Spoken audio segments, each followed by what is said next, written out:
The ceiling was made of rough fir planks with large gaps between them. Since it also served as the floor for the apartment above, shadows of people walking overhead could occasionally be seen through the cracks. The room contained 4 metal bunk beds that shook violently when sat upon, shedding rust flakes. Besides the beds, the only furniture consisted of one relatively new large desk, several wooden stools, and a wooden shelf cluttered with various wooden boxes, suitcases, enamel mugs, enamel rice bowls, and a thermos. Large sections of the lime-plastered walls had peeled off, exposing the yellow clay and red bricks beneath. A poster was taped to the wall torn-out page from the magazine Popular Cinema, featuring Zhang Yu, the rising starlet who played the female lead in the recently released nationwide hit film Romance on Lushan Mountain. Compared to later actresses whose beauty seemed engineered by technology, Zhang Yu's natural radiance was dazzling. Even in a poorly printed photograph, she drove every man of that era wild. Last night, he had officially retired from his managerial position. After drinking too much at a farewell banquet hosted by his subordinates, how had he suddenly ended up in this shabby place? Jin Weidong found it hard to believe, so after opening his eyes, he'd been searching for evidence to prove he was dreaming. Through the gaps in the floorboards, the voice of news broadcasting major from upstairs, practicing his lines, drifted down. Today is Saturday, September 13th, 1980. The current time is 1800 hours Beijing time. Good afternoon, listeners. Jin Weidong remembered this day. It was over 40 years ago, during his sophomore year of university. In half an hour, he would suffer the greatest setback of his life. His girlfriend of over a year would break up with him, heartlessly dumping all the debts they'd accumulated together solely onto him. After tonight, a new line would appear on the wall beneath the poster, a heartbroken declaration he'd written in tears after being abandoned by his girlfriend. You stand atop the mountain, I remain at the foot. Our paths are severed, the horizon endless. He had adapted this line from a classic quote in Romance on Lushan Mountain. Yet now, as he lifted a corner of the poster, he found the wall completely blank. And when he raised his hand, he saw a brand new Shanghai-branded watch on his wrist. This watch, a gift from his father when he got into university, was his only luxury and the sole reason his classmates assumed he came from a well-off family. He had kept this first watch of his life all these years, though he hadn't worn it in a long time. If this were a dream, the details were too real, too perfect. Frowning, Jin Weidong pondered this. Eastie, so what if you had a little argument with your girlfriend last night? Big deal. Why drink so much? You've been asleep since last night. I thought you were dead. Someone climbed up the ladder bed and gave Jin Weidong a hard punch on the arm. I don't have time for you today. Get up and go get dinner from the cafeteria. If you don't, it'll close, and then you'll be howling with hunger at midnight, keeping us all awake. After you eat, go apologize to Wang Jianing. Everything will be fine. Jin Weidong flinched in pain and turned to look at the man who hit him. Wang Jianing, his closest friend. Right now, Huang's long face was as smooth and shiny as a donkey's dung ball, while his hair was thick and wild like a prairie. In old age, it would be completely reversed, his head bald and shiny, his face deeply lined and bristly with stubble. Jin Weidong spoke, his voice coarse and grating like a spatula scraping a pot bottom. Jiang, hit me again. Huang Jianing, busy adjusting his blue tracksuit and combing his straw-like, long, messy hair in front of a small round mirror, turned and stared at him in astonishment, then sneered, "You're crazy. You must have slept your brain to mush. Get up already." Jin Weidong stiffly reached under his pillow and felt a hard, oversized file folder. His heart began to race. He pulled out the folder and opened it. His originally pale face with dark circles under his eyes was instantly illuminated, glowing with excitement. Inside was a thick stack of the first edition of China's inaugural Zodiac, stamped the Monkey stamp issued in 1980. A full sheet consisted of 8 rows and 10 columns, totaling 80 stamps. This stack contained 100 full sheets. He had gone bankrupt for this very thing. So it wasn't a dream. He had truly returned to the past. Finally, heaven had taken pity on his decades of remorse and given him a second chance. Huang Jianing sighed, walked over, and said, Eastie, stop staring. If anyone wants it, sell it at a discount to recoup some costs. Learn from this mistake, don't do stupid things like this again. Others urged, hurry up, don't pay attention to this speculating bastard. We're heading to the dance hall. If we're late, we won't get in. Huang Jianing said as he walked out, don't talk about him like that. Eastie is an honest guy. He didn't mean to. Others grumbled, you're still defending him? It's because we thought he was honest that we lent him money. Now we can't get our money back, and we're being mocked by other dorms. Soon, everyone in the dorm had left, leaving Jin Weidong alone. Unaware of his surroundings, Jin Weidong could only stare at the vibrant red stamps. immersed in his ecstasy and shock. Half a year ago, Wang Jianing had said these were China's first zodiac stamps and would surely appreciate in value. Each stamp was issued at 8 fin 0.08 yuan. A full sheet cost 6.4 yuan. At the time, the state provided college students with a monthly living allowance of 13.5 yuan. Nervously, he used 1 month's allowance to buy 2 sheets. Then everyone thought it could make money, and the stamps were snapped up immediately. Within days, Jin Weidong sold his stamps for 1 jiao 0.10 yuan per stamp, 8 yuan per sheet, making a few yuan profit. But soon, the price rose to 1.5 jiao per stamp. He flipped them again, earning a few more yuan. Quickly, 2 months' worth of his living allowance couldn't buy 2 sheets. At that point, Wang Jianing scolded him. "You're too impatient, you sold too early. Hurry up and find a way to borrow money to buy more. Buying 1 or 2 sheets won't make much money. Buy in bulk hundreds of sheets at a time." Jin Weidong thought these were just pieces of paper with printed designs. How high could they go? Surely, the price had peaked. But Wang Jianing insisted. "Isn't RMB also just paper with printed designs? Trust me, I'm right. Are you a man or not? A real man should take a risk for our future. At worst, even if we lose, we'll face it together, won't we?" Then she kissed Jin Weidong's cheek and said, "I love you." To Jin Weidong, who had just watched Romance on Lushan Mountain and was immersed in the pure, beautiful love between men and women, this was tantamount to a promise of marriage. His blood boiled. He made a grand declaration. "Jianing, I won't let you down. Wait until I make money and marry you." During the summer break, he secretly took over 2,000 yuan that his parents had painstakingly saved by selling tofu on the streets at dawn and dusk and used it to buy stamps. By then, the stamps had already risen to 3 jiao 0.30 yuan each. He borrowed from every classmate he and Wang Jianing knew, gathering 2,400 yuan, and bought every monkey stamp he could find on the black market. Exactly 100 full sheets. He planned to sell them quickly and repay the loans. But it seemed heaven was playing a joke on him. Right after he bought them, the state announced it would soon issue the Year of the Rooster Zodiac stamp and would continue issuing them in rotation. As a result, the monkey stamp immediately plummeted, dropping from 3 jiao to 2 jiao, and continued to fall. Because all the IOUs were in his name, Wang Jianing decisively broke up with him, escaping perfectly. Unwilling to accept defeat, he clung to the hope that the stamp prices would rebound and that Wang Jianing might return. But the price fell to 1 jiao, and he broke down, frantically selling all his stamps at 8 fin each. When he returned home and told his parents, he learned that most of that 2,000 yuan was money they had borrowed from relatives and friends. That year, the state was about to liberalize individual business licenses. They didn't want to endure the elements anymore and planned to use this money to open a shop. In one night, Jin Weidong had lost his father's future and his own. He regretted until his insides turned green. Ultimately, he dropped out of school, went south to work, and paid off the debts, transforming from a golden child of heaven into a drifting laborer. His father passed away early, never fulfilling his dream of opening a tofu shop. This became Jin Weidong's lifelong regret. And Jin Weidong himself, deeply wounded, never married, living in solitude until old age. If he had kept his university diploma, he wouldn't have worked until death as just a minor manager. To his past self, this stack of stamps was like a curse. But now he was back. It had become a trump card. A gold mine. 306, Jin Weidong. "There's a female classmate looking for you downstairs," the dorm supervisor shouted in the hallway. Jin Weidong snapped out of his daze, a cold smile forming. "Humph. Wang Jianing, you're here. In my past life, you screwed me over badly. This time, it's my turn to be the dealer. Not too much to ask, is it?" Chapter 2. It should not have unfolded this way even after encountering countless beauties in the years that followed. Jin Weidong still found Wang Jianing remarkably beautiful upon their reunion.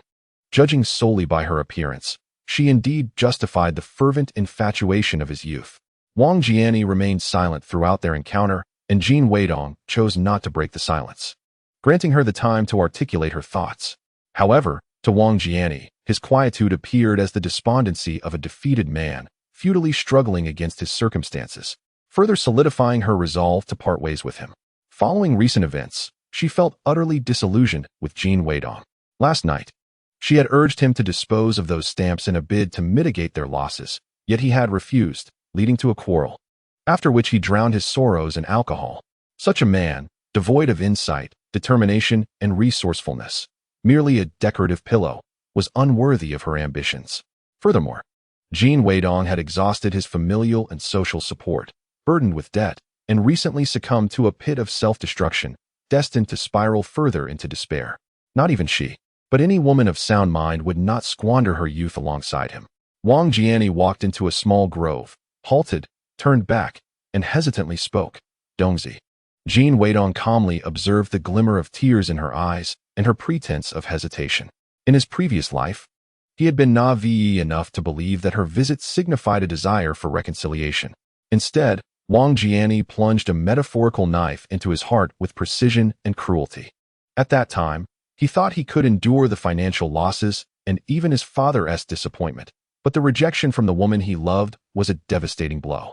Biting her lip, she feigned a struggle to resolve herself, stating, "You know how much I care for you, but my family's situation is not ideal. I do not wish to burden you." How disingenuous, he thought. Her words, claiming not to want to encumber him and professing her affection, were merely born from her fear of being tied to his misfortunes. In the past, his compassion had led him to release her, believing her decision stemmed from necessity, thinking she still harbored love for him. Yet, she quickly turned to a wealthy heir, and he realized that her initial interest in him was rooted in the perception that he, too, was affluent. Jin Weidong could not suppress a slight smile and responded in a calm tone, "I understand, so let us part ways." In life, there are moments one reflects upon and realizes they could have been handled better. For him, the decision to end his relationship with Wang Jianing undoubtedly ranked among the top 3. Now, with the opportunity to relive this moment, he felt an invigorating sense of liberation. Wang Jianing was taken aback, a mix of relief and anger washing over her. "You have no right to say that," she exclaimed. "Things should not have unfolded this way. A man as destitute as you should be begging at my feet, pleading for my forgiveness, while I would depart in tears, unwilling to leave you. And you should forever regard me as the unattainable ideal." As she tucked her hair behind her ear, she endeavored to regain her composure and sincerely stated, "Dong, you will surely find a woman far better than me." Jin Weidong nodded appreciatively, replying, "Thank you for your well wishes. I share that sentiment." Wang Jianing found herself at a loss, mustering the courage to utter the most brutally honest words. "The promissory note bears your name, and the money was used to purchase stamps, so the debt rests solely upon your shoulders." Jin Weidong produced a sheet of paper, stating, "I am aware of that. However, since we have parted ways, I must ask you to sign a declaration. It asserts that borrowing money for stamps was entirely my personal decision, and therefore, both the debt and the ownership of the stamps belong solely to me." Wang Jianing, realizing the implications, couldn't help but chuckle with a hint of sympathy as she gazed at Jin Weidong. "The notion I instilled in you about the stamps appreciating in value was far too profound. You still haven't awakened to reality. It's rather pitiable." Fearing that Jin Weidong might retract his words, she scrutinized the handwritten declaration, ensuring it wasn't a trap devised to ensnare her, before signing it. Jin Weidong then presented a box of ink. "Please affix your thumbprint next to your signature and student ID number." Having encountered countless immaculate business contracts, he sought to ensure this declaration retained its legal efficacy indefinitely. Were it not for the absence of his ID at that moment, he would have insisted on a photocopy of Wang Jianing's identification as well. Wang Jianing frowned at him. "Is it necessary to go to such lengths?" Jin Weidong replied, "It is essential. Since we are parting ways, let it be a clean break, free of any entanglements in the future." Wang Jianing felt a surge of irritation but pressed her thumbprint onto the document. After wiping her hands with a handkerchief, she lowered her gaze, gently advising Jin Weidong, "Those stamps truly won't appreciate in value. You should sell them while you still have the chance." In her previous life, this very statement had driven Jin Weidong to the brink of despair from which he could not recover. Hearing it now felt profoundly ironic. A faint smirk played at the corners of Jin Weidong's mouth as he remained non-committal, simply ensuring the declaration was securely stored. At this moment, the document held paramount importance for him. Noticing Jin Weidong's silence, Wang Jianing looked up at him, her eyes shimmering with determination. "Dong, I'm sorry. I acknowledge my part in this. Please, do not harbor hatred toward me." Her performance was commendable, yet he had grown impervious to such theatrics. Now, as she distanced herself from responsibility, her insincere remorse seemed a mere fade, perhaps born from a fear of his retaliation. It was true. As a man of considerable stature, it would not be difficult for him to act against her. With a sardonic glance, Jin Weidong replied coolly, "Rest assured, I no longer harbor any feelings for you. Once consumed by hatred, He had yearned for the most intense form of vengeance. However, after countless solitary nights of introspection, he realized that if he had not been so consumed by greed, he would never have gambled everything away. Had he possessed faith in his judgment, he would not have suffered such a devastating loss. While Wang Jianing had encouraged him, the ultimate decision rested with him alone. Adults must take responsibility for their choices. Henceforth, he felt neither love nor hatred toward her. At the moment she signed, their ties were irrevocably severed, transcending both this life and the last. Wang Jianing spoke softly. I know you are deeply hurt, but please refrain from speaking in anger. Yesterday, you were in despair, and upon my few words, you sought solace in drink. Whatever I desired, you procured for me. Even the clothes and shoes adorning my body were gifts from you. Having invested so much, how could you relinquish your hold so easily? I refused to believe it. Jin Weidong, weary of wasting breath on her, merely nodded and said, farewell, before resolutely turning away. Wang Jianing, infuriated, bit her lip as she stood rooted in place, watching him depart. Although it was she who wished to break free, why did it feel as though she had been dealt a stinging slap, filled with pain and resentment? At this moment, Jin Weidong felt an overwhelming sense of relief. His earlier anxiety was not born from the fear of Wang Jianing ending their relationship, but rather from the concern that she might reconsider and refuse to sign the declaration.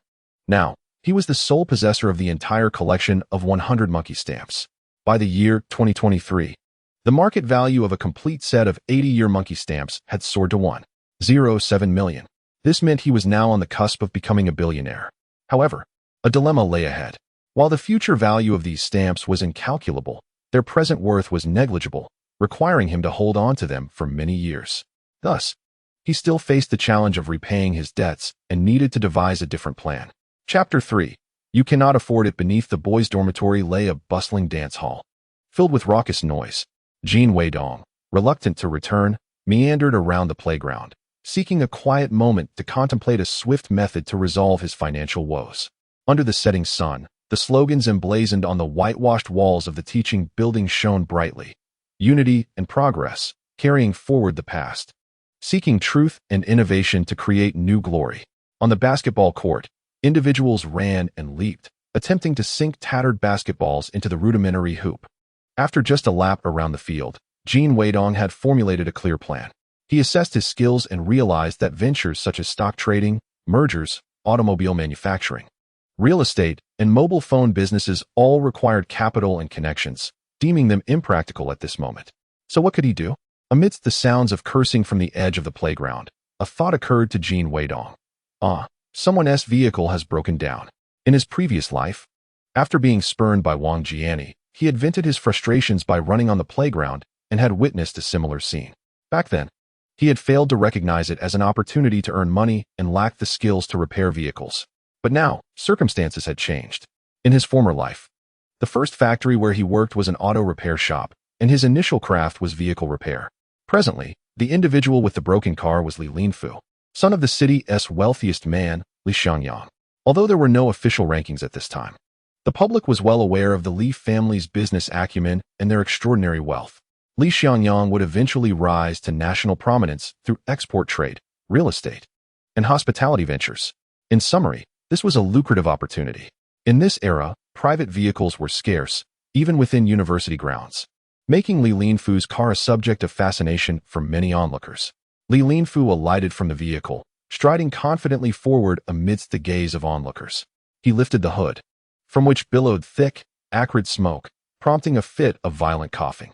With a round face and prominent ears, he bore an expression of fortune, neither particularly handsome nor unattractive. But his attire was remarkably avant-garde. Today he donned a stylish checkered shirt and flared trousers favored by the youth, making him stand out amidst a sea of gray, blue, and green garments, resembling a ruffian.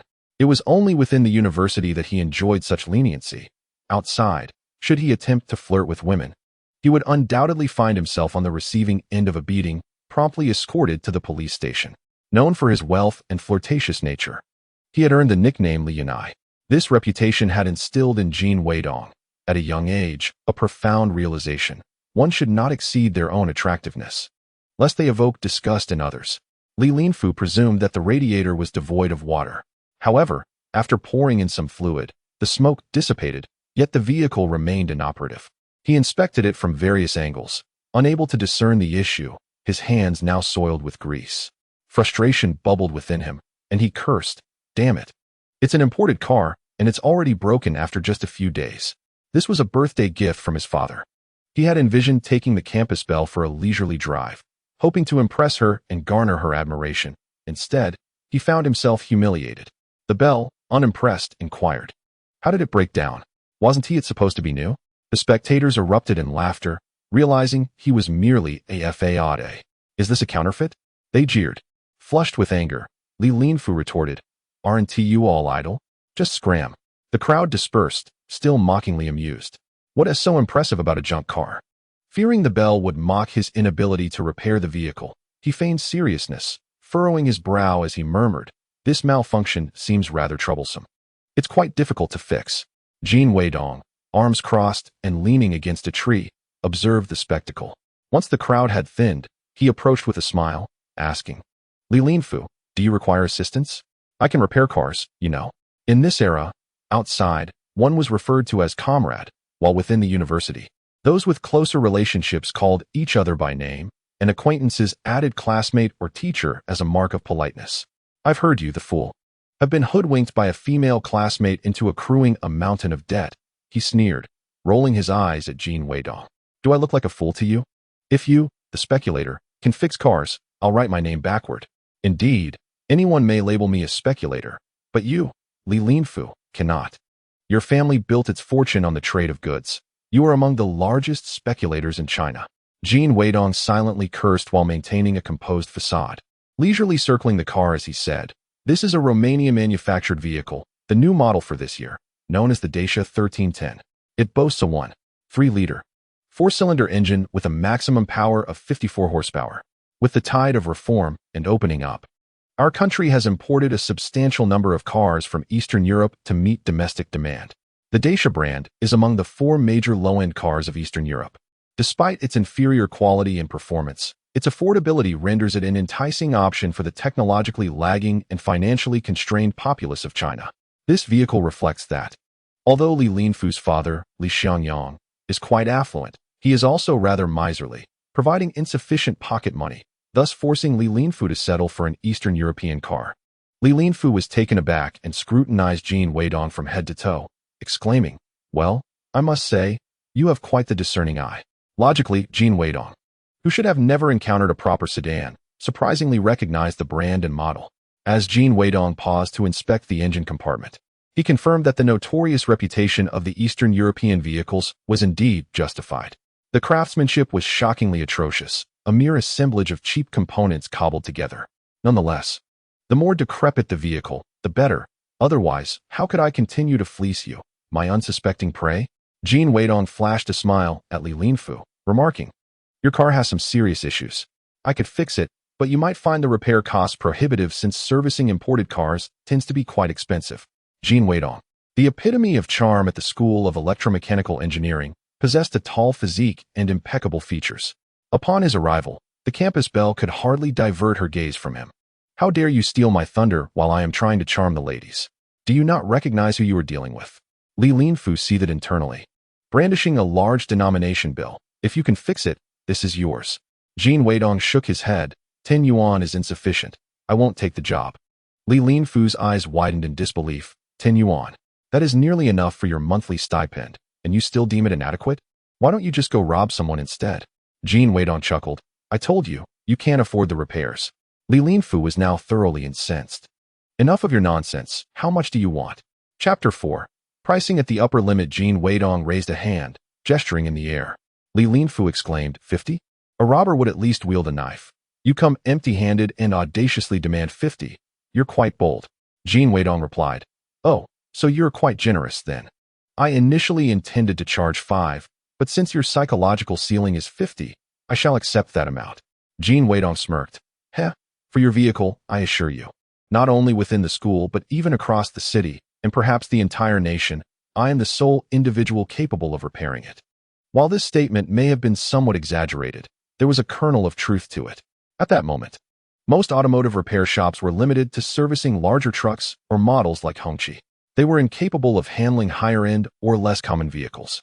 Moreover, even if someone at a repair shop could manage the repairs, Li Linfu would need to find a way to transport the car there, and at this point, securing a tow truck was a rarity throughout the city. Jin Weidong was uncertain of the costs involved, but he was well aware that Li Linfu's date with the campus belle was undoubtedly ruined. The campus belle furrowed her brow and inquired, Li Linfu, do you truly lack even 50 yuan? Have you become so infatuated with this fellow that your judgment has entirely abandoned you? This isn't about whether I have money. It's about whether it's worth it. Li Linfu was seething with anger. As the campus belle alighted from the car, she muttered, if we delay any longer, we'll miss the movie. Perhaps I should just reschedule with someone else. Gritting his teeth, Li Linfu produced several large bills, slapping them against the car's roof with a resounding thud. Money is no object, but the key is that you must fix it properly to claim this cash. Years of experience in the marketplace had taught Jin Weidong that the more desperate one feels, the less one should display such urgency. Otherwise, one risks being manipulated. Presently, he needed the money, yet he was not overly concerned about earning that 50 yuan. After all, he held the answer sheet in his grasp. If one method failed, he would simply employ another. Thus, he refrained from hastily accepting the payment and instead inquired of Li Linfu, what constitutes a proper repair? Your car has numerous issues, and completing everything at once would not be beneficial for me. Li Linfu scoffed, as if you could actually fix it. My standards are low, it just needs to run. Jin Weidong nodded, agreed, that seems fair. Do you have a toolbox in your vehicle? In these times, cars were a rarity, let alone auto repair shops. Thus, car owners typically equipped themselves with various tools. As expected, Li Linfu retrieved a toolbox from the trunk and tossed it to the ground, saying, here, use whatever you need. Jin Weidong gestured towards the campus belle. My dear, you must witness this. He has requested my assistance in repairing his car. I have neither coerced him nor engaged in any deceit. The way Jin Weidong addressed her as my dear made the campus belle's heart flutter. Though she was the campus beauty, she often felt overshadowed by her peers, who treated her like everyone else. The men at school, despite openly coveting her beauty, either acted overly serious as if preparing for battle when approaching her or, like Li Linfu, were shallow and clumsy, fumbling through awkward pickup lines that felt more like bad jokes. However, Jin Weidong was different. Not only was he handsome, but he also remained composed in her presence, exuding confidence without arrogance, speaking sweetly without unnecessary words. The campus belle smiled and replied, rest assured, I shall testify for you. Thank you, Jin Weidong said, tinkering with the tools for a moment before stepping back, wiping his hands as he accepted the money. He nodded at Li Linfu, give it a try. Though in his previous life he handled millions daily, this was his first earnings in this life, so he felt a surge of excitement. From this day forth, he would embark on a relentless quest for wealth.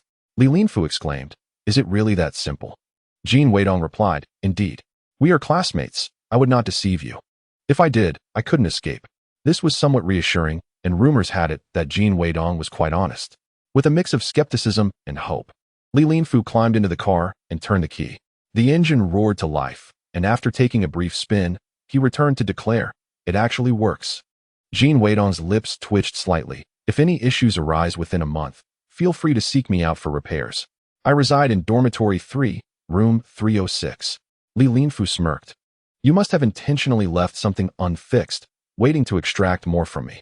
In truth, it was he who regretted his actions and sought to turn the tables.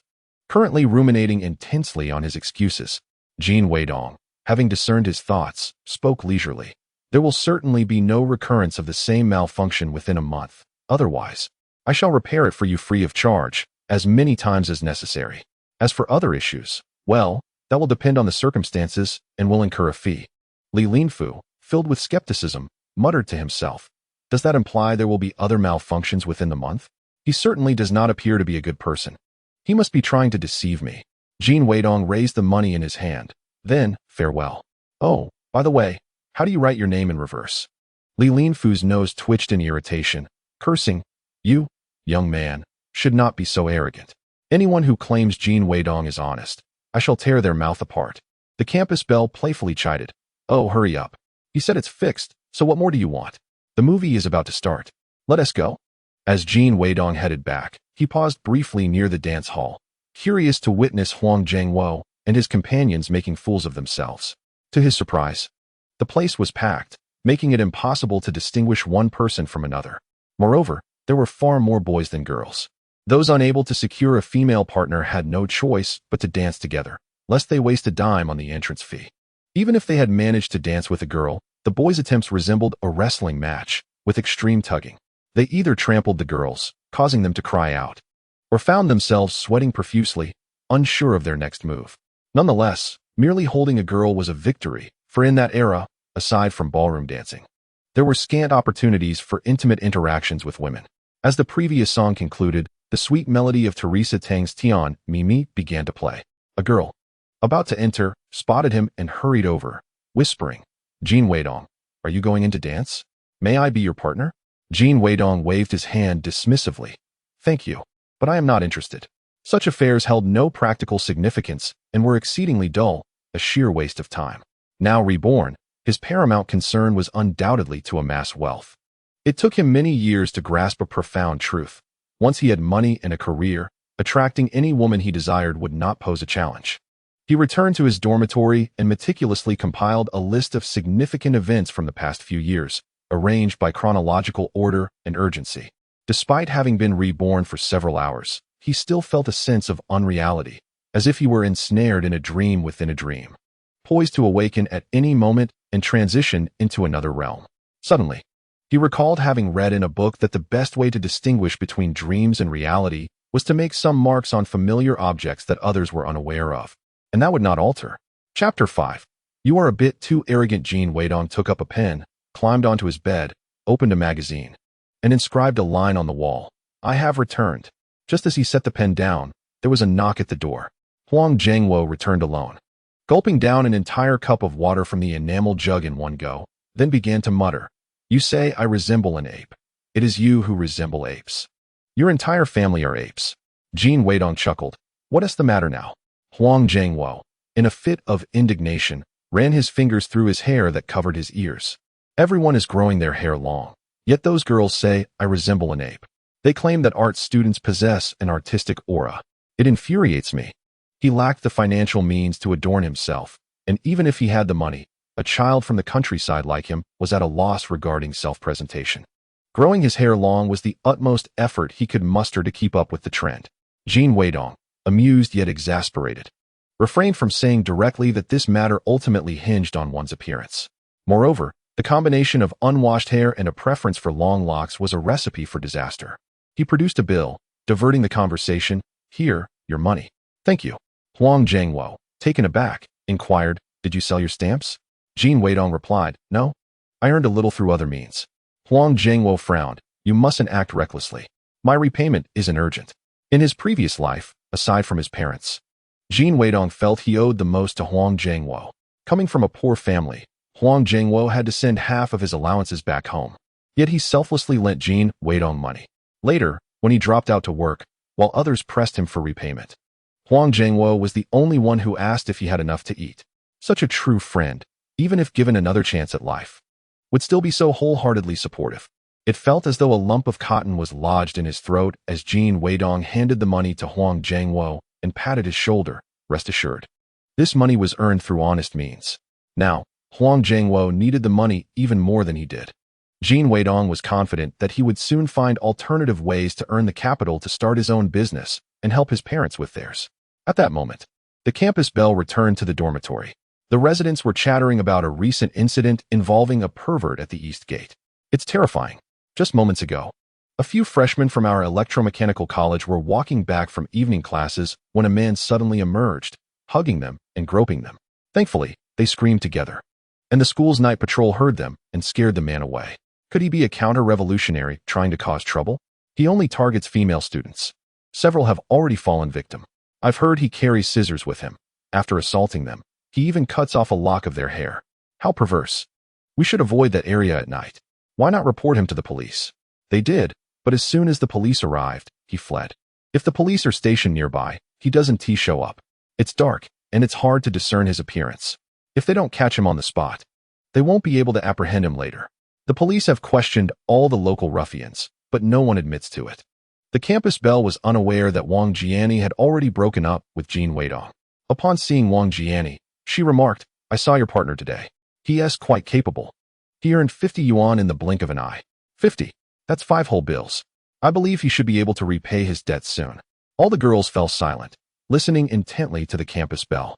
Each harbored an unspoken scorecard in their minds, rating others based on factors such as family background, appearance, character, ability, and romantic history, carefully selecting partners of similar standing.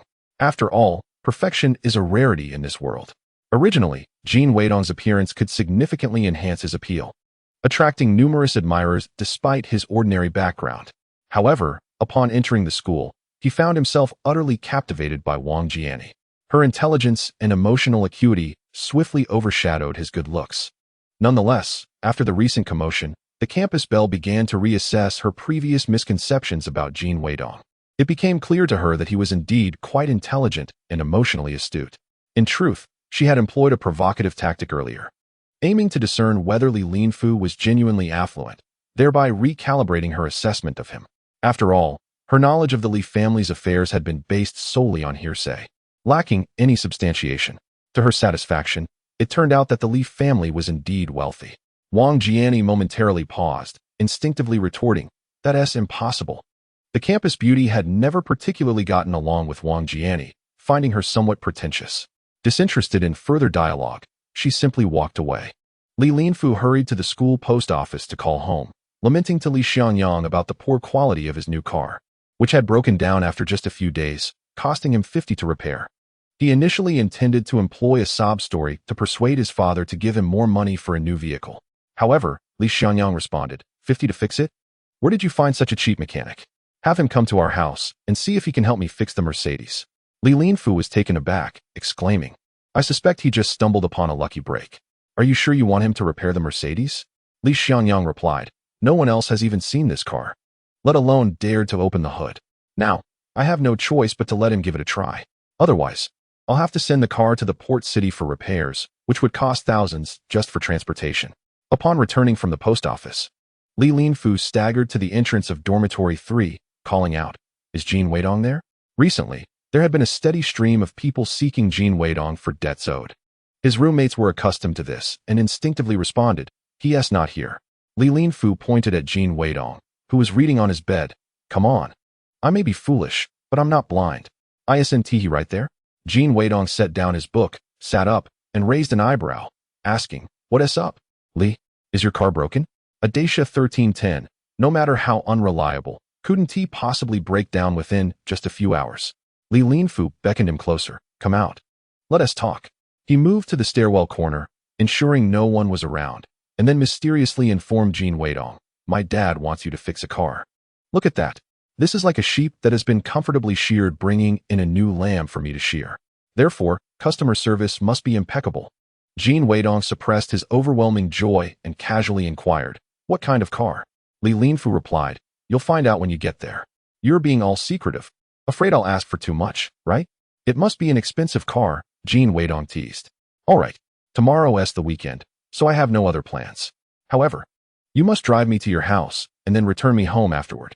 I refuse to take the bus. You scoundrel, I've given you an inch. And now you want to make me your chauffeur? Li Linfu inwardly cursed, furrowing his brow. Isn't it sufficient to just return to school? Why do you want to go home? Jin Weidong grinned. It's unsafe to carry so much cash on me. I need to return it. Li Linfu frowned. Damn. Are you that confident you can fix it and secure your payment? You, young man, are rather audacious, aren't you? However, contemplating Li Xiangyang's words, Li Linfu gritted his teeth to suppress his anger and reluctantly replied, As long as it can be repaired, you may ask me to take you anywhere. I will be waiting for you downstairs at 8 tomorrow morning. Chapter 6. Capturing high-end clients. Li Linfu had initially arranged a hike with the campus belle the following day. But now he had no choice but to postpone. Observing that there was still some time before the doors closed, he hurried to the girls' dormitory to summon the campus belle and explain the situation. In an attempt to flaunt his family's ownership of a Mercedes, he elaborated on how Li Xiangyang had summoned Jin Weidong to repair the car. Yet, out of all he conveyed, the campus belle only retained one detail. Jin Weidong was once again going to fix a car at the residence of the richest man. She then returned to her dormitory and told Wang Jianing, Student Weidong is truly capable, having been called to repair a car for Li Linfu's father. Wang Jianing was momentarily taken aback and then offered a somewhat forced smile, saying, He may not be as skilled as you think. The campus belle sneered. Oh, how modest and low-key you are. If my boyfriend were that talented, I would have broadcasted it to the world. Wang Jianing felt a complex mix of emotions. The crux was that he was no longer her boyfriend, and he could not be too exceptional. He must only decline. You must have heard about my breakup with him and are deliberately trying to provoke me. Early the next morning, to verify the campus belle's words, she feigned studying vocabulary and stood beneath a large tree not far from the third dormitory. At 8 o'clock, Li Linfu indeed arrived punctually in his car and took Jin Weidong away. Could it be that she had truly misjudged him and overlooked a dark horse? Wang Jianing stood there in a daze for quite a while. At that time, the city was scarce in tall buildings. The whitewashed walls along the roadside were adorned with various slogans and vibrant hand-painted promotional posters brimming with passion and simplicity. Labor is the most glorious. Women can be heroes too. Ensure freedom in marriage. Establish a happy family. Only bear one child. On the Tulane concrete road, apart from buses, there were scarcely any bicycles. And traffic lights were non-existent. Only at the central intersection was there a traffic control booth, where a traffic policeman in a white uniform stood, wielding a stick with one end red and the other white, directing the flow of vehicles. Li Linfu's home was situated in a courtyard in the city center. The Li family, with several members in prominent positions, could afford such a residence. Li Linfu proudly pointed to the grand brass door adorned with a beast face and a black lacquer finish, declaring, "This was once the residence of a prince." Jin Weidong smiled faintly, remaining silent. Noticing Jin Weidong's lack of response, Li Linfu felt a twinge of dissatisfaction but dared not waste time, leading Jin Weidong directly to the garage. This was also in accordance with Li Xianyang's wishes. If Jin Weidong could not repair the vehicle, there would be no point in their meeting. Upon seeing the car, Jin Weidong's heart raced. A fifth-generation Mercedes sedan. No wonder Li Linfu had been so secretive. Even in the port city, it would take 5 years before a Mercedes dealership opened. So at this moment, whether in the port city or the mainland, the only option was to import directly from Germany. Only a select few could bear the exorbitant shipping costs. Indeed, the Li family was extraordinarily wealthy. He cast a contemplative glance at Li Linfu. Li Linfu received a slightly astonished gaze from Jin Weidong, mistakenly believing that he too had faltered. With a malicious smirk, he raised his chin and taunted, "You are quite formidable, aren't you?" Jin Weidong replied, "Li, I have no issue with repairs, but the question is, are you willing to spend the money?" Once again with that phrase, Li Linfu pressed his lips together and inquired, "How much do you require?" Jin Weidong responded, "I need to investigate the issue to determine if parts are necessary before I can set a price." Li Linfu frowned, "Are you serious? This item is quite expensive. You mustn't act recklessly. If you disassemble it and cannot reassemble it, it will create quite a predicament." Jin Weidong assured him, "It's merely a Mercedes 116. A trivial matter. I have even repaired Maseratis and Lamborghinis." Li Linfu blinked in confusion. "What are those?" "Oh right." Li Linfu, being rather unsophisticated, had never heard of such high-end vehicles. Jin Weidong rubbed his forehead and added, "Ferraris and Porsches. Surely you are familiar with those?" With a chuckle, Li Linfu replied, "I have only ever seen a Ferrari, never driven one." "You, a poor lad. What gives you the audacity to boast like that?" Li Linfu sneered inwardly and nodded, "Fine. Please examine it." Jin Weidong gestured with his palm up, beckoning him. Li Linfu, bewildered, placed his hand in Jin Weidong's palm and asked, "What do you want?" Jin Weidong, feeling a chill run down his spine, slapped Li Linfu's hand away and exclaimed in anger, "Are you mad? Hand me the keys." "The car keys. How can I ascertain the problem without starting the engine?" Li Linfu responded, "Oh." He turned and retrieved the keys from the driver, handing them to Jin Weidong. As Jin Weidong settled into the car, he sighed, "I never imagined I would one day sit in such a new 116. This model, which debuted in 1972, truly defined luxury in the realm of Mercedes sedans. However, it ceased production in 1979, replaced by the 126. Thus, despite having repaired countless vehicles, he had only encountered this model as a second-hand antique.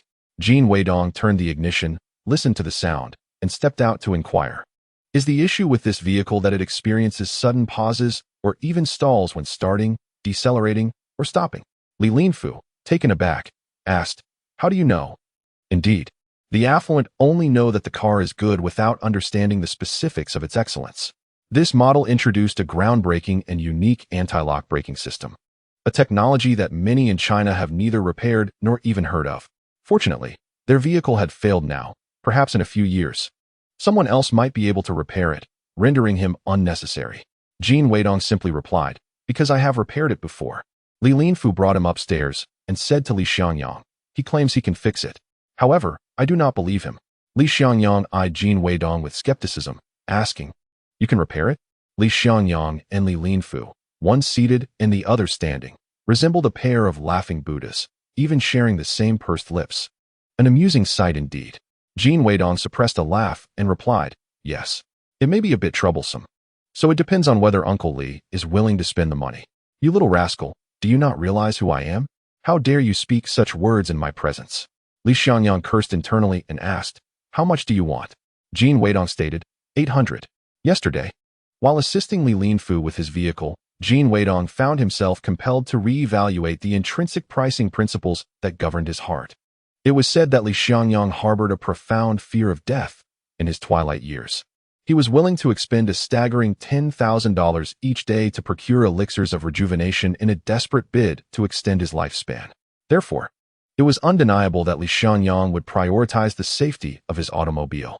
He restrained his impulse to impose a four-figure price, not wishing to scare away the proverbial fat pig on the very first encounter.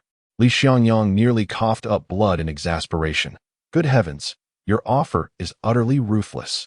Jin Weidong, with a visage of utmost seriousness and concern, inquired, "Is it true that this car trembles upon ignition and takes an eternity to respond when the brakes are engaged? Such a perilous situation indeed. Uncle Li's safety is far more invaluable than mere currency." This young man had astutely identified the issue, striking a chord deep within me. Indeed, repair was imperative. What if I were to meet with an unfortunate accident one day, leaving behind an immense fortune? Moreover, in comparison to the costs incurred during transport to the port city, 800 truly seemed a trifling sum. After a prolonged moment of contemplation, Li Xiangyang gritted his teeth and declared, "You shall repair it first, then we shall converse further." Chapter 7. I possess mystical powers. Jin Weidong, unafraid of the repercussions, added another sharp remark.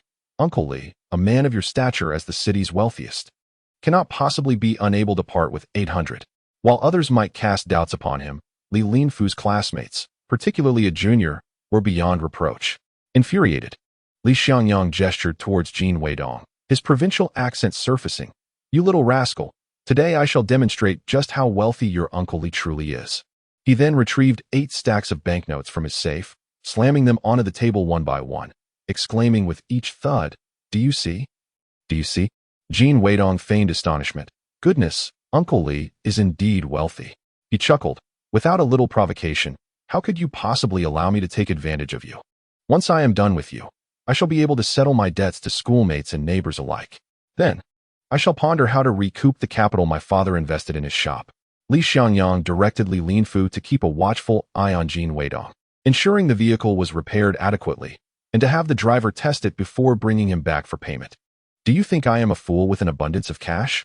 If the repairs are inadequate, you shall not receive a single cent from me." In this era, drivers were often proficient in automotive repairs. Consequently, the garage was well equipped with tools such as repair benches and jacks. Previously, Li Xiangyang's driver had refrained from undertaking repairs due to unfamiliarity, uncertainty, and the absence of any incentive for a job well done, coupled with the risk of reprimand for a botched repair. Jin Weidong accessed the system, meticulously cleaning the gear ring and probe, subsequently testing to ensure the sensor was functioning correctly. He conducted a comprehensive inspection of the vehicle, both to ascertain that no other faults could elicit similar symptoms, and to determine if he might glean additional profit from this endeavor. Upon completion, he concluded that, for the time being, no other issues were present. However, he anticipated that significant problems would soon arise. This opportunity he could exploit for an extended period. Emerging from beneath the vehicle, he wiped his hands and nodded at the driver. "Master, give it a try. Could such a dandy truly repair an imported car?" The driver was filled with skepticism and disdain towards Jin Weidong. However, after taking the vehicle for a spin and returning, he was utterly convinced. Remarkable, it was completely restored. No more shuddering, and the brakes functioned perfectly. Li Linfu, still in disbelief, took a turn himself and reluctantly admitted, "For now, it's satisfactory. Yet, what if it breaks down again due to the same issue right after the repair?" Earlier, he had observed Jin Weidong examining the vehicle, and doubts crept into his mind. Could this young man be laying a trap? Jin Weidong assured him. If the same problem recurs within a month, I will repair it for free, no matter how many times it happens. However, if other issues arise, such as a faulty component, that is beyond my control. Li Linfu pondered for a moment. Fine. Although unsure of what lay ahead, he warned, next time, do not think you can deceive me with the same excuse. Should you dare to pull any tricks, I will report you to your supervisor, and you shall face the consequences. The two returned to Li Xianyang's study. With a hint of frustration, Li Linfu relayed to his father, Dad, the driver and I have tested the car. He has repaired it, and for now, it's functioning well. Li Xianyang glanced at the clock. 40 minutes, including the test drive. This young man possesses some skill. Jin Weidong leisurely placed the 8 stacks of money into his backpack. Li Linfu narrowed his eyes, contemplating. This fellow is quite peculiar. What is his true background? Others were astonished to see him so composed while holding a substantial sum of money, as if it were an everyday occurrence. Li Xianyang felt a pang of anguish. In less than an hour, 800 yuan vanished. Damn it, I was provoked by this young man's challenge. Otherwise, I would never have agreed to pay him so much. How frustrating. After securing the money, Jin Weidong addressed Li Xianyang. Uncle Li, should you encounter any issues, feel free to have Li Linfu reach out to me. A vehicle is a complex amalgamation of machinery and electrical circuits. Whether idle or frequently used, various problems can arise. Moreover, there are no dedicated repair stations for Mercedes-Benz in the country. Although you have the means, traveling to Port City is a considerable waste of time. As long as it's not a major issue like an engine replacement, I can generally assist you. I will compile a list of common parts and tools needed. Acquiring everything will take some time. You can have someone fetch them from Port City, saving both time and effort. What he refrained from saying was, once you have all the necessary parts, you will be even less inclined to go to Port City for repairs. This could work. Although spending 800 at once seems expensive, it is still more convenient and economical than a trip to Port City. This young man appears quite responsible and indeed possesses some expertise. I can rely on him in the future. Li Xianyang's irritation and resentment dissipated significantly, and he eagerly said, Excellent, I will definitely call you next time. You must come. Jin Weidong grinned. Sure, I am always at your service. The 800 yuan was secondary. The most crucial aspect was that he had established a connection with a wealthy individual. The resources and networks available would be entirely different. After leaving the house, Li Linfu got into the car and asked Jin Weidong, Where to? Jin Weidong replied, East City, Lili Tun. Li Linfu chuckled. I didn't realize your home was so close. I thought it was outside the city. Jin Weidong. Well, it was only a little over 20 kilometers. Taking the bus, with all its stops and starts, takes about 2 hours, and the vehicle is quite crowded with thieves. Nationwide, only 2 or 3 universities offer automotive engineering, and the curriculum mainly revolves around tractor repairs. Moreover, these programs were established not long ago and have ceased for various reasons. Thus, it is utterly implausible that anyone at the university could teach Jin Weidong how to repair a Mercedes. Furthermore, Jin Weidong claimed to have repaired one. But where would he even find a Mercedes to work on?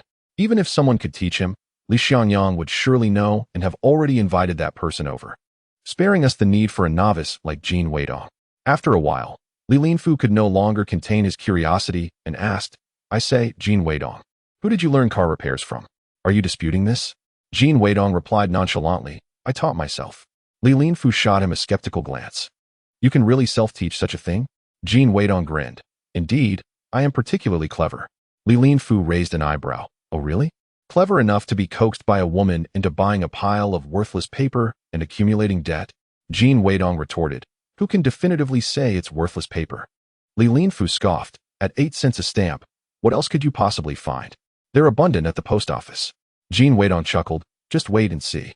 Within a month, I will transform what others see as worthless paper into something rare and valuable. Li Linfu replied. Unless you possess some supernatural ability to confuse everyone's minds to be as muddled as yours. Jin Weidong flashed a smile. Oh, you'd be surprised. I actually do have some tricks up my sleeve. Chapter 8. What a peculiar situation. Driving indeed proved swift, and in half an hour, they arrived. From a distance, they spotted a throng of neighbors and relatives gathered around the lean Jin Yongjun and the plump Lu Bihua, all chattering inquisitively. Jin Yongjun, I heard your son took all the money without a word. Liu Bihua's loud voice rang clear above the clamoring crowd. That is not true. We agreed on this. Our Dongzi is not that kind of person. He is occupied with school at the moment and cannot return to explain himself. Are you no longer running your shop? When will you repay the money you borrowed from us? We are truly short on funds right now, but we will repay you as soon as we have it. We only lent you the money because we believed you to be honest and straightforward. Don't try any tricks on me. Rest assured. Even if we have to sell blood, we will repay everyone. Even if I took the money my parents earned through hard work selling tofu over the years without notifying them, they would still unconditionally support me. Listening to this, Jin Weidong felt a pang of sorrow. Without waiting for the vehicle to come to a complete stop, he leaped out and called out, "Uncles and aunties, please don't panic, I'm back." Everyone turned to see him and immediately surrounded him again. "Oh, Dongzi, you're back. Perfect timing. What did you do with the money? When will you return it?" Jin Yongjun quickly interjected, "Wait, let us ask him first." He and Liu Bihua managed to shield Jin Weidong from the crowd and ushered him into the house, locking the door behind them. Jin Weidong gazed at his youthful parents. Their hair still dark and vibrant, overwhelmed with emotion, tears choking his throat as he called out tenderly, "Mom, Dad." Liu Bihua seized a broom and, without hesitation, struck Jin Weidong. Her teeth clenched as she scolded, "You little rascal, what have you done? Have you grown wings now, daring to steal money from home?" In that instant, the sorrow within Jin Weidong vanished. Despite being a head and a half taller than Liu Bihua, he displayed no intention of resistance, merely bouncing away while feigning distress. "Ouch. Mom, be gentle. Let me explain." Jin Yongjun restrained Liu Bihua, exclaiming, "You woman, hold your horses. Let the child speak first." Liu Bihua halted, her eyes reddening. "Did you get into a fight and hurt someone, or have you gotten your girlfriend pregnant? Do tell us so we can help you." Taking the money without a word, "Do you wish to drive us to despair?" Alas, it was the same in the past. Despite being a scoundrel, their foremost concern was not the money but him. What was I thinking back then? To use their hard-earned money to please a woman like Wang Jianing. Jin Weidong's eyes brimmed with tears as he embraced Liu Bihua's shoulders. "Mom, worry not. I have not caused any trouble. I merely took the money for a small investment." Liu Bihua and Jin Yongjun exchanged glances. Jin Weidong continued, "I apologize for taking the money without informing you. However, I have great confidence in this investment. The return period is somewhat lengthy, so please trust me and support me, waiting a little longer. Within 6 months, I shall earn back the money and establish our tofu shop." Jin Yongjun sighed lightly. "Whether or not we open a shop is secondary. We must first figure out how to repay our relatives and neighbors. Those who lent us money are ordinary folks earning a meager salary of 20 to 30 yuan a month, which is why everyone is so anxious." Jin Weidong produced 8 stacks of bills, declaring, "Repay. Right now." Liu Bihua's eyes widened, instinctively reaching for the broom again. "What mischief have you been up to?" Her fiery temper remained unchanged through the years. Jin Weidong, exasperated, quickly restrained Liu Bihua. "Mom, I truly have not done anything wrong. This is money I earned through my own efforts." Liu Bihua retorted, "Impossible. As a student, where could you have earned so much money? 800 yuan. Your father and I toil from dawn till dusk making tofu, saving every penny for years to amass less than 1,000. Jin Weidong pointed toward the door in a fluster. "My classmate who just dropped me off can vouch for me. I'm in trouble. That rascal Li Linfu will surely have run off." At that moment, Liu Bihua and Jin Yongjun turned to the corner, inquiring, "Young man, what is your name? Is what Dongzi said true?" It was then that Jin Weidong realized Li Linfu had entered at some point, happily squatting in the corner, having watched the commotion. Enraged, he thought, "What kind of strange creature is this? How can he find joy in watching me get scolded?" Li Linfu stood up, nodding politely to Liu Bihua and Jin Yongjun, and sweetly said, "Hello, uncle and auntie. My name is Li Linfu." Liu Bihua and Jin Yongjun exchanged a glance. Instinctively aware of the situation, Li Linfu, a scion of the prominent Li family in the city. What a coincidence. Jin Weidong gestured subtly to Li Linfu. "Come. Help me corroborate that this money was earned through our joint efforts. Such a ruse might deceive others, but it would not fool our parents. Thus, we must drag this lad along for the charade." Li Linfu cast a mischievous smile at Jin Weidong, as if to say, "Huh? Look who's in a bind now. Have you been trying to swindle me every single day?" Jin Weidong felt a chill run down his spine. "I forgot to confer with this lad beforehand. If he exposes me, my mother will surely be furious." Li Linfu turned to Liu Bihua and the others, his expression earnest. uncle, aunt. This money was indeed earned in partnership with Weidong. Jin Weidong let out a sigh of relief. Jin Yongjun had already accepted the story. Lu Bihua, ever perceptive, pressed further. You two are quite young. What business could yield such substantial earnings? Li Linfu replied. My father has entrusted me with several small ventures, and I cannot manage them all alone, so I enlisted Weidong's help. He even visited my home today, and my father praised his efforts. Jin Weidong marveled inwardly. Impressive. When it comes to deception, if you claim to be second, no one dares to assert they are first. The pinnacle of fabrication lies in a blend of truth and falsehood. Lu Bihua was finally convinced, nodding. Very well. Thank you so much, Li Linfu. Outside, a commotion ensued. Jin Yongjun, what are you and your family scheming within? Are you trying to stall? Indeed, Weidong has returned. Clarify matters promptly. Why hide away? Jin Weidong hastily opened the door. Dear uncles and aunts, please present the promissory note. The crowd outside was taken aback. Is this a repayment? Jin Weidong produced a stack of money. Yes, indeed, this is the repayment. Lu Bihua rushed inside to retrieve her ledger, methodically checking off each debt. In no time, all the owed amounts were settled, and smiles abounded. Jian Gua is truly trustworthy. We did not misjudge him. Once the tofu shop opens, we shall certainly frequent your establishment. Jin Weidong glanced at his watch. Father, mother, we must be on our way. Lu Bihua interjected. What are you saying? Your classmate has come all this way. We must have a meal before he departs. Jin Weidong was not reluctant to host Li Linfu for dinner. Rather, he feared Lu Bihua's probing questions, worried that Li Linfu might inadvertently reveal too much. Yet, before he could voice his concerns, Li Linfu already chimed in. Indeed, it is already past noon. I want to be polite with you, uncle and aunt. Chapter 9. Just crash and be done with it. Jin Weidong squinted at him. Li, you seem remarkably at ease. Li Linfu chuckled. You're just being stingy. You can't even treat me to a meal. Half an hour later, 4 steaming home-cooked dishes were served in enamel bowls and plates. The green beans and eggplants were seasonal vegetables, clinging to the last remnants of summer. The tofu, made in-house, was tender and fragrant. The only dish with a hint of meat was the fried chili with pork cracklings. Li Linfu devoured his food ravenously. This tofu is exceptionally delicious. Lu Bihua, in my home, we may lack other things, but we have ample tofu and soy milk. How old is Linfu now? Does he have a girlfriend? Jin Weidong lowered his head, stifling a laugh. Here we go again. He has always preferred not to discuss matters unrelated to himself with his family. This is partly due to his character. He is not one to meddle in trivial affairs, and partly because Lu Bihua has a penchant for gossip, often voicing her thoughts aloud. He calculated that within just 1 hour of sitting down for dinner, Lu Bihua had already posed 26 questions, 6 of which pertained to his lifelong commitments and daily habits, while the rest were focused on Li Linfu's future prospects. Soon, the elderly folks in the vicinity would be intimately acquainted with Li Linfu's affairs. Li Linfu was already tormented beyond measure. Jin Weidong was on the verge of bursting with laughter. Moments ago, he had been eager to leave, yet now he deliberately lingered. Li Linfu, suppressing his irritation, managed a strained smile at Jin Weidong. Hurry up, let us finish eating and get back. I have an appointment this afternoon. Jin Weidong grinned. What is the rush? It's rare for you to visit. Linger a bit longer.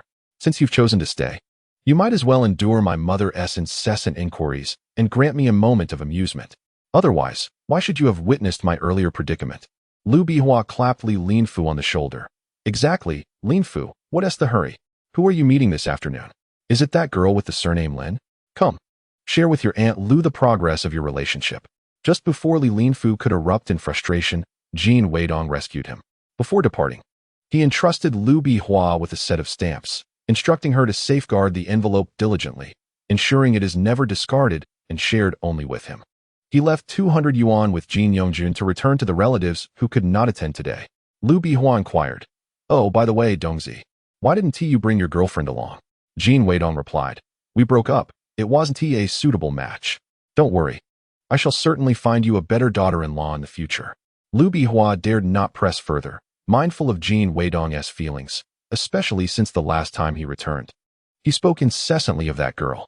On the way back, Jin Weidong couldn't help but chuckle at the scene of Lu Bihua interrogating Li Linfu. Li Linfu, fuming, retorted, Laugh, laugh, laugh, what is so funny? Tell me, Why can't you inform your parents about your legitimate car repair skills? What secrets are you hiding? Jin Weidong suppressed his mirth and cleared his throat. Oh, there are many relatives at home, and my parents are quite enthusiastic. If they knew I could fix cars, they would surely enlist me to work for various factories for free. While Li Linfu was being grilled by Lu Bihua, Jin Weidong had been pondering this excuse. After much contemplation, he deemed it the most convincing explanation. Li Linfu considered this. That makes sense. He could relate to the situation, as every year, countless distant relatives, with whom he had no real connection, would come to his home seeking financial aid. He glanced at Jin Weidong and remarked, Jin Weidong, I initially thought you were a scoundrel adept at deceit and trickery. Now, I believe you possess some genuine skills and are quite filial. Jin Weidong smirked. Liani, I once thought you were merely a spendthrift, squandering money on women. Now I find you quite loyal, not so foolish after all. How dare you judge me? Li Linfu was enraged. After shouting this, he fell silent. After a while, he added, I truly envy you. Your parents care for you so deeply.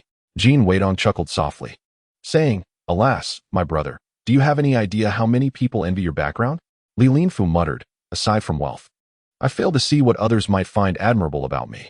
In truth, if my parents could show me more concern and spend more time with me, I would gladly trade our affluence.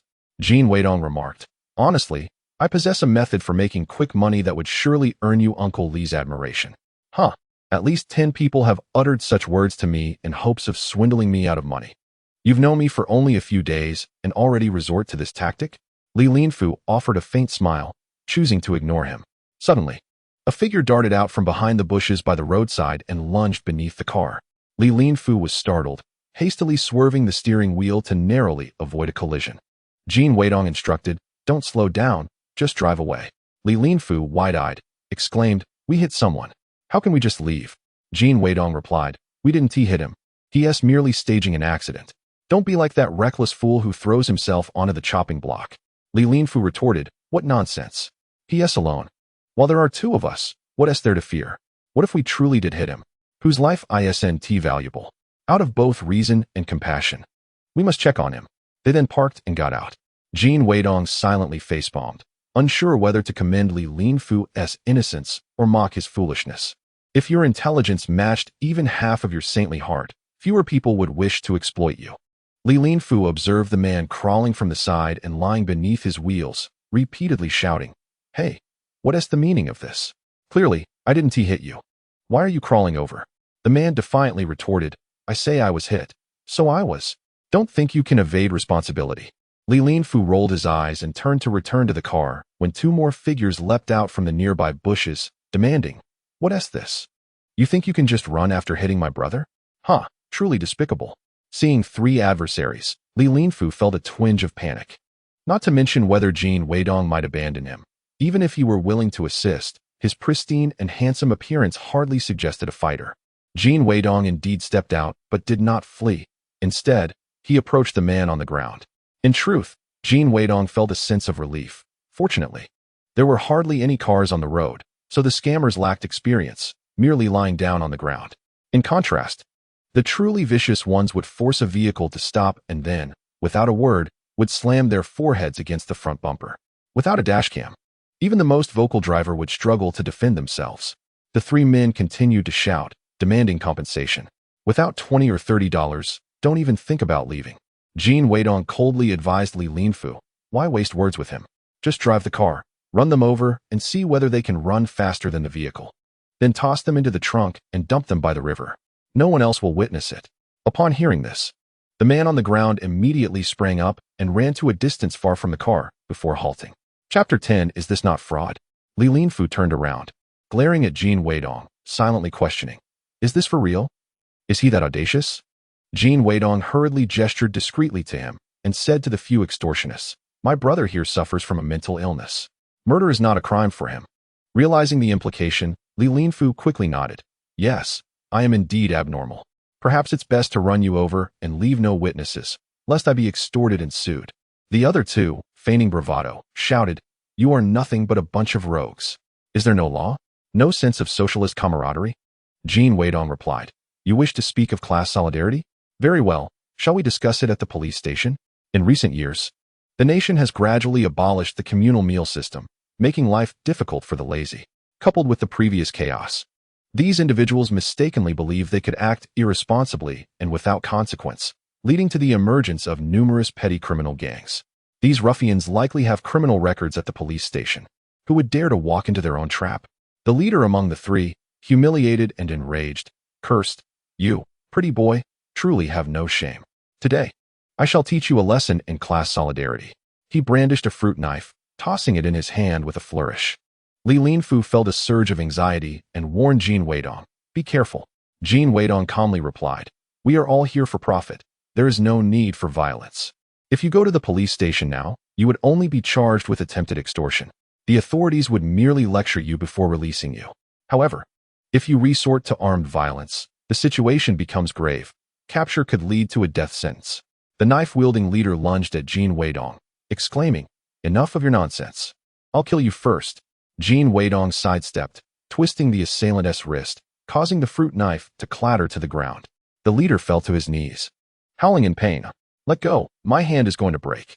Jin Weidong picked up the fruit knife, leisurely tracing it along the man's neck. "Why resort to such futile theatrics? Allow me to teach you the quickest and simplest method to kill. Here lies the carotid artery. With just a gentle slice, blood would spurt forth like a geyser. In 6 minutes, death is guaranteed. The nearest hospital is a 15-minute journey. Would you care to test this?" The man, terrified, stammered, "Spare me. Please, sir. We no longer want money." The other two, equally frightened, retreated several steps. Too scared to flee. Jin Weidong inquired, "No longer want money?" The man replied, "No, we don't." Jin Weidong released him. "Scram. Do not let me see you again. Otherwise, every encounter will end in a beating." The man scrambled to his feet and, along with his companions, fled in haste. "Hey, don't leave." Li Linfu laughed heartily, slapping his thigh and calling out to their retreating figures. He sincerely thanked Jin Weidong. "Thank you. You saved me." Jin Weidong replied, "Li, why are you being so polite? We are friends. It is only right." Li Linfu's chubby face twisted in annoyance. "They do not know me, hence the nickname. You, who are so familiar with me, should not call me that. I do not resemble a young master at all. Do not call me that in the future. It grates on my ears." Jin Weidong nodded. "Very well, from now on, I shall call you the second-generation rich." Li Linfu retorted, "Is there any difference?" Jin Weidong teased, "Shall I call you Li the Fool?" Li Linfu responded, "Get lost."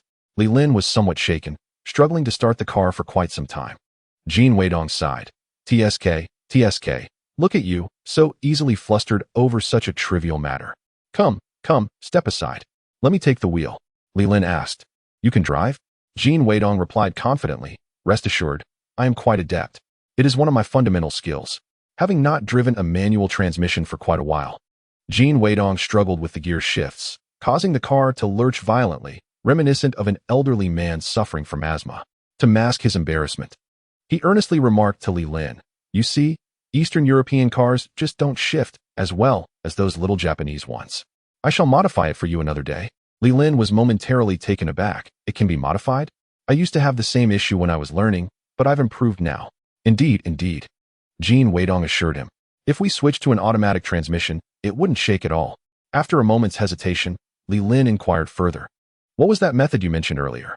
Given that Jin Weidong had not fled and had even helped him out of a tight spot, they shared a bond forged through mutual experiences, compelling him to listen. Jin Weidong elaborated, "We invite Uncle Li for a meal, and in return, we split the profits, 60-40. Each of us could earn at least 2,000. Li Lin's heart raced as he turned to glare at Jin Weidong. "What do you mean?" Jin Weidong explained. "We get people to pay to dine with Uncle Li, seeking his secrets to rapid wealth." Li Lin's face contorted in disbelief. Such nonsense. "If I, as his own son, do not believe it, how could anyone else?" He continued, "If there were a quick scheme to wealth achieved merely by dining and chatting, wouldn't everyone be rich?" Their family's wealth was a result of generations of accumulation, astute foresight regarding the nation's fortunes, and maintaining influential connections. To put it bluntly, barring any major upheaval, as long as they avoided reckless investments or gambling, they could maintain their status as the wealthiest, or at least within the top 10, without issue. Jin Weidong smiled. "Precisely because they are distanced from this circle, they will trust us. Therefore, the tickets cannot be sold to the truly wealthy, but rather to those with modest means who yearn to become nouveau riche." Li Lin retorted, "Do you realize there is a crime called fraud? If the amount exceeds a certain threshold, one could end up facing dire consequences. He pondered the stark similarity between Jin Weidong's idea and the earlier dubious schemes. Jin Weidong countered, fraud laws currently apply only to individuals deceiving public funds. What we are doing is person to person. I am not coercing anyone to join. And I am even treating them to a meal. It is a mutual agreement. How can it be deemed fraud? Moreover, regardless of who comes, I will teach them how to earn significantly more than what they spend. Li Lin stared blankly, grappling with the complexity of the situation, almost overwhelmed. After all, he had not gained admission to this university through his own merits, but rather through his father's connections and wealth. After a long pause, he asked, "Why didn't you mention this to my father earlier?" Jin Weidong replied, "Wouldn't this provide you an opportunity to showcase yourself before your father? In order for matters to proceed smoothly, it is best not to inform Uncle Li before we have devised our plan. Naturally, such matters must be kept from your father. Otherwise, how could we possibly succeed? I am offering you a 60% share of the profits precisely to leverage your identity as the son of a wealthy magnate." Li Linfu inquired, "What benefit does my father derive?" Li Xiangyang is cunning and shrewd. He would not easily make an appearance. Even for his own son, he would not grant favors without reason. Chapter 11. A surprise for the tycoon. Jin Weidong remarked, "We are presenting him with a surprise, demonstrating that his son possesses remarkable abilities and has swiftly amassed wealth. He will undoubtedly be pleased. In truth, regardless of how much they earn, it is but a trifling sum to Li Xiangyang. However, the money that Li Linfu earns through his own efforts holds a significance entirely different for Li Xiangyang." Li Linfu pursed his lips and returned to his seat. "I shall contemplate this." Jin Weidong smiled. "Very well, but do so quickly. If we delay further, this method will lose its efficacy. To earn quick money, it is paramount to capitalize on the temporal disparity of information. Knowledge obtained in advance must be swiftly transformed into profit. The longer one waits, the less valuable it becomes." Jin Weidong added, "If Lin Sitian were to discover your considerable talents, she would undoubtedly regard you with newfound respect." Li Linfu's eyes sparkled. "Is that true?" Jin Weidong, "Indeed. What woman does not admire a capable man?" Li Linfu, invigorated with ambition, "Then let us proceed. What must I do?" Jin Weidong instructed. "First, you must borrow the banquet hall of your family's restaurant and invite him to attend." Li Linfu, "How should I phrase it to avoid arousing his suspicions?" Jin Weidong, "Simply mention it as a class reunion." Upon returning to the dormitory, Jin Weidong encountered a fellow student in the hallway who intended to request repayment. Jin Weidong promptly produced a bill. "Here, I return your 5 yuan. I apologize for the delay of a few days." The student, momentarily taken aback, frantically searched his pockets, producing only 4 yuan and 90 cents. "Regrettably, I do not have sufficient funds on me. Perhaps I should retrieve the remainder." Jin Weidong accepted the IOU and pressed the money into his hand. "Never mind. Consider that extra dime as interest." In truth, he harbored no animosity or disdain towards those who sought repayment. Rather, he felt a profound gratitude, for he later realized that individuals willing to lend money are exceedingly rare in this world. The ability to borrow from so many indicated that he had previously cultivated good relationships. Failing to repay debts, regardless of the reasons, is inherently unjust. The individual awkwardly offered a sheepish smile. "Indeed, Weidong is a man of his word. Thank you for trusting me enough to lend me money. I shall treat you to a meal another day." Jin Weidong patted his shoulder and entered the dormitory. Inside, the dormitory was bustling. Jin Weidong busily exchanged the money. After the previous day's meeting, he had already gone to sleep. This morning, when he departed, they had yet to awaken.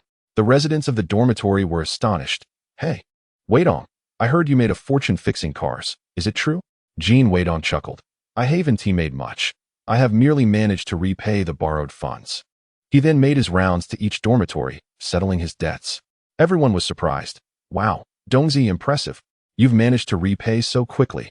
The value of monkey stamps seems to have declined once again. Have you already sold yours?" Jin Weidong merely nodded ambiguously in response. Once he repaid the debt, a sense of clarity washed over him, leaving him feeling remarkably elated. At that moment, Li Linfu was conversing with Lin Sitian at the dormitory entrance. Although Lin Sitian had previously shown little enthusiasm for Li Linfu, she couldn't help but inquire, upon seeing Jin Weidong emerge from the boys' dormitory, "Has your father's car been repaired?" Noticing Lin Sitian's lingering gaze on Jin Weidong, Li Linfu felt a pang of jealousy and replied, Yes, it has. Did you not see how Jin Weidong was chased around the house by his mother with a broom when he brought money home to settle his debts? It was quite amusing. The campus belle filtered out all other information, fixating on one detail. Jin Weidong had earned money from the wealthiest man and returned home to repay his debts. Upon entering the dormitory, she couldn't resist exclaiming to Wang Jianing, "Jianing, I never would have guessed. Your Weidong is truly remarkable. He managed to repair Lin Fu's father's car and even went around the dorms repaying debts. He is indeed a responsible individual, single-handedly clearing his financial obligations." The more she admired Jin Weidong, the more she respected Wang Jianing's judgment. This world is never short of dark horses. Rather, it lacks the discerning eyes to recognize them. Wang Jianing smiled, indeed. If Jin Weidong were truly capable, why would I have so decisively ended our relationship? She suspected he must have borrowed money from the wealthy man, merely shifting his debts around. Moreover, the fact that Jin Weidong had yet to inform anyone of their breakup suggested he still wished to win her back. Rumor had it that Zhang Shuai's family background was not much inferior to Li Linfu's. She needed to act swiftly, ensuring she secured him before any other woman could intervene. After repaying his debts, Jin Weidong returned to the dormitory to gather his roommates for a game of basketball. Upon their return, they coincidentally encountered Wang Jianing standing at the entrance of the second dormitory, offering a box filled with meat and vegetables to a boy with a flat nose and thick lips. The boy accepted the food and began eating, as if it were a common occurrence. The boys were taken aback. Huang Jingwo whispered, "Hey, why is Wang Jianing serving Zhang Shuai?" Another chimed in, "This seems a bit excessive." Jin Weidong, who hardly indulged himself in meat and vegetables to save for her, felt a surge of indignation. Hey, don't get worked up. I broke up with her yesterday. Who she associates with now is no longer my concern." The others exchanged glances, promptly offering words of consolation to Jin Weidong. "Come on, it's over. There are plenty of beautiful girls out there. It's better to be rid of such a woman. I haven't mentioned it before, but I've often seen her trading meal tickets for other goods. You clearly struggle with meal tickets, yet still buy her things. What kind of woman is that? Unwilling to spare a few meal tickets for you." Jin Weidong smiled, "I understand. At the time, I thought her family situation was tough, and I didn't want to hold her accountable for such trivial matters. Now, it is even less necessary to care. A man should not dwell on the past, but rather look towards the future." Huang Jingwo playfully hooked his arm around Jin Weidong's neck, resembling a monkey clinging to a power line. "I admire your generous spirit." Jin Weidong felt a wave of revulsion, shivering at the thought, and pushed him away, laughingly chastising, "Get off me, you reek." Upon entering the dormitory, Jin Weidong discovered that Li Linfu was already awaiting his arrival. Li Linfu remarked, "I mentioned the matter of borrowing the banquet hall. My father would like you to give him a call." Jin Weidong glanced outside and replied, "Let's do it tomorrow. It's too late tonight. The post office has already closed." The tycoon must have sensed something amiss, prompting him to inquire personally. "I need to contemplate my response carefully." Li Linfu insisted. "He said if you can't make the call, I should drive you back." Jin Weidong responded, "There's no need to rush. Let us do it first thing in the morning." Li Linfu pressed on, "But we have classes tomorrow. Come on, let's hurry. Wash up and let us go." "Why don't you just tell him directly in the morning?" Jin Weidong replied, "I haven't eaten yet. The cafeteria closed after I returned from your place." Li Linfu, growing impatient, exclaimed, "Come eat at my house.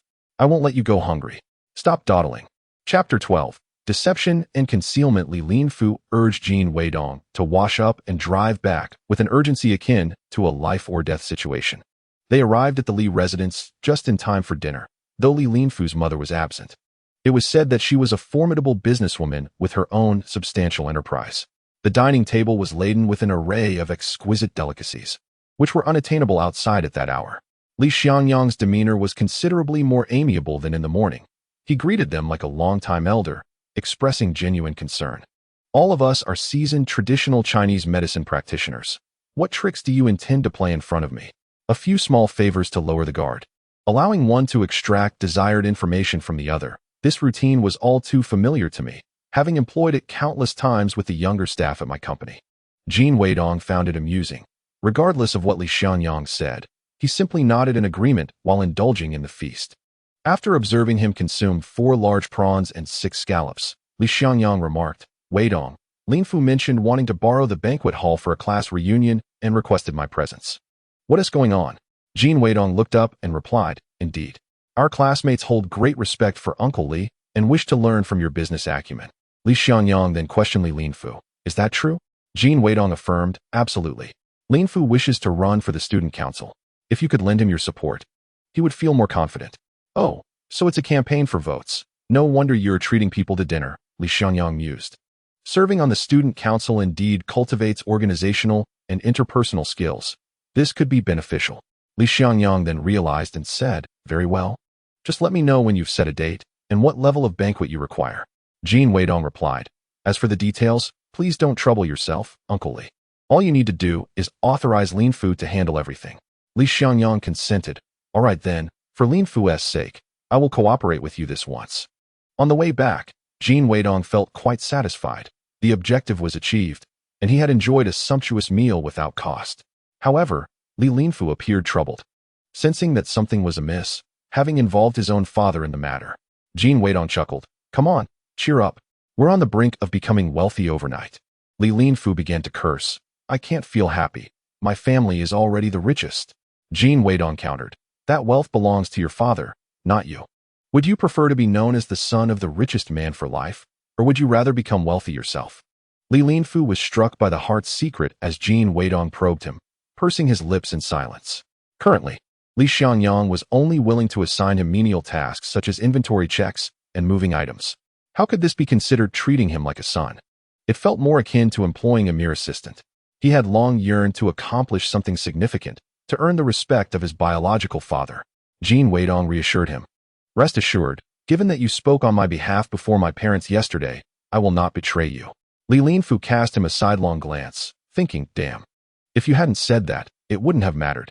But now that you have, I'm even more apprehensive. Let me ponder this further. The more attractive a person is, the more deceitful they tend to be.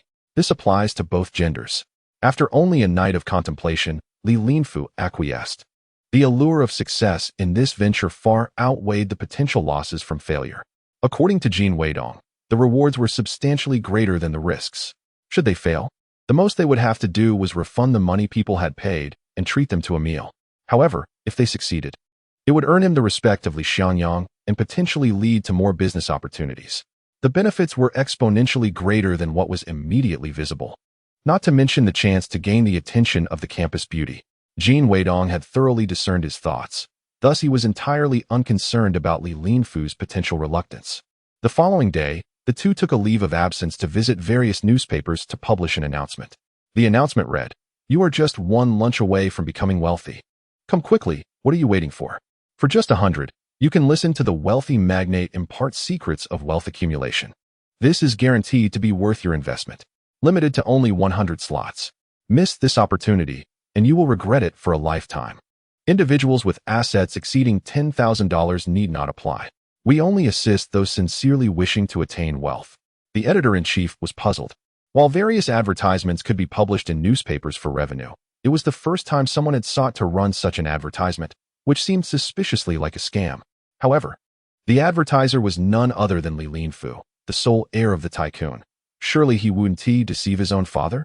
With this thought in mind, the editor-in-chief did not inquire further and proceeded to collect the fees as per regulations, instructing someone to handle the layout. Upon exiting the newspaper office, Jin Weidong instructed Li Linfu, for the next few days, ensure that your father does not see this newspaper, understood? Li Linfu responded, yeah, no worries. He never looks at that page. He only reads the front page news. This illustrates that the most formidable adversary can often be an insider, one who strikes from behind with unwavering precision, to lend an air of legitimacy to their endeavor. Jin Weidong and Li Linfu reserved a small conference room at the Li family hotel, which was also the address provided in the advertisement for registration. They stated that this was the sole method for signing up, asserting that other means were fraudulent. A mere $10 deposit was required for reservation, with the full payment due upon meeting the magnate. In this era, people held an unshakable belief in the contents of newspaper advertisements. Consequently, once the ad was published, it spread like water poured into hot oil.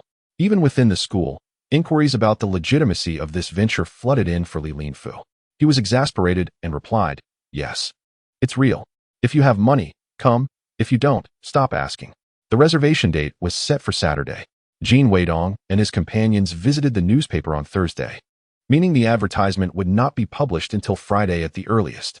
This indicated that reservations would commence immediately after the ad's release. Li Linfu harbored doubts about this arrangement. Shouldn't we allow others an extra day to consider? Jin Weidong remarked. I have already stated that we must act swiftly. Furthermore, those with the means and the desire to profit will naturally arrive. For everyone else, no matter how much extra time you afford them, they will not come.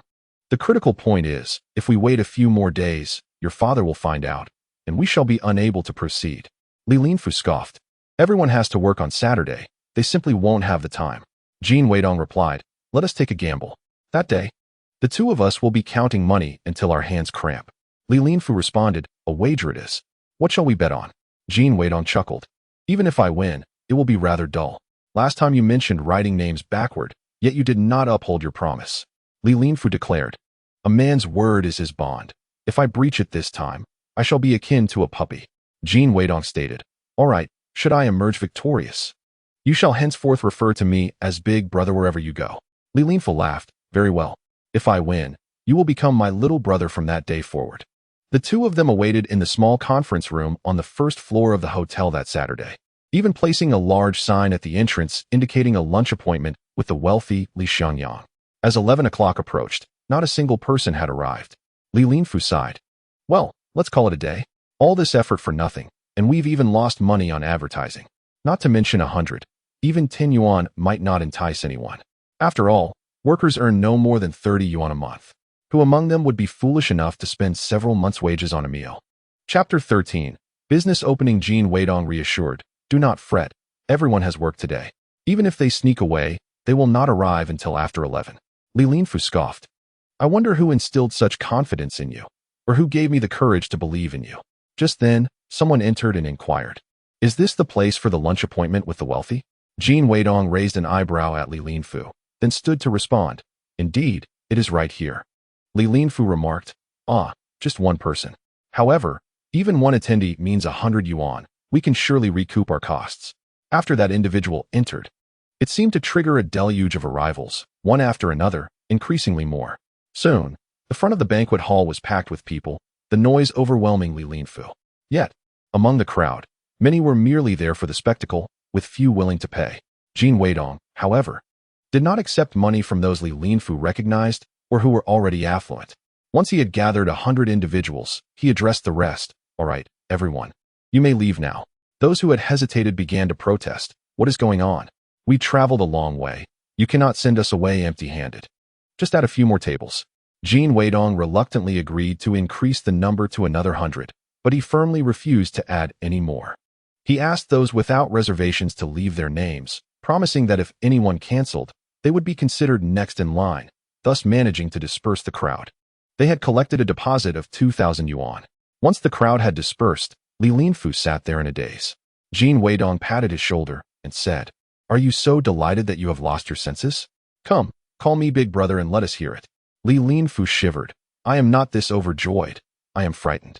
If, at that moment, you find yourself at a loss for words, do you not fear that these 200 individuals might trample you into a mere pulp? I possess the audacity to accept payment. Thus, I am confident in my ability to ensure their satisfaction.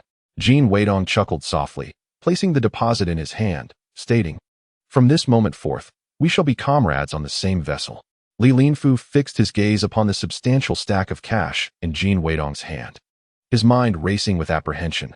Goodness, why do I feel as though I've boarded a pirate ship? If this endeavor fails, my father will surely annihilate me.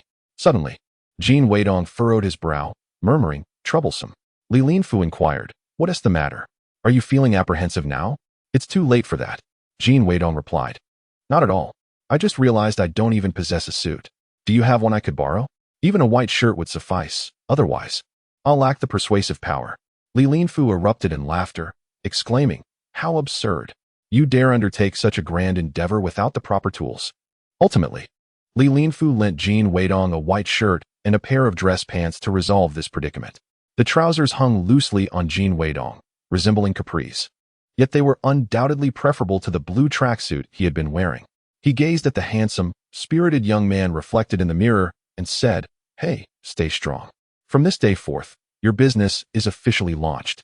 Li Linfu's family restaurant remained closed to the public that Sunday noon, exclusively reserved for Jin Weidong. This marked the first time the restaurant had ever done such a thing, as they typically hosted weddings, birthday celebrations, and other events. Moreover, the meal was provided to Jin Weidong at a mere 50 cents, just enough to cover costs. Were it not for Li Linfu's influence, the restaurant manager would have outright dismissed him. Jin Weidong arrived by 9 o'clock to oversee the meal and venue preparations, even requesting that the restaurant's security department send 10 male staff members to maintain order. Li Linfu, yawning as he followed him around, grew increasingly perplexed. Why is this guy so adept? It feels as if he has done this countless times before. After inspecting the premises, Jin Weidong and Li Linfu settled at the entrance of the dining hall. They had agreed that Jin Weidong would handle checking the reservation list and collecting payments, while Li Linfu would distribute number tags. They anticipated commencing at 11 o'clock and concluding by 11:30. Li Linfu thought Jin Weidong was speaking with unwarranted confidence. Given the number of reservations, it would be impressive if even 1/10 of the attendees showed up, and even if they all did, how could they possibly finish within half an hour? Just past 10 o'clock, some individuals arrived, immediately expressing their desire to withdraw from participation and requesting a refund of their deposits. Jin Weidong offered no resistance, promptly returning their deposits and striking their names from the reservation list. Those who had initially believed it was a scam now hesitated, observing Jin Weidong's swift refund with newfound uncertainty lingering at the entrance. Jin Weidong made no effort to rush them away. Soon, others began to arrive as well. One person questioned, "Why would you be so generous as to share a method for overnight wealth accumulation with us, instead of keeping it to yourselves for greater profit?" In truth, this was a question that piqued everyone's curiosity, and even those who had just withdrawn their deposits hurried over to listen. Jin Weidong replied, "This method is rather unique. It requires a certain number of individuals to participate collectively in order to yield profit. Once I explain, you will all comprehend." Another individual queried, "What if I leave today without any means of earning money? What about the $100 that would be wasted? If you followed my instructions and did not earn any money, feel free to seek me out." Jin Weidong presented his student ID, declaring himself a student of the College of Mechanical and Electrical Engineering.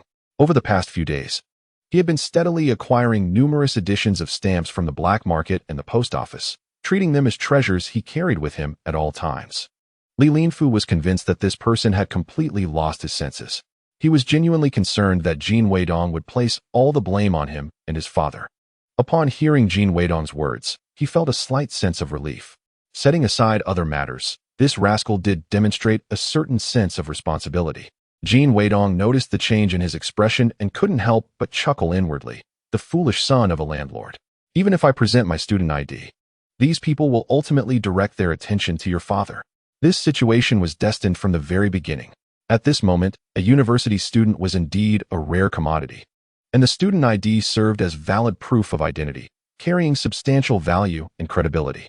Consequently, no further inquiries were made, and the crowd began to pay to enter. Jin Weidong and Li Linfu busied themselves. The few individuals who had requested refunds, witnessing the influx of patrons, began to regret their decision and approached to ask, "Can I pay to re-enter?" Jin Weidong replied, "I'm sorry, but you are currently considered as having no reservation and no waitlist registration. So you must wait until those on the standby list have entered before you can pay to re-enter." Upon hearing this, the individuals protested, "What nonsense! Why not just open a few more tables?" Jin Weidong's expression darkened. "Business is voluntary. If you choose not to purchase, I will not compel you. Similarly, if I choose not to sell, you cannot force me. Moreover, you cannot expect to come and go as you please, treating us as mere trifles." Those individuals considered forcing their way in, but hesitated at the sight of the restaurant's security guards standing nearby. Chapter 14. Secrets to Sudden Wealth. Many who had registered for the standby list yesterday also arrived, eager to pay upon hearing that there were still spots available. Thus, the venue quickly filled to its capacity of 200. This banquet hall could accommodate 30 tables. Li Linfu signaled to Jin Weidong, urging him to increase the capacity and collect more fees. The food was already prepared, merely requiring packaging. Furthermore, these patrons were not here solely for a meal. However, Jin Weidong feigned ignorance, waiting for everyone to enter, collected the sign at the entrance, and instructed the staff to bring in the food carts, each containing portions served in enamel bowls. Before long, Li Xiangyang also entered, after which the door was securely locked. Those inside pointed at Li Xiangyang and asked the security guard, "Is that Comrade Li Xiangyang?" The guard huffed dismissively but nodded in acknowledgement.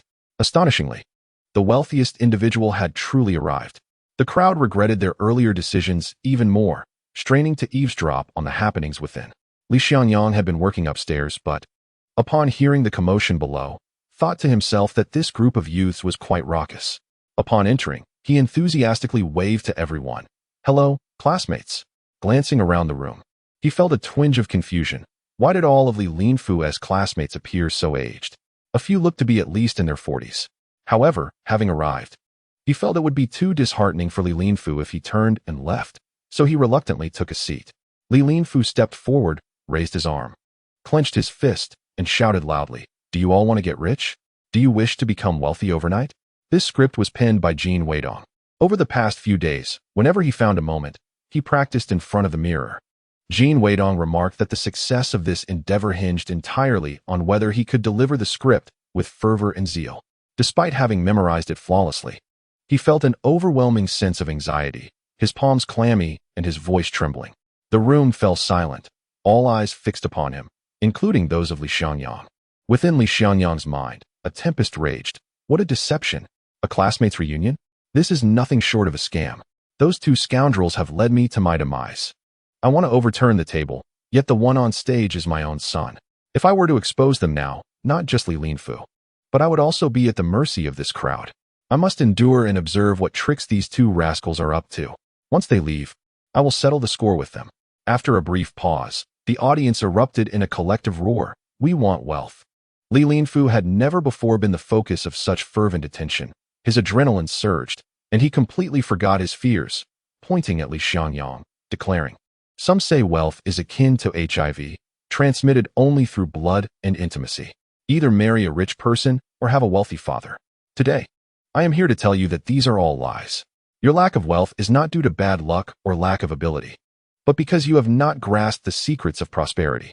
My father, Li Xiangyang, is affluent because he possesses the key to wealth.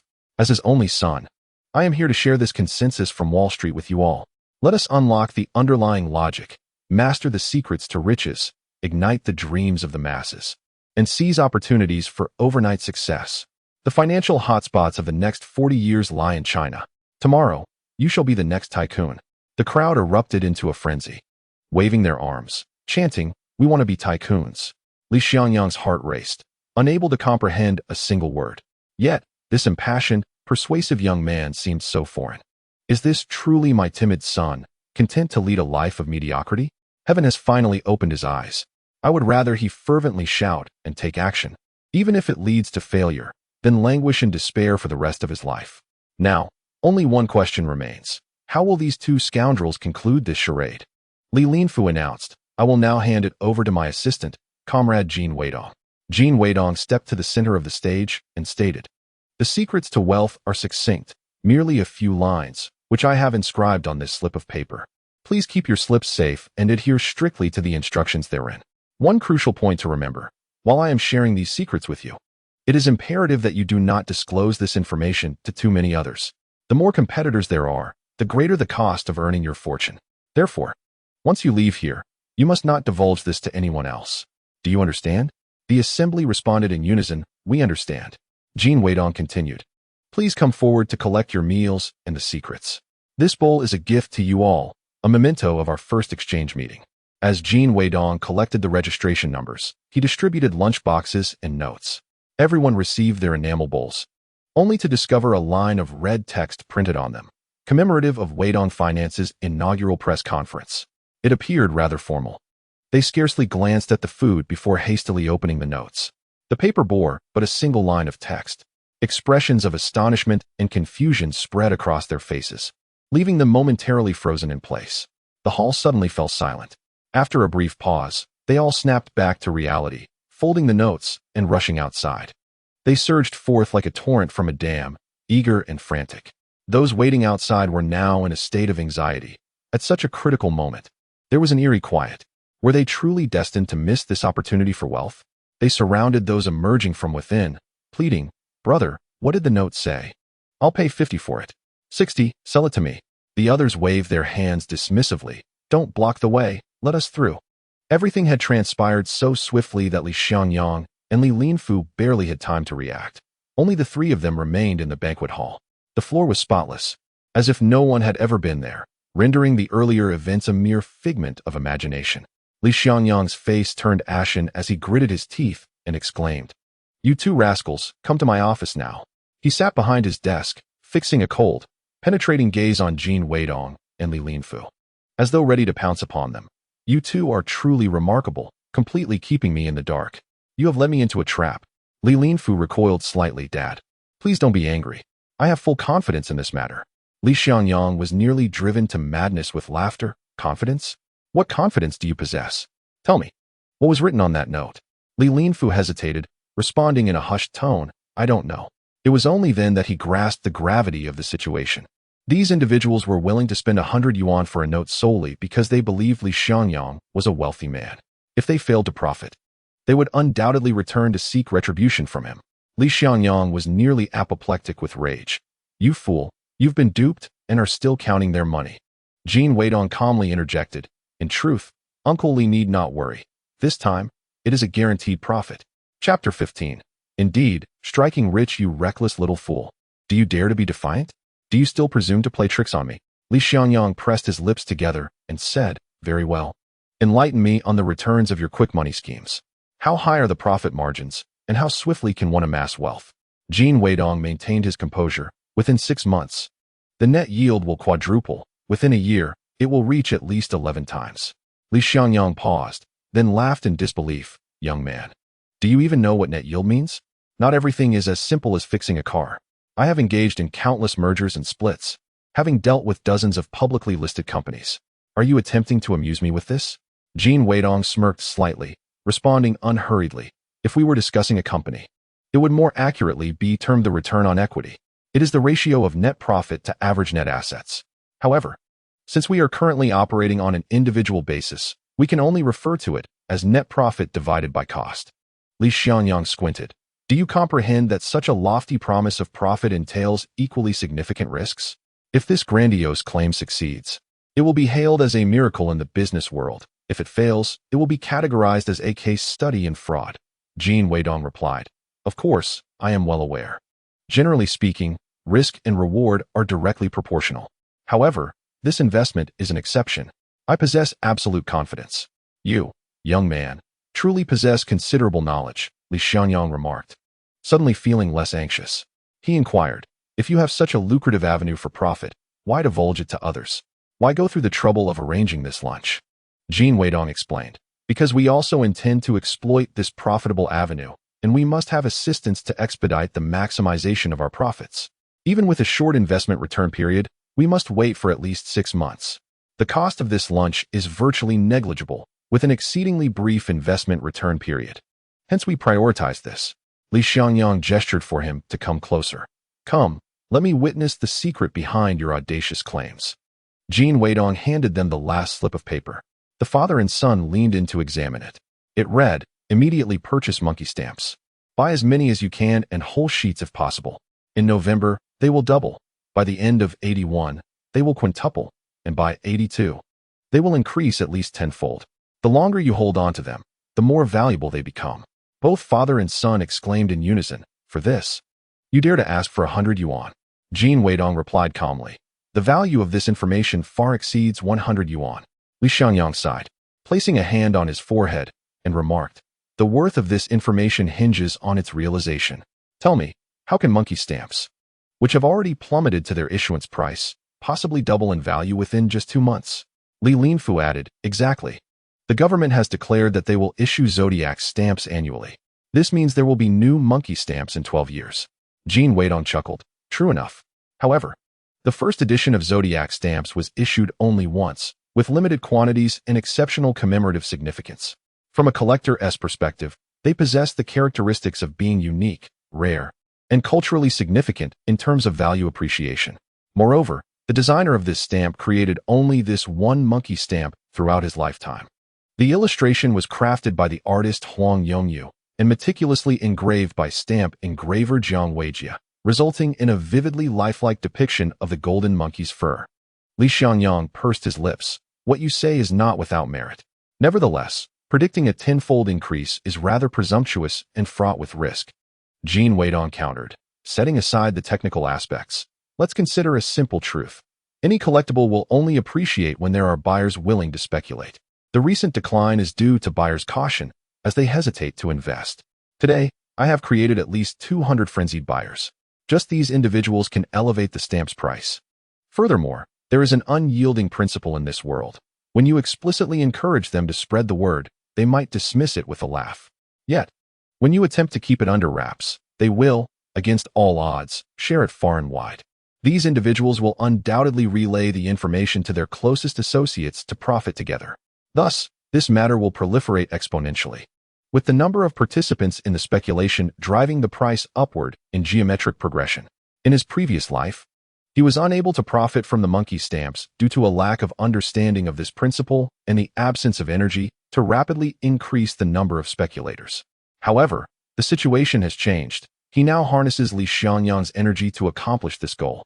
Li Xianyang squinted at Jin Weidong, realizing that this young man possessed far more knowledge than he had anticipated.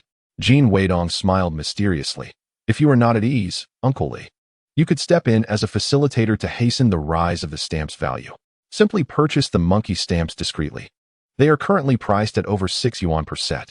If you acquire 100 sets, it would only amount to less than 700 yuan. Even if you sell them at face value, you will certainly not incur a loss. The more Li Xianyang secretly buys, the quicker the outside world will become aware, leading to greater enthusiasm for stamp speculation. This is a directly proportional relationship. Li Xianyang coldly remarked, the idea originated from you. Will you not feel aggrieved taking only 40% of the profits?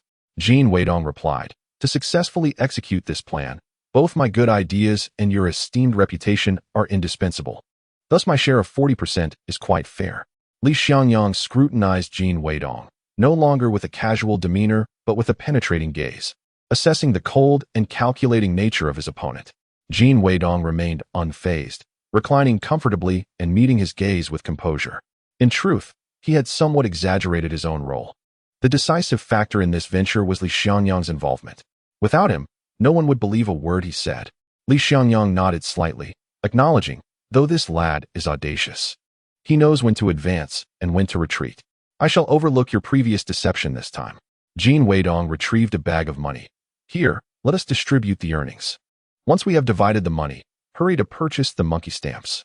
Since we have built momentum, we cannot merely watch others profit while remaining idle.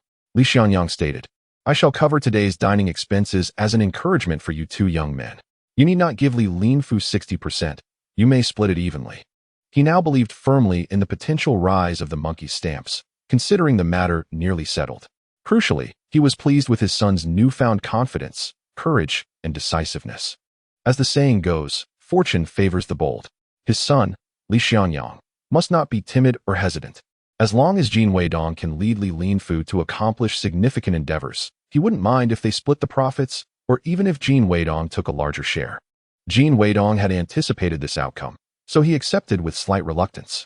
With an income of 20,000 yuan, and if dining expenses were covered, their only cost would be the advertising fees. Both Jin Weidong and Li Linfu each took home nearly 10,000 yuan. Chapter 16. The rush for monkey stamps, 10,000 yuan. Money earned in just 3 days. A risk-free profit, an effortless windfall. Li Linfu trembled with excitement. Clutching this sum, whether Jin Weidong could make others wealthy was uncertain, but one thing was clear. Jin Weidong had made him rich overnight. Jin Weidong was equally elated. In this era, the number of 10,000 yuan households was scarce. He, Jin Weidong, had achieved this in merely a week. The key was that he could finally enable his father to open the tofu shop. Jin Weidong, while receiving money, said to Li Xianyang, next time, please have Uncle Li handle the lunch. Li Xianyang frowned, his voice involuntarily rising a few decibels. How many times must it be? Is it not sufficient for just once? Jin Weidong grinned. This lunch will become a routine meeting for the company. After all, we have already put the word out. Furthermore, having discovered such a lucrative method, it is only natural to seize the opportunity multiple times. Li Xianyang's face contorted with displeasure. We shall see how it goes. I am a person of stature. How can you treat me like a mule from a production team, summoning me at will?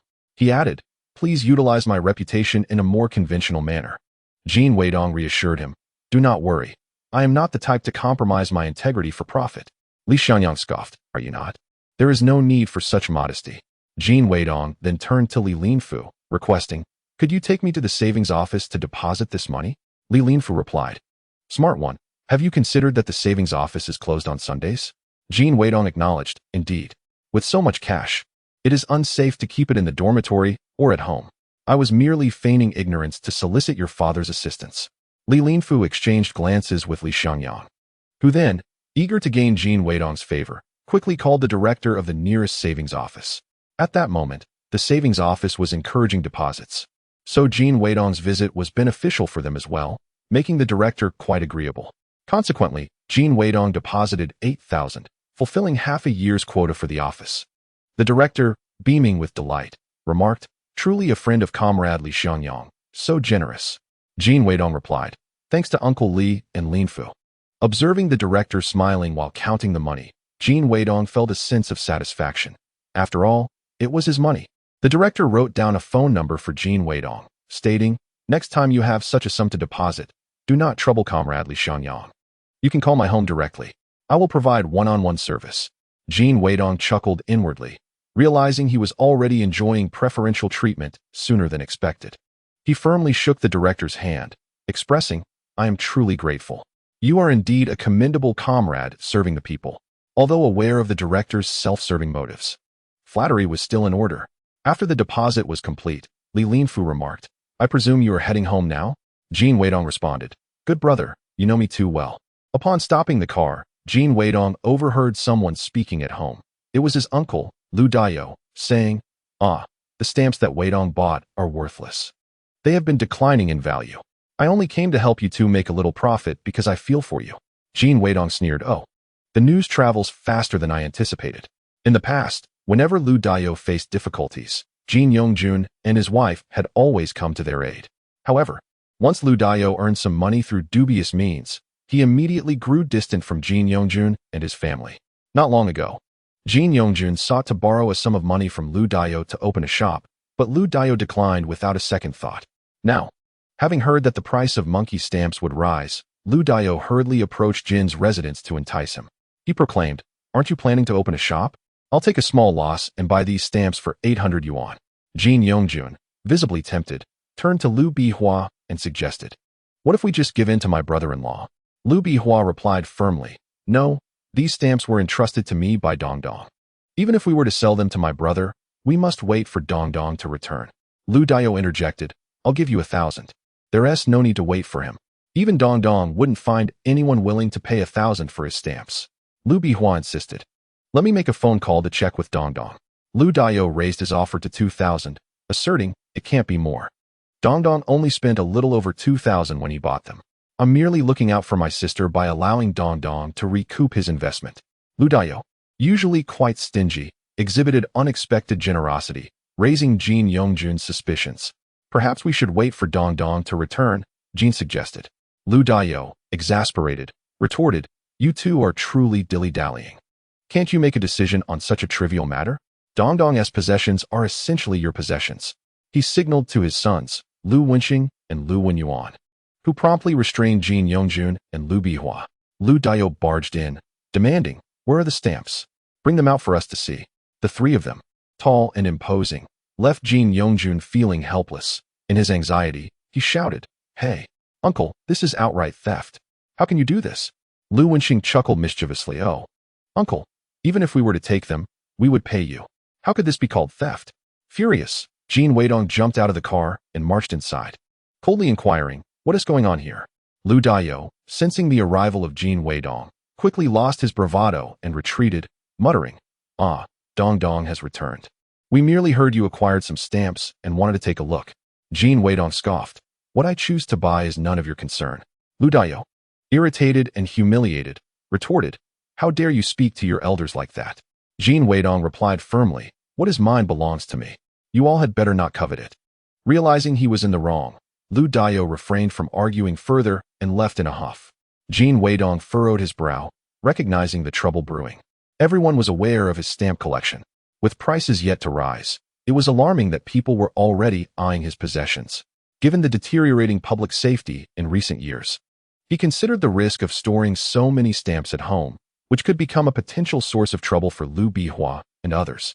The city's trust bank had offered safe deposit box services since before the establishment of the People's Republic of China. He thought it wise to rent a box to securely store all his stamps. Paying a modest rental fee would be far more prudent and secure than keeping them at home. With these thoughts in mind, he turned to Liu Bihua and said, "Mom, I think I should take the stamps with me." Understanding his intent, Liu Bihua quickly fetched a large canvas bag, placing the stamps inside and handing it to Jin Weidong, cautioning, "Dong Dong, these are treasures, but they can also be a source of trouble. Be careful." Jin Weidong accepted the bag, assuring her, "I understand. Do not worry. I have a perfectly secure place to store them." Chapter 17. A matter of concern. Jin Weidong handed the 2,000 yuan he had brought to Jin Yongjun, saying, "Dad, this is the money I earned together with Lin Fu. Please use it to start the tofu shop." Jin Yongjun and Liu Bihua stared in disbelief at the thick stack of cash, their astonishment mingling with joy, instinctively seeking silent confirmation from Li Linfu.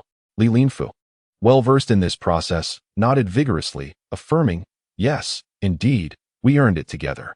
My father can attest to that." Jin Yongjun, overwhelmed with excitement, grasped Li Linfu's hand and shook it vigorously, exclaiming, "Linfu, thank you so much. You are truly the savior of the Jin family. Ever since my son met you, he has undergone a remarkable transformation, his fortune flourishing." Li Linfu, feeling somewhat awkward, replied, "Oh, it's really Weidong's own talent." He added with a hint of jest, "Alas, it seems you two are quite unaware of your son's earning abilities. I might as well cling to his coattails." Jin Weidong felt a twinge of emotion at the corners of his eyes and addressed his parents, "Dad, Mom, before we open the store, please refrain from setting up stalls. I can earn money now, so you should take a moment to rest and enjoy life." Liu Bihua wiped her eyes and smiled. "All right, our Dongdong has finally grown up." A surge of unprecedented pride and fulfillment welled up in Jin Weidong's heart. After traversing such a long journey, he had finally accomplished the endeavor he desired most. Ultimately, the purpose of a man earning money is to ensure his family enjoys a more comfortable life, allowing his parents to pursue their own dreams, is it not? Li Linfu was lost in thought, gazing at Liu Bihua. He had never had the opportunity to experience the joy of surprising his parents with a significant sum of money. His parents' capacity to handle wealth had long surpassed that of ordinary individuals, rendering the prospect of surprising them impossible. For instance, on a day like today, who wouldn't he break into a sweat and tremble at the sight of 20,000 yuan? Yet, Li Xiangyang merely smiled. Jin Weidong noticed Li Linfu's despondency and, stepping outside, patted his shoulder in consolation, saying, "Uncle Li loves you too, just in a different way." Li Linfu managed a bitter smile, replying, No, you're mistaken. What he loves most is money, not me. Heartache can only be healed by the heart." Jin Weidong understood that no matter how much he explained, it would be futile. As they returned to the vicinity, darkness enveloped the sky, and the east gate appeared ominously dim. Suddenly, the dejected Li Linfu exclaimed, pointing at the roadside, "Isn't there someone over there?" Jin Weidong focused his gaze and saw a man dragging a woman into the woods. Li Linfu gritted his teeth. "Damn it. Could that be the pervert?" Jin Weidong cautioned, "Don't meddle in others' affairs. Have you forgotten yesterday's incident? Besides, I am currently in possession of something worth billions in the future and tens of thousands now. It's not worth risking for others." Li Linfu stopped the car, intent on getting out, but Jin Weidong grabbed him and abruptly honked the horn. The loud noise startled the man, causing him to pause. Seizing the opportunity, the woman broke free, delivering a fierce kick to the man before sprinting towards them. The man, clutching his groin, crouched down but, still unwilling to relent, staggered after her. Reaching out to grab the woman, Li Linfu, exasperated, jumped out of the car, cursing, "Damn it, how audacious can one be to pursue her?" Jin Weidong sighed and followed suit. As the man noticed the presence of two men, particularly the tall Jin Weidong, he halted his steps and retreated into the shadows. The woman rushed to the side of the car, her beautiful apricot-shaped eyes brimming with tears, her slender frame trembling like withered leaves in the wind. "I beg you, save me." It was then that Jin Weidong recognized her as Qin Guo, a young female worker from the campus's electromechanical factory, a place associated with the Electromechanical College for practical training. They were acquaintances, and he felt reluctant to abandon her. The shadow seemed unwilling to concede, peering curiously from the darkness. Damn it, truly reckless. Li Linfu rolled up his sleeves, ready to confront him. Jin Weidong pulled him back and said to Qin Guer, "Get in the car, we will take you home." Qin Guer glanced at the car, hesitating. If someone were to see her getting into a man's vehicle, her reputation would be irreparably damaged. While she was indifferent to public opinion, she worried about how Qin Lei might react if he found out. Furthermore, what if these two were also ruffians? Yet, staying behind would certainly mean being pursued by that lecher. Jin Weidong perceived her apprehension and produced his student ID. "I am a student from the College of Electromechanical Engineering. We met during labor class before the summer break." Qin Guotra scrutinized him closely and recognized Jin Weidong. "Ah, yes, I've seen you. Just take me to a place with streetlights." She got into the car, frequently glancing back, as if fearing that the impending darkness would engulf her and drag her out. Li Linfu reassured her, "It's all right. We are here. He wouldn't dare to come back. Don't walk this way alone in the future." Qin Guer responded, "Thank you, both of you. I take this route home every night after my shift. I never expected to encounter a ruffian today." Jin Weidong and his companion dropped Qin Guer off at the roadside. Before she could express her gratitude, Jin Weidong stepped on the accelerator and sped away. Li Linfu muttered, "Why the rush? She is, after all, the belle of the electromechanical factory. I finally had a chance to talk to her." Jin Weidong sighed. "I have money and important belongings with me. Have you forgotten?" Qin Guer's brother was a delinquent, having become the local boss at the tender age of 17 or 18. He couldn't be sure this wasn't a trap, so lingering was not an option. Upon returning to the dormitory, Jin Weidong discovered that his belongings had been rummaged through. He inquired of Wang Jianing, "Were we robbed?" Despite their close friendship, they would never invade each other's privacy. That evening, the dormitory was bustling with activity, whereas during the day, students were either attending classes or playing sports, leaving the dorm nearly empty. Wang Jianing replied, "Isn't that the case? My things were also searched. Even my stinky socks and shorts weren't spared." Another chimed in, "We've already reported it to the school's security department. Did you lose anything?" "No. Fortunately, everyone had only a small amount of money on them, so there were no significant losses." Jin Weidong felt a mix of emotions. These intruders were not after money, but rather looking for collectible stamps. This indicated that his strategy was indeed successful, and the value of the stamps would likely appreciate more rapidly than anticipated. His strategy had proven remarkably effective, transforming him into a target for all manner of wrongdoers. Thus, it became imperative to swiftly deposit all the stamps into the bank's safe. That night, Jin Weidong used the canvas bag containing the stamps as a pillow while he attempted to sleep, though anxiety rendered his slumber restless. In a haze, he felt a hand reaching towards him and instinctively grasped the wrist of the intruder. Chapter 18. The reincarnation of a glutton. Li Linfu's voice echoed like a pig's squeal. "Ow, be gentle. You're going to break my hand." Of all the people, Li Linfu was the least likely to steal my stamps.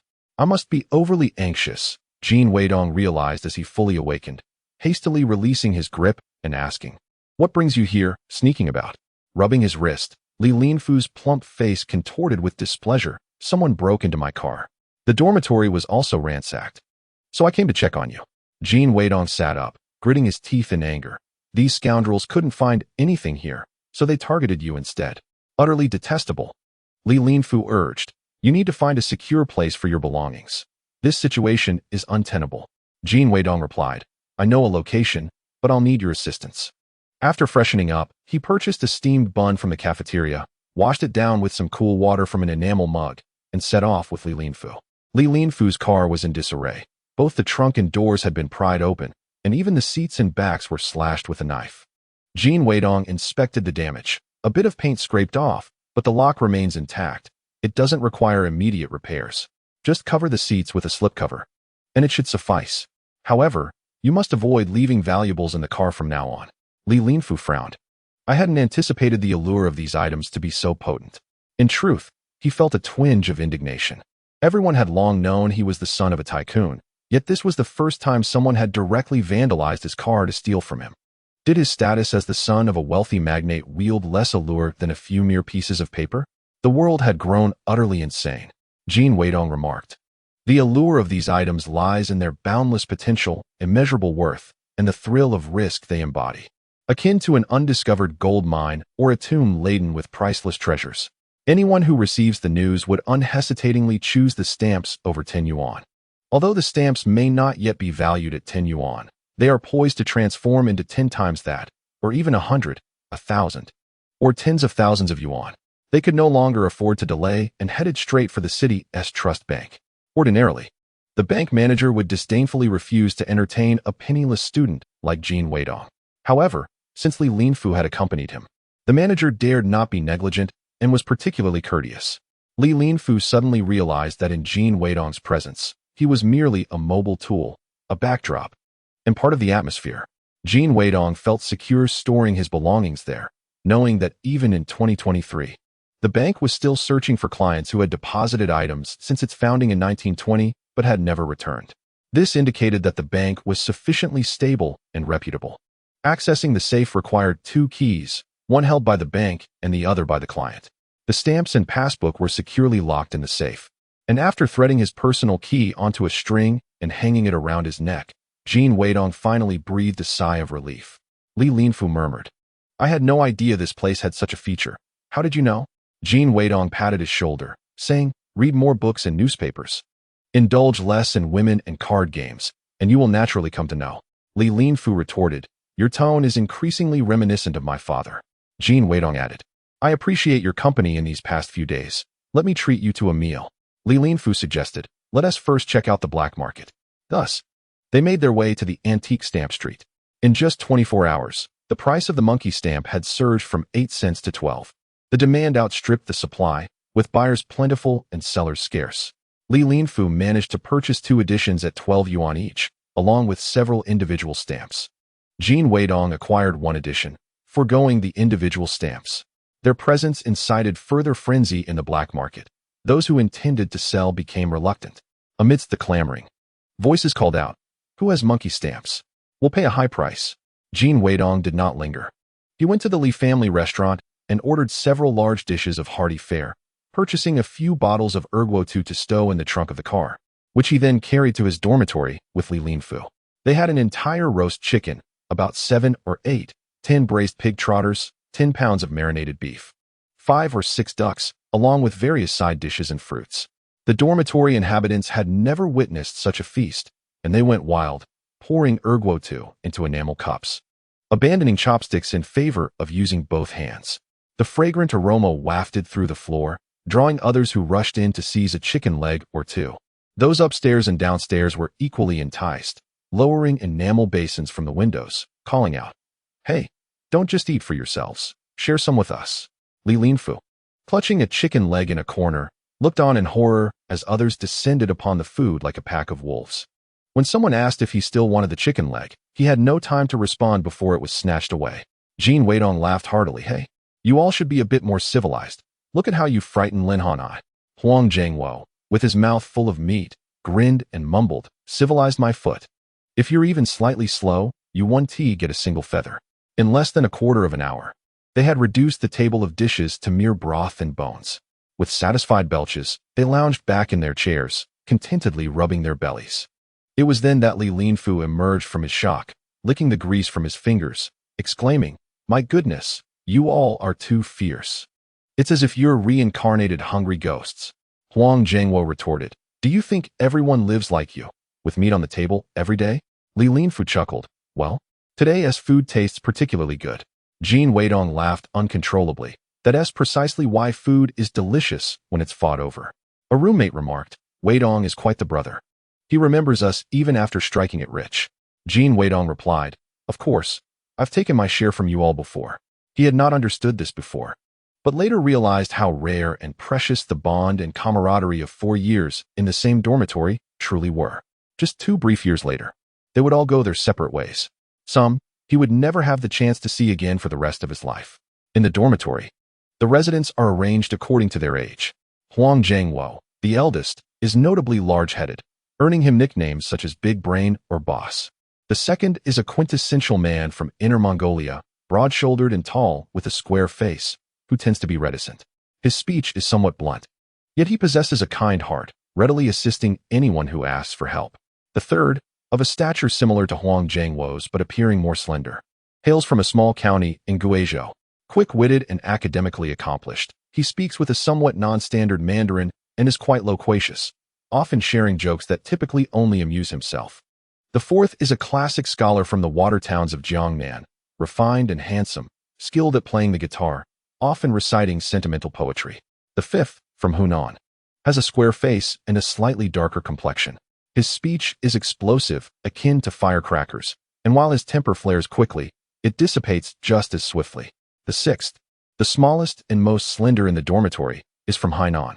He is somewhat lethargic, preferring to lie down rather than sit. He is the only one who can accompany Jin Weidong from noon until noon again, even wandering around in slippers during the winter. Chapter 19. The Awakening of the Simp. The seventh, from Haiqing, is slightly plump, talkative, and fair-skinned, with eyes that crinkle into crescents when he smiles, resembling a nurturing figure. Often mediating disputes in the dormitory alongside Wang Jianing. Jin Weidong, the youngest and ranked eighth, finds himself amid a lively scene where everyone has just finished eating. Wang Jianing and the second are urging the fifth and seventh to help Jin Weidong clear the table and sweep the floor. The fifth exclaims, "I thought of a joke." Wang Jianing retorts, "Silence, and just work." The fourth retrieves his guitar, sitting on his bed to play Youth, Oh Youth. An insert from last year's first real-scene single-episode drama, There Is a Young Man, broadcasted by CCTV. The melody is passionate and exuberant, brimming with youthful vitality and visions of the future, making it a favorite among university students. Youth, oh youth, beautiful times, more vibrant than the rosy clouds, more fragrant than roses. If one were to inquire about youth, where might it be? Soon, voices from above and below join in the singing, with even those who forget the lyrics humming along. In front of the second dormitory, Wang Jianing has once again brought food for Zhang Shuai. This routine has persisted for nearly a month, during which she has even washed his clothes and smelly socks. Yet, Zhang Shuai's demeanor remains lukewarm, testing her patience. Today, however, he exhibits an unusual warmth, leading Wang Jianing to a small garden and sitting beside her at a table made of cement bricks. Wang Jianing feels a surge of joy. Their relationship seems to be advancing. Indeed, the pursuit of a man is but a thin veil away. If she can be just a bit more proactive, perhaps a hug would lead him to capitulate entirely. As Zhang Shuai eats, he says, "Jianing, I truly like you." Wang Jianing lowers her gaze, responding with a bashful expression. "I like you too." Zhang Shuai continues, "However, there are those who claim I stole you from Jin Weidong, which makes me quite uncomfortable. That's why I have yet to confess my feelings." Wang Jianing, feeling aggrieved, replies, "Actually, it was Jin Weidong who thought we were incompatible and suggested the breakup." Zhang Shuai dismisses her words, saying, "That doesn't matter.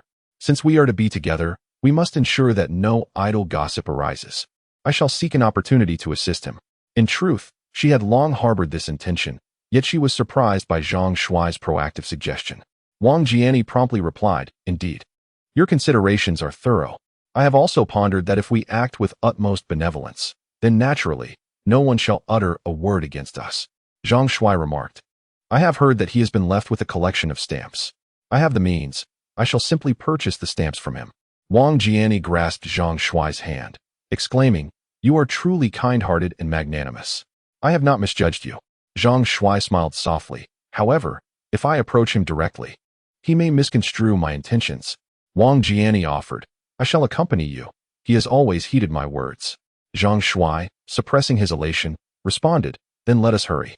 I have heard he has frequently been absent from the dormitory, making him difficult to locate. You cunning woman, enamored of wealth," he thought. Initially, he merely sought to take advantage of her, to toy with her before discarding her. Yet, unexpectedly, she proved to be of such utility. "Just this morning, I received word that the monkey stamps would appreciate in value. Jin Weidong is surely unaware. I must seize the opportunity to acquire the stamps at the lowest price before their value rises. Should I approach him myself, he would undoubtedly grow suspicious. With you as my cover and guide, I shall have greater confidence." Wang Jianing replied, "Very well. We must resolve this matter swiftly, so I can trustingly embrace another." The administrator called for Jin Weidong in the hallway, stating that someone was seeking him. Upon descending, Jin Weidong saw Wang Jianing and Zhang Shuai and, without a second thought, turned to retreat. Had he known they were here, he would not have come down, deeming it a waste of time. Wang Jianing hurriedly approached, blocking his path. "Jin Weidong, please hear me. I am here to assist you." Jin Weidong raised an eyebrow, contemplating her. In his previous life, Rather than harboring hatred for Zhang Shuai's boldness and claiming his love, he was baffled by Wang Jianing's decision to leave him for a man resembling a baboon. Moreover, Wang Jianing had brought Zhang Shuai to him on the eve of the stamp's rise, resulting in his subsequent lack of opportunity for redemption. What does a devoted admirer despise most? Discovering that the object of their affections is equally as sycophant, one whose foolishness and lack of character are utterly egregious. Eventually, he understood that this predicament had little to do with his appearance or abilities. It was all about the influence of wealth. Wang Jianing was solely motivated by monetary gain. Zhang Shuai was not genuinely a rich heir, merely a speculator who purchased stamps from him, profiting briefly before disappearing. Later, he suffered significant losses in futures trading. Wang Jianing successfully evaded his trap, only to be taken advantage of by Zhang Shuai, leading her into a quagmire of debt. In retrospect, she appeared rather pitiable and unfortunate. This was one of the reasons Jin Weidong ceased to harbor resentment towards her. Wang Jianing lowered her voice, saying, "Weidong, I pleaded with Zhang Shuai for quite some time before he agreed to purchase all the monkey stamps from you. Please do not let pride cost you your final opportunity." Jin Weidong replied, "There is no need. I appreciate your kindness, but I do not intend to sell the stamps." Zhang Shuai interjected, "I am only assisting you out of respect for Jianing. Do not be so obstinate." Jin Weidong's expression hardened. "Are you incapable of understanding? I have already stated that I will not sell." Zhang Shuai eagerly proclaimed, "I am willing to purchase your stamps at double the market price." It seemed that without a confrontation, he would not relent. Jin Weidong nonchalantly turned around and inquired, "Oh, and what price might that be?" Zhang Shuai, sensing an opportunity, promptly responded, 15 cents each, 12 yuan for a complete sheet. Jin Weidong found this somewhat amusing and remarked, "You may not be aware of the current market, as it has already surged to 20 cents this morning. It has likely risen even further by now." Wang Jianing, taken aback, suddenly realized she had been manipulated by Zhang Shuai and glared at him with indignation. Jin Weidong decided to deliver another blow. The wealthiest individual has indicated that next year, these stamps could reach at least 50 cents each, or 40 yuan per sheet. Wang Jianing scoffed, "Impossible. You must be deliberately trying to provoke me." Jin Weidong retorted, "Wang Jianing, you greatly overestimate your own worth. As I have stated, I no longer harbor any feelings for you. Since we have parted ways, let it be final. Please do not pursue me any further. Thank you." The bustling crowd at the dormitory entrance listened intently. Although the onlookers feigned calmness, their thoughts were in turmoil. Goodness. The campus's most devoted admirer, Jin Weidong, has finally woken up. It is indeed a rare occurrence. Wang Jianing, feeling both shame and anger, hurriedly lowered her head and departed. Zhang Shuai, filled with fury and embarrassment, stormed away, muttering, "Damn it, how ungrateful and lacking in self-awareness." Upon returning to the dormitory, he found Wang Jianing still waiting for him, her presence filling him with disdain as he furrowed his brow and asked, "What do you want?" Chapter 20. Gifts accepted. Faces slapped. Wang Jianing inquired, "Is it true that the price of those stamps has skyrocketed?" Zhang Shuai, thinking she had come to confront him, felt a twinge of guilt and replied vaguely, "It hasn't risen by much, just a little." Wang Jianing exhaled in relief. "That's good to hear. Jin Weidong, now that we have broken up, you cannot possibly fare better than I." Li Xiangyang was simultaneously arranging for connections to retrieve unsold monkey stamps from out-of-town post offices, while also instructing others to acquire them at 30% above market value from various antique trading markets. He urged them to procure as many as possible. Despite his insistence on confidentiality, the news spread rapidly. Informed sources began to broadcast the collectible nature of these stamps widely. Those who had previously been unaware were now informed. The price of monkey stamps continued to soar. When they could not be found in the city, people sought them in neighboring areas, igniting a fervor for trading monkey stamps that spread nationwide, like a spark igniting a vast prairie. Wang Jianing frequently overheard discussions about the rising prices of monkey stamps, prompting her to venture into the black market to verify the claims. To her astonishment, she discovered that the price had already reached the average cost at which Jin Weidong had initially purchased them, 30 cents each. Moreover, any that were made available were quickly snatched up by eager buyers.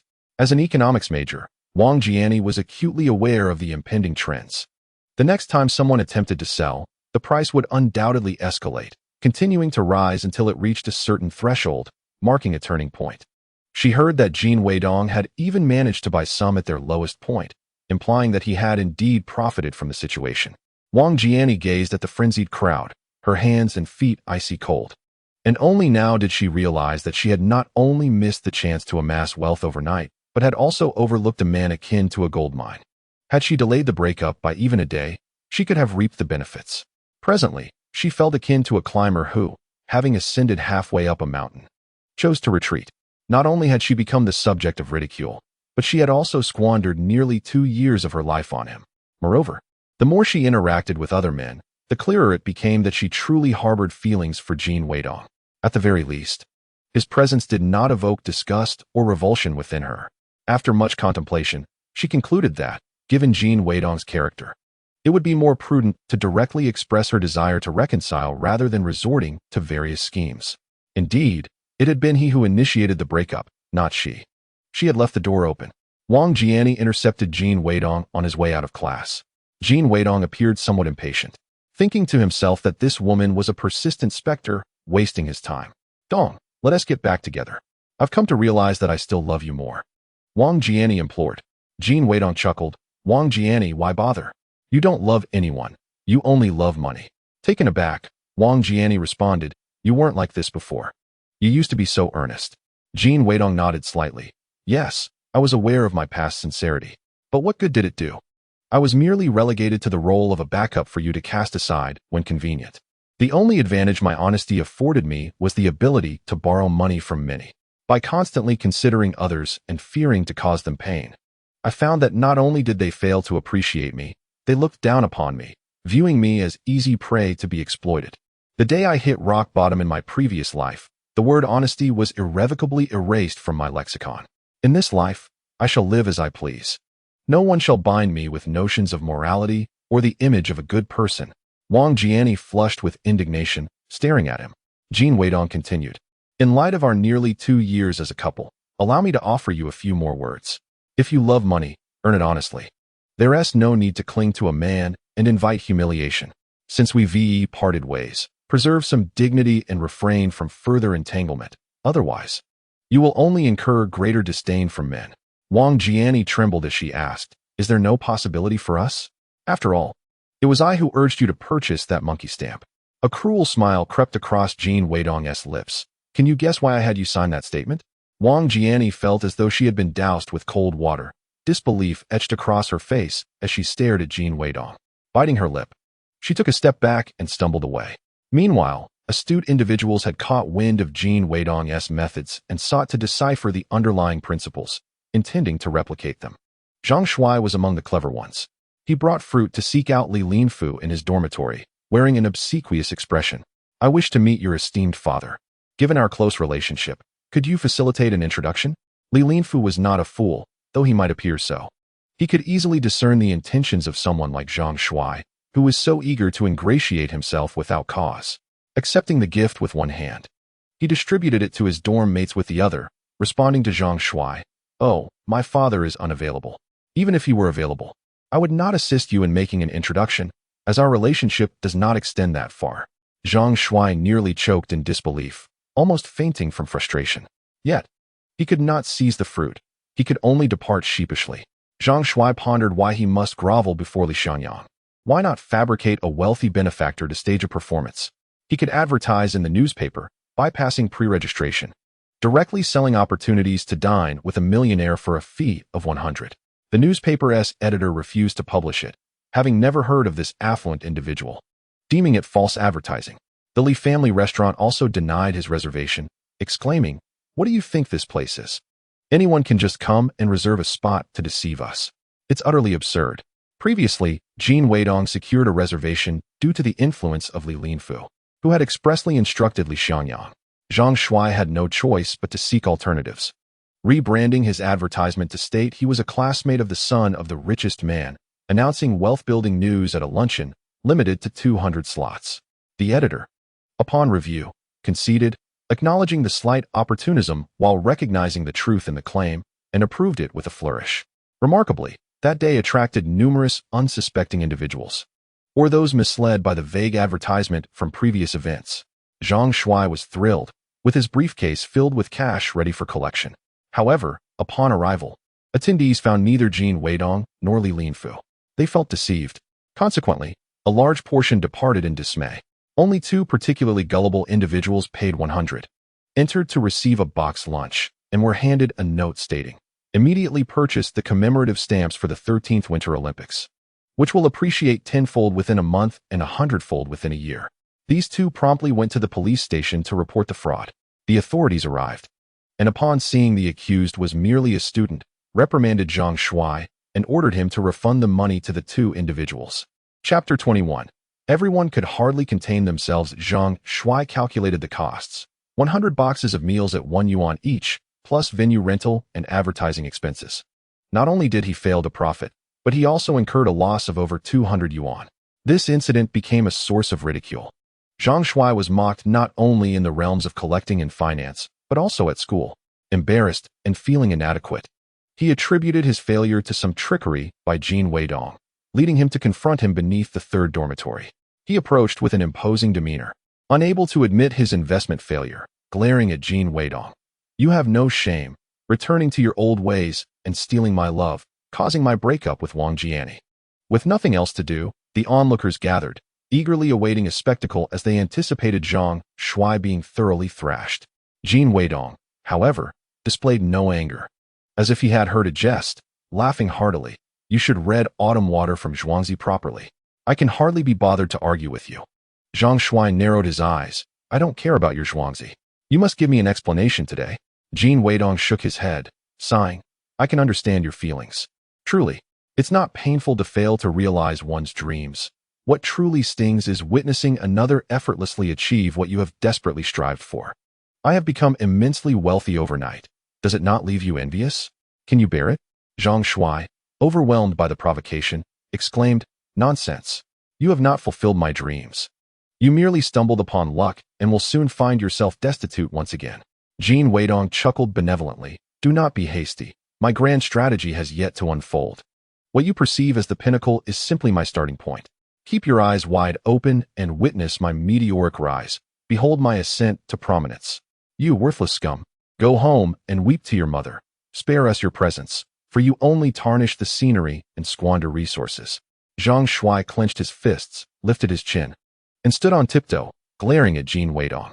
Jin Weidong crossed his arms, gazing down at him with a mocking smile. "Do not lose heart. You do possess certain merits. Though you are short in stature, you are quite portly. While you may not be the most unattractive, your demeanor is quite repugnant." Unable to endure the humiliation any longer, Zhang Shuai broke down in tears and turned to leave. Jin Weidong sighed. "How pitiable, a wretched soul. As an ordinary individual, one can only see the surface, unaware that the crux of speculation in stamps lies not in Li Xianyang's fanfare, but in my prior knowledge of the soaring value of monkey stamps.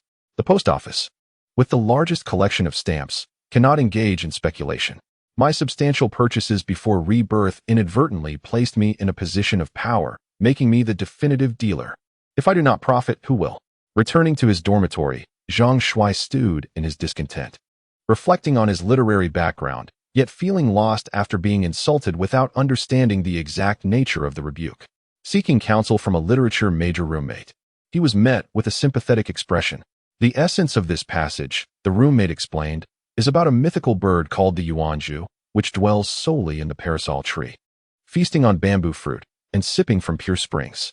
One day, the yuanju flew above an eagle, which, fearing the bird would steal its putrid mouse, cried out in fright. However, the yuanju had no interest in such carrion, and without a glance, it soared away." At that moment, Zhang Shuai comprehended Jin Weidong's intent. He held Wang Jianing in such disdain that he dismissed any attempts to intimidate him. "How arrogant of you, Jin Weidong," he thought. "I shall take a risk and purchase dozens of the stamps released by the post office this year. Surely one will appreciate in value. If you, Jin Weidong, can speculate successfully, so can I.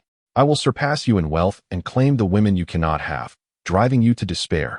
In stark contrast to Zhang Shuai's disarray and panic, those who spent a mere 100 yuan to dine with Li Xianyang were elated. Some, unable to contain their excitement, sold their holdings after a 50% gain.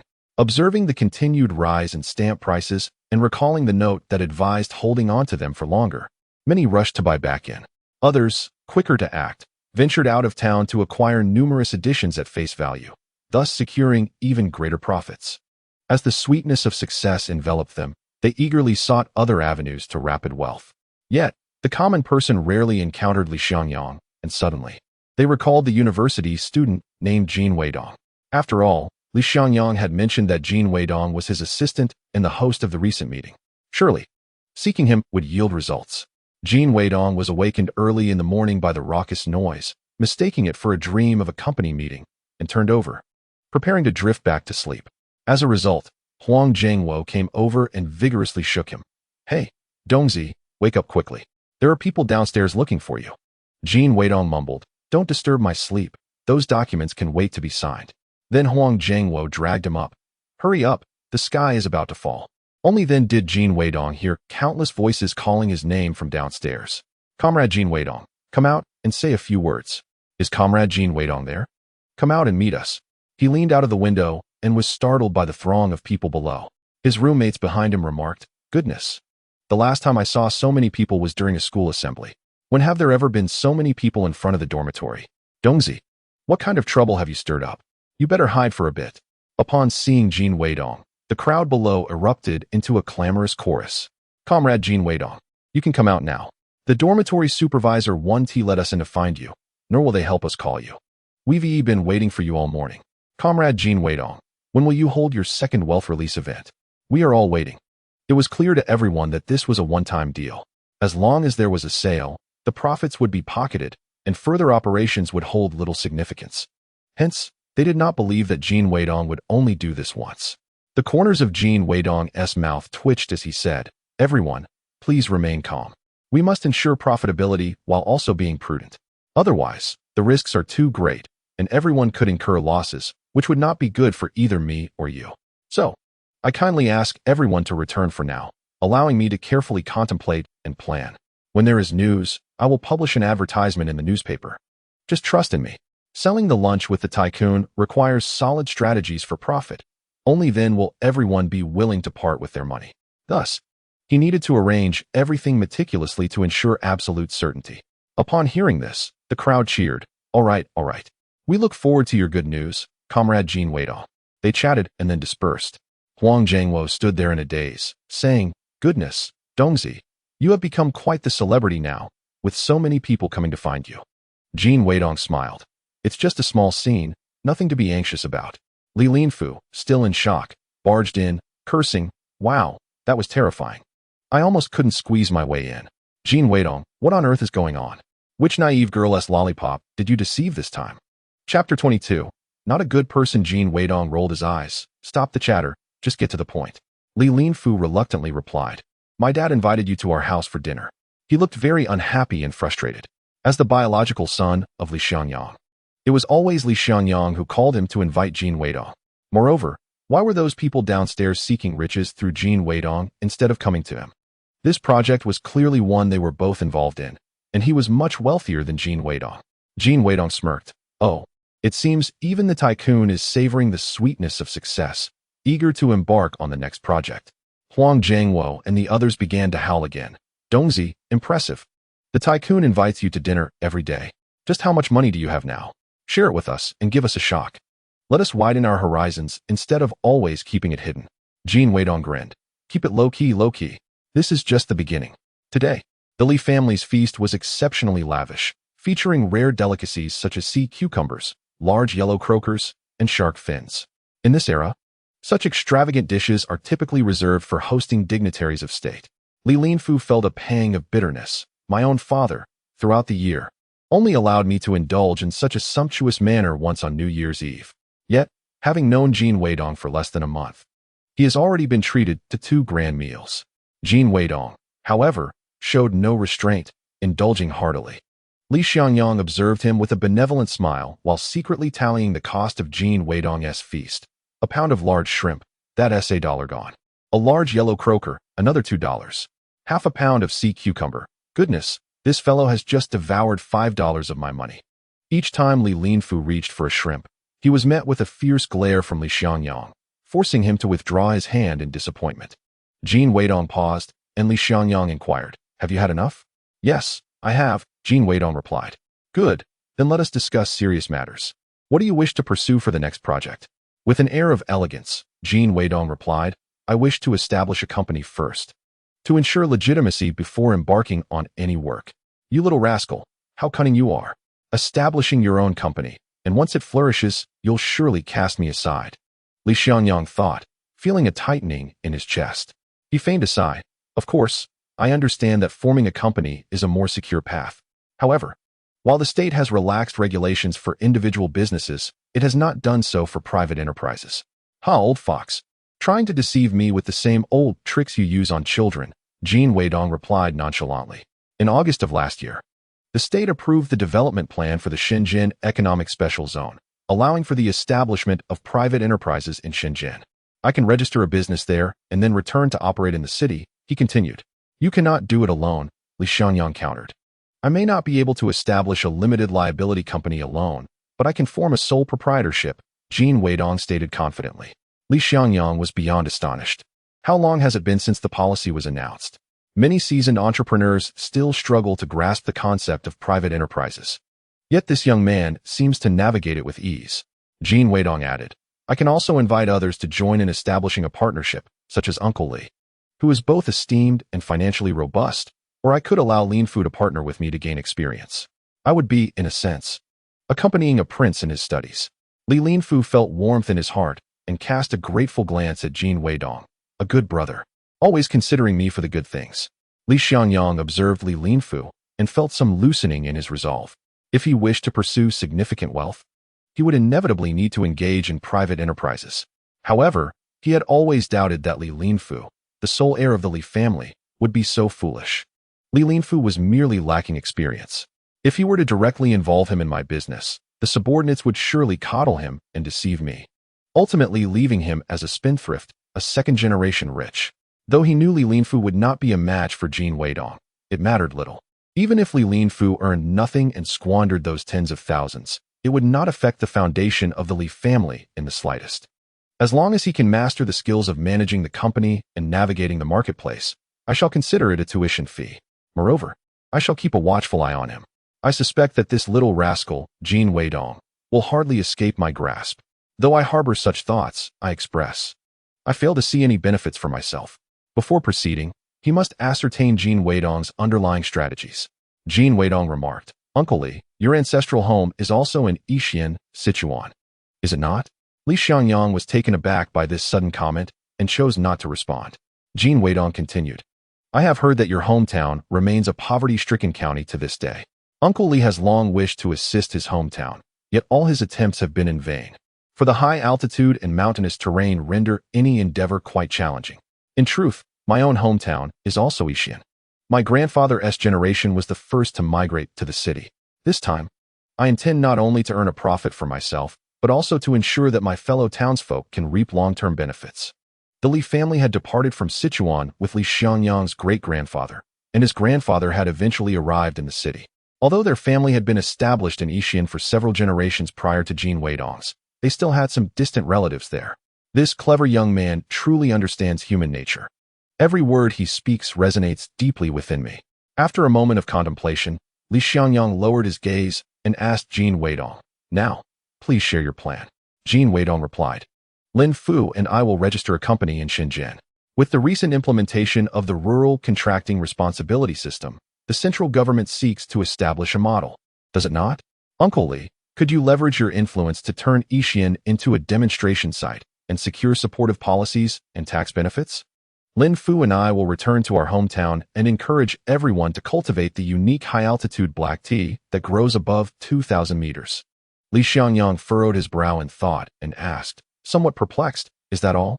While it may be beneficial for our hometown, I fail to see how we stand to gain. Jin Weidong flashed a smile. Leave the execution to me. I assure you that Uncle Li shall reap abundant rewards, and this prosperity will last for 40 years. Li Xiangyang inquired, Very well, how much capital do you require? You young rascal have exhausted your persuasive skills to bring me on board. First, you value my connections, and second, you certainly have your eyes set on my financial resources. Willing to invest in Lin Fu, aren't you?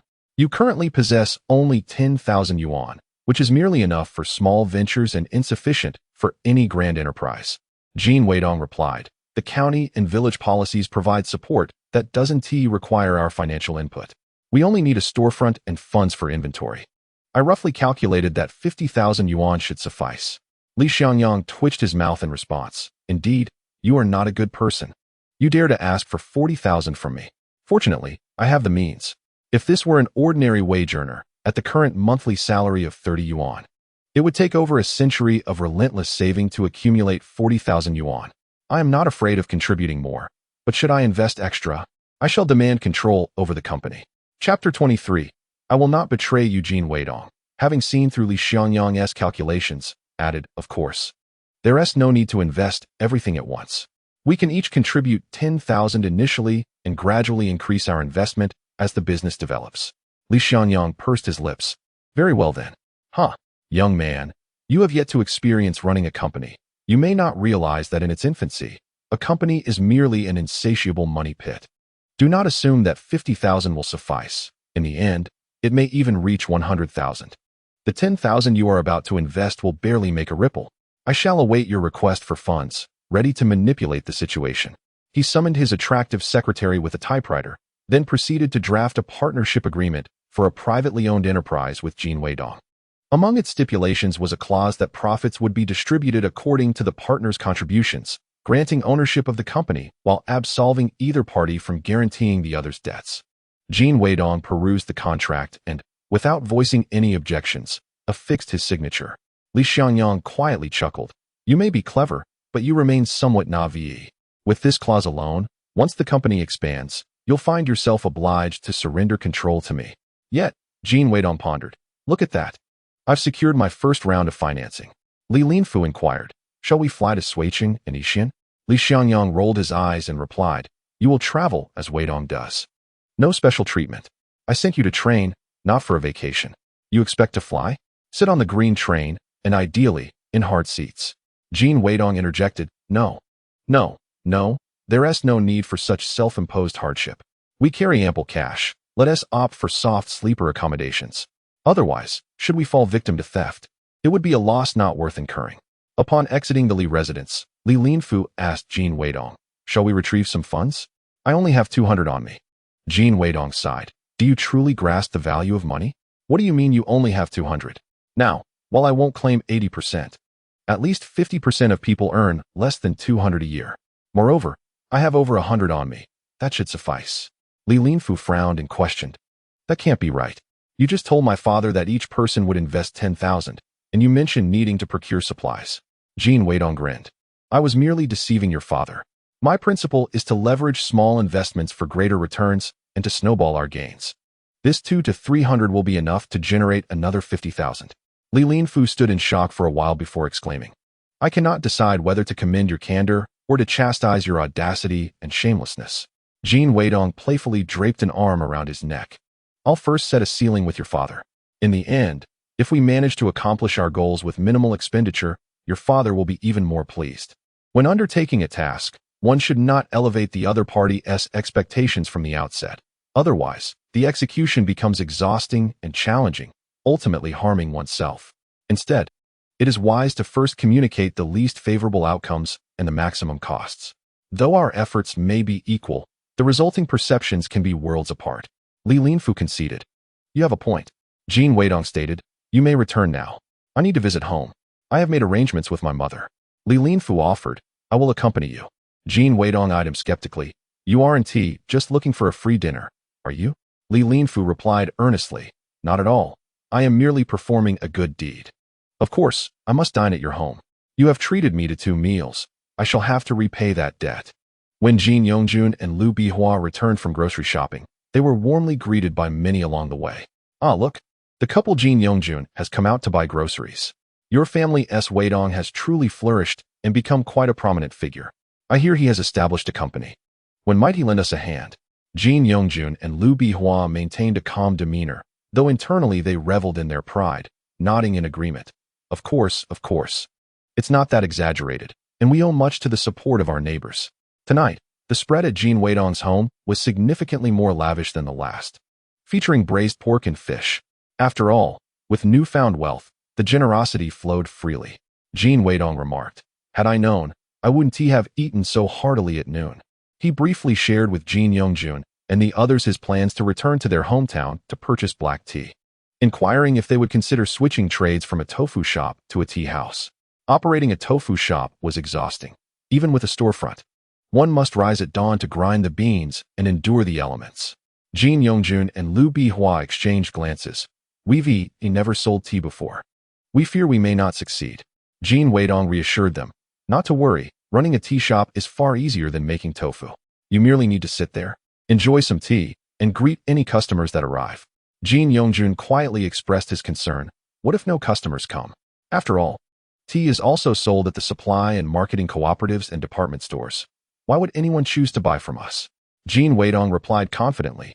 Rest assured, I will handle the customer recruitment. You simply need to help me manage the shop and collect payments. What is most crucial in running a company? It is essential to have trustworthy individuals in finance. Otherwise, one risks embezzlement or even being swindled. Through recent experiences, Jin Yongjun and Liu Bihua had come to realize that Jin Weidong could earn money with far greater ease and speed than they could. If Jin Weidong required assistance, they would surely be willing to help. Jin Yongjun affirmed. All right, let us proceed with this plan. Li Linfu remained silent, engrossed in his meal. Liu Bihua queried, Linfu, why are you so quiet? Is there a fishbone stuck in your throat?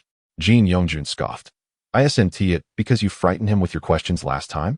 Liu Bihua gently added, do not be afraid. Aunt Lu won't ask you any questions today. Are you harboring any worries? Li Linfu looked up. A grain of rice stuck to his round face. No. He was indeed fearful, but his apprehension lay with Jin Weidong. Li Xiangyang placed too much trust in Jin Weidong. Their actual interactions had not exceeded a month, yet Li Xiangyang allowed Jin Weidong to take him to Shenzhen. Did his biological father not fear that Jin Weidong might sell him off? Or perhaps conspire with others to kidnap him for ransom? Jin Weidong seemed to possess a knack for reading minds, casting a chilling smile at him. Fear not, there is no need for alarm. In these times of scarcity, individuals like you, who cannot bear burdens or contribute labor and only know how to consume, are not valued. Anyone who takes you on must figure out how to sustain you with ration coupons.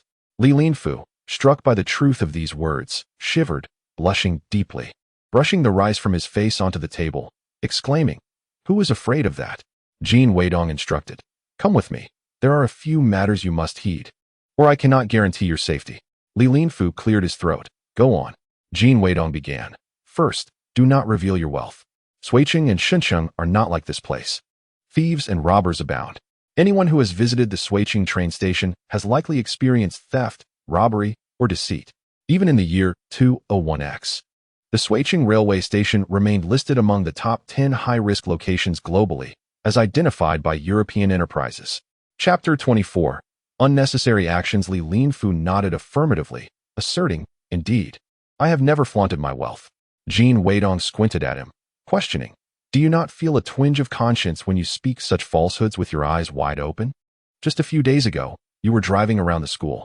Li Linfu's face flushed slightly. Very well. Tell me, how can I avoid exposure? Jin Weidong replied. First and foremost, you must not discard any morsels from your plate, bowl, or the table. Everything must be consumed. Once the dishes are served, no fatty meat, garlic, cilantro, ginger, or scallions should be wasted. All must be eaten. Under no circumstances should you pick at the fish's eyes in public. Li Linfu was taken aback, his mouth slightly agape. Wow, in just a few days, you have memorized all my little habits. He was unaware that these minor details could betray his identity. Jin Weidong sighed. My young master, do you not realize that there are many who do not even have a bowl of plain rice on their dining table? Your pickiness is wasteful. Li Linfu felt a slight warmth on his face and murmured, All right. Jin Weidong, needing to be away for a while, decided to spend a bit more time at home today. He was washing dishes in the kitchen while conversing with Liu Bihua. Liu Bihua quietly asked Jin Weidong, Dong, must you go to Suiqing? Jin Weidong understood that she was startled by his earlier remarks and reassured her, It's nothing. I was merely trying to intimidate Li Linfu. He can be a bit careless. I plan to return within a month. To call Li Linfu careless was a generous understatement. In truth, he was rather naive. Taking him out was akin to escorting a child from kindergarten. However, Jin Weidong was also aware that without offering something of value, Li Xiangyang would be reluctant to invest in him. Thus, he needed to ensure that both Li Linfu and Li Xiangyang felt dependent on him, at least in the short term. Upon parking the car, Jin Weidong and his companions observed Qin Lei pacing back and forth near the east gate, shouting and stopping passers-by to ask questions. Hailing from northeast China, Qin Lei's family had only recently moved to the city. His rugged appearance, with a dark and ruddy complexion, thick eyebrows, and large eyes, conveyed a fierce demeanor. His current angry disposition was enough to frighten onlookers. Li Linfu frowned. "What is he doing?" Jin Weidong replied, most likely inquiring if anyone has seen that lecture. Li Linfu muttered, "Is he not of sound mind? It is absurd to expect any useful information through such questioning." Just then, Qin Gui'er hurriedly approached, still in her work uniform, clearly having come from her job upon hearing the news. She pulled Qin Lei aside, pleading quietly, "Come back with me. I haven't suffered any loss. Do not heed those foolish remarks." Qin Lei stomped his foot. "Sister, how could you not inform me of such a significant matter? I had to learn it from others." His frustration was palpable. Qin Gui'er implored him, "Before our mother passed, she asked me to return and take charge. I have only just managed to come back to the city. Please do not stir up trouble." Qin Lei insisted. "Do you know who that person is? Tell me, and I assure you, I won't harm him." With a quivering voice, Qin Gui'er pleaded, "I beg you, sister. Just come back with me. I now have only you as my family. What am I to do if something were to happen to you? Furthermore, we lack any evidence to take legal action against him." Li Linfu was also curious and wanted to inquire about the origins of that pervert, which made Qin Gui'er too fearful to even mention her own brother. Jin Weidong grasped Li Linfu by the collar and pulled him back, saying, "Come on, mind your own business." Li Linfu protested, "Are we just going to let this pervert run rampant?" Jin Weidong replied, "Qin Gui'er is right. Even if she knew who that person was and reported it, there would be no evidence. Without evidence, even a charge of indecency would be impossible to establish. If that man happens to have a powerful father, it makes things even more complicated. Therefore, unless we catch him red-handed, any other actions would be superfluous and futile." Li Linfu struggled momentarily. "Can I at least enjoy the spectacle?" Jin Weidong narrowed his eyes. "If a fight breaks out and you get hurt, I won't take responsibility." Li Linfu muttered in dissatisfaction, "You are even stricter than my father." Jin Weidong chuckled. "Well, you are my personal ATM now. I cannot afford to let anything happen to you." Li Linfu queried, "What is an ATM?" Jin Weidong clarified, "It means you are exceptionally clever." Jin Weidong and Li Linfu requested a leave of absence from school, prepared a letter of introduction, and gathered their materials. While packing, Jin Weidong managed to fit everything into a single canvas bag. In contrast, Li Linfu arrived with a large suitcase. Upon opening the suitcase, Jin Weidong couldn't help but laugh in disbelief. Inside were slippers, a comb, and an astonishing 10 pairs of underwear. To top it off, there was even a box of snowflake cream. As he discarded the unnecessary items in the dormitory, he scolded, "You spoiled rich kid. I told you not to show off. Yet here you are bringing snowflake cream. Have you ever seen a poor kid from our school use snowflake cream? And it's from Shanghai. I could just strangle you." While scolding, he noticed Li Linfu was still smiling. Straightening up, he glared at him. "What is so funny? Have you lost your mind?" Li Linfu composed himself and replied, "No, you are the only person besides my father who dares to scold me. Others, even if they don't fawn over me, still try to keep things amicable. It's true, even with my background, there are those who would deceive me for money. With your family's circumstances, I imagine no one tells you the truth." Jin Weidong suddenly felt a pang of sadness and compassion, but it was brief, as he couldn't help but start scolding again. "You even brought an imported stainless steel cup. You might as well have a label on your forehead that says spoiled rich kid. It's as if my words are just whispers in your ear." Li Linfu quietly remarked, "Home is lovely for 1,000 days, but it's difficult to venture out for just a moment. If you bring nothing, how will we manage when we get there?" Jin Weidong replied earnestly, "There are plenty of sugar canes over there, and it's by the sea. If things get dire, we can use the sugar canes as bait to catch fish." Li Linfu's face lit up with excitement. "Really?" "Of course not." Jin Weidong rolled his eyes and added, "Take off your leather shoes and change into a pair of liberation shoes. Where's your money?" Li Linfu covered his pocket, asking, "What do you want?" Jin Weidong sighed in exasperation. "I truly can't believe you. You placed it there, and before even boarding the train, it was snatched away by a pickpocket. Is it truly that frightening?" Li Linfu's expression soured as he inquired, "Where can I safely stow it?" Jin Weidong replied, "I had my mother sew pockets onto several pairs of my underwear. It's too late for me to assist you with this. We must hurry to catch the train. You should find a place to hide in the restroom. The closer to your body, the better." Li Linfu remained inside for quite some time without a sound. Just as Jin Weidong was about to lose his patience and bang on the door, Li Linfu emerged. Jin Weidong scrutinized him and asked, "Where did you hide it?" Chapter 24. Heading south, Li Linfu rolled his eyes and turned his back, evading Jin Weidong's gaze. "I won't tell you," Jin Weidong replied. "I merely wish to ascertain whether it is securely hidden. I wouldn't want it to fall out the moment you walk away." Li Linfu reassured him, "Don't worry. If my shoes fall off, the money will remain intact." Jin Weidong sighed. "At this point, I feel that not only will you fail to sell it, but even if offered for free, no one would dare accept it, for you are not only a burden but also incapable of self-sufficiency. I have sacrificed so much for this venture. At merely 18, I find myself caring for a 200-pound child of the wealthy." Jin Weidong found another bag and packed a few garments along with a toothbrush and towels for Li Linfu. These simple belongings hastily assembled. The two hurriedly made their way to the train station. Train 1516, a journey of 294 kilometers through 6 provinces, Shijiazhuang, Hebei, Hunan, Hubei, Hunan, and Guangdong, crossing the Yangtze and Yellow rivers, ultimately reaching Suiqing. The entire journey spanned 46 hours and 30 minutes. In an era where other branches still relied on steam locomotives, with passengers in the rear cars being dusted with soot upon opening a window, the main artery of China had already transitioned to diesel locomotives. As Jin Weidong stood on the platform, clutching a soft sleeper ticket, measuring a mere 3 centimeters wide and 6 centimeters long, he momentarily lost himself in thought. He never anticipated that one day he would hold such a ticket and board a train heading south. The last time he had traveled, he was destitute, his future bleak, crouched like a stray dog in the hard seat carriages. Now, however, he felt invigorated, with a clear goal, able to afford the most expensive ticket. A young couple strolled by, hand in hand, each carrying a military green travel bag adorned with a white Great Wall pattern. In this era, even during the throes of romance, couples exhibited restraint in public. Merely holding hands was considered an intimate gesture, unlike the later generations who unabashedly displayed their affections in public. The woman possessed large eyes and an oval face, her fair complexion making her a rare beauty. Her figure was such that even her modest black polka-dotted shirt and military green trousers exuded an air of sophistication. All the men on the platform couldn't help but gaze at her prominent bosom, rounded dairy and long legs. Those accompanied by wives dared only to steal glances, while those without felt an overwhelming urge to fix their gaze upon her.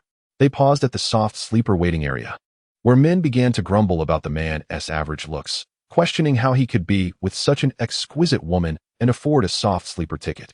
Meanwhile, the women, irritated by their partners drooling over the beauty, mentally cursed under their breath.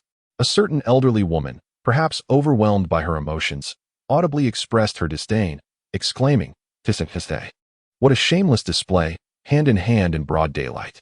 Clearly, there are issues with your character." In contemporary society, the most scathing insult directed at a woman is often to accuse her of moral impropriety.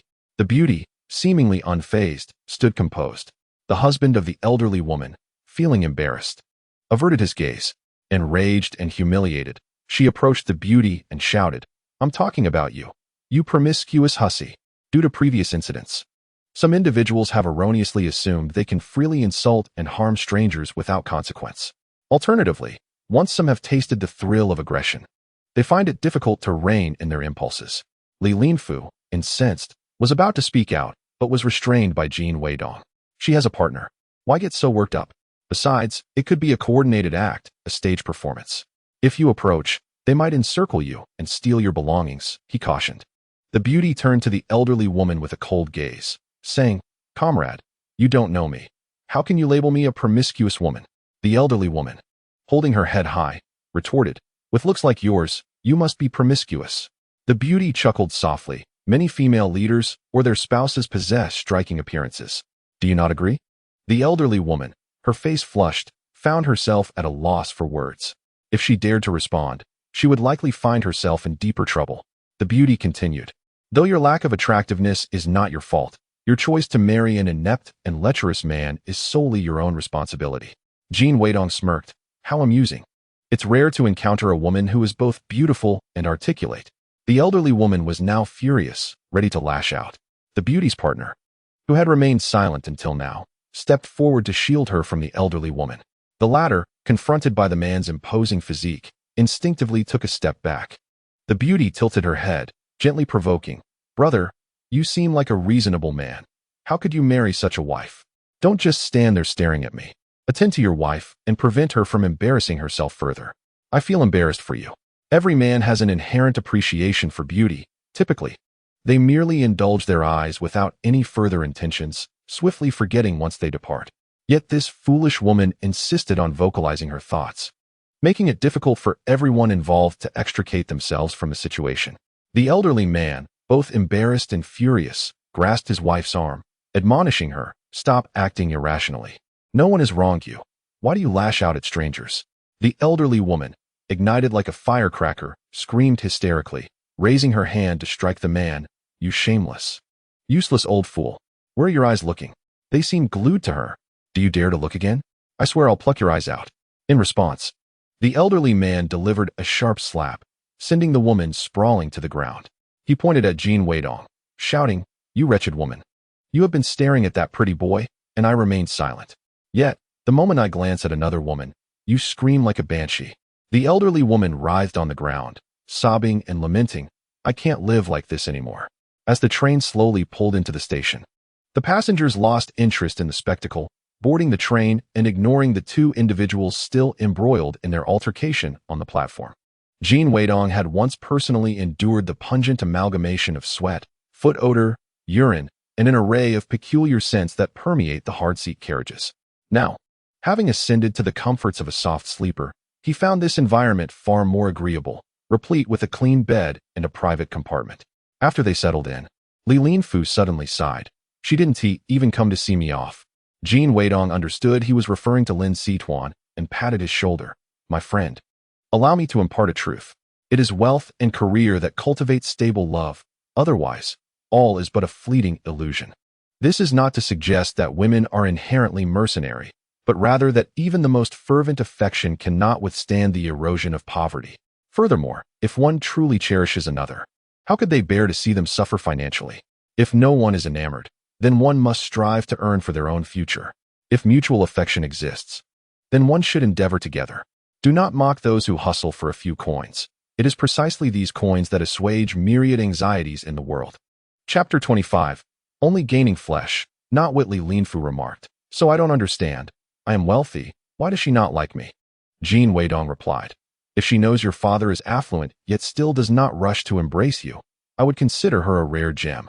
Your taste is commendable." At this moment, most women were not yet feverishly infatuated with the offspring of the wealthy, as many still pursued spiritual wealth in light of widespread poverty. Those with riches tended to be discreet and avoided ostentation. Li Linfu glanced at Jin Weidong in silence.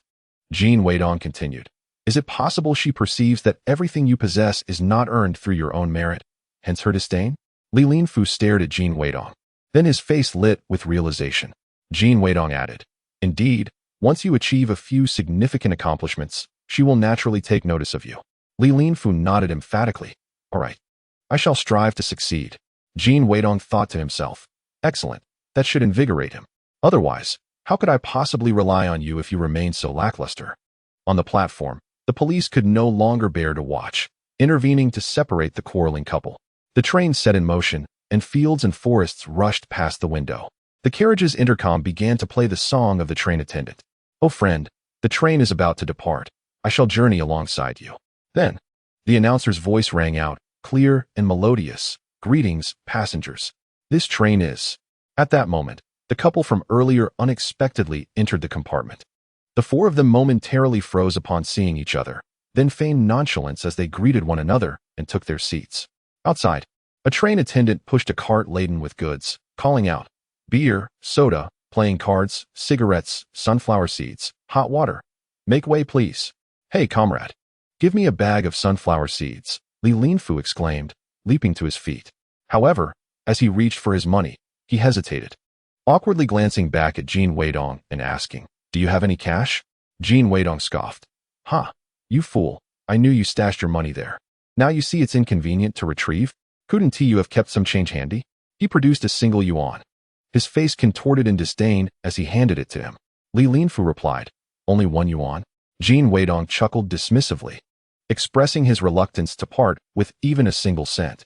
At your age, indulging in snacks is rather childish. Li Linfu swiftly seized the opportunity, exclaiming, "Just a single piece will suffice."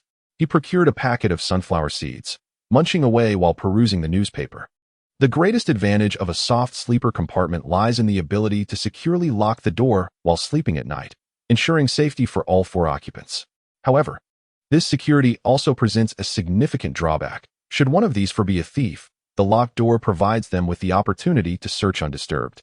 Jin Weidong allowed Li Linfu to take the upper berth, noting the latter's alarming lack of vigilance and his deep slumber. If he were to sleep below, he could be stripped of his clothes without ever waking.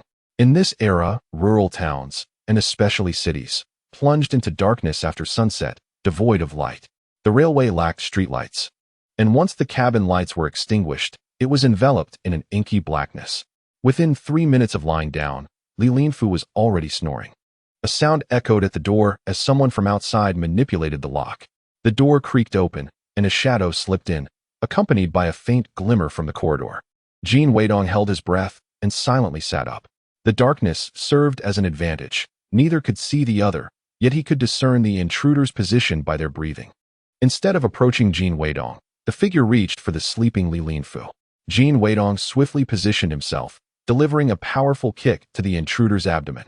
The assailant was sent crashing against the window with a dull thud. Li Linfu's snoring momentarily ceased, only to resume shortly thereafter. Once Jin Weidong regained his composure, he quietly closed and locked the door, reclining back down. Every action was executed with fluidity, accomplished within a span of 10 seconds. Outside, the thief's muffled groans of pain and the sound of their labored retreat echoed faintly. The cabin returned to an eerie silence, as if nothing had transpired. In the darkness, Jin Weidong fixated on the opposite bunk. He had sensed movement from the occupant earlier, yet there was no way to confirm it now. It remained uncertain whether the intruders had been deterred by his actions, but no one else approached during the remainder of the night. The following morning, after washing up and addressing breakfast, a striking woman introduced herself to Li Linfu. "I am Fu Xiaoya, and this is Zhao Jun. Do you play cards?" "Of course. We have several hours to pass, and I'm tired of reading newspapers and magazines. It's dreadfully dull," Li Linfu eagerly replied, turning to Jin Weidong. "We're 3 players short. Come join us." Naturally, Jin Weidong partnered with Li Linfu, fully expecting to lose miserably, yet since there was no money at stake, it mattered little. As the game progressed, he noticed Fu Xiaoya frequently glancing at him. In turn, Jin Weidong had been observing them as well, sensing an inexplicable tension. They were not a genuine couple. Their pretense was either that of thieves or con artists. However, they were clearly not affiliated with the intruder from the previous night, as that individual had needed to force the door to gain entry. Even if they were merely a duo, there would typically be a leader among them. Initially, Jin Weidong presumed Zhao Jun to be the head, but after further observation, it became evident that Fu Xiaoya was the true mastermind. This revelation clarified the earlier encounter at the platform. A man of Zhao Jun's stature could hardly remain silent while witnessing his girlfriend being bullied. His immobility was a result of lacking instructions. It was only when the elderly woman threatened to escalate the situation and Fu Xiaoya, unwilling to endure the assault yet keen to conceal her own capabilities, signaled Zhao Jun for assistance. Suddenly, Li Linfu's gaze fixated on the corridor, where within the sleeper compartment. The side devoid of beds featured a small foldable table and 2 chairs beneath each window, designed for the convenience of those in the upper berths. However, some passengers, having purchased standing tickets, found it arduous to endure a 40-hour journey on their feet. Consequently, upon boarding, they would slip a few bills to the train attendant, securing a seat for themselves. As night descended, the attendant would eventually escort them back out. This arrangement was typically harmless. After all, the sleeper passengers could lounge on their beds, and it was customary to extend mutual consideration while traveling. Yet, some who infiltrated the compartment had ulterior motives. The individual from the previous night was likely one who had sneaked in during the day, hiding in the restroom until the others fell asleep, only to emerge and commit a crime. Presently, a sweet-faced girl occupied the small chair by the window, clad in flared pants and a shirt, resembling a couple's outfit alongside Li Linfu. He was already distracted, his thoughts wandering. After finishing a round of their game, Jin Weidong feigned fatigue, suggesting he wished to rest. thus granting Li Linfu the opportunity to converse with the girl. Without hesitation, Li Linfu approached and seated himself opposite her. The girl's voice was gentle and melodious, her smile pure and innocent. Their conversation flowed from The Godfather to Star Wars, with the girl asserting that both narratives shared a common theme: the loss of loved ones leading to a descent into darkness, albeit set against different world constructs. Jin Weidong was taken aback. The girl's grasp of American culture was surprisingly profound, surpassing that of many female university students. They exchanged contact information, planning to meet for a movie upon returning to the city. As the announcer's voice echoed through the train, warning passengers that they were about to cross the Yellow River Bridge and advising caution against opening windows or extending hands outside, the girl stood and exclaimed, "Ah, I must go to the connection area to see the Yellow River. The view here is insufficient." The doors featured large glass windows, offering a spectacular sight. Li Linfu, upon hearing this, eagerly proposed, "Let's go together. I've never seen the Yellow River from a train." Jin Weidong inwardly sighed, thinking, alas, Li is truly a fool, only gaining weight without a shred of wisdom. He has indeed fallen for it. Chapter 26. Suspicious persons upon reaching the connection area. Li Linfu noticed 3 men already gathered there, but thought little of it. The crowded hard seat compartment made it quite common for the connection area to be filled with people. At that moment, the train had already reached the bridge, where beneath them flowed the murky, tumultuous waves, a breathtaking spectacle. Li Linfu gazed outside, marveling. Standing here certainly offers a clearer view. However, upon turning, he observed 2 of the 3 men shifting their positions to block the passages on either side. And only then did he sense something amiss. The one who had not moved, appearing to be the leader, addressed Li Linfu, saying, "Come here, comrade. Do not scream. Hand over your money, and I shall allow you to enjoy the scenery at your leisure. If you refuse to cooperate, I shall render you unconscious, seize your money, and then cast you into the Yellow River." Li Linfu stared incredulously at the girl. What is happening? In an instant, the girl's demeanor shifted. She crossed her arms, leaned against the carriage, rolled her eyes, and impatiently declared, "What's there to question? If you don't want to be beaten, hand over the money quickly." Just a moment ago, she was a gentle and charming sweetheart, but now she had transformed into a cold and ruthless young delinquent. In the adjacent compartment, someone had heard the commotion and peeked in. The man blocking the soft sleeper carriage glared at him. "Mind your own business. Get lost." The onlooker immediately withdrew. The leader brandished a spring knife. "Hurry up, or my knife won't show any mercy." The girl frowned. "Didn't we agree not to harm anyone, just to take their money?" The leader shot her a menacing look. "Just do your job and stop being so verbose." At this point, calling for Jin Weidong was futile. Even if he heard, he wouldn't arrive in time to save him. All he could do was reach for the money. The leader eyed Tao Guangming's movements. "Are you a pervert? I told you to bring out the money, not to fumble around." Suddenly, the girl straightened up, anxiously watching the man blocking the soft sleeper passage. However, before she could speak, the man was violently kicked from behind, sent sprawling forward and knocking down his counterpart. Both men lay motionless, unconscious. Jin Weidong leisurely stepped into the confined space, shaking his head and sighing. "TSK, you have quite the audacity to rob a train in broad daylight." The leader cursed and lunged at Jin Weidong. Jin Weidong seized the man's wrist and yanked him forward while delivering a powerful knee strike to his abdomen. The man seemed to turn to stone, collapsing to his knees. Jin Weidong confiscated the knife and methodically slashed at the man's wrist.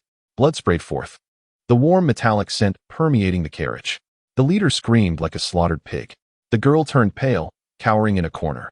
She wanted to flee, but the passage was blocked by her 2 unconscious accomplices. Jin Weidong opened the window and tossed the knife out, addressing the leader, "Don't panic. I haven't severed your artery. You won't die just yet. The next station is still a good 10 minutes away. Apply pressure with your left hand, or I cannot guarantee you will last until then." He had spent years in Suiqing, well aware of the ruthless nature of such individuals. Without imparting a profound lesson, they would never cease their wicked ways. The leader clutched his wrist desperately, blood seeping through his fingers and dripping onto the floor. He hoarsely cried out, "I'm dying. I'm bleeding to death. Help me." His eyes rolled back, and he fainted. Worthless scoundrel. With such audacity, he dared to emulate robbery. Jin Weidong kicked the leader and raised his gaze to the terrified young woman. "So young, yet you should aspire to better things." He had no intention of laying a hand on her, nor did he wish to hear her excuses about poverty or desperation as a means to evade punishment. For even in his lowest moments, scavenging for food in dumpsters, he had never contemplated committing such heinous acts. One must maintain a moral compass. Upon hearing the piercing screams, the train officer hastily rushed to the scene, only to be taken aback by the chaotic spectacle before him. Jin Weidong gestured towards several individuals lying unconscious on the ground. Addressing the officer, "Comrade, your arrival is most fortuitous. We have apprehended a gang of robbers." Instantly, the female thief adopted a facade of innocence, sobbing pitifully, "Officer, do not believe him. He is the robber. When we refused to give him money, he assaulted us mercilessly. He is truly terrifying." The train officer, upon hearing this, moved to apprehend Jin Weidong. He, however, could not help but chuckle at the absurdity of the situation. "Comrade, you cannot be swayed merely by her youthful beauty. We can testify that these individuals on the ground are the true criminals." At that moment, voices emerged from behind, revealing that Fu Xiaoya and Zhao Jun had arrived. Fu Xiaoya approached the female thief, grasping her shoulder firmly. "You would do well to confess." This seemingly light gesture was imbued with considerable force. The thief's face paled under the pressure, but she stubbornly refused to plead for mercy. Jin Weidong scrutinized her closely. Despite her despicable actions, she exhibited more backbone than the men around her. Producing his student ID, he declared, "I am a student." The officer accepted the ID, examined it, and finally seemed convinced.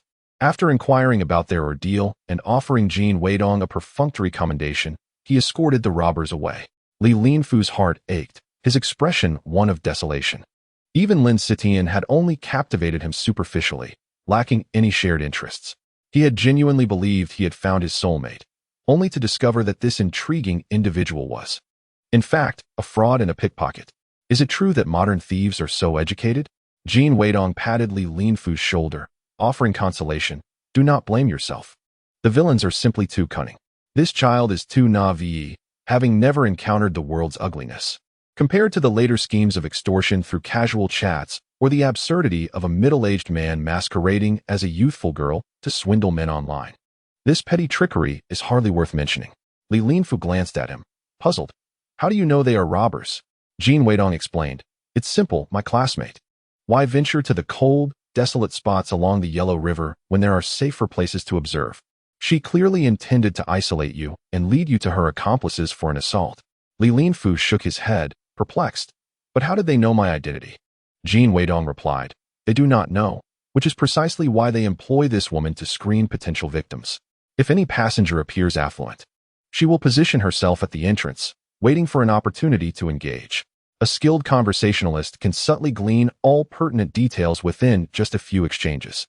For instance, if you mention a fondness for tea, they might reveal their own interest and inquire about your preferences, thereby assessing your financial status based on your choices." The female thief had been steering the conversation towards such inquiries, knowing full well that in this era, anyone privileged enough to watch films from beautiful country and travel in soft sleeper cabins must come from a well-off background. A mere glance at one's clothing, shoes, and watch would likely confirm their suspicions. Chapter 27. "We are not a shell company," Fu Xiaoya softly mused. "Comrade Jin Weidong is truly astute." "Ah, you have revealed yourself," came the playful retort. Jin Weidong gazed at Fu Xiaoya with great interest. "I never mentioned my name. How did Comrade Fu Xiaoya come to know it?" Fu Xiaoya blinked and smiled. "I discreetly glanced at Comrade Jin Weidong's student ID just now." Though she appeared composed, her cheeks were aflame. "Impossible. From where you stood, it was entirely out of sight. However, I must commend your quick wit. At least I can confirm that you are neither thieves nor robbers. For a thief would not need to know my name. Thus, I shall not dwell on it further." Jin Weidong turned back to converse with Li Linfu. His newfound fame deterred any potential thieves or bandits from casting their eyes upon them for the remainder of their journey. By the time they disembarked, evening had descended. Having slept sufficiently on the train, they promptly transferred to another train heading to Deep City. Jin Weidong soon noticed that Fu Xiaoya and Zhao Jun were following them, and suddenly comprehended their identities. Indeed, no father exists who does not love his child. Li Xiangyang was no exception. His affection merely manifested in a more reserved manner. Deep City, the first economic special zone in China, had transformed into a sprawling metropolis and economic engine over the years. Yet, at this moment, it still resembled a humble fishing village. The streets were dilapidated and muddy, flanked by brick and tile arcade buildings, with towering structures nearly absent. The departments responsible for processing business licenses operated out of a few crumbling arcades, their exteriors adorned with moss and creeping ivy. Li Linfu surveyed the main street and remarked, "My father intends to acquire land here. What is there to be gained in this decrepit place?" Jin Weidong replied, "The vision of the wealthiest individuals is simply unparalleled. In the future, we too shall venture into land acquisition. However, there is no rush. Let others take the lead.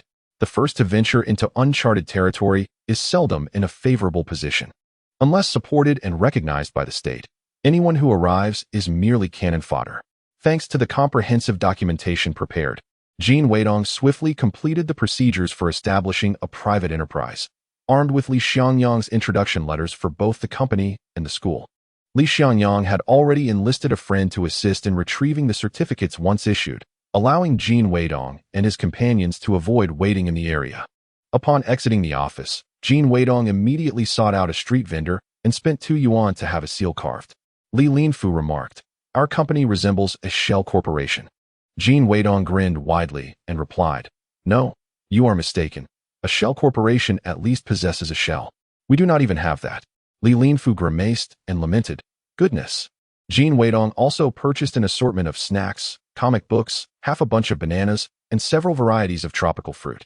Li Linfu pondered, "You forbid me from indulging in snacks, yet you buy a plethora for yourself.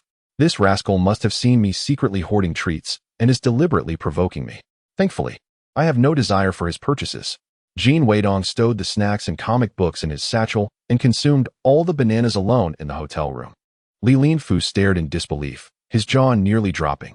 "Are you a monkey? I have never seen anyone devour bananas like you." Jin Weidong shook his head. "You do not understand.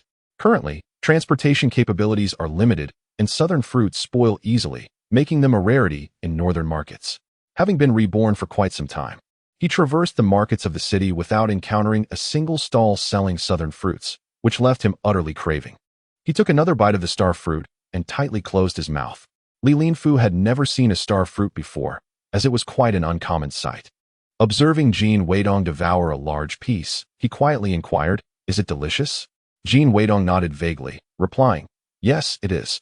Li Linfu took a hefty bite, only to contort his round face in reaction to the sourness, trembling all over, and promptly spat it out alongside Jin Weidong. Cursing under his breath, Li Linfu exclaimed, "Damn, it's incredibly sour. You actually tricked me into eating this." Jin Weidong sighed, "I was careless. I forgot this fruit was improved later to be less sour." That night, after a shower, Li Linfu asked Jin Weidong, "What about my clothes?" Previously, he would always take his clothes home to wash. However, this time, Jin Weidong had taken all his clothes out, allowing him only 2 sets. If he didn't wash them, he would have nothing to wear the next day. The weather in Suicheng was still quite hot, and wearing clothes for a day would leave a sweat odor strong enough to make him dizzy. He had already worn them for several days. Jin Weidong rolled his eyes and gruffly said, "Wash them yourself. You're a grown man. Don't tell me you can't do laundry. There's soap and a bucket in the bathroom." Li Linfu's face flushed, stuttering, "Of course I can wash them." He then headed to the bathroom. Jin Weidong watched for a moment, nearly laughing out loud. Li Linfu imitated a washing machine's drum, creating suds in the bucket, tossing in his clothes, and stirring them with his hands. After mixing, he lifted them out and hung them on a rack. The winter in Deep City was dry and bright. Washing at night ensured they would be dry by morning. Li Linfu felt quite proud, proclaiming, "How about that? Efficient, effortless, and clean. I am truly clever and capable." Jin Weidong leaned in for a closer look. Soap bits were still clinging to the buttons, and after pulling them out, he had wrung them out, leaving soapy water cascading onto the floor like a waterfall. He patted Li Linfu on the shoulder, saying, "Very good, young man. I have high hopes for you." It didn't matter, since he wasn't the one wearing them. If they weren't clean today, they could be washed again tomorrow. If he discovered that they couldn't be wrung out today, he would know to wring them dry tomorrow. People can't teach people. Experiences teach people in one go. The next day, they set off directly to Yixin.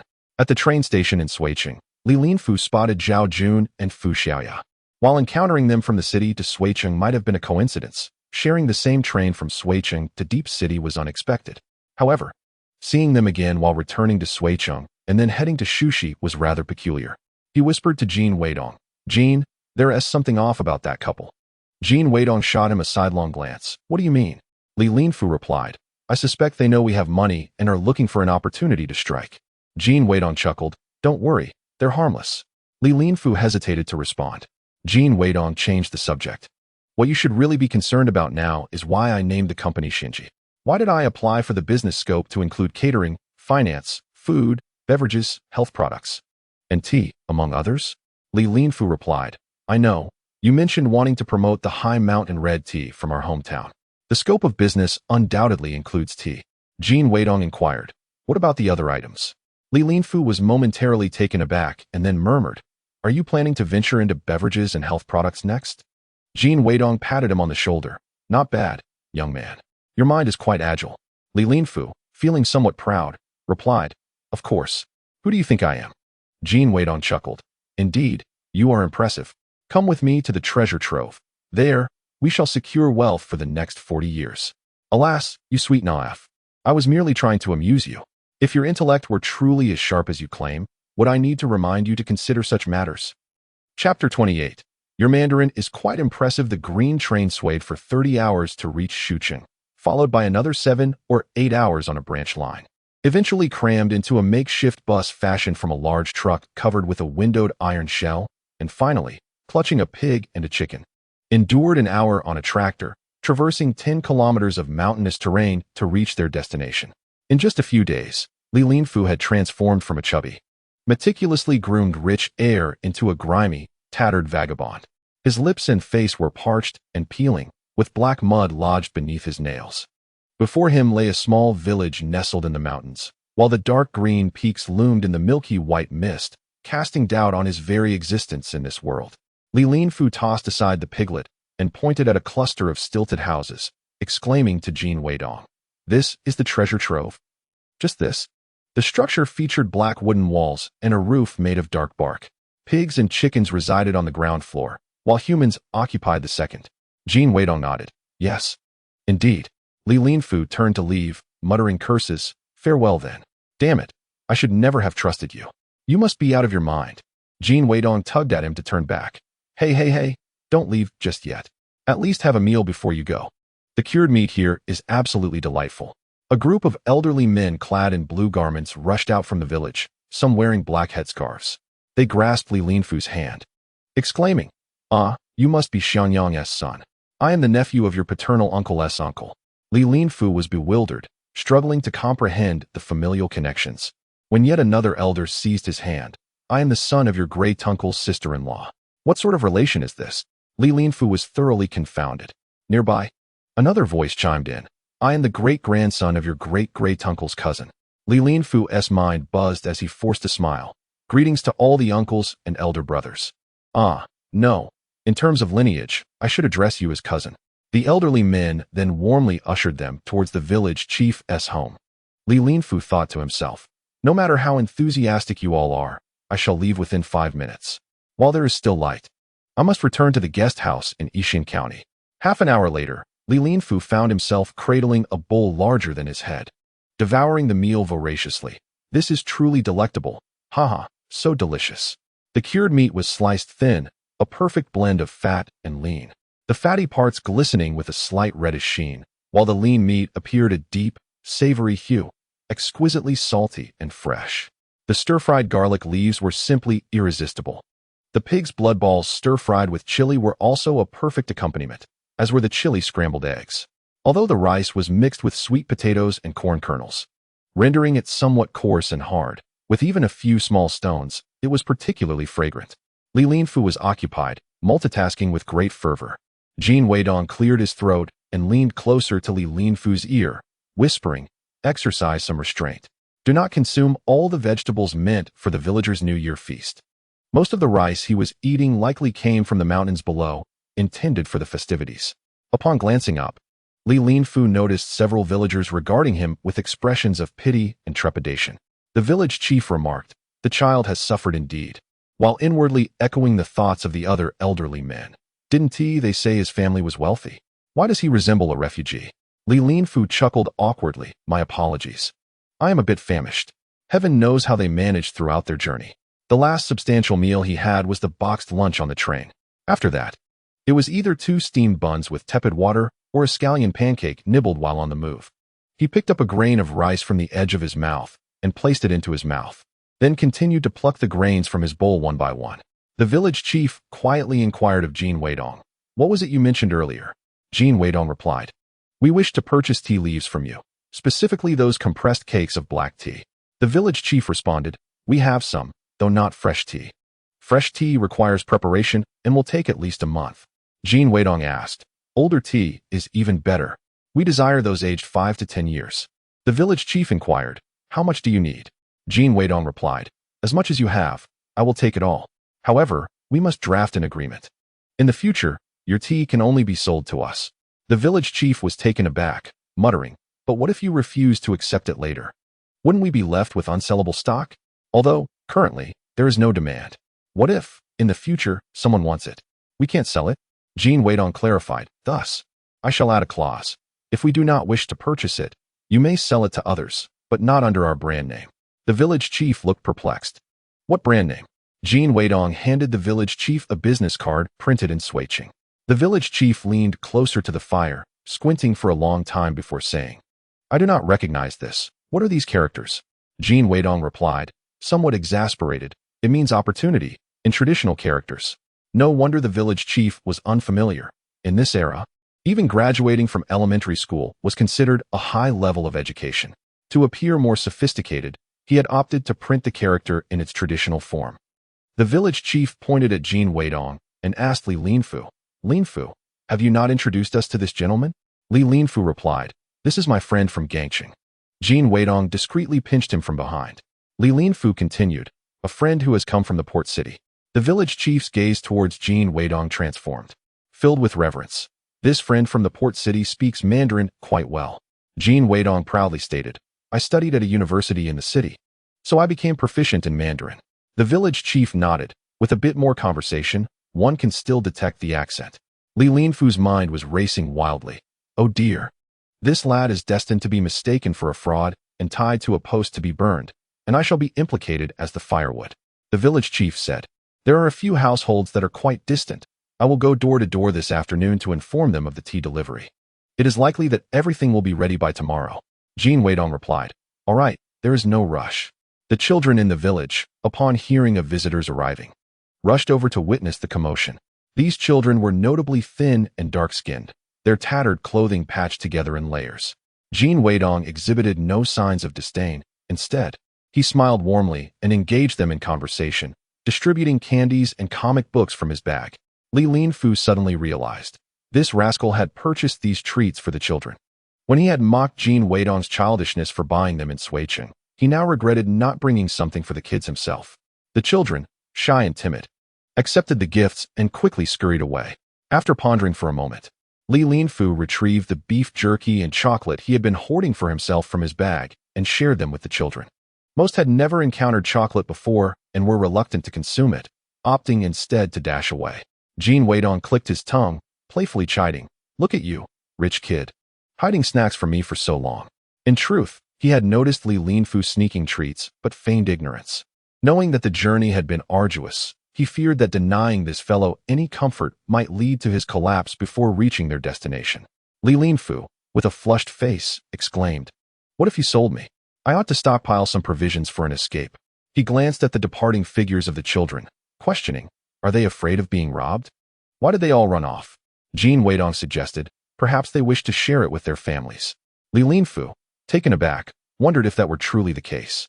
Before long, the children returned, licking small pieces of chocolate they had broken off, their hands filled with an assortment of goods, dried sweet potatoes, roasted beans, wooden and bamboo toys, as well as newborn puppies and chicks. "Ah, thank you. You needn't give me anything. Keep it for yourselves," Li Linfu insisted. The children, silent, simply placed their offerings into the hands of Jin Weidong and Li Linfu before darting away again. In no time, both men found their hands overflowing with gifts. Li Linfu wished to express his gratitude, but discovered himself overcome with tears, unable to voice his feelings. He could not comprehend why, despite smiling broadly, tears streamed down his face. Was he truly happy or sorrowful? That evening, they gathered for a meal of noodles. A large black pot simmering over the fire in the center of the room, with a dozen people surrounding it to serve themselves. A child dropped a chicken egg into Li Linfu's bowl. He quickly protested, "No, no, you eat it." The child beamed and scampered away with their bowl. These children were genuinely kind-hearted. Li Linfu felt a deep sense of shame. Having been born into luxury, he had never considered the hardships faced by so many others. As he took a bite of the egg, tears began to flow once more. Jin Weidong sighed. "I tell you, please don't cry like a little girl." Li Linfu rolled his eyes. "I'm not crying. It's just the smoke making my eyes water." Jin Weidong replied, all right, you're not crying." Li Linfu, sniffling, inquired of the village chief, "Given the inconveniences here, why not relocate to the foot of the mountain?" He struggled to understand. Beyond the fresh air and clean water, the mountain seemed to offer little else of value. The village chief sighed. "The land is here, and our ancestors have lived here for generations. We have no desire to leave. Moreover, no matter how splendid the foothills may be, they ultimately do not belong to one's own realm. Each village possesses its own fields. When they descend the mountain, leaving this place barren, it is to compete with others below for land to cultivate and labor to undertake. But such endeavors are unlikely to be welcomed." Li Linfu pressed his lips together. As a person of higher education, he may not comprehend the situation, yet he unequivocally respects the desires of others. That evening, Jin Weidong and his companions lodged at the village chief's residence. Despite the chief presenting his finest possessions, Li Linfu was still taken aback. The sheets, albeit patched, were reasonably clean, though the mattress was merely straw. The quilt was a somewhat damp, semi-new cotton blanket. Jin Weidong was indifferent, but Li Linfu, unaccustomed to such hardships, felt an incessant itch as he lay down. Through the gaps in the floorboards, he could hear the pigs grunting and catch the whiff of their excrement. Unable to sleep, Li Linfu gazed at the translucent roof and murmured, "In our dormitory, there is a large hole in the floor, usually blocked by a bucket. However, a certain fool often neglects to watch where he walks and kicked the bucket away in the middle of the night, only to plunge his entire leg down the hole. The ruckus from the bottom floor startled the others awake." Jin Weidong chuckled heartily. He must have been in a daze. Li Linfu replied, "Indeed.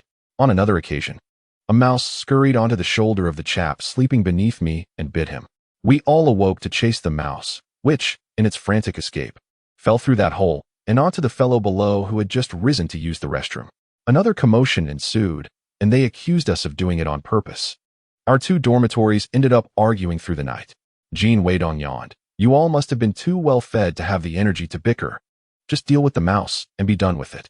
Li Linfu remarked, "Though the conditions in the dormitory are appalling, I still do not wish to return home. It is cold and empty there, with only my solitary presence." Jin Weidong paused, realizing the privileged background Li Linfu hailed from, and said, "Well, look at you. If you invite us over every now and then for a feast of sea cucumbers and abalone, wouldn't that liven things up?" Li Linfu turned over and retorted, "Get lost. You opportunistic rascal are trying to take advantage of me again. Time to sleep." In the morning, Li Linfu was awakened by the sound of conversation. Rubbing his head, he approached the window, only to be startled by the sight of the threshing yard below, bustling with villagers. Jin Weidong stood on the steps of the eaves, calling out cheerfully, "Dear villagers, do not rush. Today, I will purchase all the tea leaves you bring, provided they are not moldy and of good quality. One by one. Please." Li Linfu dashed downstairs, quickly splashed cold water on his face, and hurried to assist. Jin Weidong set up a small desk, seated himself behind it, and began to register while inspecting the tea leaves. He placed the satisfactory leaves into a nearby basket, paid the villagers, and recorded their transactions. Jin Weidong established the prices. For tea leaves aged 5 years or more, 1 yuan per cake, approximately half a kilogram. For each year less, the price decreased by 10 cents. For each year more, it increased by 10 cents. For those whose age could not be determined and did not appear to be new tea, they would be assessed as 3 years old. These tea leaves were originally cultivated by the villagers for personal consumption, thus they were clean and of commendable quality. In just under 200 coins, he had completed the acquisition of the village's tea, totaling 232 cakes. Primarily, the tea leaves command a price too steep for the villagers, who have not taken to cultivating tea trees with any intent. Instead, they venture into the mountains to forage for wild tea trees, gathering just enough fresh leaves for their own consumption. Thus, the quantity remains limited. The villagers, however, are content, with some earning over 20 yuan, while others still bring home a modest 10 or so. Such earnings are a rare windfall for them. The altitude here is considerable, averaging over 2,800 meters. Aside from corn, sweet potatoes, and tea, other crops struggle to thrive. The mountains are strewn with rocks, forcing them to plant merely 2 corn stalks in patches as small as a straw hat. Corn fetches a paltry price, often going unsold at 10 cents per pound, compounded by the meager yield, as they must reserve some for sustenance. This is the root of their persistent poverty. The village chief, overwhelmed with emotion, grasped the hands of Jin Weidong and Li Linfu, exclaiming his heartfelt gratitude. Jin Weidong replied, "Chief, focus on producing tea of this excellent quality. I shall return in due time to purchase it. If the quality is maintained, I assure you I will increase the buying price. However, let me be clear, I will conduct random inspections of each batch. Should I discover a severely substandard cake, I shall reject the entire batch produced by that individual. So, should that happen, do not blame me for your efforts going to waste." He felt it necessary to issue this caution, having witnessed too many farmers attempting to pass off inferior goods when sales were brisk, only to find themselves lamenting the unreliability of the buyers the following year. The village chief responded, "That cannot be allowed. You are our benefactor. Only you too, with your wealth and naivety, would journey so far into these high mountains to procure tea. I will certainly find ways to ensure your annual return." Chapter 30. Reluctance to depart. Jin Weidong and the village chief signed the agreement, with a reminder to the chief to safeguard it. Jin added, "Please arrange for someone to escort us down the mountain to the county." The chief expressed, "You are leaving already? We had planned to slaughter pigs today to treat you." In rural areas, pig slaughtering is an early morning affair, with water boiling and a feast prepared by noon featuring a variety of delectable dishes made from the pig's offal. Li Linfu instinctively interjected, "Yes, let's stay another day." The chief had even promised to prepare chicken for him. Jin Weidong replied, "We have only taken a month off. The journey will take several days." The chief insisted, "One day won't make a difference." Li Linfu concurred, "Indeed, one day won't matter." Jin Weidong remarked, "Your father misses you. I have had my fill of being a caretaker, and you still wish to linger." Li Linfu responded to the chief, "Then I shall have to return another time." The chief called for his son, Daniel. "Take them down the mountain and bring back some goods." Li Linfu, eager to take home little chickens, puppies, and various oddities, was restrained by Jin Weidong. Ultimately, they departed with just a small puppy. The chief's son, aptly named Li Daniu, was as sturdy as an ox. He single-handedly carried 150 cakes of tea, nearly 80 pounds, carefully wrapped in oil paper and placed in a bamboo basket. The remaining few cakes of tea were evenly divided between Jin Weidong and Li Linfu, each carrying their share in their packs. Originally, Li Daniu intended to shoulder the entire burden of the tea leaves alone, but Jin Weidong refused, asserting that they were both young and vigorous, and should not allow Daniu to bear the labor single-handedly. Thus, Li Linfu found himself utterly exhausted, panting heavily. In contrast, Li Daniu jogged along with ease, his demeanor untroubled. Jin Weidong, at least, still had the energy to mock Li Linfu. TSK, rich second generation. You ought to engage in some serious exercise. Look at your stamina." Li Linfu, cradling his little dog, gasped and retorted, "Damn it, Jin Hu, are you even human? You're so handsome, so clever, and so physically fit. Are you trying to kill me?" The ascent took them over 4 arduous hours, with Jin Weidong occasionally dragging Li Linfu along. As they descended, in a bid to catch up with Li Daniu, the two raced ahead, their bodies moving but their spirits lagging behind. They reached the foot of the mountain in a mere 2 hours. Li Linfu collapsed onto the ground, exclaiming, "Just let me die here." A tractor rumbled past, and Li Daniu hoisted Li Linfu, along with his belongings and dog, onto the vehicle before jumping up himself. Li Linfu felt a whirlwind of confusion, akin to a startled sheep meeting another's gaze. Instinctively, he muttered, "What are you staring at?" The sheep responded with a bleat. Li Linfu reassured himself, "At least it's a fragrant journey. Sheep dung is far more tolerable than pig dung." Thus, they jolted along, and surprisingly, Li Linfu dozed off. Mouth agape, drool spilling onto his chest. He dreamt of savoring lamb hot pot at home, complaining to the family maid, "Today's lamb is poorly prepared, it's so gamey." Suddenly, he heard Jin Weidong's voice urging him to awaken. Confused, Li Linfu wiped his face, only to find a sheep licking his lips. Jin Weidong pulled him up, insisting, "Hurry. We need to get to the post office before it closes. Reluctantly, Li Linfu climbed down and stumbled after Jin Weidong. Upon arriving at the post office, Li Daniu set down his things and prepared to leave. Jin Weidong stopped him, placing 2 coins in his hand. I can't let you help me for free. Li Daniu hesitated before uttering his first words. No need. Jin Weidong replied, it's only right. You've worked hard. Go on and take care of your business. After a lengthy pause, Li Daniu bowed and said, thank you, before turning to depart. Li Linfu scoffed, sometimes, I think you're quite cunning. With your eyes only on money. Other times, I find you rather generous and honorable. Jin Weidong grinned. That depends on the person. They managed to send almost all the tea back home. While it was one thing for Jin Weidong to send a package, he also received one. Li Linfu glanced at the label and saw it was sent by Jin Yongjun the day after they left the city. Jin Weidong stated, this is clothing. Our clothing. The weather is considerably colder than when we set out. We couldn't let the family send us some clothes. Li Linfu replied, you truly have remarkable foresight. He didn't just find others filthy. He felt the same about himself. Jin Weidong chuckled, indeed. Li Linfu then asked, what about now? Jin Weidong lamented, I'm starving. Let us find a place to rest and eat something. We can discuss everything else later. The county seat of Yixian is situated along the banks of the Yangtze River. The waters roar fiercely as they rush through the deep canyons, while stilted buildings constructed from stone perch precariously on the rugged cliffs. Even the main street of the county is flanked by stilted houses, albeit built from brick and wood. The streets are paved entirely with bluestone slabs. Were it not for the occasional slogans adorning the white walls, Jin Weidong might have mistaken himself for having wandered into an ancient town. They found a modest guest house to stay in. The accommodations were rather limited. In earlier times, Li Linfu would have frowned in discontent. But after experiencing the rustic charm of a mountain homestay the previous night, he now regarded this place as a veritable paradise. It boasted proper beds and bedding, rooms with brick walls coated in lime that bore no unpleasant odors, and a bathing area where one could enjoy a hot shower. The guest house's cafeteria offered rice noodles, braised pork and pickled vegetables served over noodles, a large bowl for just 1 yuan. At that moment, it was the most delicious food in the world to them, with no artificial flavors or elaborate techniques involved. The dish consisted merely of finely shredded pickled vegetables and meat stir-fried in lard, seasoned with chili powder, resulting in a savory, crispy, tender, and appetizing meal. Both Jin Weidong and Li Linfu, ravenous to the point of their stomachs touching, each devoured a substantial bowl, leaving not a drop of broth behind. Sweating from the effort, yet utterly satisfied.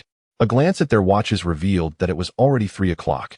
Jin Weidong said, time to shower and change clothes. We must act swiftly. We still need to visit the county government. Li Linfu inquired, what for? Jin Weidong replied, to discuss the details of tomorrow's meeting with the county leaders. We must be well prepared regarding the process and the dialogue to ensure everything proceeds smoothly without errors. Li Linfu asked, what meeting? Jin Weidong answered, an important person is coming tomorrow. Li Linfu queried, who? Jin Weidong replied, a reporter from the Daily News.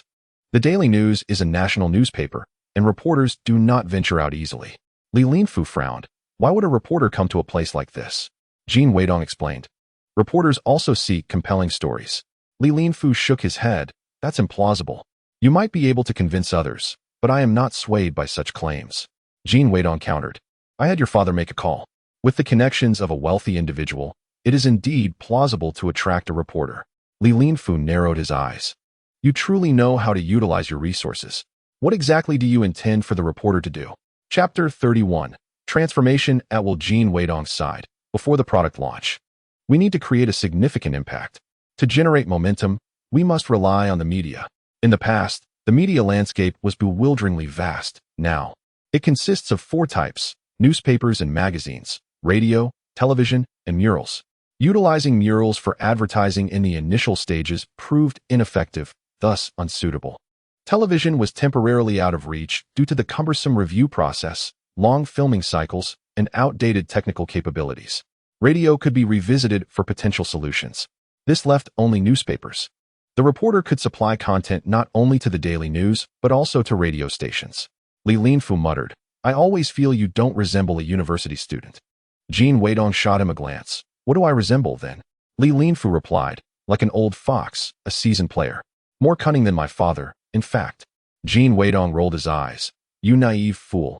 You possess quite a keen perception. He opened a package containing a shirt, trousers, a suit, a sweater, and a woolen overcoat. This was purchased after he successfully sold lunch, a considerable sum of 200 yuan spent at the city department store. After their shower, the two changed into their clothes, transforming back into two spirited young men. As Jin Weidong fastened his tie, he inquired, "Do you understand why the older the tea, the more expensive it is?" This lad was rather dim-witted, only capable of doing some training work in a piecemeal fashion. "It's exhausting," Li Linfu remarked. "Yes, I understand. This is black tea. The older it gets, the more fragrant it becomes, but it requires careful storage, away from light, moisture, and foreign odors. Currently, there is a scarcity of tea, and we can temporarily store it at my home. Once we have more stock, we will need to find a dedicated warehouse."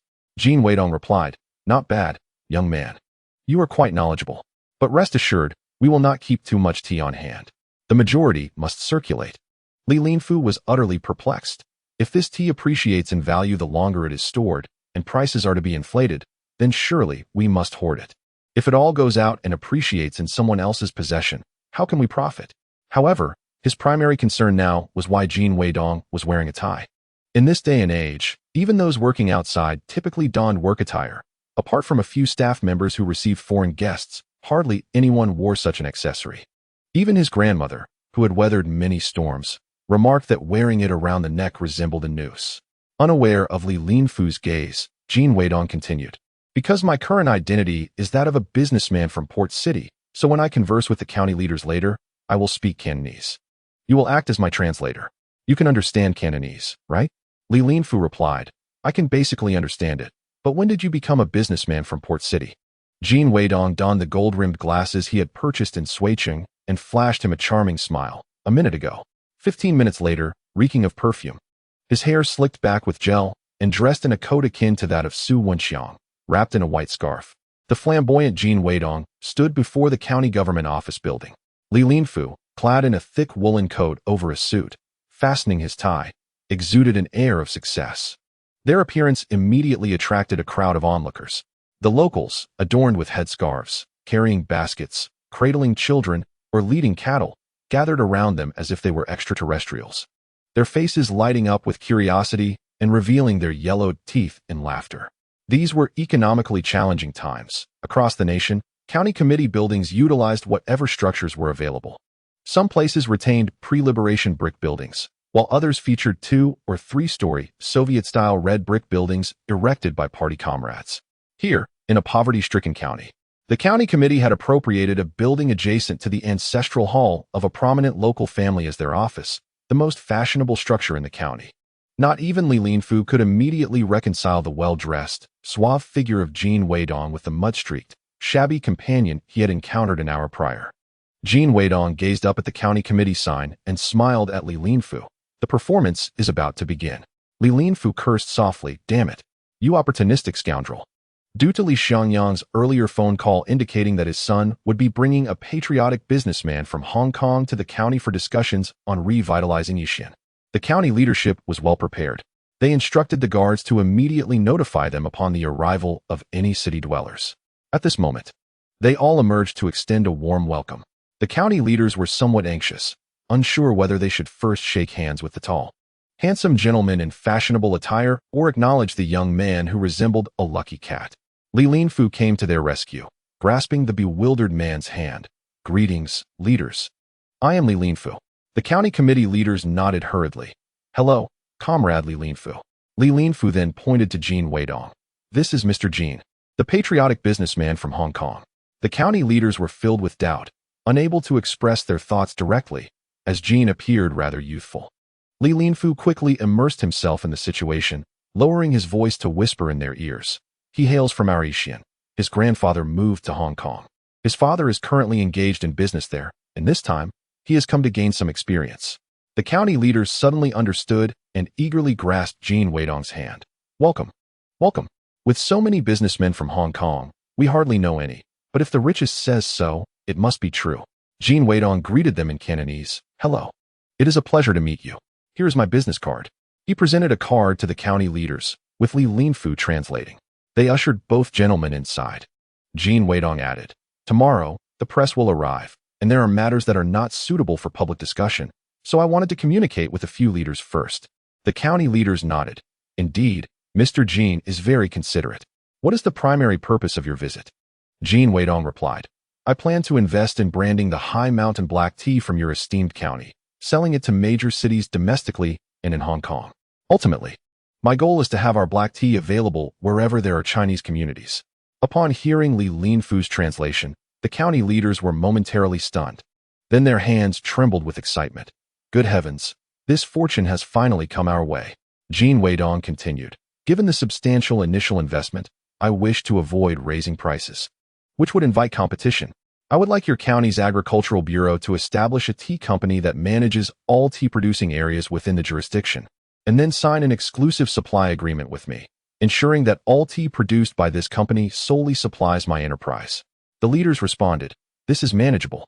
However, our county has a considerable annual tea production. Your company may not require that much. Jin Weidong reassured, that is negotiable.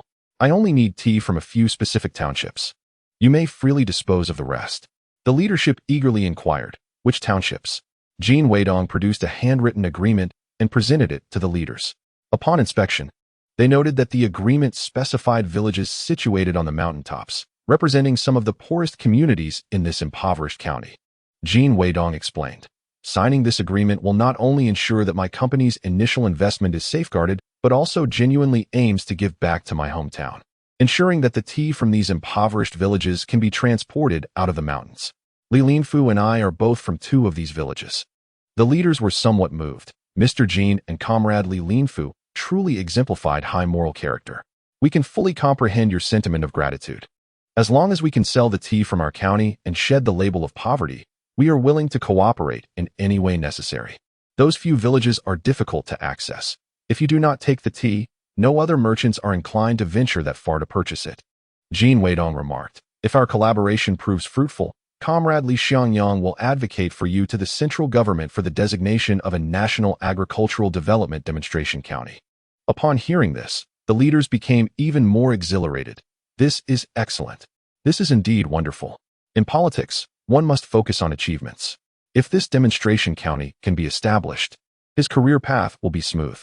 Promotions will be just around the corner. The leaders immediately convened a meeting to establish a tea company, with the County Agricultural Bureau overseeing its management and county leaders personally supervising it. In truth, even without forming a tea company, the Agricultural Bureau would still need to collect tea each year.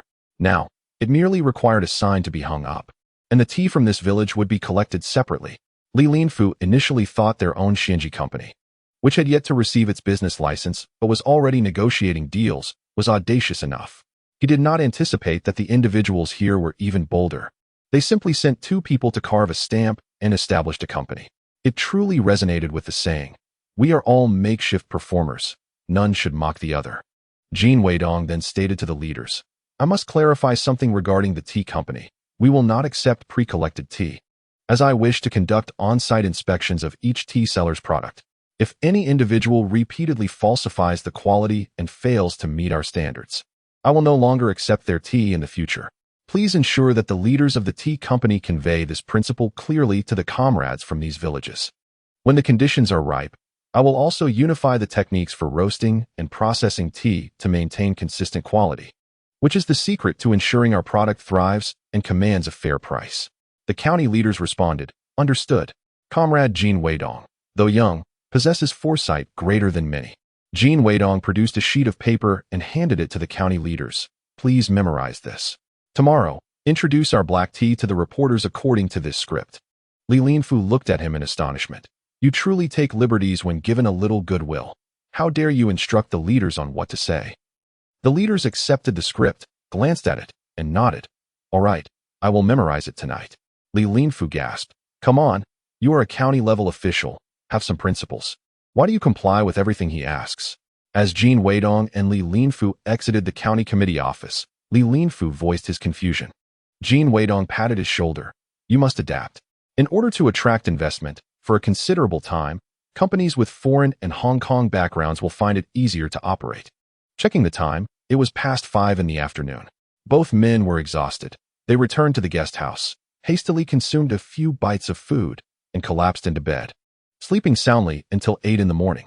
After breakfast, they dressed smartly and returned to the county committee. 2 city reporters had already arrived at the county committee office. One was a photographer, and the other was responsible for writing the article. They exchanged a few pleasantries before commencing the interview with the county leaders and Jin Weidong. The reporter suggested, "Please, leaders, go ahead." This sounded like the starting gun had been fired, causing even Li Linfu to feel a twinge of anxiety. In such a short span of time, if the county leaders had not memorized their lines, any stammering or errors could reveal their lack of preparation.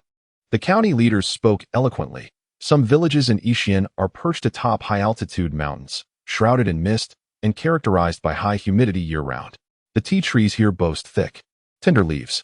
The nimble and graceful hands of our young women carefully pluck these leaves, which are then meticulously processed by our seasoned tea masters with decades of experience, dried, and fermented under optimal temperature and humidity to produce Yixian's finest high-mountain black tea.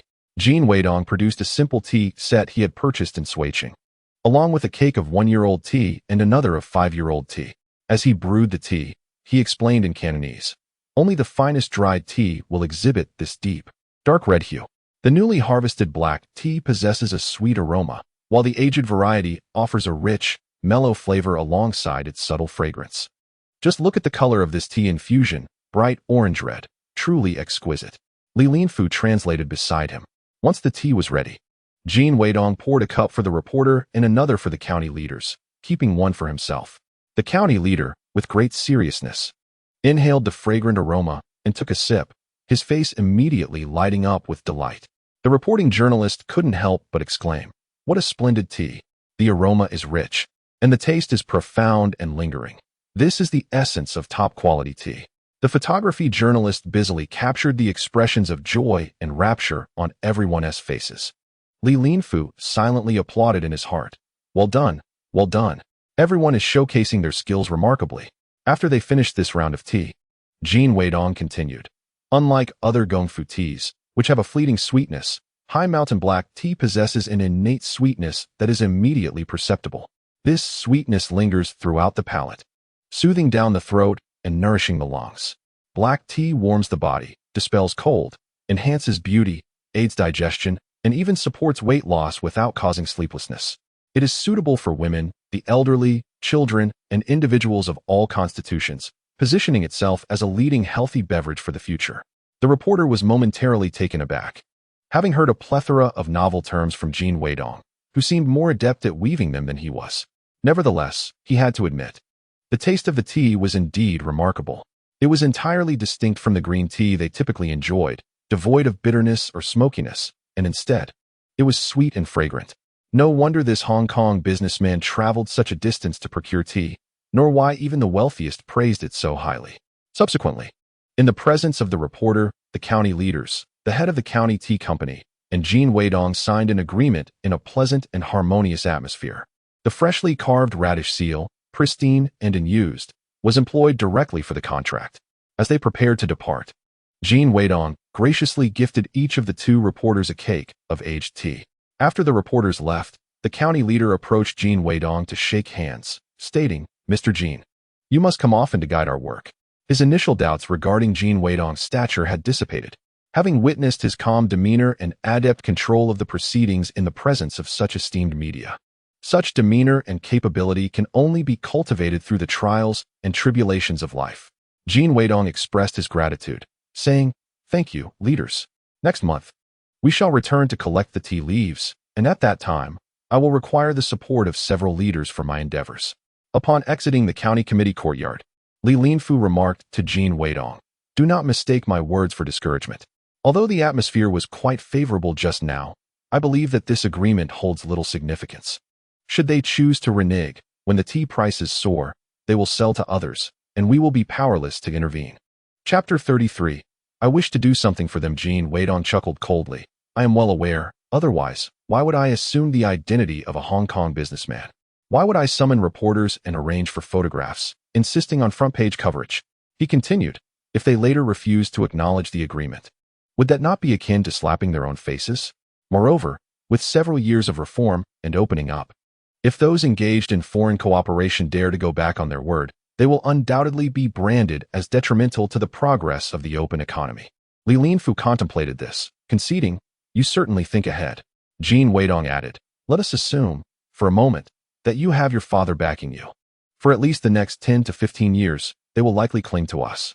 After all, the extensive layoffs and corporate downsizing that lasted 7 to 8 years left major enterprises in large cities overwhelmed and preoccupied.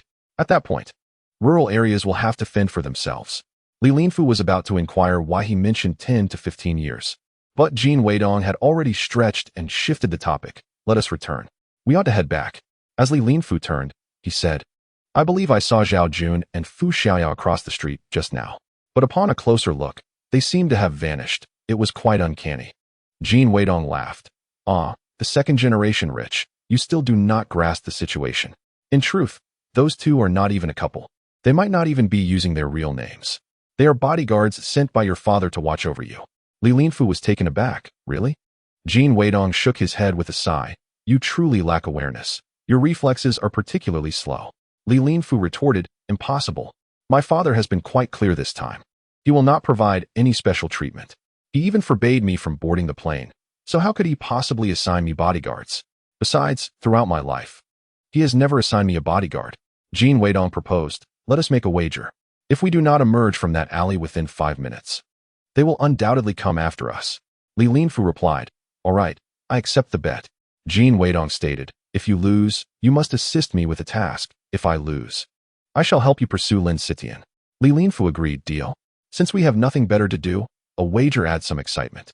The two turned into a small alley, crouching behind a large camphor tree at the entrance. After 5 minutes had passed, Zhao Jun and Fu Xiaoyao indeed rushed in. Upon spotting Jin Weidong and Li Linfu hidden behind the tree, they exchanged awkward smiles and instinctively grasped each other's hands, saying, "Oh, what a coincidence. What brings you here?" "There's no need for pretense. We are all aware," Jin Weidong chuckled, turning to Li Linfu. "Remember, you owe me a favor." Li Linfu remained silent. Jin Weidong leaned in to take a look, and to his surprise, he found Li Linfu squatting there, pouting and crying. He gently patted his shoulder from behind. Li Linfu, choked with emotion, said, "I know you did this on purpose, wanting me to understand that my father still cares for me. Thank you, Jin. You are truly my good brother." Jin Weidong scoffed. "What is there to thank? You are simply too gullible. If I had truly taken you away to sell, no amount of bodyguards would have been of any use. You are so naive, accepting whatever is offered to you without a second thought. Your father sent bodyguards to follow us, not merely to protect you, but to guard against me harming you. Consider this. If it were not for the purpose of training you, how could your own father be so cooperative with me? If I weren't leveraging your father's resources, why would I need to bring along someone as naive as you? Had there not been bodyguards observing throughout, I wouldn't have had to perform so painstakingly." Li Linfu wiped his tears with his sleeve and said, "I concede defeat. So you won't help me pursue Lin Sitian?" Jin Weidong chuckled in disbelief. "Can you not aspire to something greater? Do you really believe you cannot survive without a woman?" Li Linfu stood up abruptly. "I just feel indignant. I am so wealthy, so handsome, with a good temperament. Why does everyone else have girlfriends while I do not? Even you, a shrewd opportunist, have such a beautiful girlfriend." Jin Weidong rose, brushing off the dust from his clothes. "What does this matter? Let me ask you, given your current relationship with Lin Sitian, even if you were to spend money to marry her now, can you be certain that if you were to face bankruptcy or misfortune in the future, she would stand by you through thick and thin?" Li Linfu was struck silent. He knew the answer all too well, but found it too cruel to voice. Jin Weidong continued, "So, why waste your time chasing after such a woman? You are still young. What is the rush? Life is long, and you will eventually encounter someone who truly appreciates and loves you. Until then, every woman serves merely as a means of honing your character. Spending a bit is acceptable, but investing excessive time and emotion is unwarranted. You, my friend, have become too fixated on this matter, expending too much of your energy. That day on the train, I noticed that girl was off. I deliberately refrained from warning you, wanting you to learn a lesson. Now, seizing this opportunity to advise you, I wish to ensure that you do not jeopardize my significant endeavors in the future." Zhao Jun and Fu Xiaoya no longer needed to hide their identities, which made things much more relaxed for them. Jin Weidong was pleased to have someone to delegate tasks to on the way back. He had Zhao Jun handle matters like purchasing train tickets, Speaking of which, since a company had already been registered, he needed to gradually assemble a secretary and should not be doing every task himself. On the train, Zhao Jun and Fu Xiaoya sat outside in the corridor during the day and only came in to sleep at night. This arrangement was mainly due to their differing statuses. Sitting together would be improper and awkward. Moreover, this setup allowed Jin Weidong and Li Linfu to converse more freely. Li Linfu had become significantly more silent compared to when he first arrived, often appearing pensive. Jin Weidong said, "Now, let us summarize. What have you gleaned from this trip? I need to understand how this wealthy heir will present this to his father, as it will determine how readily the tycoon will part with his money in the future." Li Linfu replied, "I have gained a lot. Though I am aware that the current conditions in China are quite arduous, I was unprepared for the existence of such impoverished places. Thus, I have resolved to join you in assisting them." Jin Weidong remarked, "It is commendable that you harbor such intentions. However, many regions in China still face similar hardships. Therefore, it is improbable for just the two of us to provide comprehensive aid in a short span. We can only strive to make a difference in a few areas." Li Linfu stated, "I plan to sell my car to save some money." Jin Weidong responded, No, you are mistaken. You should acquire a better vehicle. The endeavors we are about to undertake require that you make it known that your family is prosperous. The saying, 'a tall tree attracts the wind,' applies primarily to those lacking support and a solid foundation. For those with backing, such a phrase holds no merit, as their deep roots remain unshaken by the strongest winds. In Chapter 34, Wilder Than Last Time, Li Linfu pondered, "Are you jesting to amuse me?" After a moment of silence, he added, "If I get a better car, will Linsita then like me?" Jin Weidong sighed. "Goodness, your thought process is a vicious cycle. There exists a strategy called to lure by letting go. Do you understand? Women can sometimes be as elusive as a foolish deer from the northeast. If you pursue them relentlessly, they will flee.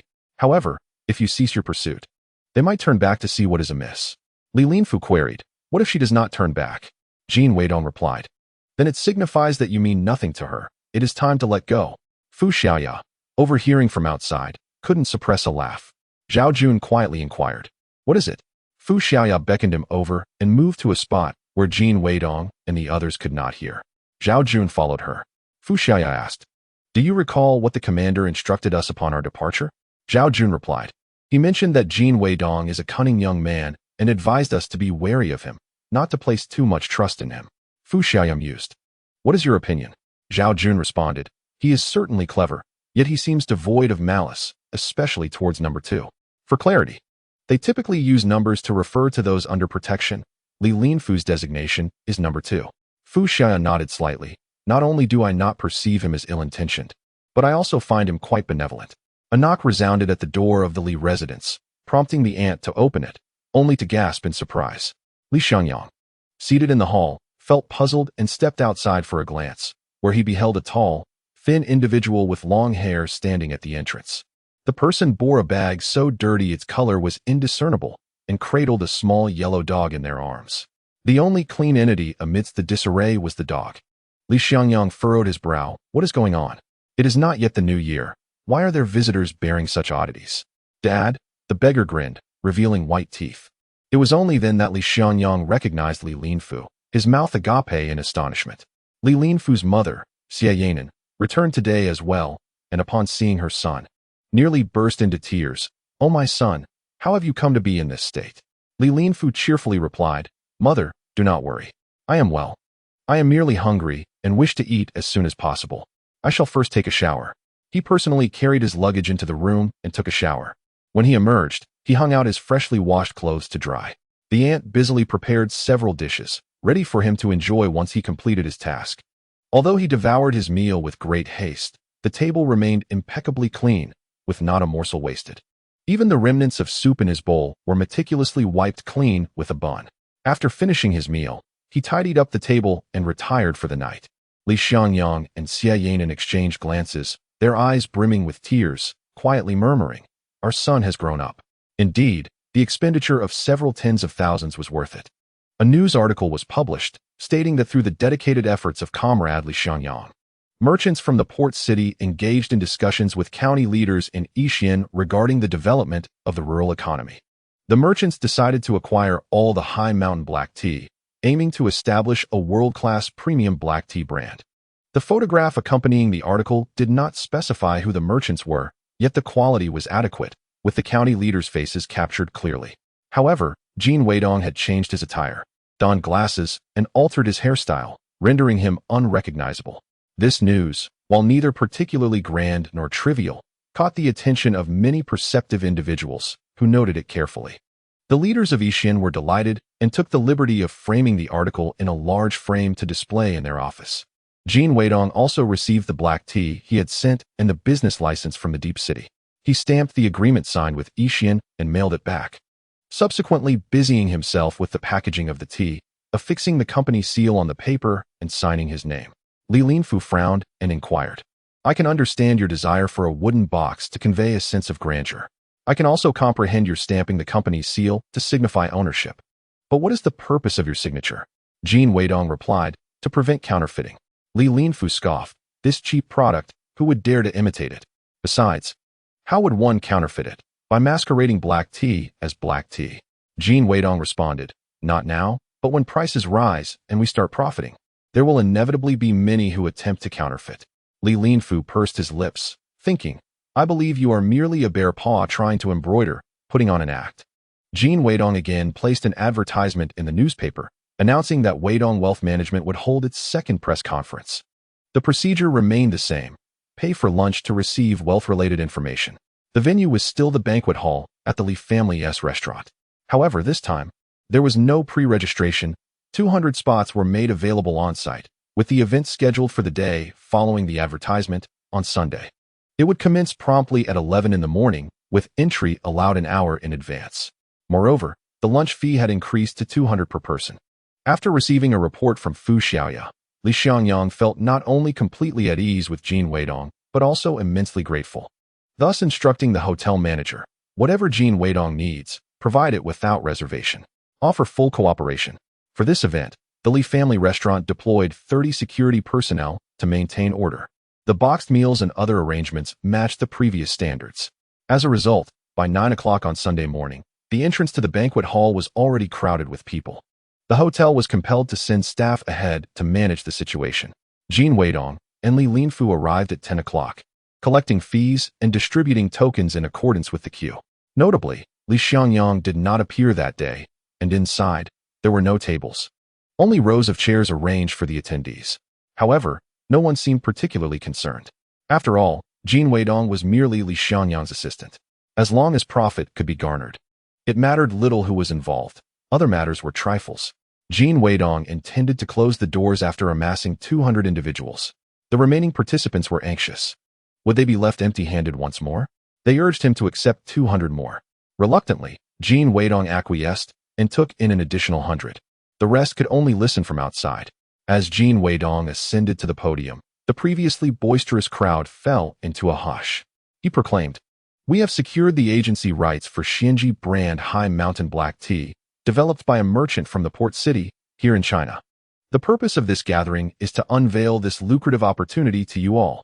Excitement surged within the crowd, murmurs of astonishment filling the air. Goodness, this is even more audacious than the last venture. At least the previous one was state-issued. What on earth is this Xianji black tea? The market is awash with teas, cheap and plentiful. Can this truly be profitable? Jin Weidong continued, "This tea appreciates in value with age. Today, I offer the new tea at a wholesale price of 10 yuan per cake, and the 5-year age tea at 20 yuan per cake. You may choose to collect it or sell it. Should anyone purchase tea from me and find it unsatisfactory, as long as it remains unopened, I shall gladly buy it back at the original price." A profound silence enveloped the room. Chapter 35. Holding back, Jin Weidong paused before adding, "Even those who have already paid may feel that this 200 yuan is not worth it and wish to withdraw. Simply return your token, and you may leave with your money." Li Linfu shot him a bewildered glance. "What do you mean? Are we to spit out the meat we've already bitten into?" Immediately, several individuals rose to exchange their tokens for refunds and exited. Jin Weidong addressed those outside. "For those who did not get a turn earlier, you are welcome to join now." Only a handful entered, while the rest retreated. Jin Weidong nodded at those at the door, which was subsequently closed and locked. Eventually, only a little over 100 individuals remained in the hall. Jin Weidong stated, "This 200 yuan is not merely the entry fee for today's financial meeting. It also serves as the membership fee for joining Weidong Finance. Weidong Finance will soon organize more meetings and gradually release financial information. In the future, you may pay half the entry fee to prioritize participation in all financial meetings. All products under my purview will allow you to act as primary distributors, enabling you to purchase at cost price from me at any time. Retail prices will fluctuate with the market. I impose no limits on potential increases. This primary distributor status is non-transferable and non-inheritable, so I urge you to cherish it. The previously apprehensive audience erupted into thunderous applause. This statement alone was worth the 200 yuan. Those who had exited earlier were now outside, listening, and began to regret their decision. Once the applause subsided, Jin Weidong continued, "Allow me to elaborate briefly on our rules. I will only engage directly with primary distributors. These distributors are classified into 10 levels. From 1 star to 10 stars. We all stand on the same starting line as 1-star distributors. The more you sell, the higher your level, and the greater the discounts I will provide. From this day forth, each of you must diligently cultivate secondary distributors and strive to increase sales." Over 100 individuals, invigorated, raised their voices in unison. Develop downlines, aim to sell more. Develop downlines, aim to sell more. Jin Weidong addressed the assembly. As you depart today, not only will you take home a cake of tea, but you will also possess the privilege to purchase 5 cakes of new tea at cost price. However, I must clarify one point. The tea you take can be sold, but the price must not fall below 10 yuan, with no upper limit. Should you sell it for less than 10 yuan, I will revoke your status as primary distributors without room for negotiation. Is that clear? The others replied in chorus, "Understood." Jin Weidong continued, "If you find this tea unprofitable, you may return it at the purchase price for a refund at any time. Xinji Industrial will soon announce our office location in the newspaper, and you are all welcome to support us on opening day." His words, though sounding like an invitation, served as reassurance. I will soon have a physical establishment, not a mere shell company. Do not fear, do not hesitate. The remaining 118 individuals exchanged their cards for a certificate and a cake of tea, each also acquiring 5 cakes of new tea. The certificate bore the title Primary Sales Distributor of Xinji Industrial, complete with a serial number, signatures from Jin Weidong and Li Linfu, and the official seal of Xinji Industrial. Jin Weidong meticulously registered the details of all primary distributors. Only after everyone had received their items did he open the door. A throng gathered outside, surrounding Jin Weidong. "Comrade Jin Weidong, grant us another opportunity. We wish to participate." Jin Weidong regarded them with a cold gaze. In business, mutual trust is paramount. After all, no one can guarantee smooth sailing in the marketplace if you cannot place absolute trust in me and support me in times of adversity. Why should I share my success with you in times of prosperity? They implored, "Please, grant us another chance. If we did not trust you, we would not be here today. Indeed, let us have an opportunity. Last time, you mentioned purchasing monkey stamps, and we all followed suit, didn't we?" Someone urged, "Everyone, be quiet and listen to what he has to say." Jin Weidong sighed and said, "Very well. You make a valid point. Out of respect for your support during my first venture, I will extend another opportunity. You may become secondary distributors and start purchasing tea from the primary distributors today. I will not make it difficult for you.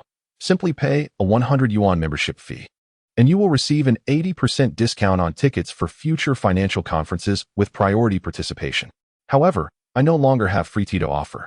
The crowd eagerly responded, all right. Just paying 100 reduces the risk by half, and we can still buy tea."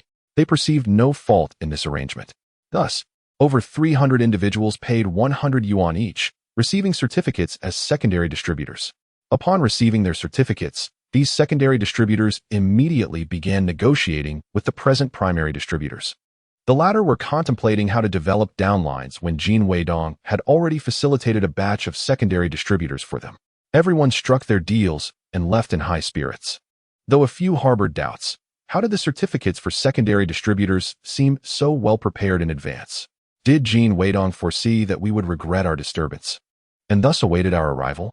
However, the money has been paid, and the certificates have been collected. Further lamentation is futile. Jin Weidong and Li Linfu, with their bulging backpacks, proceeded to Li Xiangyang's office to collect their funds. Li Xiangyang sat silently behind his desk, observing these two rascals counting out their money, 100, 200. In total, they amassed 60,000. After deducting costs, Each would receive nearly 30,000. Li Xiangyang's mind raced with tumultuous thoughts. How utterly vexing. He had anticipated that Jin Weidong would request funds from him, so he could manipulate the situation. Yet, with a mere 200 spent, Jin had already recouped the 50,000 needed to start a business. At this rate, before I can seize his company, he might very well oust Li Linfu. Jin Weidong declared, well, we have more than enough capital to start our company. Tomorrow, I shall seek a storefront, preferably one that can be purchased as a fixed asset for the business. Li Xiangyang, with good intentions, cautioned Jin Weidong, you cannot buy one. The state has yet to liberalize private property transactions. Unless it is personal housing owned prior to the liberation, there is no ownership, only usage rights, hence no opportunity for transaction. Jin Weidong retorted, that is incorrect. This year, the state has officially permitted the implementation of housing commodification policies. Li Xiangyang responded, the policy has just been introduced and is still in its infancy. Do not invest such a large sum hastily. Jin Weidong nodded slightly, acknowledging the truth in his words. Although the reform of the urban housing system in China has commenced, there remains a considerable journey ahead. Li Xiangyang proposed, our enterprise has storefronts. We can rent one to you in a business-to-business format. This is a surefire strategy. The storefront is mine. Should you attempt any underhanded dealings, I shall reclaim it, rendering your business endeavors impossible. Chapter 36. The unwise remark. Jin Weidong replied, that would be rather inappropriate. I do not wish to burden Uncle Li. Li Xiangyang, ever generous, responded, no matter, it can be considered as Li Linfu's investment. Jin Weidong stated, I would like to assess the suitability of the location. Li Xiangyang, exceedingly accommodating, replied, I have numerous storefronts. Choose as you please. Jin Weidong promptly expressed his gratitude. Thank you, Uncle Li. His flattery sent a shiver down Li Xiangyang's spine. This was not the plan. He had merely intended to offer a random storefront, yet now it seemed Jin could select freely. What if he requests my prime location in the city center, such as a department store? How could I refuse him then? I can only hope he does not think of it. Jin Weidong, stroking his chin in contemplation, pondered aloud. Which location would be suitable? Li Linfu clapped his hands, exclaiming, ah, the department store. Over 2,000 square meters, so spacious and imposing. Li Xiangyang cursed internally, fool. Why mention that? Whose son are you, anyway? Jin Weidong observed the shifting expressions on Li Xiangyang's face, nearly laughing as he waved his hand. No need for something that large. A little over 100 square meters will suffice, and it need not be in the city center. The primary concern is to facilitate our daily management, so it should be close to the school. Li Linfu scratched his head. I live nearby. I wonder if there are any storefronts available. Li Xiangyang reassured him, no worries. Even if there are none, I will arrange one for you. As long as my department store is not harmed, I could assist you in acquiring one, even if it means resorting to theft. Jin Weidong remarked, there's no need to rush. As long as we can open before next spring's tea harvest, that will suffice. Li Xiangyang questioned, are we merely to wait idly? He sensed that this young man had yet to reveal his grand strategy. Otherwise, given the current circumstances, with merely a few hundred people lifting the sedan chair, the price of black tea would undoubtedly not rise. Jin Weidong replied, patience is key. One cannot achieve great success in a single bite. Matters must be addressed one at a time. Jin Weidong and Li Linfu hurried off to the savings bank to deposit their money, leaving Li Xiangyang frantically making phone calls in search of a storefront. The bank manager even opened the doors specifically for Jin Weidong, counting money until his hands trembled. Goodness, I hardly encounter anyone depositing over 5,000 in a year. Yet this young man manages to deposit twice a month, each time for an increasingly larger sum. After depositing, Jin Weidong returned to the Li residence. Li Xiangyang, parched from incessant phone calls, informed him, there are available storefronts, but we must wait. It is merely a street-facing warehouse, and we need to wait for the current occupants to relocate their goods. Jin Weidong reassured him, no rush, no rush. We have even more pressing matters to attend to. Li Xiangyang inquired, oh, is there anything more urgent than securing a storefront? Perhaps applying for a demonstration site? That cannot be rushed. Once the materials are submitted, it will take at least 6 months for a response. The county's documents have not even been submitted yet. Jin Weidong countered, no, it is neither of those matters. If we wish to elevate the status of this black tea, we must first enhance our own reputation. Li Xiangyang furrowed his brow, thinking, what more reputation could I possibly need? I am already the wealthiest man. Jin Weidong continued, We must let everyone know that we are recognized as successful and patriotic businessmen by the port city. We shall adopt the theme of revitalizing our hometown. A broadcast interview should pose no problem given Uncle Lee's stature. The main challenge lies with magazines. The existing publications lack resonance. We shall create one ourselves. What shall we name it? Ah, yes. During the last discussion regarding the monkey stamps, what was it you mentioned? Right, Business Marvels. Let us use that title. Indeed, Li Xiangyang had quietly eavesdropped on Jin Weidong's conversation with those individuals. He was astonished to discover that this young man aimed not merely to promote black tea beyond the mountains for a profit, but was also probing the boundaries of what could be achieved. Now, this audacious individual was even contemplating the publication of a magazine. What troubled him most was that he had unwittingly tied himself to this fearless young man. Ultimately, not only might he suffer financial loss, but he could also end up as his cellmate. Li Xiangyang restrained his exasperation, attempting to dissuade him. How do you plan to produce a magazine? Will you seek a publisher in the port city for assistance? Those publishers in the port city are exorbitantly priced, and even if you manage to create something, you won't be able to bring it back. Jin Weidong shook his head. There is no need for such complications. I will write the articles myself. Hire a photographer in Suicheng to take a few pictures, then go to a printing house for typesetting, create a random port city publication number, print and bind it, and bring it back. A few hundred copies will suffice. Li Xiangyang laughed in disbelief. Young man, do you think that finding a printing house to print a few colorful pages and binding them together constitutes a magazine? You may be unaware of the stringent regulations our nation imposes on publications. Not to mention, at the beginning of this year, the interim regulations on publishing work were just promulgated, and yet you dare to test the waters recklessly. Whether profits can be made remains uncertain, but being labeled a counter-revolutionary is a certainty. Jin Weidong remarked, I am fully aware. I will absolutely not cross any red lines. Moreover, we do not publicly subscribe through the post office, so that issue is non-existent. This interim regulation also states the principle of promoting 100 flowers to bloom and 100 schools of thought to contend, utilizing foreign ideas for our own purposes and employing ancient wisdom for modern use. Our current approach embodies this principle of 100 schools of thought contending, utilizing foreign ideas for our purposes and employing ancient wisdom for modern use. Li Xiangyang responded, all right. I shall refrain from discussing the vagueness of this contention of 100 schools. Explain to me how you intend to utilize foreign ideas and ancient wisdom.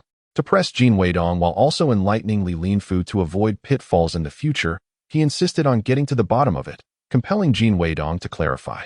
Jin Weidong had no intention of being evasive and willingly replied, black tea has existed since ancient times. It is both Chinese and universal. Thus, it is indeed a case of utilizing foreign ideas for our purposes and employing ancient wisdom for modern use. Therefore, promoting magazines for this purpose is unobjectionable. Li Xiangyang retorted, such words may suffice to deceive your primary and secondary distributors, but they hold no weight with me. Just tell me how you plan to leverage magazines to speculate on black tea. Jin Weidong replied, I merely drew inspiration from the world's first instance of financial speculation. Li Xiangyang frowned. What financial speculation? Jin Weidong explained, the tulip. Li Linfu exclaimed, huh? Jin Weidong elaborated. In the early 17th century, the Netherlands accumulated considerable wealth through foreign plunder. The Dutch took pleasure in cultivating tulips in their gardens. Wealthy individuals, in an attempt to flaunt their affluence, would plant rare tulips. Investors eagerly embraced this speculation, causing the price of tulip bulbs to double within a month. People ceased working, opting instead to hoard tulip bulbs. Within 2 years, prices surged hundreds of times, with a rare tulip fetching the price of 13 cattle. A tulip trading market was established on the stock exchange, attracting speculators from around the globe. Within a year, tulip prices soared 60-fold. Li Xiangyang scoffed. What you call financial speculation should more accurately be termed a financial bubble.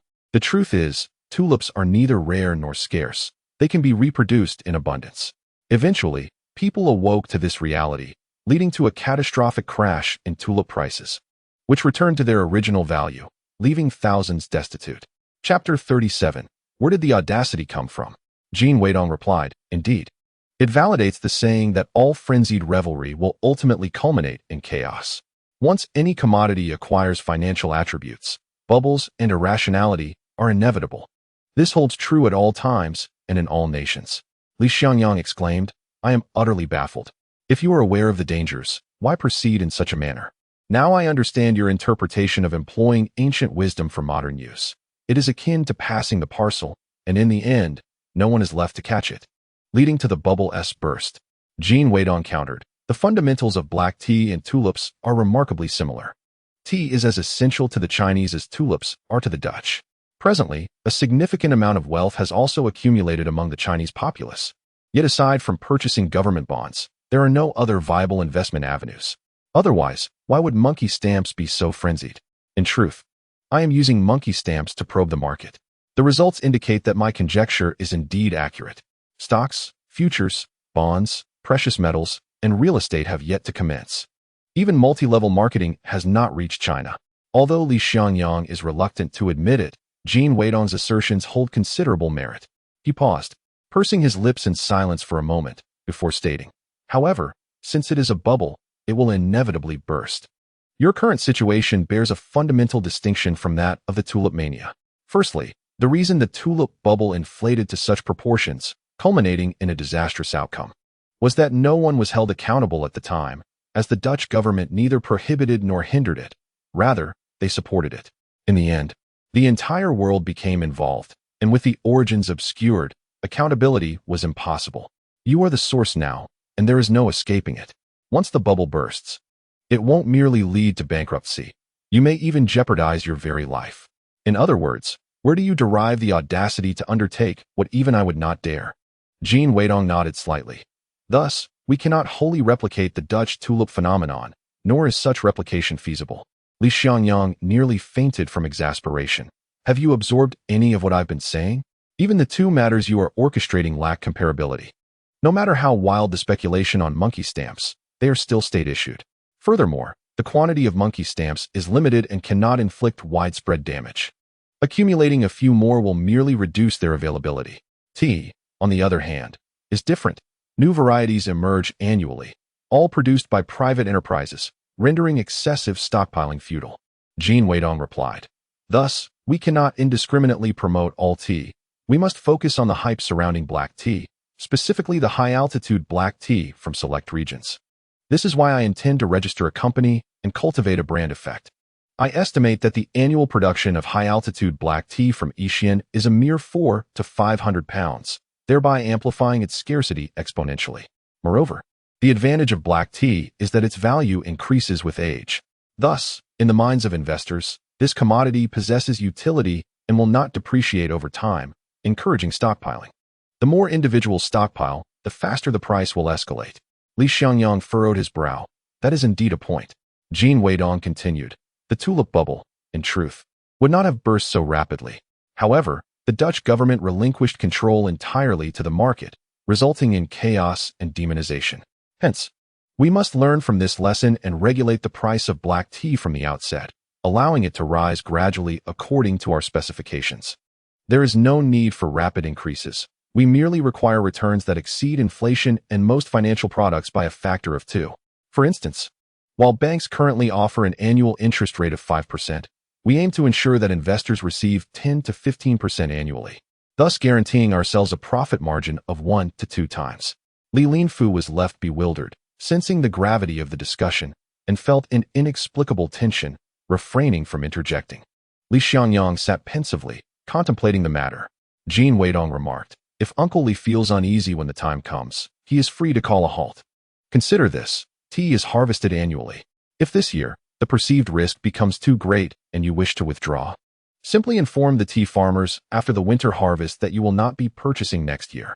Even if the farmers insist on continuing tea production, they can sell their tea to others. Their living conditions will not deteriorate beyond the current state.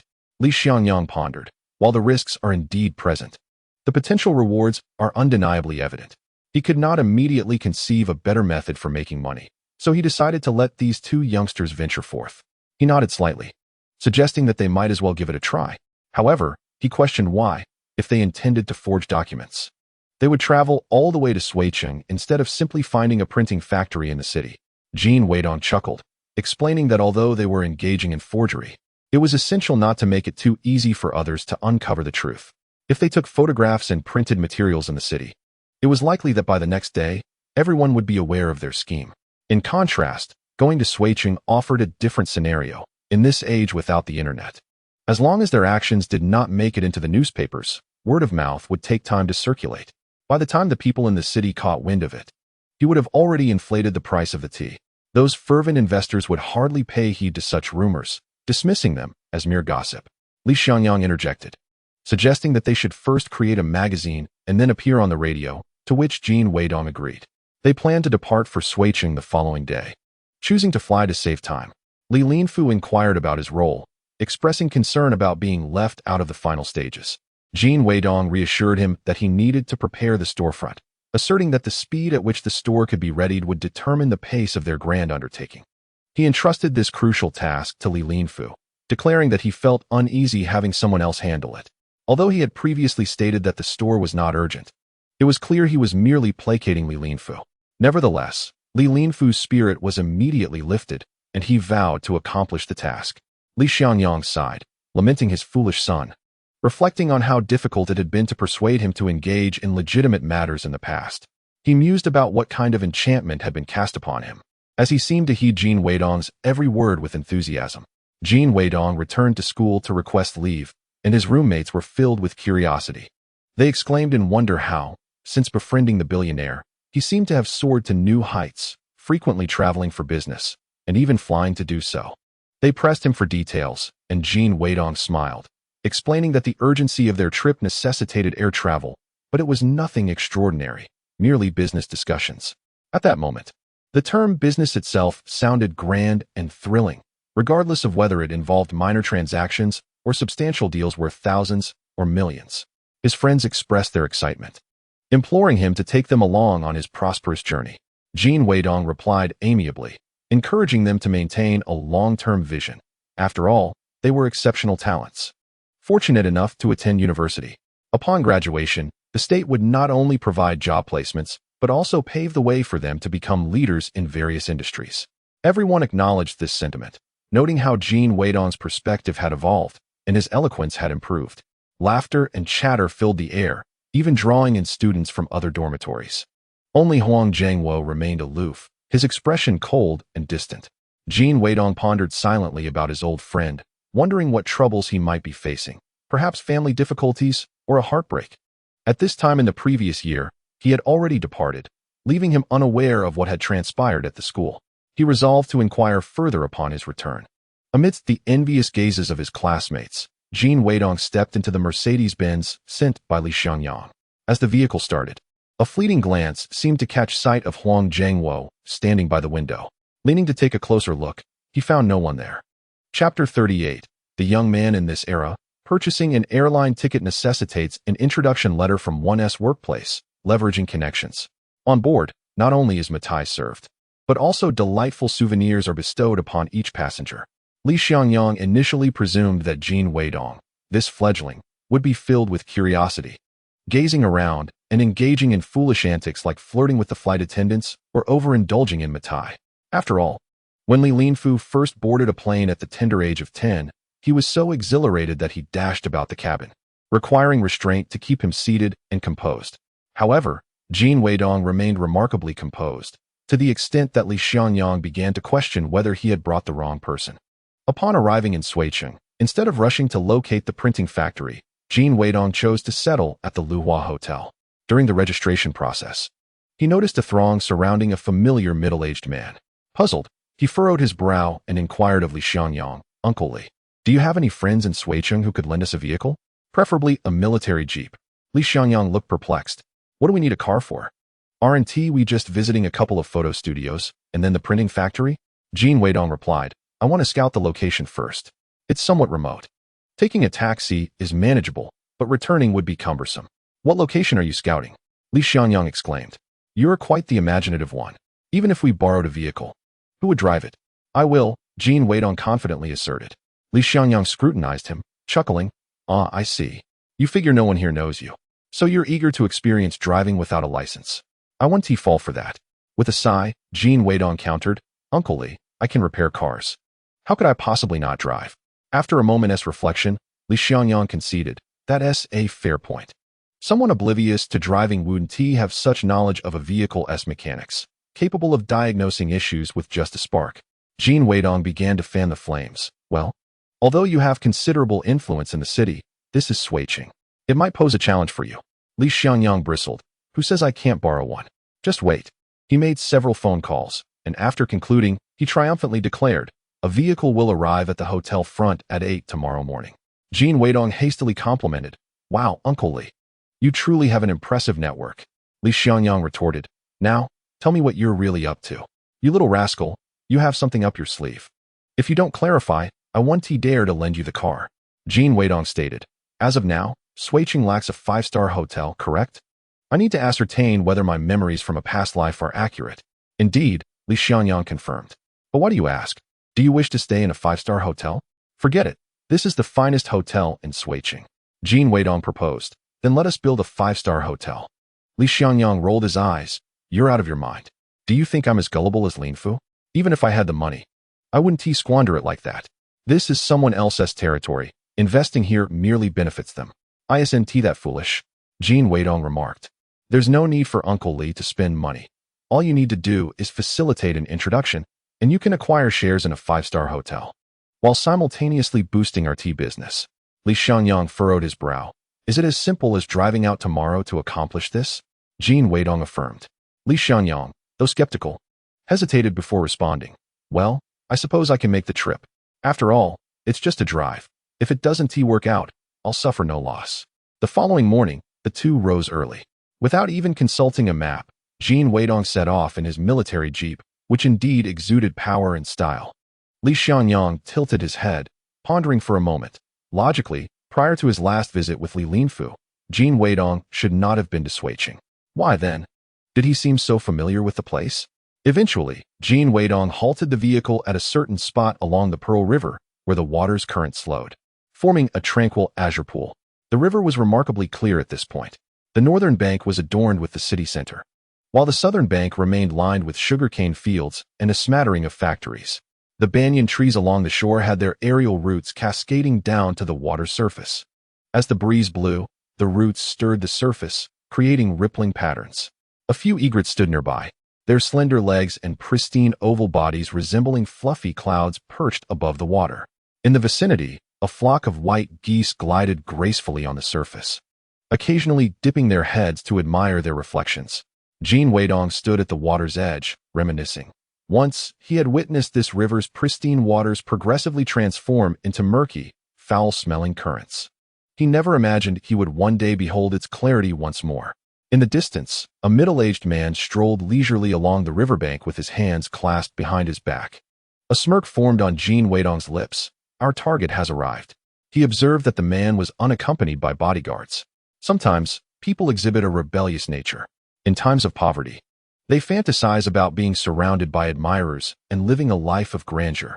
Yet, once wealth is attained, the constant company of others can feel suffocating, leading one to long for solitude. Shifting his weight to his left foot, he pressed down forcefully with his right foot on the board beneath him, finally approaching Li Xiangyang. Li Xiangyang was oblivious to everything around him, engrossed in speaking to Jin Weidong. This location is excellent for building a hotel. The scenery is delightful. It's close to the city center, a serene oasis amidst the hustle and bustle, and transportation is convenient. You rascal, how could you possibly think I wouldn't be able to find a ride here? Explain to me why you needed me to borrow a car and trick me into coming here. Just as he finished speaking, a splash echoed nearby, and upon turning his head, he realized that the man from earlier had vanished.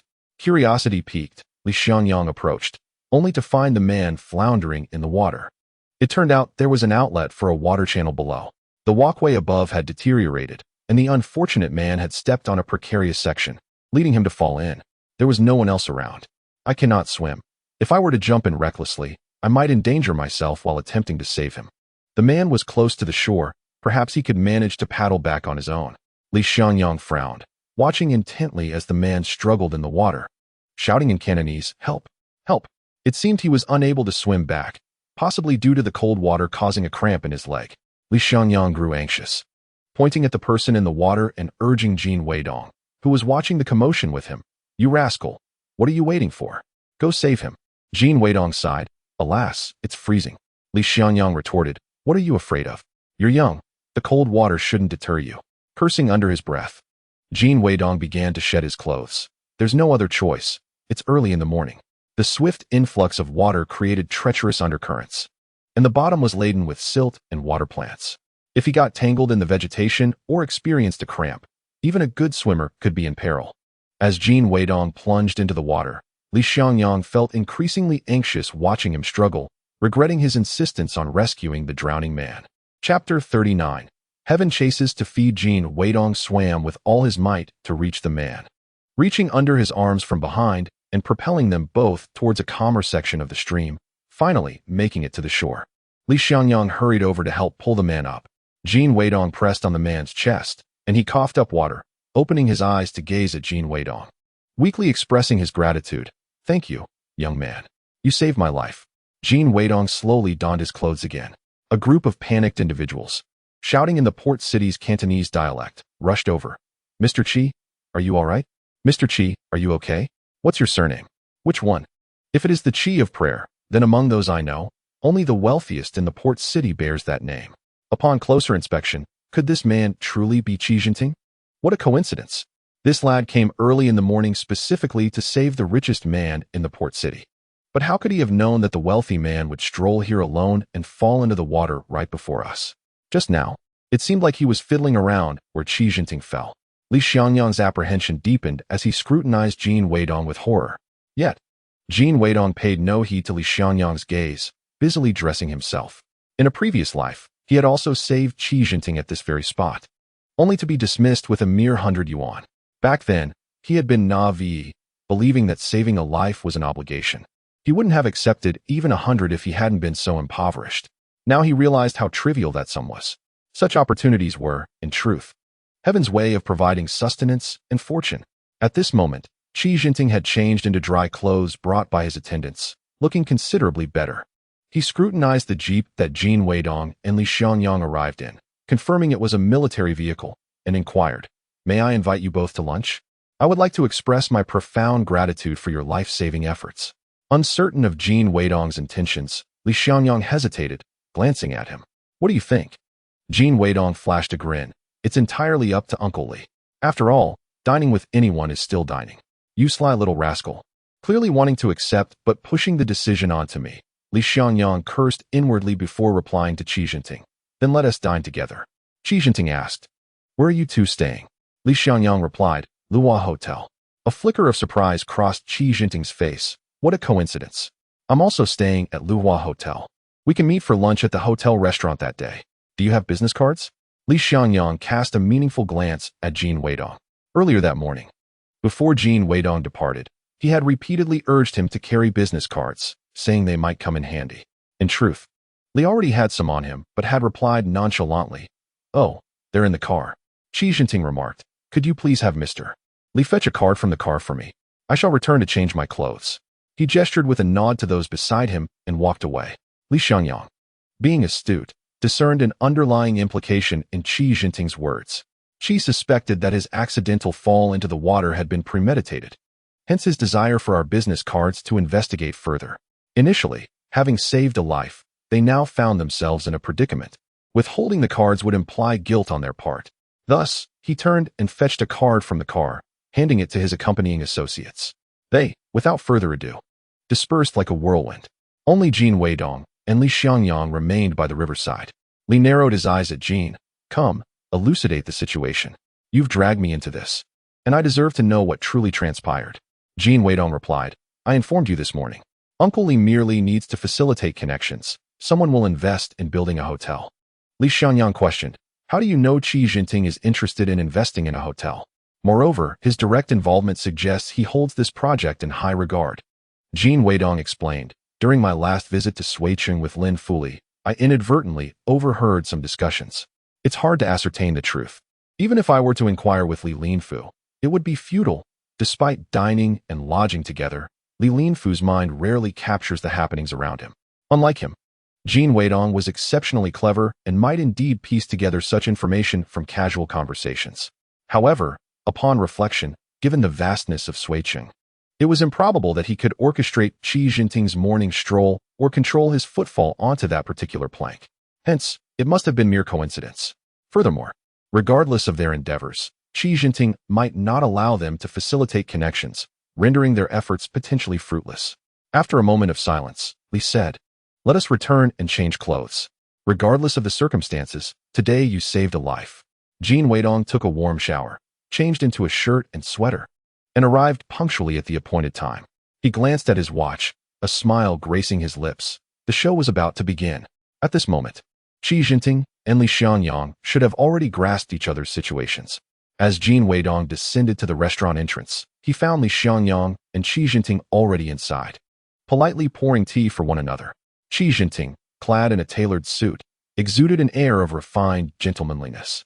Jin Weidong approached respectfully, nodding to the two magnates. "Mr. Qi." "Uncle Li," Xi Jinping remarked, "I have yet to inquire about the esteemed young gentleman's name and origin." Jin Weidong took a seat, slightly bowing to Xi Jinping.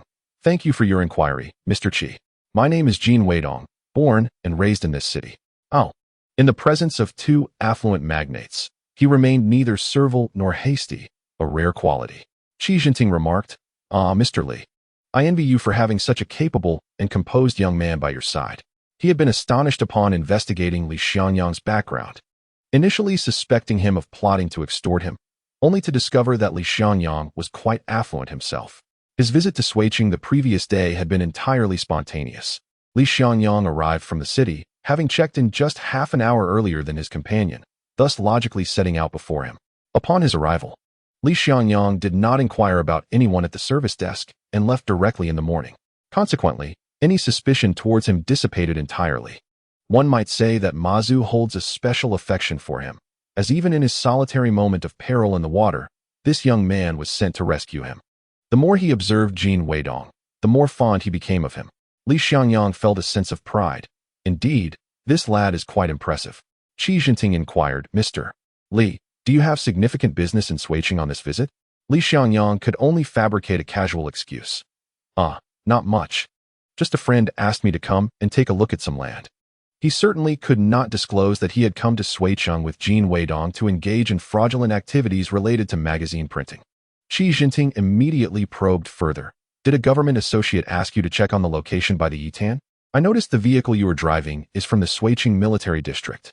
He had also looked into the car Li Xianyang was driving, which had been assigned to him by a high-ranking official, naturally leading him to connect the dots. At that moment, Li Xianyang suddenly comprehended why Jin Weidong had insisted on acquiring a military district SUV the day before. He could only muster the courage to echo Xi Jinping's words. "Yes." Chapter 40.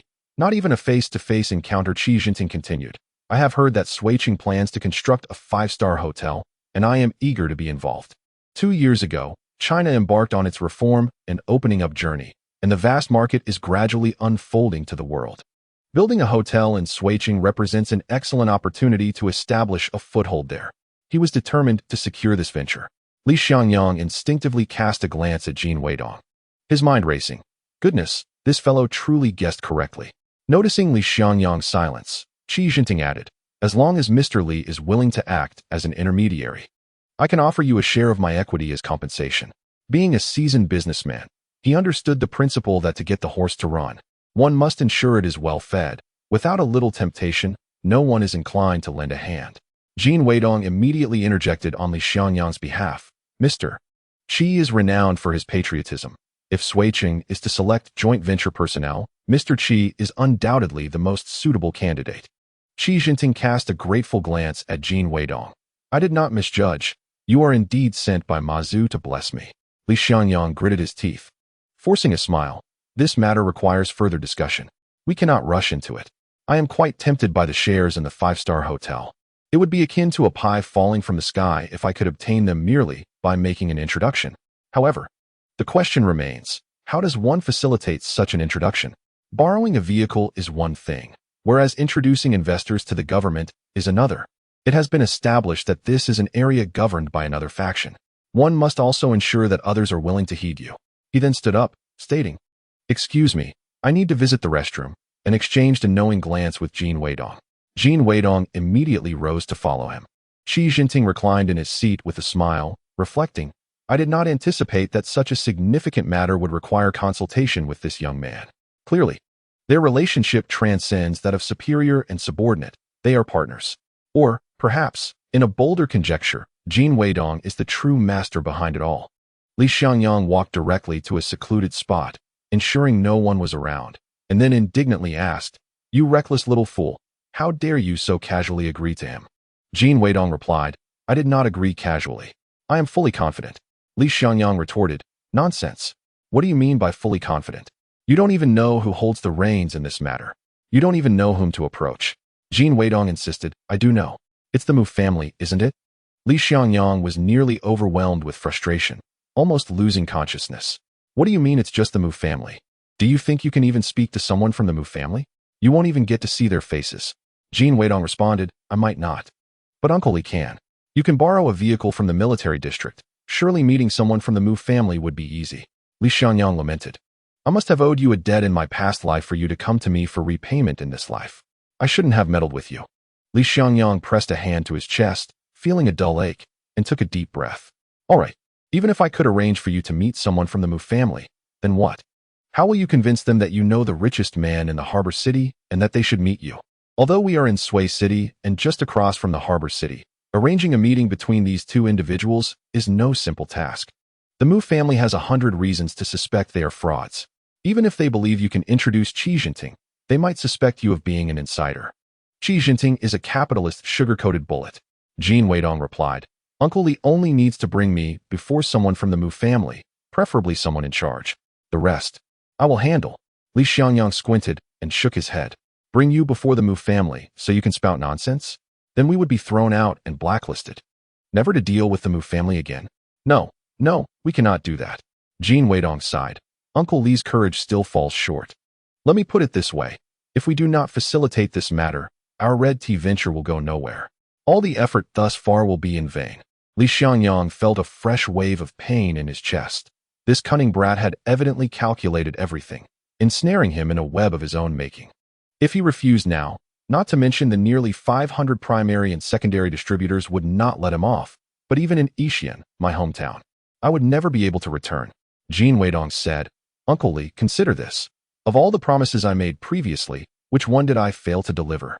He continued, "If this matter is successfully accomplished, it would be more than just entering the miracles of business. It would place us directly among the top 10 of China's wealthiest. Indeed, the potential rewards were too enticing. If he did not at least attempt it, neither would he find peace, nor would Li Xiangyang." After a moment of contemplation, Li Xiangyang finally raised his eyes and said, "Very well, I will think of a way. Let us first meet someone from the Mu family, and then we will take Mr. Qi over." Once they finished their conversation, they returned to the dining area. Li Xiangyang inquired, "If we successfully introduce Mr. Qi, what benefits do we gain?" Qi Jinping replied, 1% of the shares in the Sui City Hotel." Jin Weidong shook his head. "No, that won't do. Mr. Li and I each want 5% of the Qi Hotel Group's China shares. Otherwise, there is nothing to discuss." Qi Jinping and Li Xiangyang exchanged astonished glances with Jin Weidong, both nearly exclaiming in protest. Did he think they were fools, opening his mouth wide like a lion? The toad yawned widely, exhaling an impressive breath. "Do you take me for a fool?" A single remark from Jin Weidong instantly calmed the two. "Mr. Qi surely has ambitions beyond merely establishing a hotel in Suiqing. He likely intends to expand within the city. If we hold shares in the hotel group, we will certainly do our utmost to assist." Li Xiangyang chuckled ruefully, realizing the clarity of his predicament. This fellow employs the same tactics. He ensnared me previously, and now he seeks to entrap Qi Jinping as well. What irks me further is that this scoundrel resorts to using others' resources for bait. Previously, he lured Li Linfu with the school bell, and he used Li Linfu to ensnare me. Now, he aims to utilize me, Qi Jinping, and the Mu family as bait to ensnare one another. Qi Jinping smiled. "Very well, should you succeed, I shall grant each of you 5%. I, Qi Jinping, have always been true to my word. Agreeing with you poses no issue. I am not solely seeking your assistance. However, those others who agreed have since gone silent. You may not be able to accomplish it either." "Very well." Jin Weidong gently tapped the table, "but since the Mu family members are rather occupied, we shall proceed as such. Mere words are insufficient for negotiation." Li Xiangyang laughed in exasperation. "Only now do you consider this critical matter?" Jin Weidong suggested, "Let us invite a photographer to capture a photograph of us. A straightforward shot would be too rigid. Let us depict ourselves enjoying tea together." If we expedite the process, the photographs can be developed by afternoon. Qi Jinping agreed. Fine. You may seek a photographer. The hotel frequently requires photography services. So a familiar photographer was summoned with a mere phone call. Once again, it holds true. As long as the remuneration is adequate, facilitating any task becomes effortless. Chapter 41. The intrusion. Jin Weidong stood behind the tea table, nodding slightly to Qi Jinping and Li Xiangyang, esteemed gentlemen, as a junior in the business realm. It is customary for me, being younger, to prepare kung fu tea for you both. Li Xiangyang, fully aware that he aimed to promote his red tea before Qi Jinping, refrained from exposing his intent. However, young man, both the businessmen of Hong Kong and Suiqing share a fondness for kung fu tea. Your skills, in the presence of Qi Jinping, would be akin to a novice wielding a large axe at the gates of Luban, or brandishing a great sword in the temple of Guanyu. Should you clumsily serve tea from 3 large enamel vessels, placing a cup before each, it would be an immense embarrassment. Qi Jinping, with a cheerful demeanor, took a seat. Very well, I shall leave the task to Mr. Jin. In this world, there are indeed few who can compel me to personally brew tea, yet your statuses and identities are certainly unworthy of such an honor. Jin Weidong produced his Xinji red tea and borrowed a decent set of tea utensils from the hotel, commencing the preparation of tea using an electric stove. The stove was of the coil heating type, somewhat unsafe and prone to burning dry. He meticulously executed each step, preparing the utensils, measuring the tea, waiting for the infusion, and pouring the tea with elegance and precision. Qi Jinping, initially harboring a touch of disdain, soon transformed his expression to one of appreciation. This young man is indeed quite impressive. It is rare to find young individuals, whether from the north or even within Suiqing and Hong Kong, who are willing to diligently learn the art of brewing kung fu tea. Many perceive it as a time-consuming endeavor laden with rules, unaware that it is a cherished tradition of our Chinese heritage. Once Jin Weidong completed the brewing, he presented the first cup to Qi Jinping. In terms of age, Qi Jinping is older than Li Xiangyang. In terms of status, Qi Jinping is wealthier than Li Xiangyang. As for the guest and host dynamics, Qi Jinping, having come from Hong Kong to the mainland, is considered the guest. He serves the second cup to Li Xiangyang, the third to the photographer, and saves the last cup for himself. His solemnity prompts everyone to refrain from being dismissive. Qi Jinping examined the color of the tea, remarking that it appeared quite pleasing. After inhaling its aroma and taking a sip, he savored it thoughtfully, raising an eyebrow slightly before finishing the cup and declaring, "The fragrance is rich, with a sweet aftertaste. A splendid tea indeed. It is aged red tea, though I believe I have not encountered this particular variety before." Jin Weidong chuckled, producing an unopened cake of 5-year-aged tea, presenting it to Qi Jinping with both hands. "This is red tea from my and Mr. Li's hometown in Yixian, Sichuan province, cultivated at an altitude of 800 meters. Grown in the crevices of high mountains, nourished by dew and mountain springs, the yield is limited each year, but its flavor is exceptional. Both Mr. Li and I are advocating for this red tea to assist in alleviating poverty in our hometown. Since you enjoy it, I would like to gift this cake to you, Mr. Qi." Upon hearing this, Qi Jinping's expression grew solemn as he accepted the tea cake with both hands, examining it closely before saying, "Thank you. It is truly commendable that someone as young as you seeks to give back to your hometown. I shall take this back to share with my friends. Should they appreciate it, I will return to procure more." Jin Weidong, eager to contribute further, produced several more cakes of tea, beautifully wrapped in cotton bags. "This is a new tea from this year, whose flavor is not as refined, but if you wish to gift it, it would suffice." Qi Jinping replied, "Originally, I came seeking assistance from both of you, and yet, you bestow me with such a precious gift. I feel rather embarrassed." Jin Weidong responded, "It holds little monetary value. It is merely a challenge for the villagers to transport it down from the mountains. Please accept it, Mr. Qi." The photographer captured several images, then departed to develop the photographs. After engaging in casual conversation for over half an hour, the photographer returned with the developed images. Qi Jinping selected one, storing away the remaining negatives and photographs. Although he intended to take some risks in cooperating with Jin Weidong, he would not allow Jin Weidong to use their group photo for other purposes. Li Xiangyang, inwardly cursing Qi Jinping as a cunning fox, maintained a polite facade as he bid farewell to Qi Jinping. Upon returning to his room, he made a few phone calls and informed Jin Weidong during dinner that they could meet with the Mu family the following morning. He was indeed curious about how Jin Weidong would persuade the Mu family. As Li Xianyang needed to return a vehicle, he drove the military jeep directly out. In Suicheng, winter brought temperatures soaring above 20 degrees on sunny days. Today was particularly radiant, with a clear blue sky, warm sunlight, and a gentle, refreshing breeze. The military compound was a world apart from the outside, heavily guarded, with sentries stationed at intervals and patrols occasionally passing by. Ordinary people often felt a mix of curiosity and inexplicable fear upon entering. Passing by the basketball court, Jin Weidong observed several young men clad in blue vests and green military trousers playing basketball. They leaped and laughed exuberantly, creating a ruckus. Youth is inherently restless, brimming with boundless energy, always eager to make their presence known wherever they go. Jin Weidong observed them with keen interest until the vehicle turned a corner and they were no longer visible, at which point he turned back. Li Xianyang escorted Jin Weidong to the office of a friend. Although military personnel in this era do not wear insignia, and Li Xianyang deliberately refrained from introducing the other's identity, Jin Weidong still discerned that this was not the person he wished to meet. However, he did not expose them. Instead, he politely shook hands, addressed the man as commander, and took a seat. Li Xianyang said to the man, "I am here to inquire about the new 5-star hotel. Is there a possibility of introducing Hong Kong investment?" The man replied, "That is difficult to say. It depends on the identity of the other party." Jin Weidong remained silent, silently observing the exchange for a while, before rising to say, "I need to use the restroom." The man indicated at the end of the corridor. Li Xianyang cautioned him, "Do not wander. This place is not like others." Jin Weidong obediently acknowledged. After using the restroom, he descended the stairs and ambled over to the basketball court he had seen earlier, leaning casually against the railing with his hands in his pockets.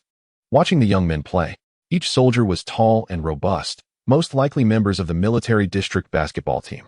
Among them was one individual with a particularly tall stature. Although his skills were considerably superior to the average, they did not reach a professional level, and his shooting accuracy was quite mediocre. Yet, his playing style was assertive, and it was clear he was the leader of this group, as the others frequently passed the ball to him. This individual had a slender face, a high and narrow nose, thin lips, and a pair of phoenix-like eyes. When he cast a sidelong glance, he appeared indifferent yet possessed a hint of allure. These two seemingly contradictory qualities coexisted harmoniously within him. The game had reached a stalemate. After several unsuccessful attempts to score, the ball ricocheted off the rim and rolled to Jin Weidong's feet. He picked it up and, with a flick of his wrist, sent it soaring through the hoop, nothing but net. This was a blatant provocation. The man beneath the basket caught the ball, turned to squint at Jin Weidong, raised his chin, and coldly inquired in Cantonese, "How did you get in here?" Chapter 42. A sufficient encounter. The man's tone bore a hint of interrogation. Jin Weidong replied in Cantonese, "I came in to handle some business." The man retorted, "I see you have some skills. Do you dare to challenge me one-on-one?" Jin Weidong responded, "Is there any reward for winning?" "Without a reward, it holds no interest." The man chuckled as if he had heard a joke, bending down to toy with the ball while laughing. "You're quite audacious. What makes you so certain you can defeat me?" Jin Weidong replied, "Simply based on the fact that I observed you all play for quite some time." The man asked, "What do you want as a reward?" Jin Weidong replied, "A favor from you." Anyway, you won't win." With a glance at the man's slender physique, he added, "You look like a delicate flower." The man readily agreed. "All right then." Jin Weidong removed his shirt, donning only a white tank top that revealed his muscular arms. The man remarked, "No need to be so formal. We're just playing for fun." Jin Weidong smiled. "I only have this one shirt. I might need to wear it again later. And getting it dirty would be quite troublesome." The man was taken aback, sizing him up. Jin Weidong flexed his ankles and wrists, asking, "How do we determine a winner?" The man replied, "Each of us will take 3 shots from half court, and we will see who scores the most." Jin Weidong, "Very well, let us clarify further. Irrespective of who initiates the offense, there shall be but a singular opportunity for attack. Should that fail, we shall exchange roles between offense and defense. This approach is decidedly more efficient. Otherwise, the relentless cycle of rebounding and out-of-bounds replays renders the game interminable. In truth, the rules of such one-on-one encounters are well known to all. However, he seemed to forget whether the rules of this era are the same, thus necessitating confirmation. The other individual understood. Jin Weidong turned to observe and inquired, "If I emerge victorious, your troops shall not come after me. Will they? The other man chuckled. Comrade, what do you take us for? We are genuine soldiers, not mere street thugs. Jin Weidong nodded. Indeed. Who shall commence the game? The other man replied, as the guest. You may go first. Huh. In any case, each of us has 3 shots. It matters not who serves first. You, my friend, are rather insincere. Clearly attempting to gauge my abilities while pretending to defer to me. Jin Weidong, uninterested in exposing his ruse, nodded. Very well. According to the established rules, the defender, positioned with their back to the basket and near it, shall initiate the serve to the attacker, thus commencing the match. The other man passed the ball to Jin Weidong, who without hesitation executed a jump shot. It went in. The other man, taken aback by Jin Weidong's audacity, was momentarily stunned, clenching his teeth in silent frustration. Damn. This fellow is quite cunning. Others nearby exclaimed. Hey, how can you do that? That shot does not count. Jin Weidong calmly responded. Why should it not be permissible? The defender's serve signifies their readiness.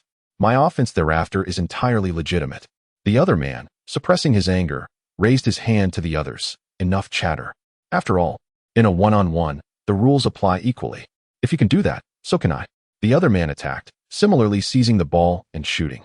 However, Jin Weidong had anticipated this. As the ball was served to him, he leapt forward and soared high, blocking the shot.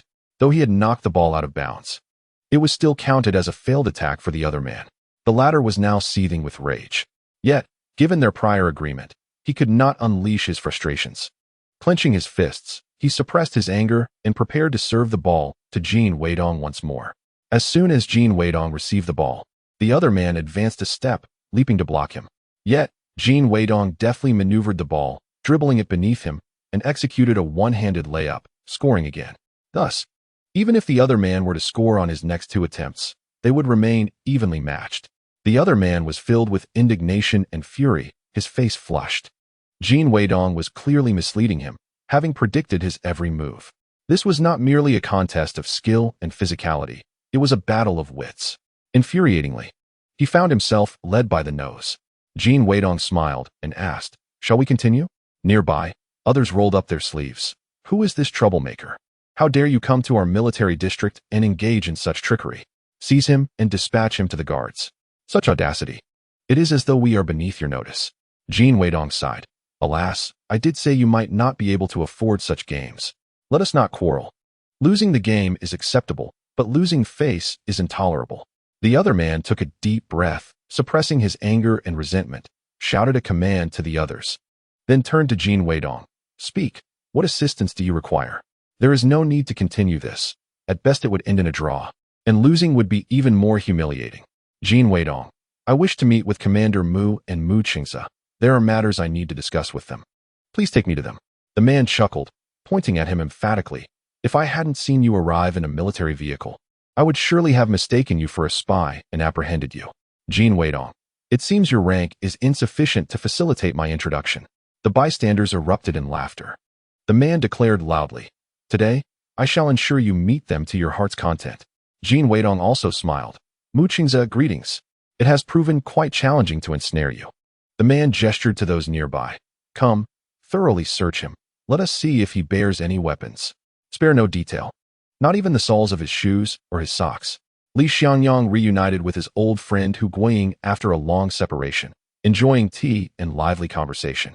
You mentioned this young man had something to say, yet he has remained silent until now. Haha. Perhaps it was only upon seeing you that he realized the impropriety of his situation and chose to remain silent. Youth, after all, is characterized by fleeting thoughts. The ringing of the telephone interrupted their dialogue. Hu Guiying answered, his demeanor instantly turning grave as he replied, Greetings, Commander. The voice on the other end instructed, Come to my office immediately and bring your guests. Hu Guiying nodded. Understood, I shall come right away. Li Xiangyang listened intently, feeling a surge of anxiety. Once the call ended, he inquired, What has prompted this sudden urgency? Hu Guiying replied, I am unsure. We shall find out upon arrival. It was then that they remembered Jin Weidong was absent. This young man has taken far too long. Could he have fallen into the restroom? The two decided to check the restroom, but found no sign of Jin Weidong. What shall we do? We should proceed. We cannot keep the commander waiting. Let us simply leave Jin Weidong behind. It is preferable to avoiding a potential mishap due to his impulsive nature. Thus, the two hastily descended the stairs to the commander's office. Upon opening the door, they were surprised to find Jin Weidong seated in a chair. Li Xiangyang thought himself delusional. Pausing at the threshold before fixing his gaze on Jin Weidong, Jin Weidong nodded and smiled at him. Internally, Li Xiangyang seethed. Goodness, how on earth did you manage to infiltrate this place? Mu Zhongyun gestured with his chin towards Mu Qingze, saying, I have heard you wish to discuss the first five-star hotel in Suicheng. Please converse with Comrade Mu Qingze. Li Xiangyang understood that Mu Zhongyun would not personally handle such matters and quickly replied, Very well. Chapter 43. The best assurance. Originally seated with his legs crossed beside Jin Weidong, Mu Qingze stood and gestured to Li Xiangyang. To my office, please. Mu Qingze took his seat behind his desk, addressing Hu Guoying. Comrade Hu, you may return, I will speak with them. Hu Guoying could only salute and exit.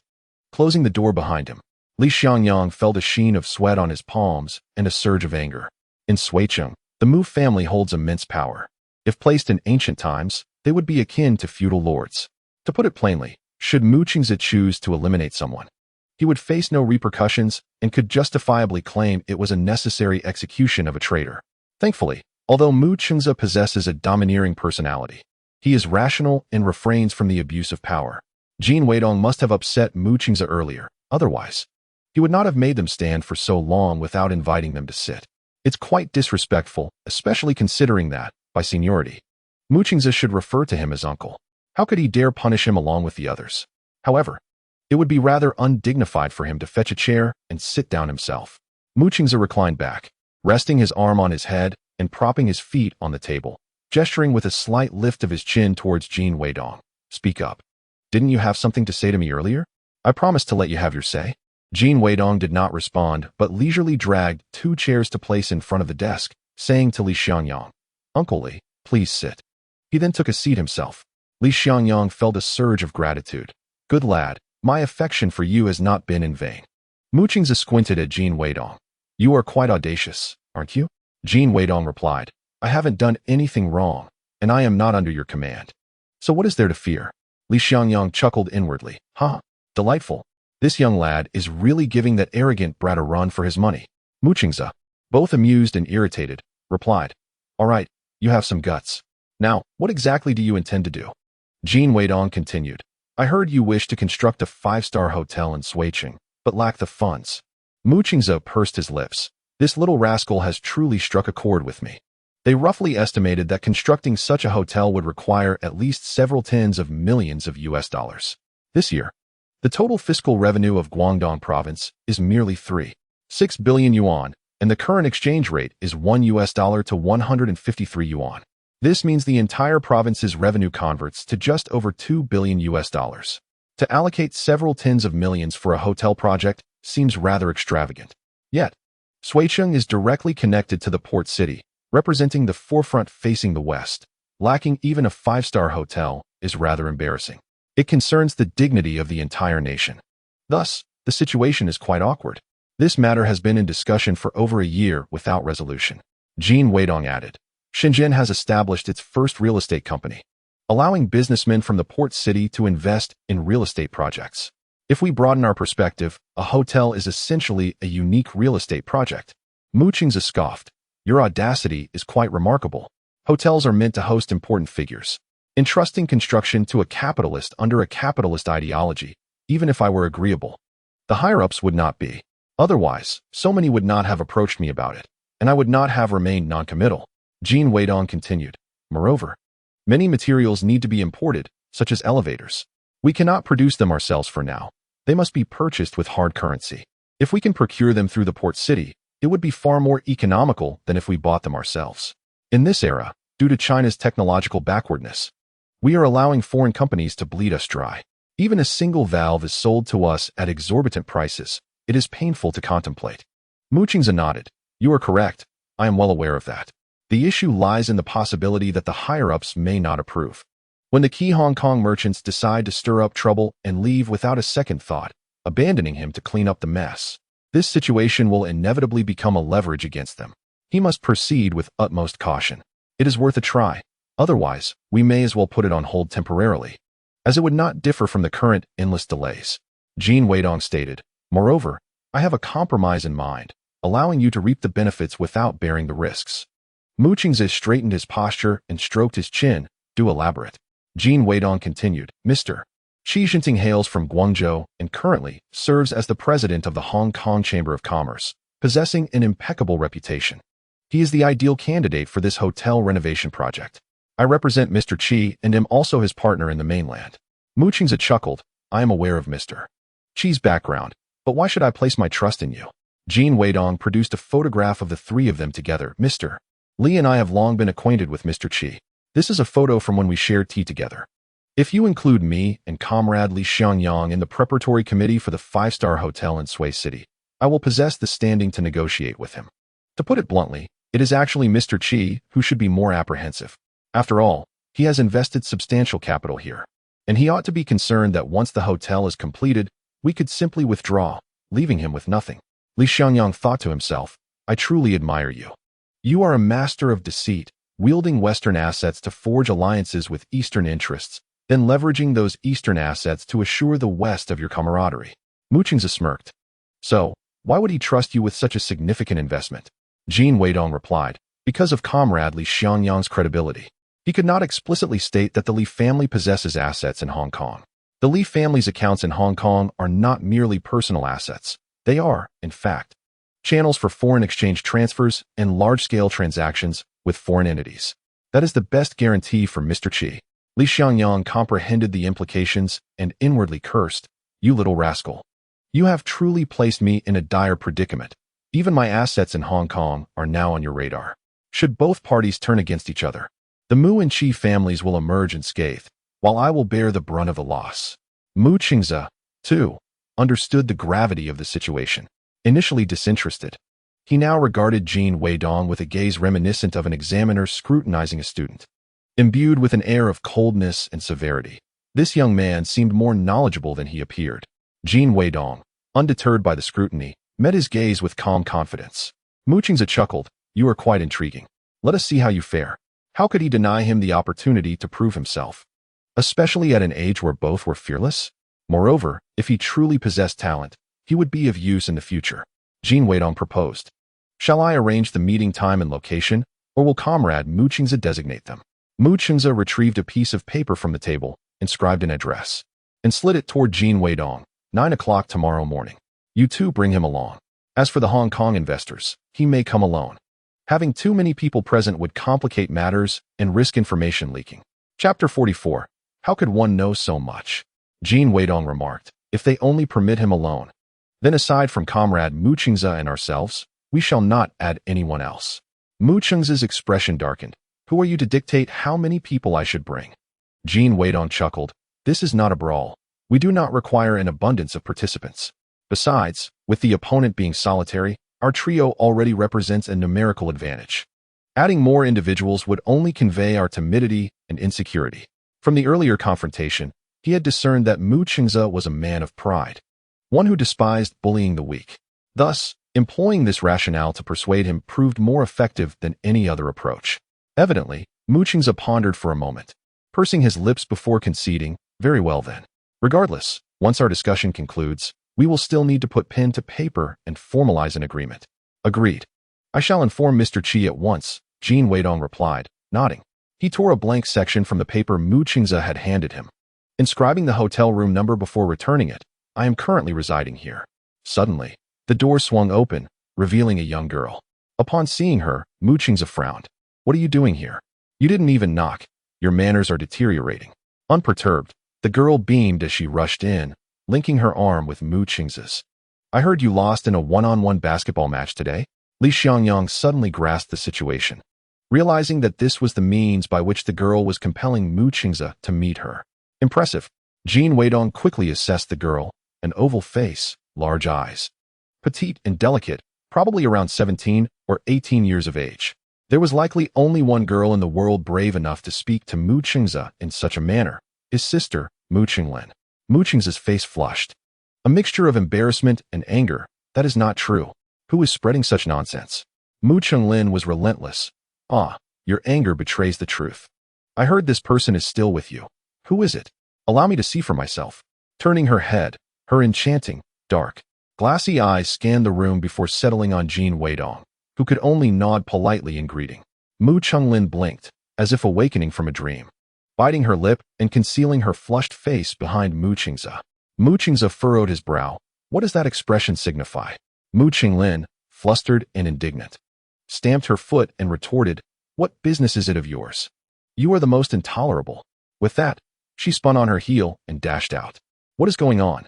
Mu Qingze was bewildered, but then suddenly realized, casting a cold, piercing gaze at Jin Weidong. Best to avoid confrontation. Jin Weidong felt a chill run down his spine and quickly said, "Sir, you are undoubtedly busy with official matters. We shall not take up more of your time. We take our leave." Mu Qingze, still feeling the awkwardness from the earlier scene, was eager for Jin Weidong and his companion to depart. He nodded in agreement. After a moment's thought, he called out to Jin Weidong and Li Xiangyang, who were already at the door. "There is no need to rush to return that vehicle. It will be convenient for your comings and goings these next couple of days. I shall have someone fill it with fuel. You may drive it away directly." Li Xiangyang, without much thought, simply replied, "Thank you." They are essentially assisting Mu Qingze with his tasks, and it is only fitting that he provides them with transportation.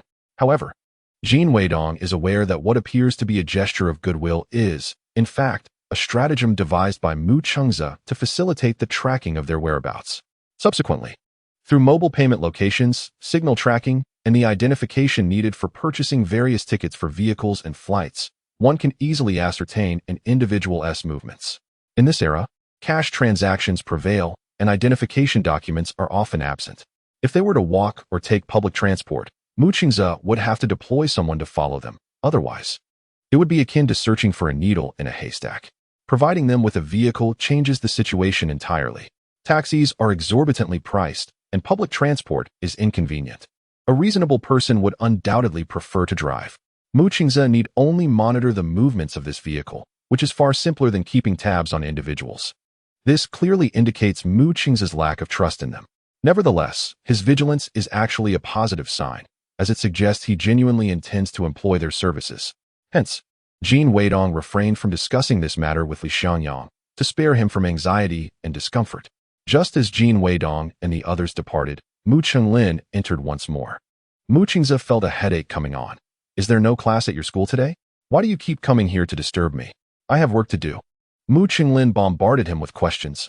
What was the name of that young man just now? Where is he from, and what does he do? Mu Qingze felt quite uncomfortable and feigned ignorance, retorting, "Which one?" Mu Qinglin stamped her foot. "The young man who is quite handsome and just beat you at basketball." Mu Qingze gritted his teeth. "You truly have come to make me uncomfortable." Mu Qinglin replied, "You want to tell me, will you?" "Fine, if you want to say. I'll find out myself. After all, visitors must register their names upon entry." She could easily inquire at the entrance. Mu Qingze could only concede, all right. I'll tell you. His name is Jin Weidong. I don't know much else. I'll have to look into it." Mu Qinglin nodded. "Good. Remember to inform me once you find out." The ominous premonition within Mu Qingze intensified as he furrowed his brow and asked, "What exactly do you intend to do with this information?" Mu Qinglin's cheeks flushed once more as she twisted her body. "That's none of your concern.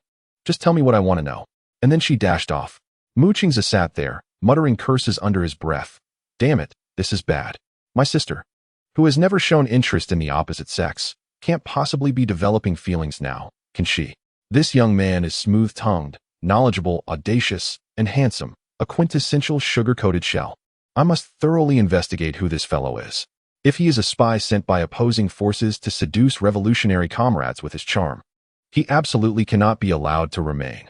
That evening, Mu Qingze obtained Jin Weidong's information and sat alone in his study, meticulously analyzing it. Jin Weidong, Han ethnicity, stands at 185 meters tall and weighs 75 kilograms. Born in 1962, he is currently a university student. Both of his parents are small-scale vendors. This rascal is even younger than he appears, being merely 18 years old.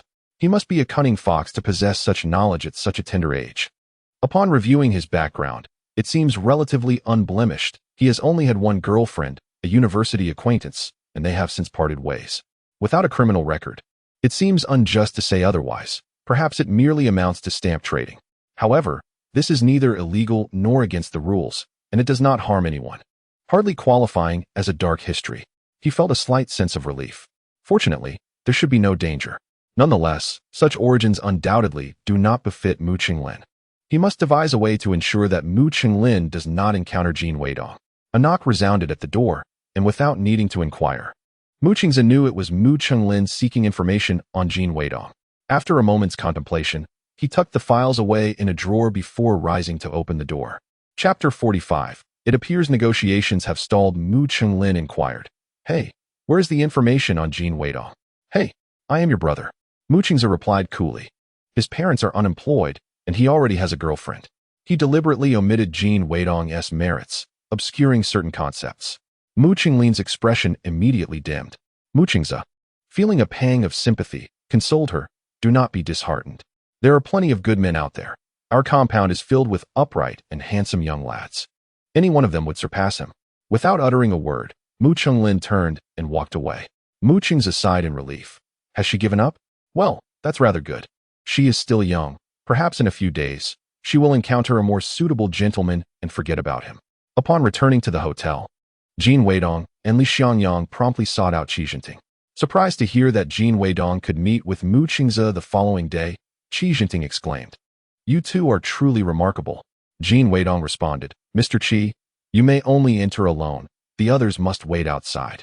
I fear your bodyguards may object. So I wanted to give you a heads up." Qi Jinting hesitated. Alone? Despite having the courage to be the first to take the plunge, he understood that, in comparison to a market of 1 billion people, a risk of 10 million is trivial. Yet, he would not jest with personal safety. Jin Weidong explained, "This is primarily for confidentiality and the convenience of discussion. Comrade Mu Qingza will also come alone. With 3 of us here, inviting more people would suggest our insecurity." Li Xiangyang clenched his fists secretly. "Here we go again. This fellow is truly adept at pleasing both sides." Qi Jinting nodded. "All right. Since Mr. Mu is so earnest, I cannot allow myself to be outdone by a youth. With Mr. Jin and Mr. Li present, I find no cause for concern." In truth, he recognized that should any trouble arise, Jin Weidong and Li Xiangyang would undoubtedly side with Mu Qingza without hesitation. However, one must not shy away from the tiger's den if one wishes to seize the tiger cub. What he intended to convey was that with Li Xiangyang as a hostage, he felt secure. Regardless of his own reputation, Li Xiangyang would weigh the safety of his assets in the harbor city. "Very well. We shall depart promptly at 8 tomorrow morning." Jin Weidong refrained from mentioning the shareholding matter and departed after concluding the conversation. It was Qi Jinting who then called out to Jin Weidong, "Let us draft an agreement. Should this negotiation succeed, I shall transfer 5% of Qi's hotel shares to both of you." Jin Weidong pondered. It may take some time to find a lawyer in the harbor city. There is no rush. We can discuss it after tomorrow's meeting. Qi Jinting remarked, "Mr. Jin, you are truly composed and dignified. Such poise at a young age is rare. Indeed, I sincerely hope for the opportunity to pay my respects to your esteemed parents and discover the remarkable individuals capable of nurturing a talent like Mr. Jin." Jin Weidong humbly remarked, "I owe all my knowledge to Uncle Li." Li Xiangyang cast a glance at him, inwardly cursing, "Not at all. Even I have been toyed with by you. Who would have thought that I would also serve the purpose of shielding your hidden agendas?" After departing from Qi Jintian, Jin Xiangdong smiled at Li Xiangyang, saying, "Ah, Uncle Li, regarding that lawyer matter, if it were 20 years hence, there would be no need to seek out Li Xiangyang at all. However, at present, China lacks a proper legal framework. He must adhere to the rules established in the Hong Kong region." Li Xiangyang nodded, sighing, Understood. I shall seek him out. I was wondering how this lad could be so benevolent as to help me secure 5% equity. It turns out he intends to exhaust my resources." Jin Weidong wore a sincere expression. "Uncle Li, please do not be so modest. The success of this endeavor is solely due to your prestige and connections. I merely bask in your glow." Li Xiangyang gestured emphatically towards him, taking a moment before exclaiming, "With your silver tongue, you speak one way to mortals and another to spirits. Truly remarkable." Upon returning to his room, Li Xiangyang promptly called his lawyer in Hong Kong, instructing him to come at once, ensuring that they could sign the agreement immediately after their discussion the following day. The next day, Jin Weidong and his associates arrived at the meeting location almost simultaneously with Mu Qingza. The venue chosen by Mu Qingza was quite intriguing, a tea house perched by the Yitan, conveniently close to the spot where Qi Jintian had fallen into the water. This was clearly a message to Jin Weidong. Do not attempt any clever tricks. I am fully aware of your little schemes. Li Xiangyang introduced both parties to each other, and Mu Qingze gestured towards the tea house suspended over the water, suggesting, "Let us sit inside, enjoying tea while we converse." This tea house was owned by the Mu family, primarily serving as a retreat for family members or a venue for discreet discussions. Jin Weidong carried a briefcase he had purchased from a department store the previous day. Without needing to look inside, Li Xiangyang knew it contained tea leaves. This young man, while cunning, was indeed earnest and dedicated in his endeavors. For instance, he seized every opportunity to promote his black tea, eager to extol its virtues to anyone who could help broaden its reach. If Li Linfu possessed even half of his capability and diligence, the Li family would be poised to become the wealthiest in the nation. Alas, once they settled in, a server promptly approached to inquire about their tea preferences. Mu Qingze ordered, "Inghong number 9. Jin Weidong replied, "I have brought my own tea leaves. Please bring a set of tea utensils. I shall brew it myself."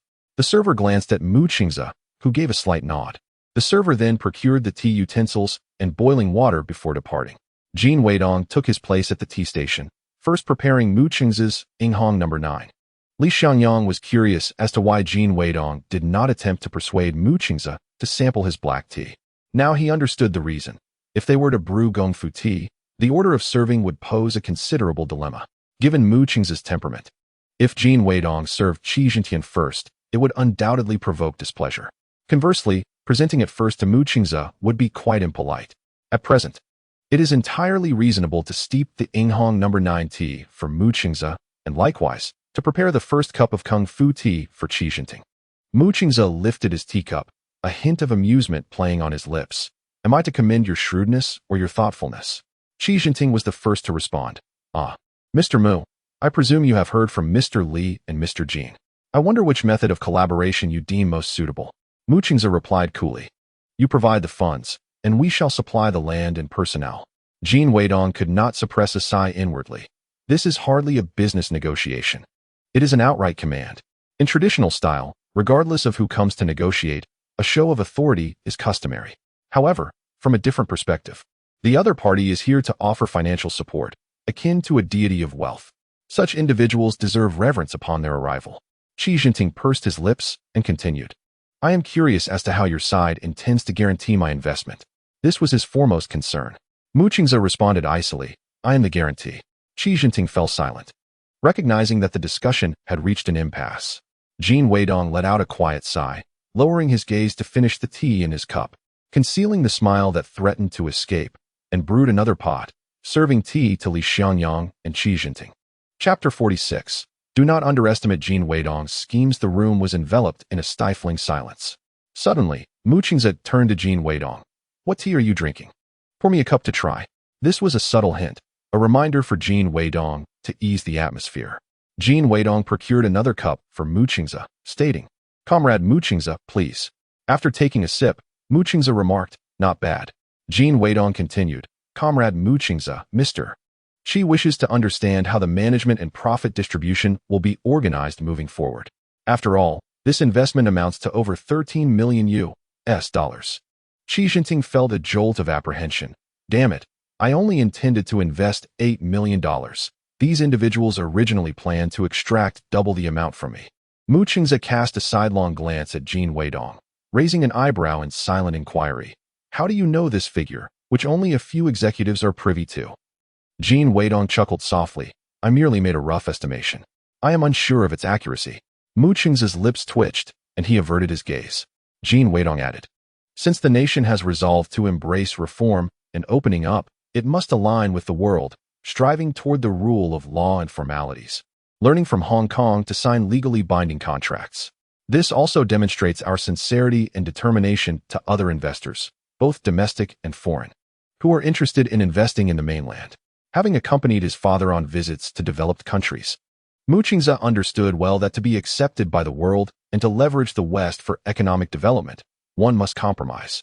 Whether mocked by outsiders or misunderstood by compatriots, it is all part of enduring the burdens of being momentarily backward. Jin Weidong continued, "Hong Kong has merely temporarily strayed from the embrace of its motherland. It will inevitably return. Ultimately, the Chinese in Hong Kong are our own people. If we cannot even embrace our kin, how can we speak of accepting and integrating with the world?" I recognize that my words may seem harsh and direct, but they must be spoken. Even if it results in my expulsion or being labeled a counter-revolutionary, I must voice these truths. If I remain silent, no one else will dare to speak. There may never be a more opportune moment to express this. He cast a glance at Qi Jinping and remarked, Mr. Qi may indeed seek profit. Yet he undoubtedly approaches this endeavor with a pure heart. Otherwise, with his capabilities, he could easily make a fortune in the United States or Southeast Asia, where the risks would be considerably lower. His choice of Suicheng as his first destination stems from the fact that it is his hometown. This rationale is both legitimate and justifiable, leaving no room for counterargument. Even if there were other reasons, such as the convenience of withdrawing to Hong Kong, they would pale in comparison to this significant matter. In his heart, Qi Jinping conveyed to Jin Weidong, "Good lad, you have truly touched my heart. It was worth giving you a 5% share." With eyes glistening with sincerity and emotion, he confessed, "Yes, I admit I am a businessman.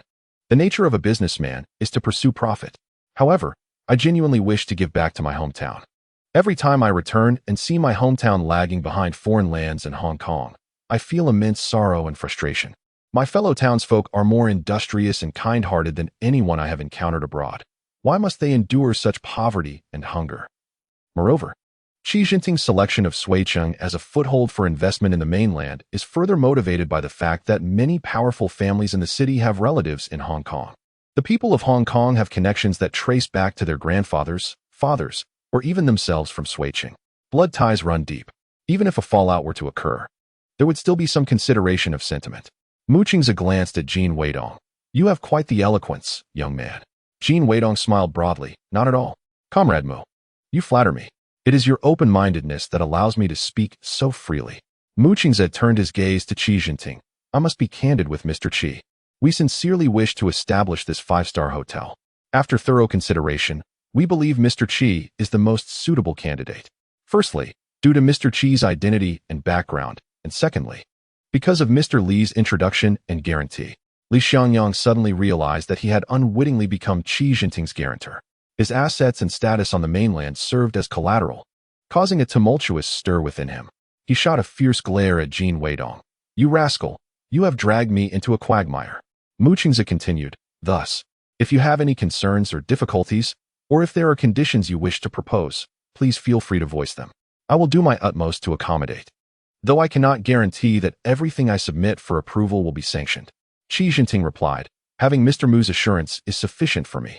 In truth, he had already inquired about the upper echelons, where there was a desire to make Suicheng a pilot project, as long as the proposals were not excessively ambitious. With some effort, success should be attainable. Having listened quietly for a considerable time, Jin Weidong, undeterred, interjected, "The central task can be handled by Comrade Li Xiangyang." Li Xiangyang nearly erupted in anger. "Nonsense. You brat, why are you assigning me work again? Are you trying to fleece this sheep to its last wool?" However, upon being met with the shared gaze of Mu Qingze and Qi Jinping, he could only clench his fists and suppress his fury, saying, "I will think of a solution. You must first put forth a mature plan." The crux of the matter was that he could not refuse, for everyone believed he was the one who had orchestrated this meeting between the two. Mu Qingze nodded. "If Comrade Li Xiangyang assists us in persuading the central authorities, there should be no significant issues." He lowered his eyes and smirked. "Jin Weidong, you are indeed astute, instantly grasping the implications of my hints. You understand my uncertainty regarding my stance towards Li Xiangyang, hence you pushed him to clarify his position. Originally, we intended for Li Xiangyang to provide funding, but he was reluctant, backed by formidable influences, and we cannot adopt a confrontational approach. Now, having him guarantee and facilitate connections while allowing Qi Jinping to finance the endeavor is simply splendid." Jin Weidong added, "Comrade Mu has always been fair. My efforts alongside Comrade Li Xiangyang in securing guarantees and connections have been considerable. Once our venture succeeds, Comrade Mu will undoubtedly reward us with a position such as deputy manager of a hotel." Mu Qingze seethed silently, gripping his teacup tightly. "You little rascal. Who granted you that?" Li Xiangyang looked on with a gleeful expression. "Ha, no one can escape this little rascal's schemes. If you don't agree, I certainly want to assist. It's unacceptable for me to bear all the burdens and risks. Of course, the two of you will undoubtedly be members of the leadership group." Mu Qingze could only respond with a nod, tilting his chin towards Jin Weidong. You take the minutes. I will brew the tea. Li Xiangyang quickly interjected. I'll brew the tea. Following this, negotiations between Qi Jinping and Mu Qingze commenced. A rigorous tug-of-war over respective rights and responsibilities. Jin Weidong recorded diligently while collaborating with Li Xiangyang, and it took a full 3 hours to conclude their discussions. Half of the tea cakes that Jin Weidong brought were already consumed. Qi Jinping remarked, "Then I shall await Mr. Mu's favorable news." Mu Qingze stood, shook his hand, and his demeanor was significantly more amiable than upon his arrival. Very well, let us wish for a successful collaboration. Chapter 47. Do not assault me with sugar-coated bullets, Jin Weidong suggested, to prevent future impersonators from exploiting the name of a 5-star hotel for deceitful purposes or registering similar companies to skirt regulations. We must preemptively register this business license and trademark. Furthermore, we should stipulate that once the trademark is registered, no one else may register similar sounding or resembling trademarks or companies. Mu Qingze pondered for a moment, nodding slightly. This is excellent. The trademark office already has such provisions. I merely need to ensure that the private enterprise licensing department in Deep City enforces it rigorously. However, we may not be able to demand extensive details. Jin Weidong handed the record book to Mu Qingze. Please review, Chief, and see if anything is amiss. Mr. Qi, please take a look as well. After Mu Qingze finished reviewing, he nodded and passed it to Qi Jinping, casting a glance at Jin Weidong. Your handwriting is decent. Jin Weidong, who had been writing continuously, felt weary and stretched lazily. Mu Qingze coldly scoffed at him. You are the only one here who is merely putting forth words without any substance. And you still claim to be tired. Li Xiangyang chuckled. TSK. Indeed, great minds think alike. Finally, someone has voiced this thought. Qi Jinping also laughed. Mr. Jin's eloquence is sufficient. Jin Weidong, without a hint of guilt or shame, grinned. Without me, this matter truly could not be accomplished. The other three exchanged glances. His statement was not entirely unfounded. Mu Qingze lifted his chin towards Jin Weidong. What kind of tea is this? Its flavor is quite pleasant. Jin Weidong presented a cake with both hands before Mu Qingze, expressing, I am delighted that you like it, Chief. Please accept it. And I would appreciate your assistance in promoting it further. Although Mu Qingze felt a surge of happiness within, he feigned an aloof demeanor, remarking, while this tea may not rival the premium Yinghong No. 9, a change of flavor from the usual can be quite refreshing. Jin Weidong replied, This is a high mountain black tea from the hometown of Comrade Li Xiangyang. Raising an eyebrow, Mu Qingze queried Li Xiangyang, Oh, Comrade Li Xiangyang. I never anticipated you had such interests. This was, in fact, a veiled mockery, implying that such a trivial business was beneath him. Li Xiangyang could only manage an awkward smile. Where do I even begin? I merely intended to cultivate my prodigal child at home, but inadvertently, I found myself ensnared by this fellow. The risks are daunting, fraught with whirlpools and hidden reefs. I once reveled in my status as a wealthy magnate. Yet now I am plagued by anxiety and trepidation daily. Every time I contemplate withdrawing, he dangles enticing bait before me, compelling me to chase after him relentlessly. The four exchanged polite handshakes before parting ways. Qi Jinping turned to Li Xiangyang and suggested, Shall we return to the hotel to finalize the agreement? The information he had gathered merely indicated that Li Xiangyang was affluent with some background. Only now did he realize the depth of Li Xiangyang's connections. Trading 10% of the shares for a protective umbrella seemed a wise investment. Initially, Li Xiangyang believed that by acting as a liaison, he would secure shares at a bargain. However, he now felt he had shortchanged himself. Lost in thought, Qi Jinping, after signing the equity grant agreement at the hotel, inquired of Jin Weidong, Mr. Jin, would you be interested in becoming the vice president of my China hotel group for the Greater China region? However, your appointment and salary will commence only once the 5-star hotel in Suiqing begins construction. Through his observations over the past few days, he developed a favorable impression of Jin Weidong, recognizing him as a rare talent possessing the vigor of youth alongside the sagacity of age. As his hotel group embarked on expanding into the mainland, such a capable and youthful individual was invaluable for pioneering efforts. Were it not for Jin Weidong's ongoing studies and their relatively brief acquaintance, which warranted further assessment, he would have directly offered him the position of president. Although the China Hotel Group had been established, it had yet to commence operations, allowing him the discretion to appoint or dismiss without fear of misjudgment. Thus, He dangled the prospect before Jin Weidong as a means of keeping him engaged. Jin Weidong, understanding the implication, nodded calmly in acknowledgement. I am honored by your regard, Mr. Qi.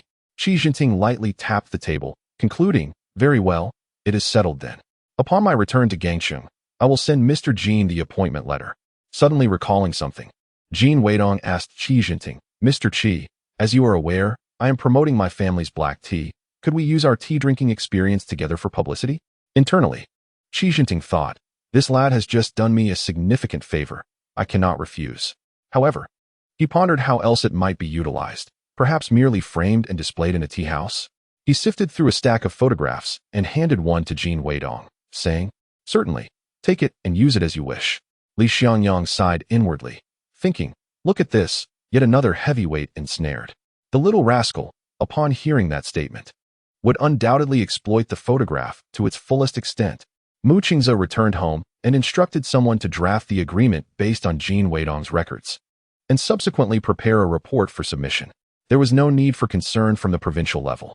Now, with Li Xiangyang firmly bound to Jin Weidong, it was likely he would offer his full support, and matters at the central level should also proceed smoothly. Thus, all that remained was to wait in quiet anticipation. With the successful completion of a significant task, Mu Qingze was in high spirits. Upon arriving home, even before he entered, he overheard Mu Chunglin sweet-talking her father. Oh, Daddy, I simply must go to university. Ah, it seemed this little girl had not given up after all. Mu Qingze's heart skipped a beat as he immediately pushed the door open, resolutely declaring, no. Mu Chunglin rolled her eyes in response. I wasn't asking you. Taken aback by her retort, Mu Qingze furrowed his brow and inquired, what exactly do you intend to do? After a night of being in a daze, Mu Zhongyan finally regained some clarity and asked, indeed, I too am curious, why the sudden desire to attend university? Previously, when I suggested you take the entrance exam, you were adamantly opposed. If you truly wish to pursue higher education, wouldn't it be better to go to a prestigious university in the beautiful country or England? With a serious expression, Mu Chunglin replied, no, I want to stay and serve my country. Everyone is still struggling through hard times, striving for a better future. How could I, alone, indulge in the comforts and luxuries of capitalism without feeling guilty? While her words held merit, Mu Qingze and Mu Zhongyun exchanged astonished glances, pondering when this young lady had become so enlightened. Mu Zhongyun cautiously remarked, the semester is nearly over. Even if you wish to go, it would have to be for the next term. You should take some time to consider this thoroughly.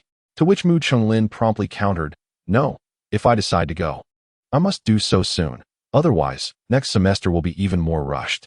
If I enter as a transfer student in the first year, I would only miss 2 months of classes, which I can catch up on. Besides, the first year comprises foundational courses like mathematics, chemistry, and physics. I have already self-studied some of these.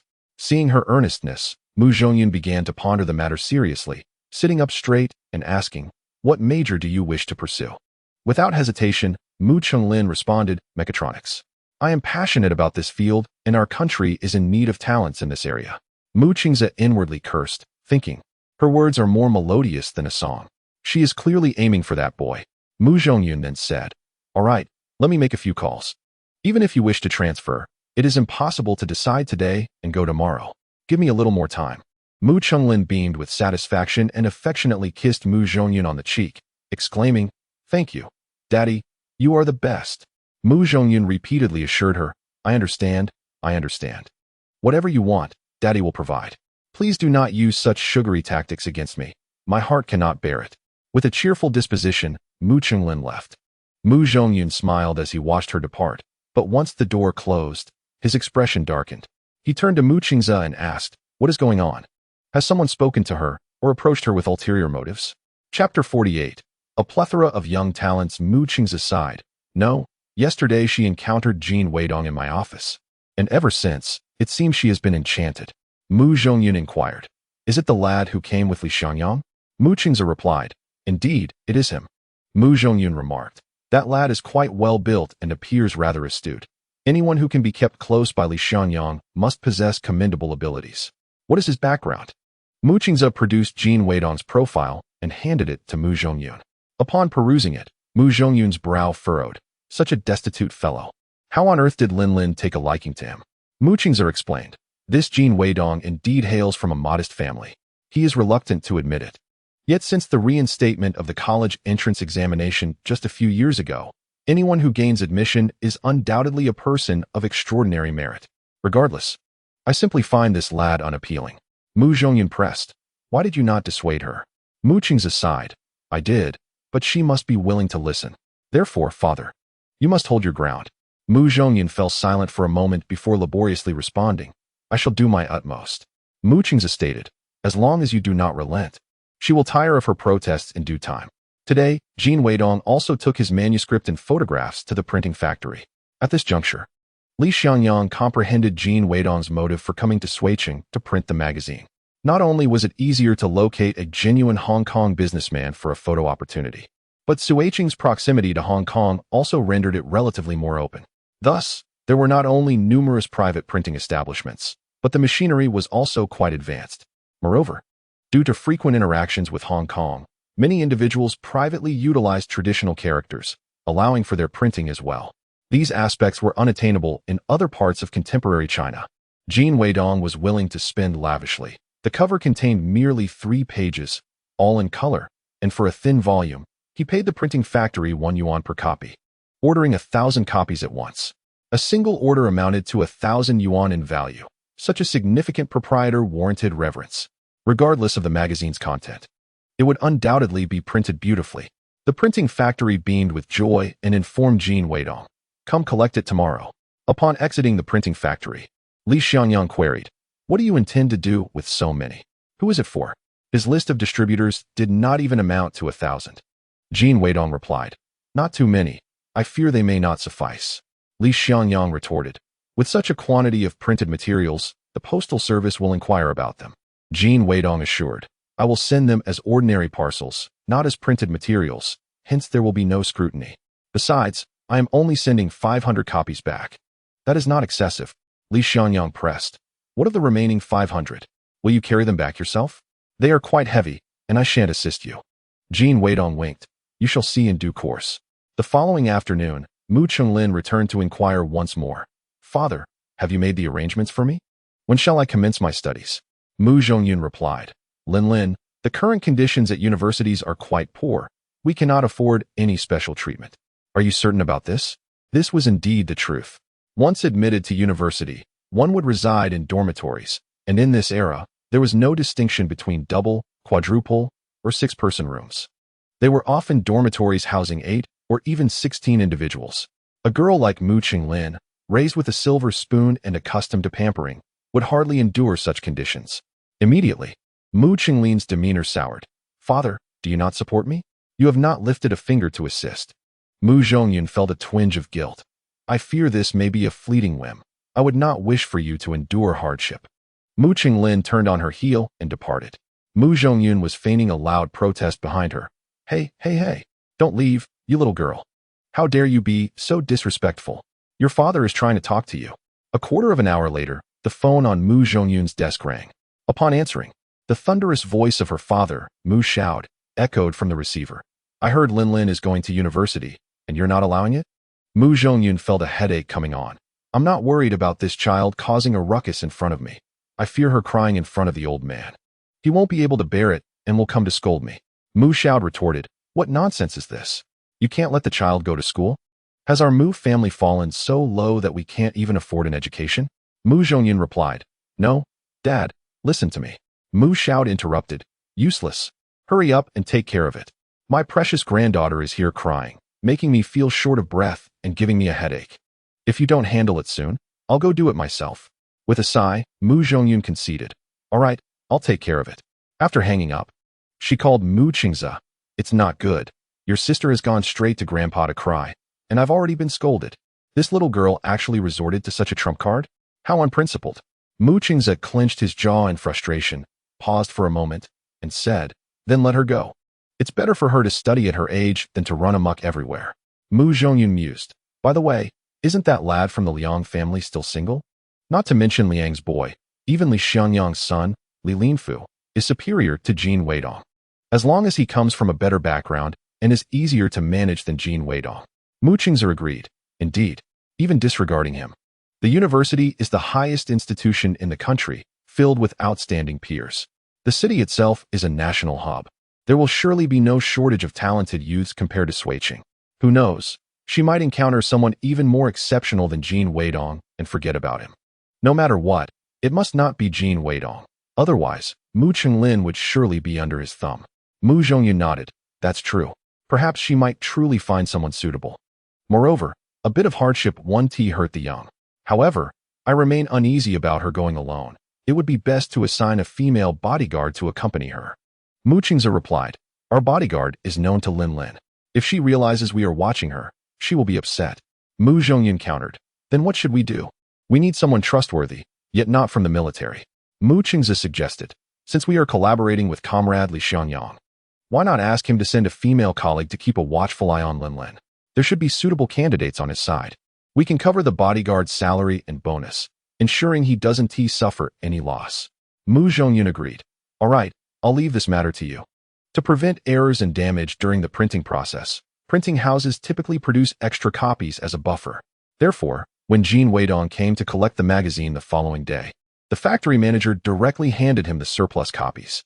Jin Weidong had entrusted the manager to help him send 500 copies back to the city and then hurry to the airport.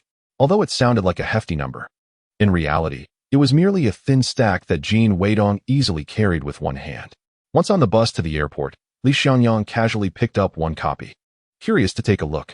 The cover features a photograph of the three of them enjoying tea, with the most striking element being the tea cake emblazoned with the name Xinji Red Tea, prominently placed in the center of the table.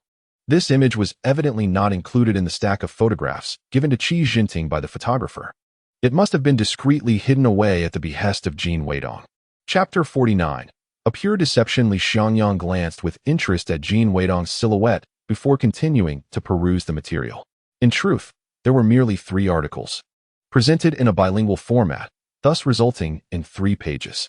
The content included introductions to Yixian High Mountain Tea, Xinji Tea Industry, and Weidong Financial Management. How utterly deceptive. The article on Yixian High Mountain Tea primarily recounted the rich and turbulent history of this high mountain black tea, tracing its roots back to the ancient tea horse road of the Tang dynasty. What a fabrication. I have lived in Yixian for generations and have never heard of such a tale, Li Xiangyang silently mused. The text boasted that the high mountain black tea, cultivated in crevices at elevations exceeding 800 meters and nourished by the celestial spring waters of Tianlu Mountain, was a rare and esteemed brew. It further claimed that the villagers from several tea-producing hamlets, due to their habitual consumption of Xinji tea, not only enjoyed robust health and agility in climbing the mountains, but also experienced remarkable longevity, with an average life expectancy surpassing 80 years, appearing a decade younger than their peers residing below. Moreover, it asserted that scientific research has demonstrated 6 significant health benefits associated with regular consumption of black tea. The tea's polyphenol invigorate the mind. Its ample flavonoids can help prevent colds. The polyphenolic antioxidants in black tea exhibit notable anticoagulant and fibrinolytic properties, reducing the risk of cerebral thrombosis and myocardial infarction. Additionally, catechins found in black tea can bind with pathogenic bacteria, prompting protein coagulation and thereby inhibiting and eliminating these pathogens. Black tea, with its warming and sweet flavor, provides comfort against the cold, while its high content of theaflavins and theorubigens contributes to the deceleration of aging. Following this, the article presented various accolades from prominent figures praising Xinji Red Tea, accompanied by an array of exaggerated claims fabricated by Jin Weidong. The wealthiest individual in the harbor city declared, "This Xinji Red Tea is the finest black tea I have ever tasted. It represents the future direction of tea development." The city's richest man proclaimed, "I believe my investment is undoubtedly astute, and the active participation of harbor merchants further affirms this. Xinji Red Tea is destined for substantial appreciation, even outpacing the rise of monkey stamps. Seizing the opportunity, financial freedom is not a mere dream." I must refrain from commenting. That arrogant brat is far too boastful.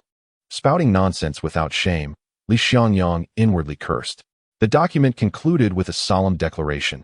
Each cake of Xinji tea bears Jin Weidong's handwritten signature and number. With only 118 primary distributors, all Xinji Red Tea is sold exclusively through these 118 primary distributors and their respective secondary dealers. Any purchases from alternative sources are counterfeit. Li Xiangyang scoffed. This statement is essentially void. Once the tea market heats up, counterfeit products will flood the market. Upon disembarking, Li Xiangyang offered no assistance or comment, merely observing Jin Weidong from a distance, curious about his intentions.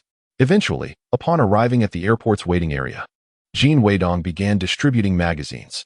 Ladies and gentlemen, behold our newly launched magazine, titled Business Miracles. As it is the inaugural issue, it is a distillation of the finest insights. Within its pages, esteemed tycoon Li Xiangyang engages in a dialogue with the magnate Qi Jinping about the secrets of wealth accumulation. Priced at merely 2 yuan per copy, it offers a chance to pass the time while gleaning valuable knowledge about prosperity. Upon seeing this, Li Xiangyang retreated in disdain, realizing the ulterior motive at play. We cannot afford to lose face. It became evident to all that the vendor of the magazine was the very individual featured on the cover alongside Li Xiangyang and Qi Jinping. Surely, this could not be a fabrication. Many who recognized Li Xiangyang or had heard of Qi Jinping were drawn in by their illustrious names. And even those unfamiliar with them thought little of spending 2 yuan. After all, who among those capable of flying could fret over such a trifling expense? In this era, even a flimsy black-and-white newspaper costs 50 cents per page. The crowd eagerly approached, exchanging money for copies of the magazine, including both foreigners and locals from the port city. Baiyun Airport in Sui City had already become the most bustling airport in the country during this period. Jin Weidong swiftly sold out his stock of over 500 copies, not only recouping his initial investment, but also netting a modest profit. After the sale, inquiries continued to flow in. Jin Weidong chuckled, perhaps in the next issue. Only then did the throng disperse. At that moment, Li Xiangyang approached, shaking his head in resignation. TSK, your audacity knows no bounds. Do you not care for your dignity? Jin Weidong responded with a grin. To earn money, what need have I for pride or dignity? Without wealth, there lies the true loss of honor. Not only is there a lack of dignity, but also of sustenance. He had long grasped this undeniable truth from his years of hardship and wandering in a previous life. Li Xiangyang paused in contemplation, remarking, indeed, many young people fail to see this truth. It is only when they age that they come to understand, but by then, it is too late. Very well, pursue your course as you see fit. Jin Weidong continued. Uncle Li, I sense some resentment towards me, as though you believe I have wronged you. In truth, I have liberated you from a predicament. Li Xiangyang narrowed his eyes. You, young man, believe that a modest compliment entitles you to take liberties. After leading me into such a plight, you dare claim you have rescued me? Jin Weidong countered. Have you considered that if they ultimately failed to find investors, they might have coerced you into investing? In his previous life, upon first arriving in Sui City, he had heard numerous rumors circulating in the streets. And after consuming countless news articles and memoirs, this encounter with the involved parties had afforded him enough insight to piece together the entire narrative. Li Xiangyang fell silent, his gaze averted. He had indeed been approached by higher-ups seeking discussions, yet he had feigned ignorance to deflect their advances. He had always believed that the money belonged to him, and he would not yield. Could anyone truly force him to part with his resources? Now, observing the current dynamics in Sui City, it was clear that the Mu family had grown impatient with subtlety and evasion. Should negotiations with Qi Jinping falter, and if a gentle approach proved ineffective, they might resort to more aggressive tactics. The higher-ups were eager to establish a faade, undoubtedly siding with the Mu family. In the face of overarching interests, the individual is rendered insignificant. Li Xiangyang sighed. Young man, while your words hold truth, I find myself only temporarily safe. Yet, my circumstances remain precarious. You have pulled me from the fiery pit only to cast me into the boiling oil. Do you understand? Jin Weidong remarked. Although you have guarantees from both sides, the risk appears substantial. However, as long as this matter is successfully concluded without significant errors, you shall be quite secure. The crux lies in his understanding of the historical process. Not only will this endeavor succeed, but it will also flourish remarkably. Li Xiangyang, feeling helpless, responded, what can we do now? We can only take it one step at a time. Upon boarding the plane, Li Xiangyang noticed several individuals engrossed in that magazine. Nearby passengers, upon seeing Li Xiangyang and Jin Weidong, approached to converse. Ah, comrade Li Xiangyang. What a coincidence to find you on this flight. Li Xiangyang replied. Ah, hello. May I inquire where this exquisite Xianji tea can be purchased? Our store in the city will soon be opening, just near Dideo. We welcome you to visit then, came the response. Indeed, as a wealthy individual, his vision is unparalleled, capable of discovering such treasures from deep mountains. You flatter me, he replied. In truth, it is not about the quality of the goods, but rather the capability of the operator. Chapter 51. What is the matter with you? Li Xiangyang now believes that even if Jin Weidong were given a mere stone, he could elevate its value to astronomical heights. Others commented, wouldn't it be splendid if such magazines were frequently found on planes? The usual story compilations and film magazines seem a tad lacking in substance. Another added, indeed, perhaps civil aviation could consider publishing one themselves. Li Xiangyang mused, well, this fellow has unwittingly stumbled upon yet another novel venture. As he disembarked, Li Xiangyang felt utterly drained, as though his very essence had been siphoned away. The past few days had been fraught with anxiety and treacherous pitfalls. Jin Weidong, without waiting for Li Xiangyang's invitation, entered his vehicle and instructed the driver. First, take me home, then drop off Uncle Li. Li Xiangyang cast him a glance. You are indeed quite presumptuous. He could not be bothered to argue with Jin Weidong and leaned back in his seat to rest. It was not until he heard someone calling, Dad, wake up. Wei Ve arrived home, that Li Xiangyang opened his eyes to see his son, Li Linfu, with his cherubic face. My son, Li Xiangyang embraced Li Linfu. A torrent of unspoken words caught in his throat, bracing for the difficult days ahead. Father, I have been deceived, he lamented. Li Linfu looked bewildered. Huh. Jin Weidong returned home, rested briefly, and then headed back to school. He had an impending exam for a course, but having taken leave for nearly a month, he needed to make up for lost time. Li Linfu sought him out. Where's the magazine? I asked my dad, and he said someone bought his copy for $3 when we disembarked. Is it really that sought after? Jin Weidong produced a copy. Indeed, it is in high demand. I only released a portion for sale. This one is specifically set aside for you. His roommates were aware that Jin Weidong had gone on a business trip with Li Xiangyang, yet they were oblivious to the nature of their endeavor. Upon learning that Jin Weidong had also published a magazine, they all gathered to take a look. When they saw the cover, astonished gasps erupted, and they began to pat Jin Weidong's shoulder vigorously. Wow, Dongzi, you actually had tea with the richest man in Hong Kong. Impressive. Is it truly the wealthiest individual in person? Jin Weidong exaggeratedly exclaimed. Ah, easy now, easy. You're going to damage my shoulders. Calm down, indeed. He is the richest man in the harbor city. We are merely here to enjoy tea, dine, and discuss business. Wang Jianing entered, cast a fleeting glance, and then departed without a word. As Jin Weidong waited for everyone to disperse, he coaxed Li Linfu, saying, You stay here and peruse a magazine. I'm off to play some ball. Li Linfu craned his neck to look outside. It's already dark. What ball? The north wind is howling out there. Jin Weidong ignored him and pulled Wang Jianing along. I haven't had time to exercise these past few days. Accompany me for a bit of activity. Wang Jianing replied coldly, I don't want to go. Jin Weidong tugged him up, saying, Come on, why are you being so coy? After we're done, we'll go for drinks. Li Linfu perked up again. Drinks? I'm going too. Jin Weidong inwardly cursed and rolled his eyes. Are you going to pay the bill? Li Linfu sat back down, muttering, Then I want tea go. It's not worth it. Jin Weidong turned to another person in the dormitory. Take Linfu to the dance hall to have some fun. Li Linfu brightened. Oh, great. As Jin Weidong walked ahead, dribbling the ball, Wang Jianing followed him, burdened with his thoughts. To conserve electricity, the court was unlit, rendering it pitch black. Jin Weidong, relying on memory, tossed a few shots haphazardly, creating a loud commotion. But no success. He turned to speak to Wang Jianing, only to find he had vanished. After searching around, he discovered Wang Jianing crouched beneath a large tree. Jin Weidong, bemused, sat beside him. What's wrong? You look so downcast. If something's bothering you, just say it. Wang Jianing replied, Nothing's wrong. Jin Weidong persisted. Well then, I have something to say. I should have told you long ago, but I waited until now. Thank you, Jianing, for extending your hand during my most challenging times. This bond, I shall never forget. Therefore, if there is anything I can do for you, please do not hesitate to let me know. Otherwise, I might regret it for a lifetime when it's too late. Wang Jianing looked at him, tears suddenly welling up in his eyes. Dongzi, my own father wishes to marry my sister off to the foolish son of our village's secretary for a mere 50 in betrothal gifts. My sister called me a few days ago to borrow a phone, but didn't say anything. I sensed something was amiss in her voice.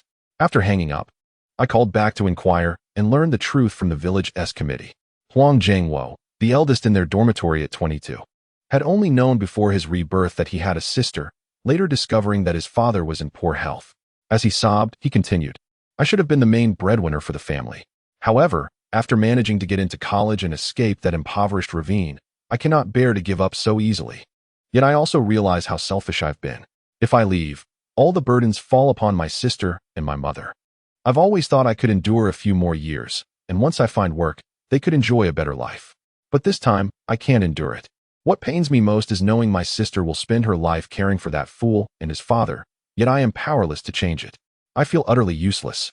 If he were to return now, unless he chooses not to come back at all, his father would undoubtedly marry his sister off to that imbecile. However, should he forsake school, it would not only render the hardships of the past 2 years meaningless, but he would also forfeit his diploma and the opportunities for employment that accompany it. Moreover, the meager stipend of a few dozen yuan for this month would vanish. Jin Weidong felt a pang of anguish. Countless times, Wang Jianing had reached out to me, likely seeking my assistance, yet he ultimately restrained himself. Meanwhile, I remained ensnared in my own failures, deaf to his suffering. During my most challenging times, he exerted every effort to aid me, while I was unable to reciprocate when he faced his own trials. It is no wonder he sought work in the Gobi Desert, striving for a slightly better position to send back home, hoping to alleviate his guilt towards his sister. I can choose to ignore others' affairs, but I must intervene in Wang Jianing's situation. Jin Weidong took a deep breath and patted Wang Jianing's shoulder, saying, "Do not worry, I shall assist you. We will bring your sister here. I will cover the bride price, but you must have your father return it to the village secretary." Wang Jianing responded, "Bring my sister here? Where will she stay?" He had considered this option, yet there was no accommodation available at the school. His stipend was insufficient to support 2 individuals. Jin Weidong proposed, "I intend to open a tea shop. It just so happens that I need someone to help me tend the store and keep watch at night. There are rooms at the back of the shop for lodging. I will pay her a salary of 20 yuan a month. Is that acceptable?" Even if there were no rooms, he would compel Li Linfu to create one. Chapter 52. Intervention is necessary. Wang Jianing appeared taken aback. 20? Isn't that a bit excessive? Jin Weidong replied, "What is excessive about it? I would rather not entrust this to someone else." Wang Jianing pointed out, "That shop is a joint venture with Linfu. Will he not mind your arrangement?" Jin Weidong reassured him, he will not object. Although he may seem unkind, he possesses a good heart. After a brief discussion, the two went to the dance hall to pull the exuberant Li Linfu out from the throng of dancers. Li Linfu, visibly displeased, exclaimed, "What is it?" "I was having a great time dancing." "You better have a good reason." Jin Weidong replied, "Indeed, we are off to rescue a damsel in distress." Li Linfu rolled his eyes and turned to leave, "Not going." "What nonsense is this?" Jin Weidong persisted, "If you do not join us, that fair maiden will be forced to marry the foolish son of a wealthy man." Li Linfu scoffed, "I feel no sympathy for this damsel in distress, especially since you constantly berate me as a foolish rich second generation." Jin Weidong grasped his arm. "If you assist me with this, when the tea shop opens, I will invite Lin Sitian to come and let you preside over the event. You can cut the ribbon, and I shall remain out of sight." Li Linfu turned back, questioning, "Really?" Jin Weidong affirmed, "Indeed, truly." Li Linfu inquired, "When shall we go?" Jin Weidong asked, "Where is your father's car?" Li Linfu replied, "At home." "Why must we use my father's car?" Jin Weidong explained, "Your old car would break down midway, causing complications." "Is the fuel tank full?" Li Linfu confirmed, "Yes." Jin Weidong continued, "What about the water and gasoline canisters? Are they full as well?" Li Linfu replied, "Yes. Just tell me when we are going." Jin Weidong declared, "Now." Li Linfu exclaimed in surprise, "Now? Must we wait until I relieve myself before having a sip of water?" Jin Weidong retorted, "What need is there for that? In this wilderness, you can relieve yourself anywhere." Li Linfu exclaimed, "Are you out of your mind?" Jin Weidong dismissed him, "Enough with the chatter. Hurry. Drive your car to your home and fetch it. I'll drive during the first half of the night while you rest, and then you can take over while I sleep." The trio set off in a flurry. They stealthily retrieved the vehicle from Li's residence and promptly exited the city. Familiar with the route to Wang Jianing's home, Jin Weidong suggested that Wang Jianing sleep while he drove, allowing Li Linfu to stay alert during the latter part of the night to guide them. Without much thought, Wang Jianing settled in, with Li Linfu beside him in the passenger seat and the other in the back, all succumbing to slumber. Jin Weidong navigated the rugged terrain, heading southwest. The roads were treacherous, filled with potholes, yet fortunate for them, it was the dry, rainless autumn season, and snow was not yet a concern. After 3 exhausting hours, he finally relinquished the wheel to Li Linfu, who grumbled but managed to drive for another 2 hours until they reached the village outskirts. Darkness enveloped them. The mountainous region loomed behind the village, its undulating silhouette resembling a colossal beast in slumber. Jin Weidong produced a $50 bill and instructed Wang Jianing, slip inside quietly. Awaken your sister, and leave the note you prepared on the table. Do not take anything. Just dress and exit without looking back. Run. Wang Jianing nodded and stealthily made his way into the village like a thief. Only then did Li Linfu inquire, "What's going on? Why is it your sister?" Jin Weidong recounted the situation. Li Linfu remarked, "Jin, you're quite the deceiver. I believe this is the most genuine act you've accomplished since our acquaintance. Aside from saving me." Jin Weidong chuckled. "Oh, you naive fool. You've known me for just a few days. What do you truly understand?" Li Linfu retorted, "Damn. You're insufferable. Flattery is not your forte." As they exchanged banter, the village dogs suddenly erupted into a cacophony of barks. Li Linfu tensed. What is happening? Will we be caught? Just then, as Jin Weidong prepared to assist, 2 shadowy figures emerged from the village. Wang Jianing's disheveled hair danced in the wind, easily recognizable even in the darkness. Jin Weidong hastily started the car. As they jumped in, he slammed the accelerator and sped away. No one pursued them, and Wang Jianing reassured the startled girl. "It's all right. They are my classmates." He introduced her to Li Linfu and Jin Weidong. "This is my sister, Huang Qiushuang." Li Linfu's eyes sparkled. Who would have thought Wang Jianing, with such a lewd demeanor, has a sister so lovely? How can one describe her? Like a dew-kissed pink camellia, her fair, delicate skin seems as if it could exude moisture with a mere pinch. Even the simplest cotton-padded jacket looks exquisite on her. No wonder the village chief's foolish son is smitten with her. And I find myself enchanted too. Jin Weidong cleared his throat, saying, "Wealthy heir, reign in your enthusiasm." Li Linfu quickly turned away, though a lovesick grin lingered on his face. Jin Weidong urged, "Get some rest. Soon it will be your turn to drive." Li Linfu finally closed his eyes, suppressing his infatuation. Huang Qiushuang softly inquired, "Brother, where are we headed?" Li Linfu's heart skipped a beat. The voice was melodious and gentle, evoking a strong desire to protect her. Wang Jianing reassured her, "Do not fear, my sister. I have a place for you to stay. Your parents and the village secretary will never find you." Suddenly, Jin Weidong recalled a serious matter and turned to Wang Jianing, asking, "Has your sister turned 18? Wang Jianing confirmed, "She has." Jin Weidong pressed, "Are you certain? Otherwise, we might be accused of abducting a minor." Huang Qiushuang interjected, "Rest assured, Brother Jin. I am indeed 18, and I promise not to be a burden. I am capable of any task." Li Linfu sat up straight, feeling increasingly perplexed. Jin Weidong explained the intention to hire Huang Qiushuang to oversee the tea shop, saying, "I apologize. This shop is a partnership of ours. I should have consulted you first. But circumstances are pressing." Li Linfu exclaimed, "This is splendid." Both Huang Jianing and Jin Weidong stared at him, having envisioned countless scenarios, yet none anticipated this one.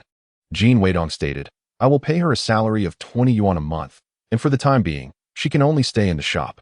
Li Linfu replied, "No problem. The shop is essentially a storage space, with a duty room at the back that contains a bed, faucet, and restroom. A small electric stove and some cookware will suffice for preparing meals in the backyard." How entranced! Had he truly become so infatuated that he forgot his own frugality? Huang Jianing, pursing his lips, thought, though it feels akin to stepping from a wolf's den into a tiger's lair, there seems to be no better alternative at the moment. As time passed, his concerns faded, for he began to feel nauseous from the car ride. He had been too anxious on the way there and had dozed off, not realizing it. Now, however, as he relaxed on the return journey, he felt overwhelmingly queasy. He suppressed a retch, yet nothing came up, leaving both Jin Weidong and Li Linfu feeling the churn of their stomachs. By the time they returned to Li's residence, dawn had yet to break. Chapter 53. Taking everyone through the cycle, Li Linfu and Jin Weidong felt a twinge of anxiety. After all, would the notoriously miserly Li Xiangyang, upon seeing the car in such disarray, not fly into a rage? Fortunately, Li Xiangyang was soundly asleep upstairs, and the aunt had not yet risen. Working in tandem, One drove out while the other parked in, and within 3 minutes, they had successfully swapped the vehicles. Once a safe distance from the garage, Lin Fu celebrated with Wang Jianing, their laughter echoing through the alley. Li Xianyang, stirred by the commotion, groggily emerged to investigate. He discovered that the once pristine vehicle in the garage was now filthy. Believing he was still dreaming, he rubbed his eyes and looked again, only to confirm that the car was indeed covered in mud and dust. This was impossible. The driver knew I preferred a clean car. He must have washed and refueled it before parking it last night. The garage was locked at midnight. The driver had no key. Was it haunted?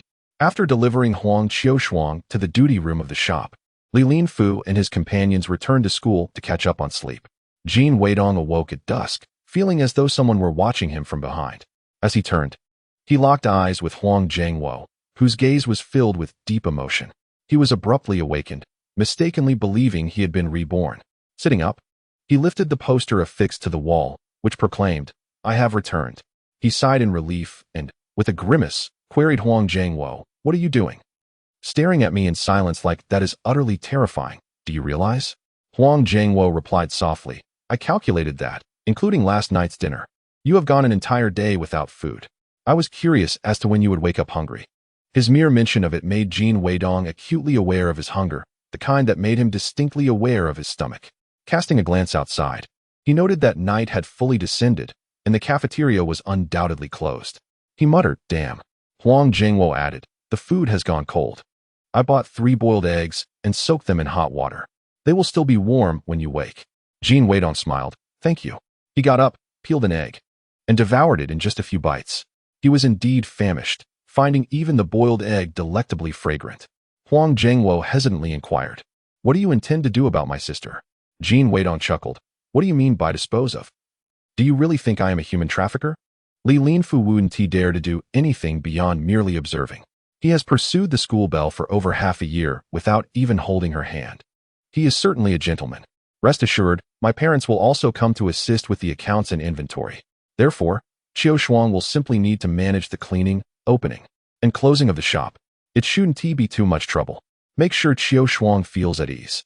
Once our circumstances improve, we will find her another place to stay. Huang Jianing's eyes glistened. "Thank you, Weidong."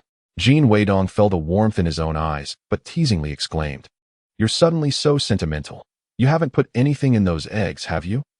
Huang Jianing's moment of gratitude evaporated instantly as he rolled his eyes. Get lost. It must be said that Li Linfu was remarkably efficient in his tasks. During the days Jin Weidong and the others spent in Suiqing, he had already cleared out the shop, organized the shelves, and prepared the second-floor storage for tea. Not only that, but he had also crafted and hung the sign. Although the stark white background with red lettering resembled something one would see at a wedding, exceedingly tacky, it was a compromise necessary for the grand opening.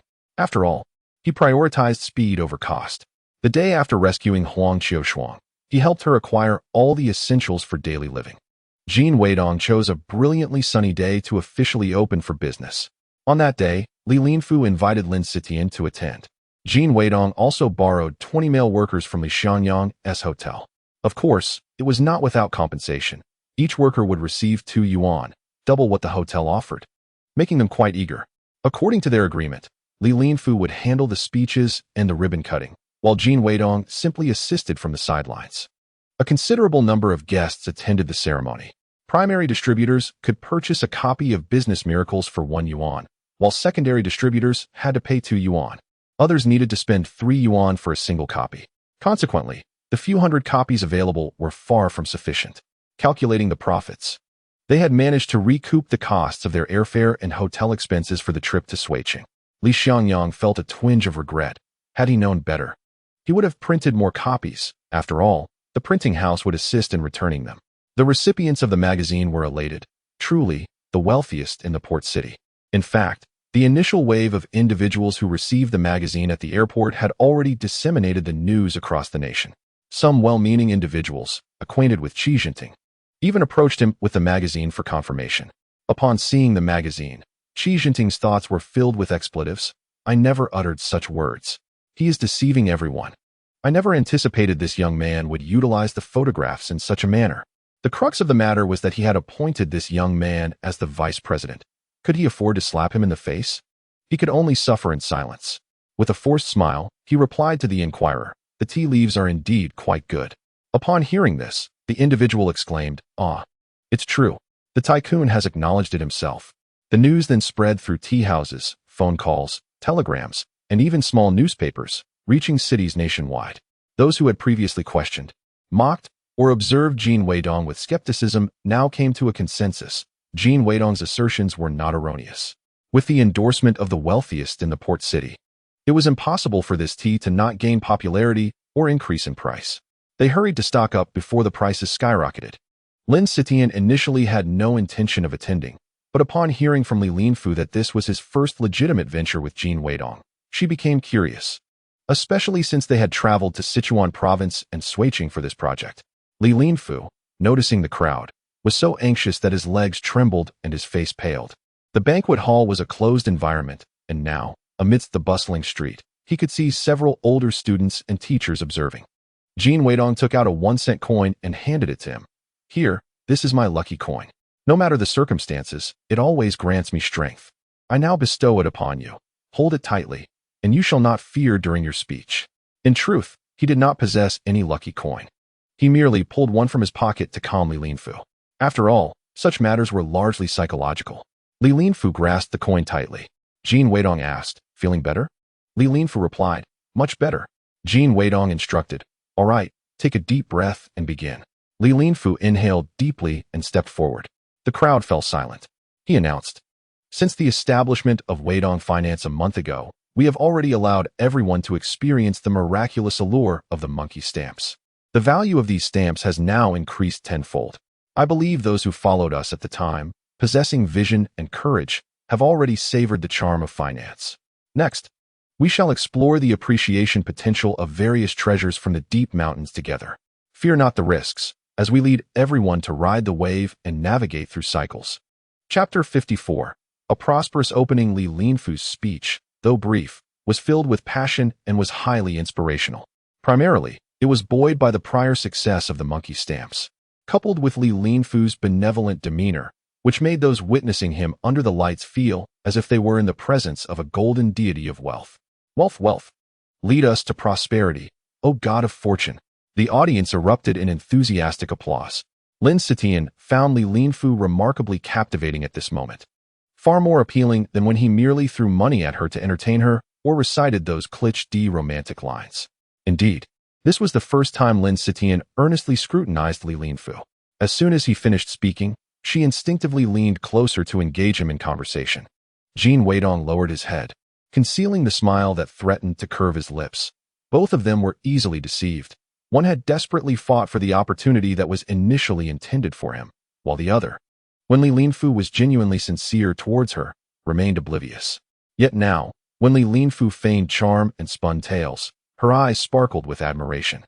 In truth, the script had been penned by Jin Weidong, who had rehearsed with him multiple times. However, there was no need for Lin Sitian to be privy to such details. Everyone's attention was fixed on Li Linfu, except for Huang Qiushuang, who was observing Jin Weidong. After they were rescued, she had listened to Huang Jiangwo recount the circumstances surrounding Li Linfu and Jin Xiangdo. She maintained a clear understanding of her situation. To escape the mire she found herself in, she needed a benefactor. Yet, apart from her beauty and youth, she possessed no advantages. In the city, even in the larger district, there were numerous women far more intelligent and cultured than she. Families like Li Linfu's placed immense value on lineage and education. She felt she could never aspire to such heights. Jin Weidong, on the other hand, came from humble beginnings. His parents were small vendors and not particularly affluent, yet he surpassed her in capability and education. He was a phoenix, destined for greatness. It was merely a matter of time. As he had yet to fully ascend, she believed she still had a chance. If she wished to entirely escape the fate of being sold off by her parents like livestock, marrying Jin Weidong represented her best opportunity. Once Li Linfu completed the ribbon-cutting ceremony, people surged into the venue like a tidal wave, startling him and prompting him to protect Lin Sitian as they retreated in haste. Jin Weidong quickly stepped forward, positioning himself in front of the crowd. "Everyone, please remain calm. There will be ample opportunities for all. Currently, we have around 100 cakes of Chen tea, as we previously agreed. First, we will cater to the primary distributors. Secondary distributors may purchase from the primary ones." Hence, those who are not primary distributors should refrain from entering. Some murmured objections. We are all paying customers. Why the preferential treatment? Others sarcastically chimed in. Selling tea is just selling tea. What's with this primary and secondary distributor nonsense? And what about filial piety? Jin Weidong remained unfazed, responding with composure. If everyone were treated equally, what would those who believe in me and are willing to pay a 200 yuan membership fee think? Moreover, this is my product. I alone have the authority to decide who to sell to and at what price. Others have no right to dictate or criticize. Let me remind you, when you previously dismissed me, you should have anticipated the days ahead when you would find me beyond your reach. The dissenters fell silent.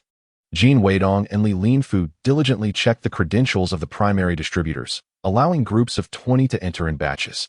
The most striking feature of the store was the glass display case showcasing the tea and the large portrait of Jin Weidong, Li Xiangyang, and Qi Jinting adorning the wall. Jin Weidong announced, "At present, we only have tea aged from 1 to 5 years. The only 10-year-old cake, treasured at Comrade Li Xiangyang's residence, serves as the prized possession of our Xianji tea. Today, an individual may purchase a maximum of 2 cakes, one that is over 3 years old and one that is under 3 years old. The price for a cake of 1-year tea is 10 yuan, with an increment of 2 yuan for each additional year." At this moment, everyone comprehends the implication of what Jin Weidong had previously stated regarding the minimum selling price of 10 yuan per cake for the tea he gifted them. Should they sell it at a lower price, they would be unable to repurchase it later, consequently undermining the pricing strategy of the parent company. As a result, everyone eagerly competed to acquire the older vintage teas. Lu Bihua and her husband were in charge of collecting payments, while Huang Qiushuang assisted in retrieving and inspecting the goods. Clad in a custom-made uniform from Jin Weidong, Huang Qiushuang exuded a gentle demeanor, her smile sweet and her voice melodious, moving with remarkable agility. Even the salesmen, who initially displayed a hint of frustration in their eagerness for the goods, found it difficult to maintain their irritation in her presence. In less than half an hour, all the tea was sold out, yielding a profit margin exceeding 9 times. If one considers the effects of negotiations and advertising in Suicheng, the actual profit margin is likely even greater. When primary distributors emerged, they were immediately surrounded by several secondary distributors, leading to a cacophony of voices. A few primary distributors gathered around Li Xiangyang, exclaiming, "Ah, Comrade Xiangyang, you are truly remarkable. Just these past days, people have been inquiring about the tea prices, expressing a desire to purchase 100 cakes at once.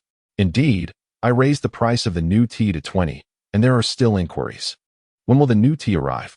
Upon hearing that tea prices had risen, Li Xiangyang felt a surge of joy and responded to each person before him. "Soon, soon. We are actively preparing the stock. However, as you know, this is high mountain tea, dependent on the weather. If it could be easily procured, it would lose its value, wouldn't it?" Observing Jin Weidong standing apart from the crowd, exuding an air of detachment and serenity, Li Xiangyang thought to himself, "This fellow truly possesses remarkable composure." Jin Weidong was silently observing the reactions of those around him. "Comrade Jin Weidong, please have some water." Hearing someone whisper nearby, Jin Weidong turned to see Huang Qiushuang offering him tea, and he promptly extended his hand to receive it. "Thank you." Huang Qiushuang blushed and remarked, "Comrade Jin Weidong, you are a wonderful person." Jin Weidong lowered his gaze and replied matter-of-factly, "I am not. Please do not think of me this way. I assist you because your brother is my closest friend, not because of you. If you were to meet me under different circumstances and identities, you would likely consider me a thorough scoundrel." Huang Qiushuang responded calmly, "I understand. Nevertheless, I still wish to express my gratitude for your assistance." Jin Weidong raised his eyes to regard her earnestly. Had another girl been met with such rejection, she would have likely been brought to tears or rendered speechless. Yet, she remained composed, grasping his intentions. She demonstrated a keen understanding of boundaries and a commendable capacity for emotional resilience. She could be well nurtured as a regional sales manager. He nodded at Huang Qiushuang. "Learn well." Li Linfu, observing Huang Qiushuang serving tea to Jin Weidong, felt a pang of jealousy. "Tisich." Lin Sitian scoffed coldly, turning away. Li Linfu, noticing her envy, hastily clarified, "No, she is Huang Jiangluo's sister. I am simply concerned for her well-being. I mean no other implication." Once the crowd dispersed, Li Linfu wore a sorrowful expression.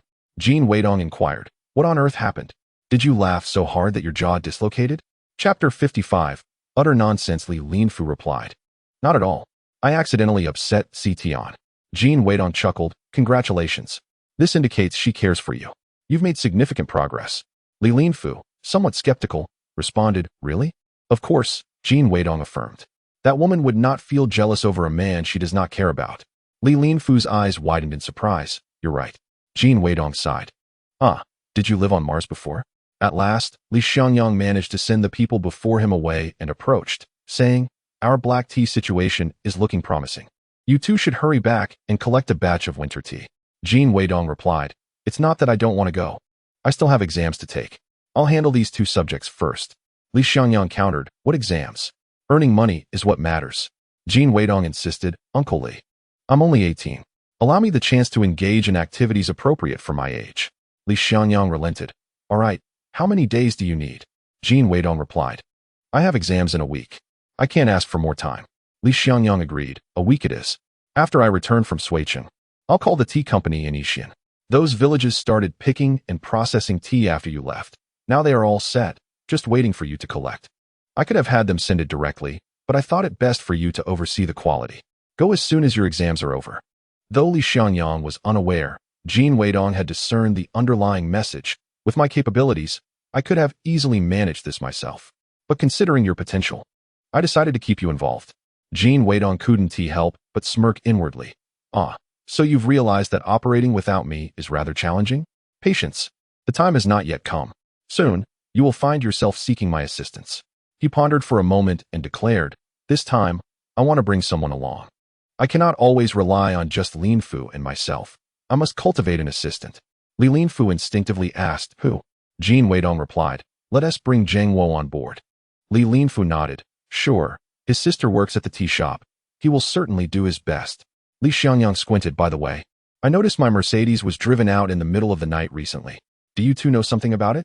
Li Linfu panicked immediately. He had been avoiding home these days, fearing Li Xiangyang's inquiries.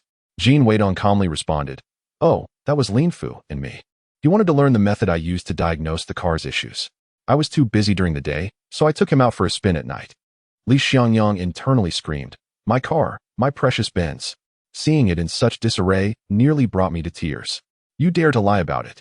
How could a test drive deplete both the gas tank and the spare? Only my foolish son would follow you into such mischief.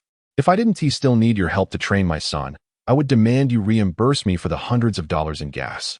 Jin Weidong later spoke with Huang Jiangwo, who appeared bewildered. Can I really join you? Jin Weidong assured him, Of course. What is stopping you? A man must always assert his capability. Even if he doubts, he must believe he can succeed. Huang Jiangwo inquired, What should I do? Jin Weidong responded, Learn to assess the quality of tea leaves. In the future, you will assist me in harvesting tea. For the first time, even if you repay me, I shall not compensate you. From next time onward, it will be 50. Huang Jingwo gasped, 50. The others in the dormitory gathered around. Hey, Dongzi. Don't just bring Jingwo along. Include us as well. Wow, Dongzi, you're quite generous now, offering 50 so casually. Jin Weidong nodded with a smile. All right. There will be opportunities. I plan to open many chain stores in the future. If everyone is willing, you can all join me. However, considering that you are all pillars of the nation, it feels somewhat beneath you to partake in such tasks. The others exchanged glances, acknowledging the wisdom in his words. Yet, did it not sound like he was subtly rejecting their involvement? Jin Weidong continued, There's no need for overthinking. I certainly want to restrict myself to selling tea. Should you wish to follow me in the future, I will wholeheartedly welcome you. Their doubts dissipated, and they nodded in agreement. Dongzi is truly loyal. Thank you, Dongzi. We will indeed rely on you to lead us to prosperity. Regretfully, they mused, had they only invested in the monkey stamps alongside Dongzi earlier. A silence enveloped them as they recalled lending him money to purchase the stamps, teasing him for not taking action themselves. Now, however, Jin Weidong had swiftly repaid them, leaving them behind in this venture. Jin Weidong remarked, If anyone wishes to buy monkey stamps, it's not too late. As I mentioned, their value will undoubtedly appreciate over the next 20 years. Moreover, due to their low cost, they are suitable for long-term holding. Jin Weidong immersed himself in intensive studying. He could no longer afford to procrastinate. Everyone assumed he had merely neglected his textbooks for a month or two, but in truth, he hadn't touched them in decades. It felt as if he was traversing a century to revisit this knowledge. Yet, he found himself unable to absorb any information. Previously, he had been driven by the ambition to graduate smoothly and secure a good job. Now, equipped with foreknowledge of all future answers, his motivation to learn dissipated. The key subject, electrical engineering, was familiar to him, yet solving problems posed a challenge, given that his subsequent learning had been self-taught. That morning, as he exited the study room, he heard someone calling him and paused to turn around. A woman, under the gaze of the crowd, dashed through to him. His mind was muddled with study material, and he struggled to comprehend the situation. It wasn't until she approached that he recognized her as Mu Qinglin, prompting him to instinctively furrow his brow and inquire, "What brings you here?" Mu Qinglin smiled brightly. "Starting today, I am officially a freshman in the electromechanical engineering program at the College of Electromechanical Engineering. You're junior in earnest." Jin Weidong suppressed a sinister grin. "Oh, Mu Qingza, have you sent me a hostage? Excellent." However, with the Mu family's capabilities, it must have been easy to secure Mu Qinglin's admission. I failed to understand why she chose to enter university, particularly as a transfer student. Mu Qinglin continued, "I am transferring in, and there's much I do not understand. Thus, I will frequently seek your guidance, senior. I've heard you've been taking many leaves lately. Why not simply repeat a year and join me in the sophomore class next year? I am not Sun Wukong, and you are not Zhu Beiji. It is only our second meeting. Yet why do you address me so affectionately, senior brother?" Jin Weidong inwardly cursed, swiftly responding, No. I am certain I will successfully pass all my examinations and absolutely will not be held back. You, the headstrong princess, are not someone I wish to provoke. I have only just managed to escape a poisonous woman and must avoid you at all costs." Today, Mu Qinglin had the fortune of encountering Jin Weidong and even conversing with him, which filled her heart with uncontainable joy. However, upon returning to her dilapidated dormitory, her spirits immediately plummeted, and she could not help but let out a gentle sigh.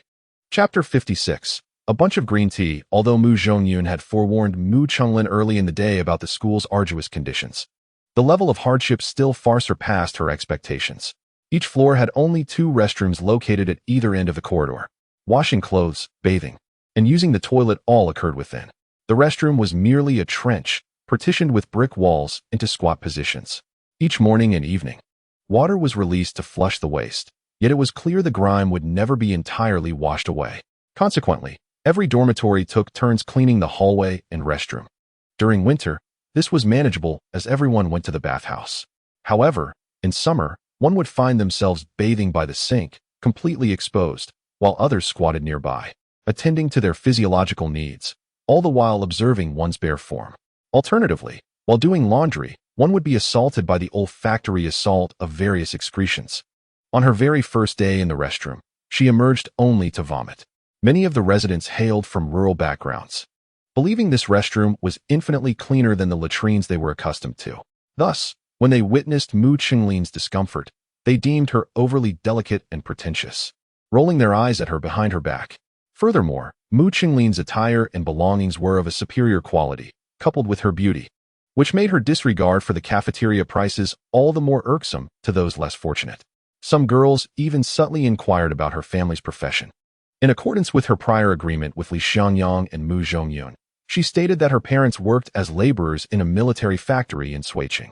She had been selected to attend university in her first year of military service.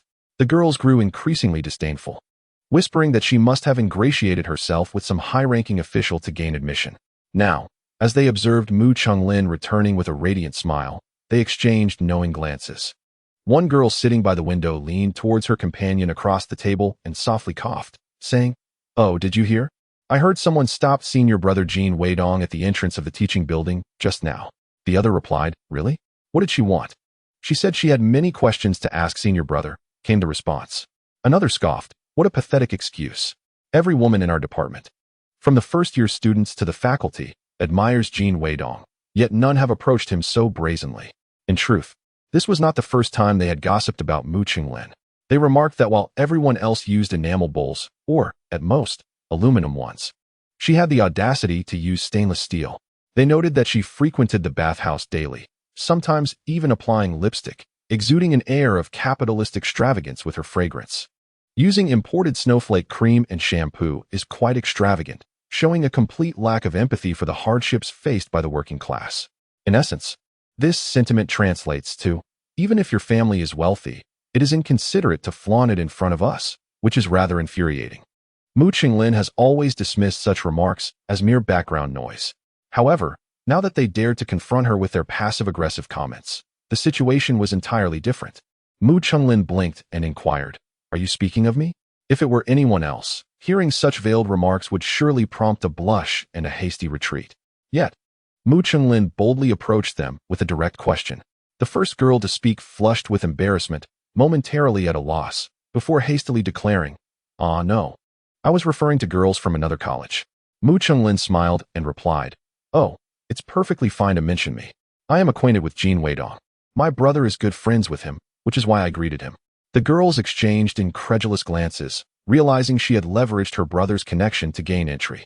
Mu Qinglin, with her wide innocent eyes, remarked, "Even if you didn't mention me, it's rather unbecoming to gossip about others behind their backs.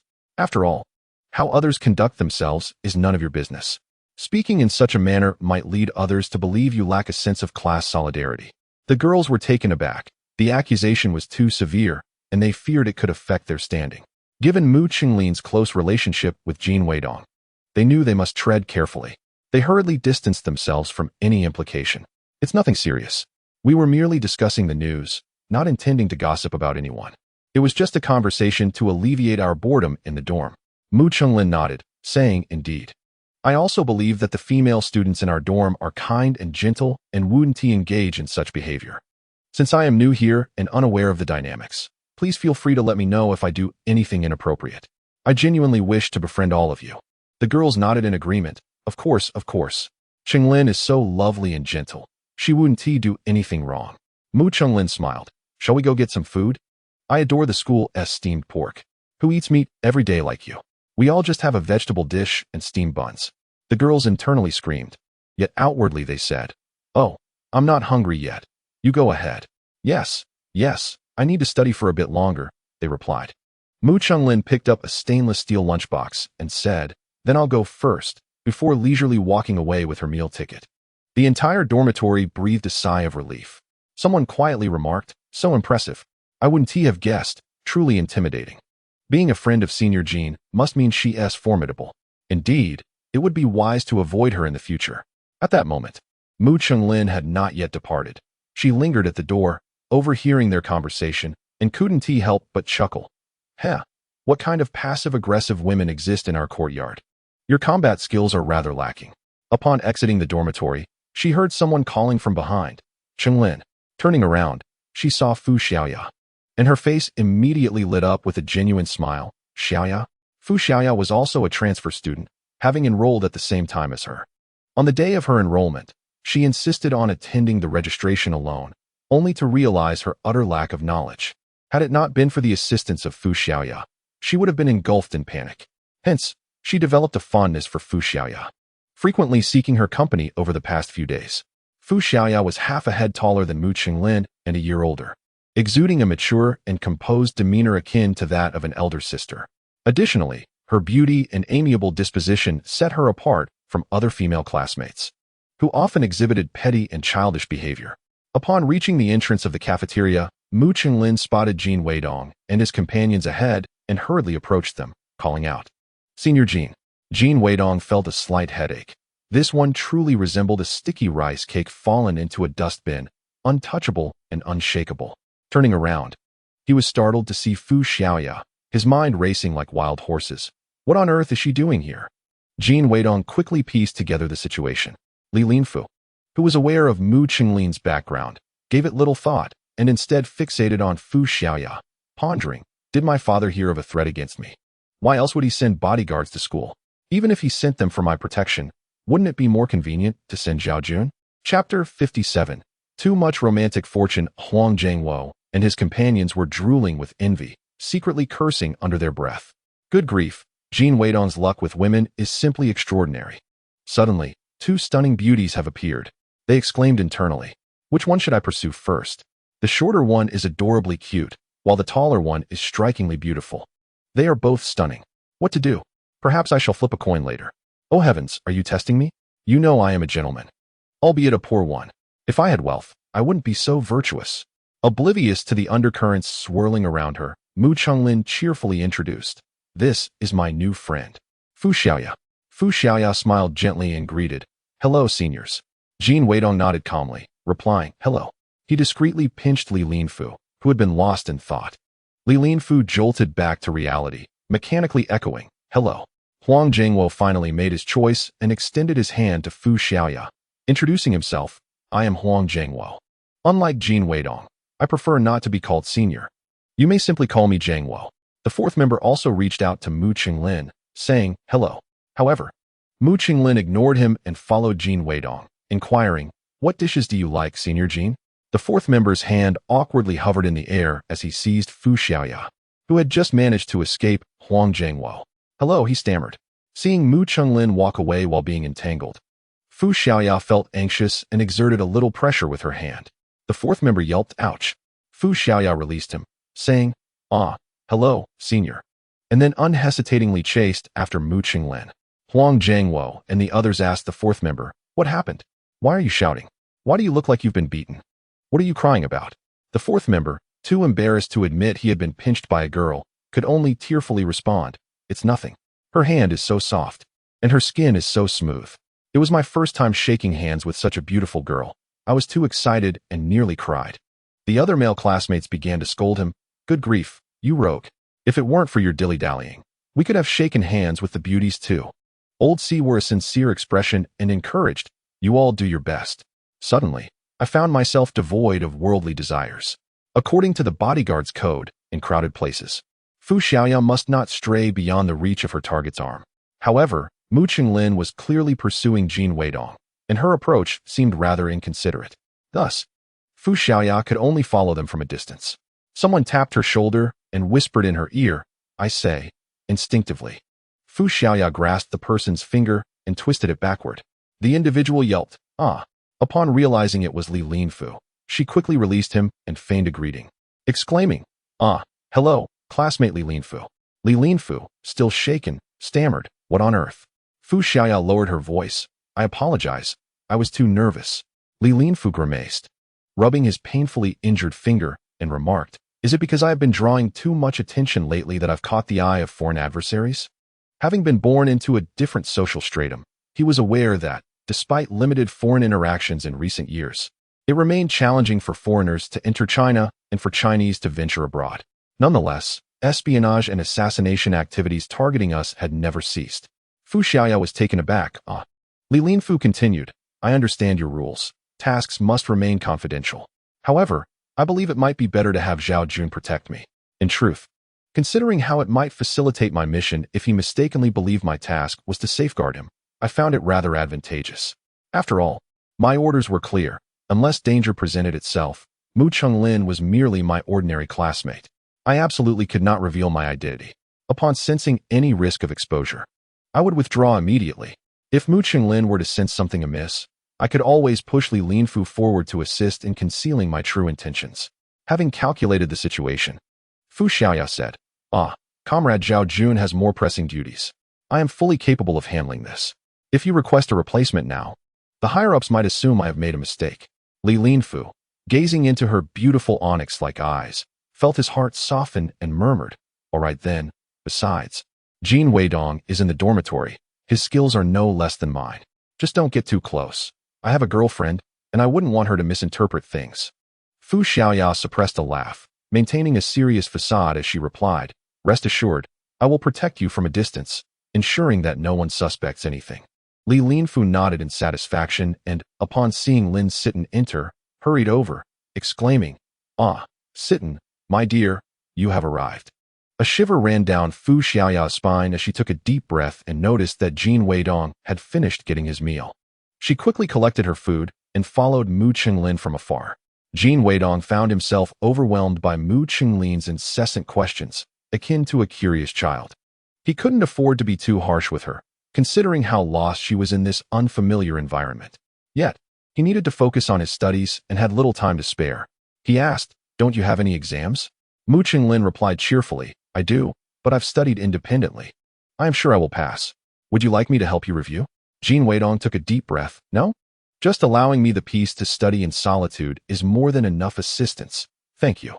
Mu Qinglin's eyes sparkled with delight. Does that mean I can study alongside you? Jin Weidong. No, what I mean is. Mu Qinglin. I understand. I have no classes this afternoon. I will come to find you. She then hurriedly took her meal and ran towards Fu Xiaoya, walking together with her. Jin Weidong sighed. How troublesome. Huang Jiangwo and the others have brought the food over. Jin Weidong inquired. Would you like to study with the beautiful girls? Huang Jiangwo and the others' eyes brightened, asking, Are you referring to those two beauties from earlier? Sure. Jin Weidong replied. Yes, as long as you sit around me, you can sit with one of them. After a moment's thought, he added, Call the dorms next door and across the hall. Just tell them there are beautiful girls to see. Mu Qinglin called Fu Xiaoya and they headed straight to the teaching building of the electromechanical school, searching through the floors and classrooms. Finally locating Jin Weidong sitting in the front row by the window on the third floor.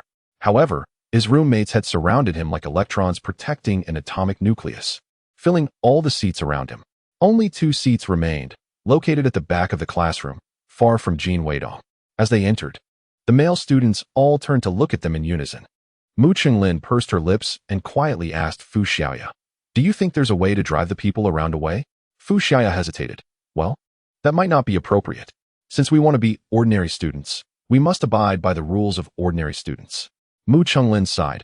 All right then, let us leave it as it is today. We'll come earlier tomorrow. Chapter 58. All our rivals. The warm autumn sun streamed through the windows, swaying in the gentle breeze outside. The ginkgo tree was adorned with bright yellow leaves, juxtaposed against the blue sky, creating an almost surreal beauty. Jin Weidong sat by the window, resting his head on his hand, his eyebrows slightly furrowed, lost in thought. His chiseled profile rendered the beautiful scenery outside pale in comparison. Mu Qinglin mused. Well, simply watching him like this is quite nice. If I do not leave Suiqing, I may never have the chance to experience such a splendid youth. Mu Qinglin glanced at her book for a while, but could not help stealing a glance at him. Fu Xiaoya pretended to read as well, but found herself looking at Jin Weidong a couple more times. She had encountered many handsome individuals, yet most were either arrogant, flirtatious, or scheming to exploit their looks for gain. Jin Weidong was the first of his kind that she had met. Occasionally, male classmates would approach to converse, which Mu Qinglin found bothersome. It was Fu Xiaoya who helped shield her from their attention. She felt discontented leaving, but also irritated by their persistence. Couldn't these male classmates allow her some peace? Soon, Mu Qinglin realized that arriving early was futile, as she had no knowledge of which classroom Jin Weidong would occupy. By the time she found him, he was again surrounded by others. After several days of this, aside from the brief moments during meals when she could exchange a few words with Jin Weidong, there were no other opportunities. She learned that Jin Weidong would go running in the morning and play basketball in the afternoon. Thus, she decided to forego seeking him during study sessions and instead went to the playground in the morning. At the break of dawn, she changed into her sportswear and went out, and indeed found Jin Weidong jogging around the field. Jin Weidong silently lamented, This presence is relentless. Mu Qinglin caught up. Good morning, Senior Jin. Jin Weidong nodded, quickening his pace.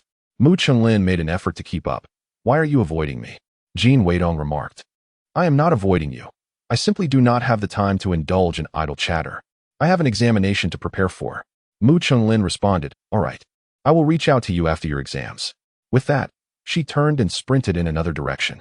Jin Weidong, feeling vexed, scratched his head in frustration. Why must she be so obstinate? Upon completing his exam in electrical engineering, Jin Weidong found himself bewildered by its difficulty. None of the knowledge points from the textbook had appeared. Had it not been for his years of practical experience, he might have submitted a blank paper. At this moment in his past life, he was at a low ebb and had not even participated in the exam, which had long troubled him. Reflecting on his past, he realized that even if he had diligently studied, his scores might not have surpassed his current performance. Observing Huang Jiangwo and the others, all pale and moaning in despair, he felt a sense of relief. Well, at least I am not alone in my misfortune. Soon, he could no longer afford to worry about his scores, for the relentless demands of Li Xiangyang had begun. That night, Li Xiangyang summoned Jin Weidong for dinner to discuss plans. He stated, to save time, tomorrow morning, the 3 of you will fly to Yuqing, where someone will drive you to Yixian. I have already made arrangements with Yixian. The villagers will collectively deliver the tea leaves to the tea company the day after tomorrow. A vehicle will accompany you, and once your business is concluded, it will return you to the Yuqing airport. Jin Weidong responded, understood. Li Xiangyang eyed him with a sidelong glance. What is the matter? Are you worried about passing the exam? Would you like me to find someone to assist you? Jin Weidong replied, no need. If I were to seek help to pass an exam, why would I bother attending university? I could simply pay for a degree or donate to obtain an honorary doctorate. Upon returning from the Li residence, Jin Weidong dragged Huang Jiangwo to the barber shop. Huang Jiangwo muttered, I think my hairstyle is quite good. Jin Weidong countered, you look too handsome. As my employee, you cannot outshine me. Besides, looking like this makes you resemble a beggar. If I take you to collect tea leaves, your credibility will plummet in the eyes of others. Seated in the school barbershop, where a haircut typically cost a mere dime, Jin Weidong offered the barber 1 yuan per person, insisting that the haircut be executed according to his specifications rather than a simple buzz cut. The barber was elated, grinning from ear to ear. For 1 yuan, not only will I follow your instructions, I would even consider shaving my own head. Huang Jiangwo was taken aback. Is this hairstyle made of gold? Is it truly worth 1 yuan per head? Jin Weidong replied, less chatter, just sit still. After conferring with the barber, the haircut commenced. 15 minutes later, Huang Jiangwo emerged with a transformed appearance. While not strikingly handsome, he certainly appeared refreshed and refined, with his attractiveness elevated by at least 30%. Huang Jiangwo stared at his reflection in awe. Jin Weidong patted him on the shoulder. See, a little grooming goes a long way. A smile blossomed on Huang Jiangwo's lips, spreading across his entire face. Wow, I truly look handsome. Jin Weidong laughed heartily and took a seat, discussing his own hairstyle adjustments with the barber, opting for a side part and trimming the sides as short as possible. Although the final result did not entirely meet his expectations, it was undeniably an improvement over his previous look. Jin Weidong turned his head to admire himself in the mirror. Not bad. Huang Jiangwo's smile abruptly stiffened, and he exclaimed in frustration, damn it, why did you cut your hair too? Now that you've done it, I no longer look handsome. On the way back, passers-by turned their heads in unison. Huang Jiangwo had never felt so conspicuous. He walked with his head held high, brimming with confidence, murmuring to himself, wow, I never expected that Huang Jiangwo could have such a day.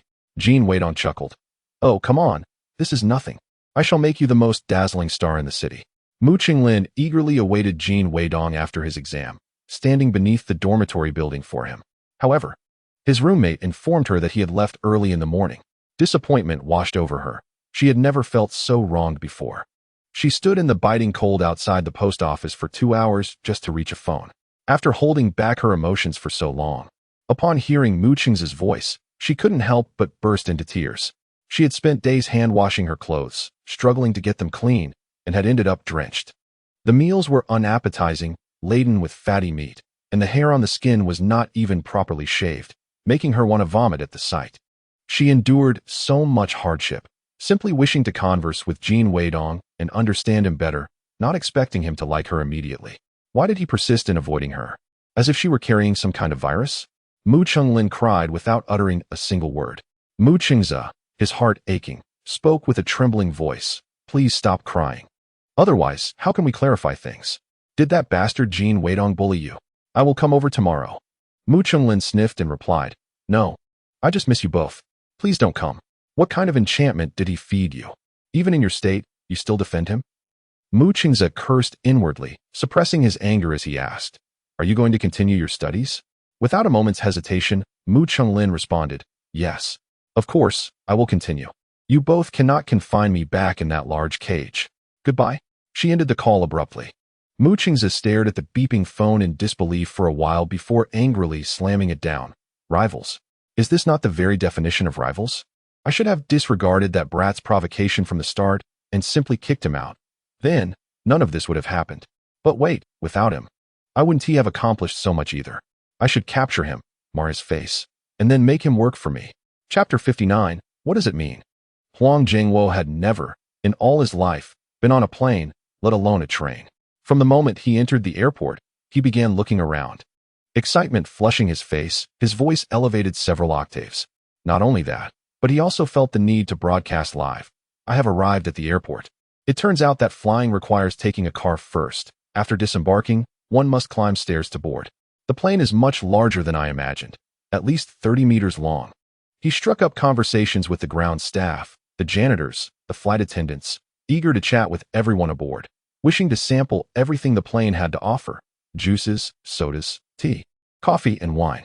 Jin Weidong and Li Linfu found themselves in an awkward situation, with the former occasionally reminding the latter to temper his enthusiasm. In a hushed tone, Li Linfu remarked to Jin Weidong, "Is this how you felt during your first flight?" Jin Weidong recalled his inaugural airplane experience before his rebirth, when he was in his 30s. Although curiosity had stirred within him, he had already reached an age where composure was expected, thus his demeanor was far less pronounced. He chuckled softly. It wasn't that dramatic. Suddenly, Wang Jianing remembered that there was mitai on the plane. "Ah, yes, I must try the mitai." Jin Weidong quickly interjected, No. Once we land, we still need to take a car, and being inebriated would be quite uncomfortable." After saying this, he exchanged glances with Li Linfu, who hastily agreed, "Yes, indeed. That road is quite treacherous, and the journey takes several hours. I can hardly endure it. You aren't accustomed to traveling by car. You'll feel even more nauseous if you drink." Wang Jianing muttered, "But if we don't drink the mitai, won't that make the 90 yuan ticket feel like a loss?" Jin Weidong silently rolled his eyes, thinking, "Brother, even if you drink mitai, you won't recover the 90 yuan. The flight indeed proved to be significantly quicker than other modes of transport. They departed in the morning and arrived in Yixian by afternoon. The county committee had dispatched a special team to receive them, arranging accommodations at the county committee guest house, a notable upgrade from their previous experience. The three young men were far too exhausted to dwell on such details. After a long day, they collapsed onto their beds, falling into a deep slumber without even dining. They awoke late the next morning, hearing a timid voice outside. "Comrades Jin Weidong and Li Linfu, may I ask if you are awake?" Jin Weidong groggily inquired about the time. The attendant mustered the courage to raise her voice. "It's already past 9. The villagers have been waiting for an hour. We've prepared rice noodles for you, and after you eat, you can head to the tea company." "Has the driver risen?" Jin Weidong quickly jumped up, dressing hastily as he asked. "Yes, he is waiting for you," the attendant replied. Jin Weidong roused the other two before heading off to freshen up. Half an hour later, the trio stood before the tea company. Villagers dressed in green, black, and blue clothing, donning caps reminiscent of lei foam, squatted along the walls of the tea company or beneath the sprawling camphor trees, engaged in lively conversation. Almost every individual was smoking a potent homemade cigarette, crafted from newspaper and homegrown tobacco leaves. A long line formed at the entrance, with villagers carrying baskets brimming with tea leaves. Upon seeing Jin Weidong and his companions approach, the villagers quickly extinguished their cigarettes and stood beside their baskets. Jin Weidong promptly apologized.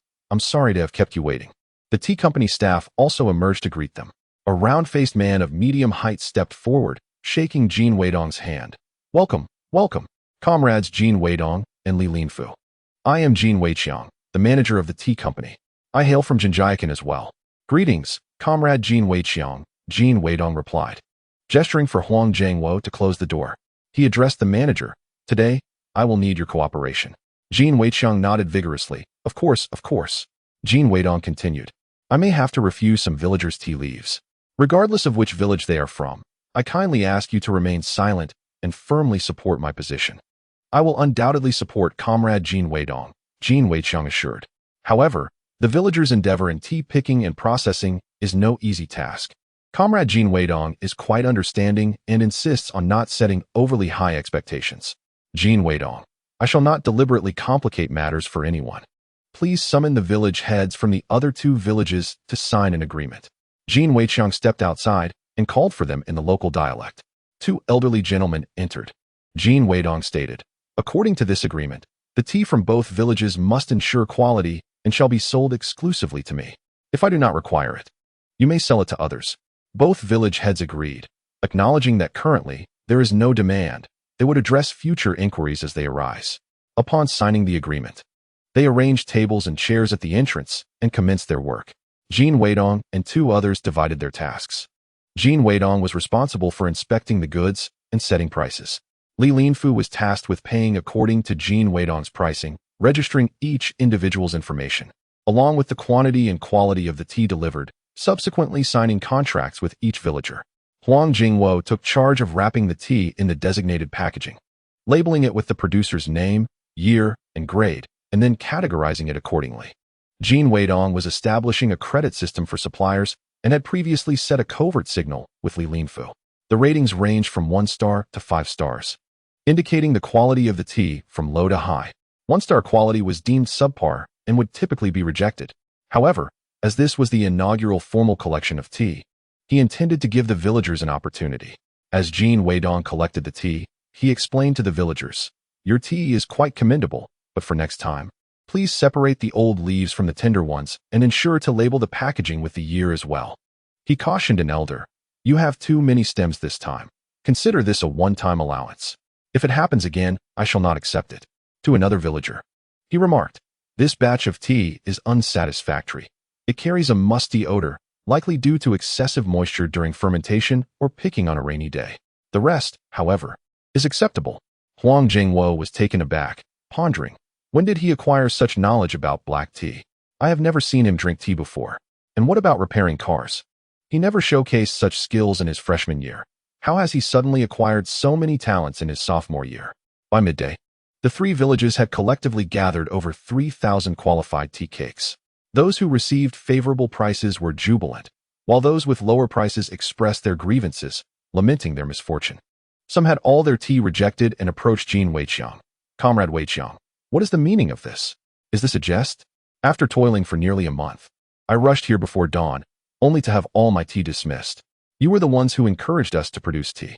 Jin Weidong, looking troubled, turned to Jin Weidong. "Look, Comrade Jin Weidong, perhaps we should accept a few tea cakes from Comrade Jin Daong. We cannot allow them to work in vain." Jin Weidong cast him a glance. "Did we not agree that you would not interfere? Now you wish to play the Good Samaritan. What does that imply?" Chapter 60. Coercive Transactions. Jin Weidong whispered, "Comrade Jin Daong is the head of Jinji village. We must ensure he is appeased, otherwise, future initiatives in Jinji village will encounter difficulties." Jin Weidong nodded, picking up Jin Daong's tea cakes, and remarked, "Comrade Secretary, take a look at these tea cakes of yours. I shall not comment on the quality of the leaves or whether there are any pests. The majority is made up of stems. Even you would not consume such tea. Moreover, these cakes are evidently moldy." Jin Daong, feeling both angered and embarrassed, retorted furiously, "Nonsense. Why can't they be drunk? Your expectations are simply too high." Jin Weidong chimed in, "A few imperfect tea cakes shouldn't be an issue." Jin Weidong replied, "If the manager deems this tea acceptable, then let him accept it. I truly cannot take it here. I must be accountable not only to you, but also to our clients." Jin Daong cursed, "You little brat. Even your father would call me brother. How dare you refuse my tea?" The villagers from Jinjiakan supported him, saying, "Come on, we are all from the same village. There's no need for this. Indeed, it is not as if you would be the one drinking it." The onlookers from other villages eagerly anticipated a spectacle, waiting for Jin Weidong to relent, hoping he would accept their tea as well. Jin Weidong stood on the table and declared, "Everyone, please be quiet." The villagers immediately fell silent. Jin Weidong continued, "Do you wish to engage in a one-time deal or a long-term partnership?" The villagers replied, "Certainly, a long-term partnership. We would be thrilled if you came to collect every month." Jin Weidong said, "Consider this. If I were to accept moldy tea or tea made with deceitful practices, and the clients later returned the goods or ceased to purchase from me, my tea would neither sell nor command a fair price. Would I still come to collect tea from you? Wouldn't this burden those honest villagers who diligently pick and process tea?" He likened it to cracking a bad egg into a bowl of good eggs. The bad egg would not improve, but would ruin the entire batch. The crowd responded immediately, "Yes, we cannot allow one rotten apple to spoil the barrel." Indeed, this is the livelihood of several villages, not just Jin Daong's alone. Even those from Jinjiakan who had previously supported Jin Daong now whispered, "He makes a valid point. We must raise our standards." Chastened by Jin Daong's glare, the man fell silent. Jin Weidong added, "Of course, I am not entirely unreasonable. After all, my roots are here. Therefore, even if someone's tea is subpar this time, I will accept their next batch, provided the quality is satisfactory. However, after 3 consecutive instances of poor quality, that individual will be blacklisted. Henceforth, I will no longer accept their tea." This behavior reflects either a lack of integrity or an inability to produce good tea. This is why I require each of you to register your addresses and names, as well as the quality of tea delivered each time. Let us work together to elevate the brand of our county's high mountain black tea and to spread its reputation. The villagers, filled with enthusiasm, raised their fists and shouted, "Yes, we will make our tea excellent." Now, everyone echoed this sentiment, and not only did Jin Weidong refrain from inciting the crowd's wrath, but even those who had previously held objections were swayed. Jin Weidong had already stated that ensuring quality was paramount, and it was their own laziness and attempts to cut corners that had led to this situation. Jin Weidong solemnly addressed Jin Weiqiang, stating, "Comrade manager, allow me to reiterate. Only the three of us are authorized to represent Xinji Tea Industry in the tea collection. No one else has any affiliation with Xinji Tea Industry, and any disputes that arise will not concern me." Jin Weiqiang felt a pang of dissatisfaction but nodded reluctantly, acknowledging, "Understood." Jin Weidong and his companions entrusted the books, stationery, and clothing they had brought to the village head of Li family village for the children before departing. Jin Weidong, harboring a sense of injustice, questioned Jin Weiqiang. "As the county-appointed manager of the tea company, how can you let a few inexperienced youngsters manipulate you?" Jin Weiqiang replied, "Do not worry, secretary. If he does not want it, someone else surely will. Once he inflates the price, we can sell it at a premium to others." Jin Weidong arranged for the railway shipment, transporting the tea directly back to the city. After all, Li Xiangyang had a ready supply truck, making the transfer from the train station quite convenient. Li Xiangyang picked up Jin Weidong and Li Linfu directly from the airport, while Huang Jingwo returned to school on his own. Upon seeing the king crab and shark fin soup on the dining table, Jin Weidong smiled and said, "Uncle Li, you need not be so formal. Please, speak freely." Li Xiangyang responded, "All right, we are all on the same side, so I will be straightforward. There are individuals interested in acquiring your Xinji Tea Industry." Jin Weidong replied, "Oh, that is agreeable. How many cakes do they desire? I can only offer them a price slightly above that of a primary distributor." Li Xiangyang clarified, "You do not understand.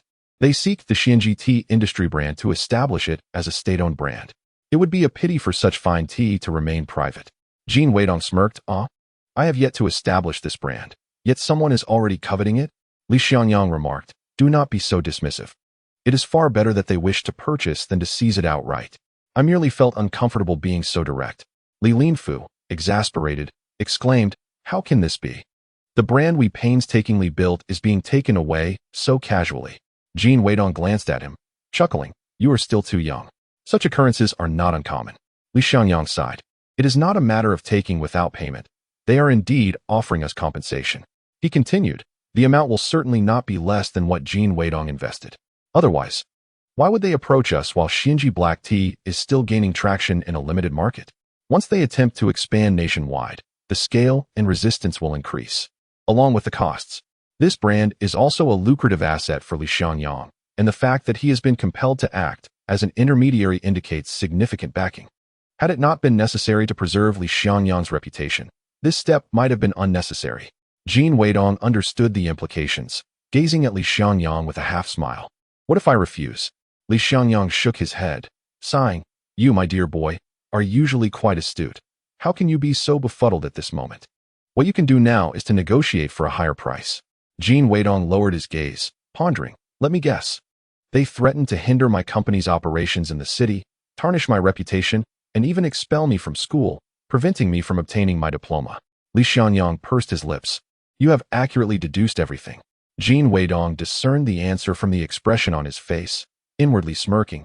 If one were to argue that longevity has its merits, it would be the opportunity to witness the myriad grotesque facades and sordid tactics of the world, to the point where he is no longer astonished by any conspiracy. When human nature is scrutinized in the marketplace, it reveals itself as avaricious, willing to employ any means necessary for profit, disregarding the lives and deaths of others. Chapter 61.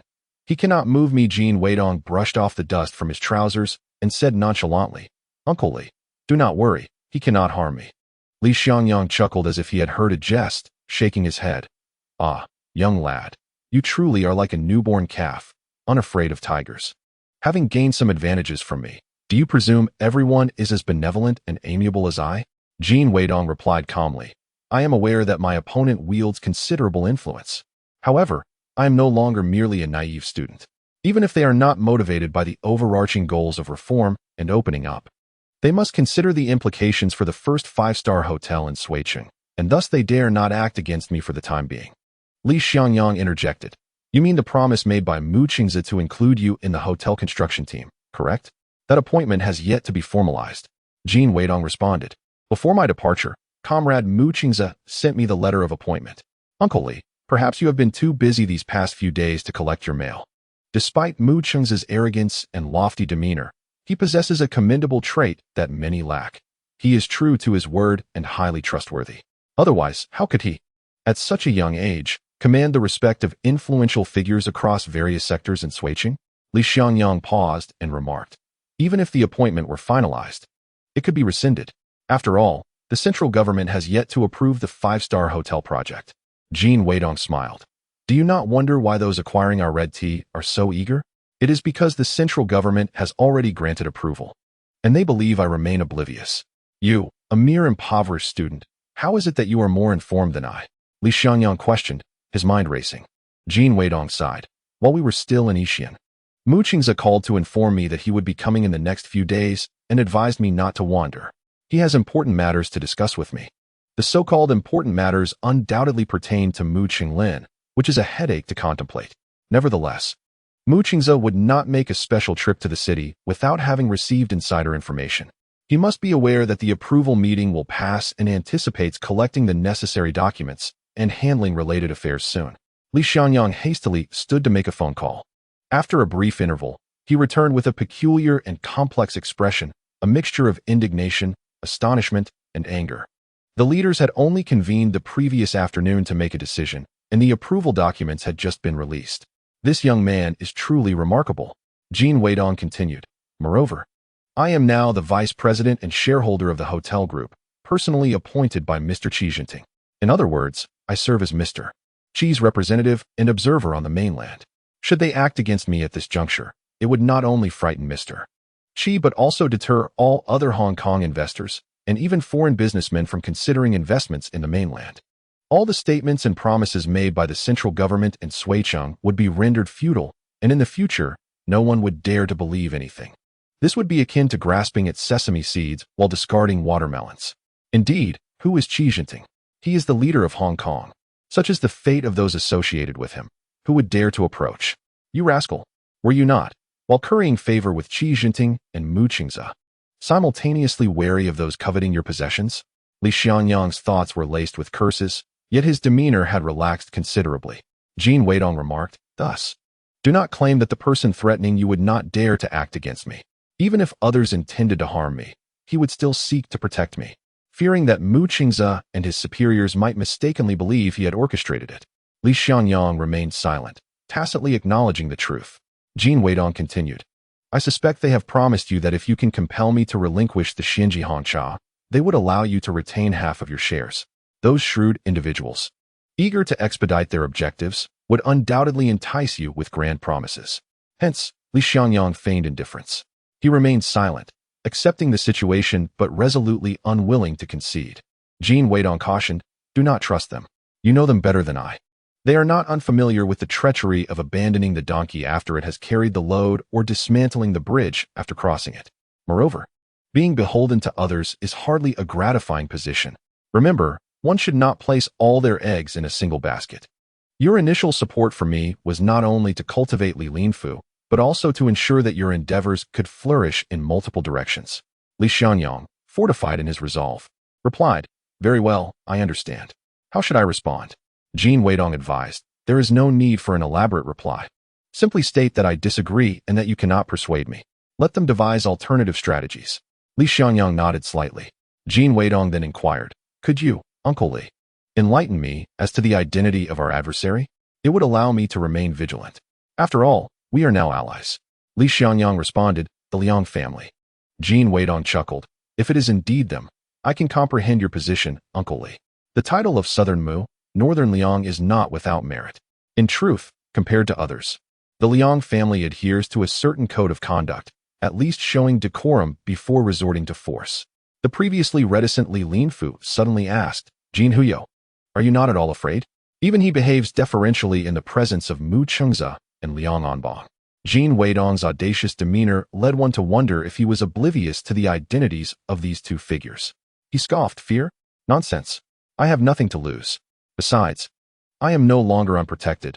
I have several powerful allies shielding me. The mere fact that the five-star hotel was able to meet its deadline for repairs indicates the central government's commitment to supporting Suiqing. I possess ample confidence. Li Xianyang picked up his chopsticks, stating, "Well, let this matter rest for now. Let's eat." Li Linfu turned to Jin Weidong. "Even if they fail to acquire Xinji Hongcha, they can still procure tea from Yixian and sell it under our brand. What then?"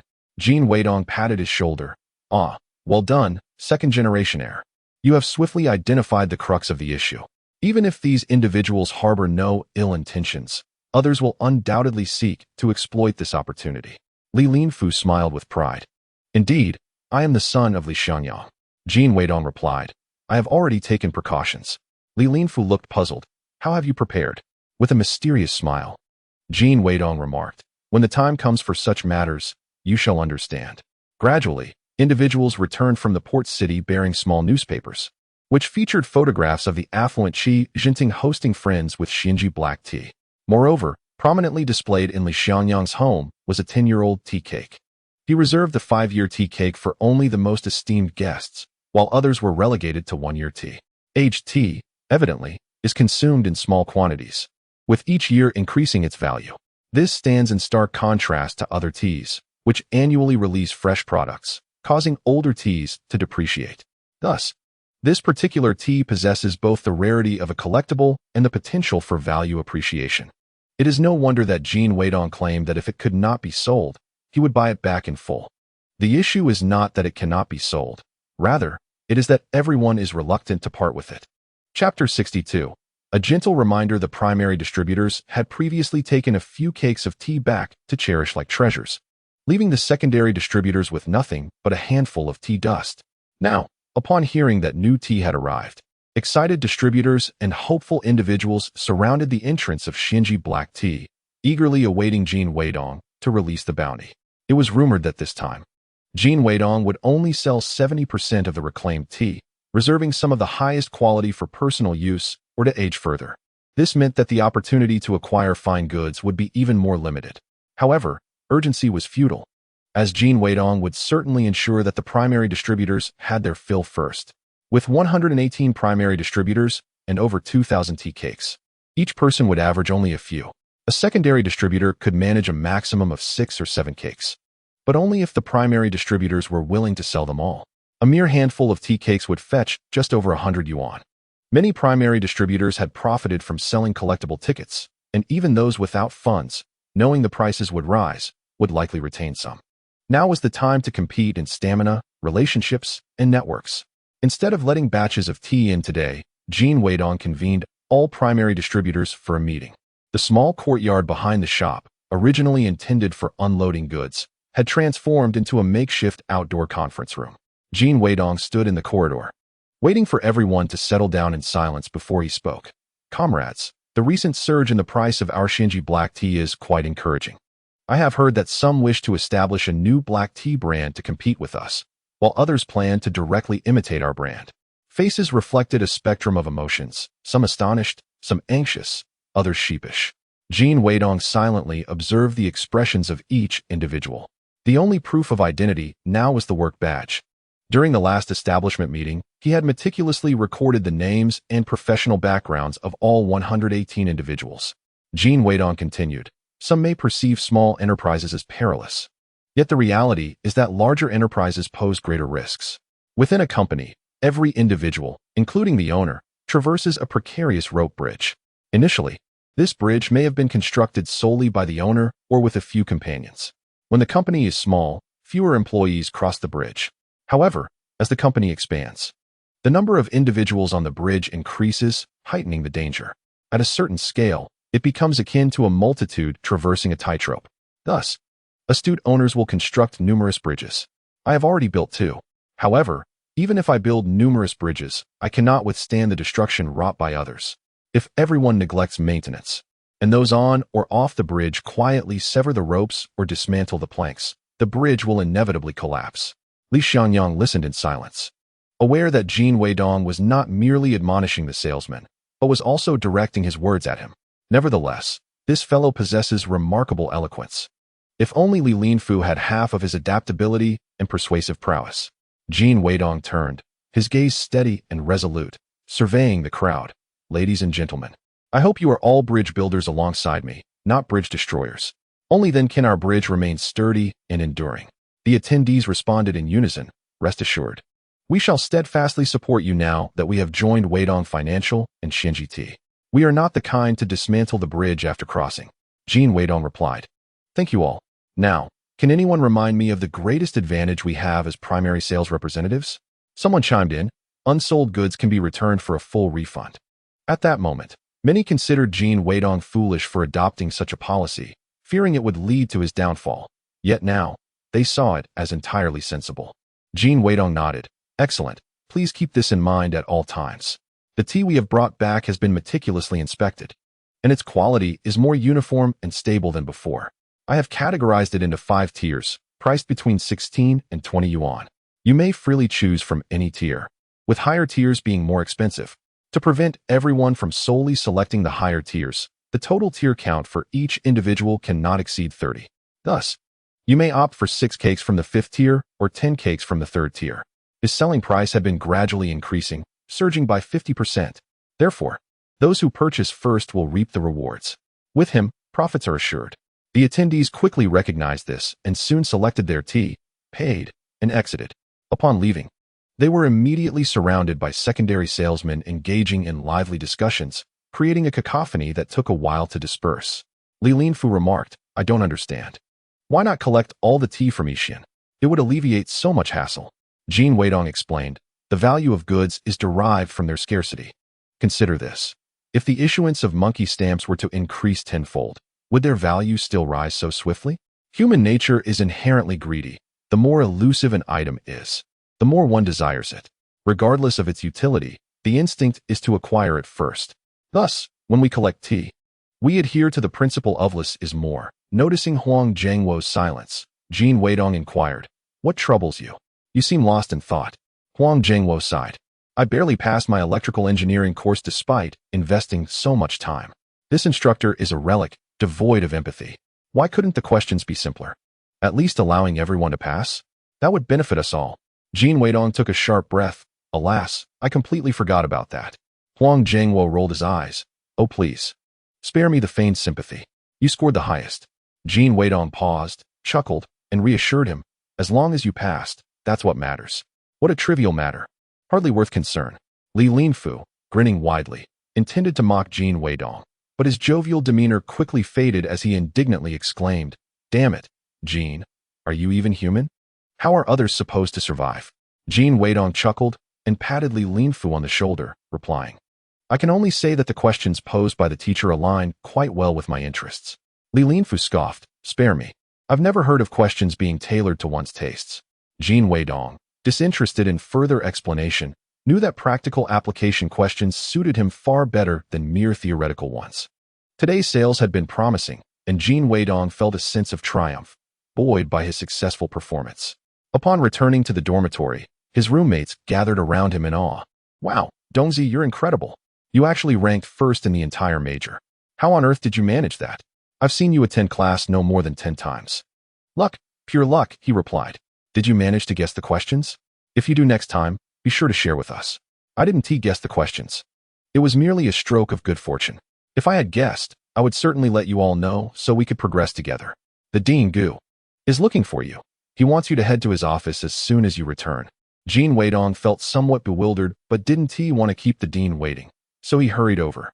Upon entering, he was met with the sight of Mu Chengze sprawled casually on the main seat of a simple wooden sofa, while Dean Gu of the School of Electromechanical Engineering sat like a subordinate on a small chair nearby. Chapter 63. Unusual demands. What is the meaning of this? Are they attempting to exert pressure on me with the dean's presence? But with such a grand display, what do they intend to force me into? Am I to become a sycophant for his sister?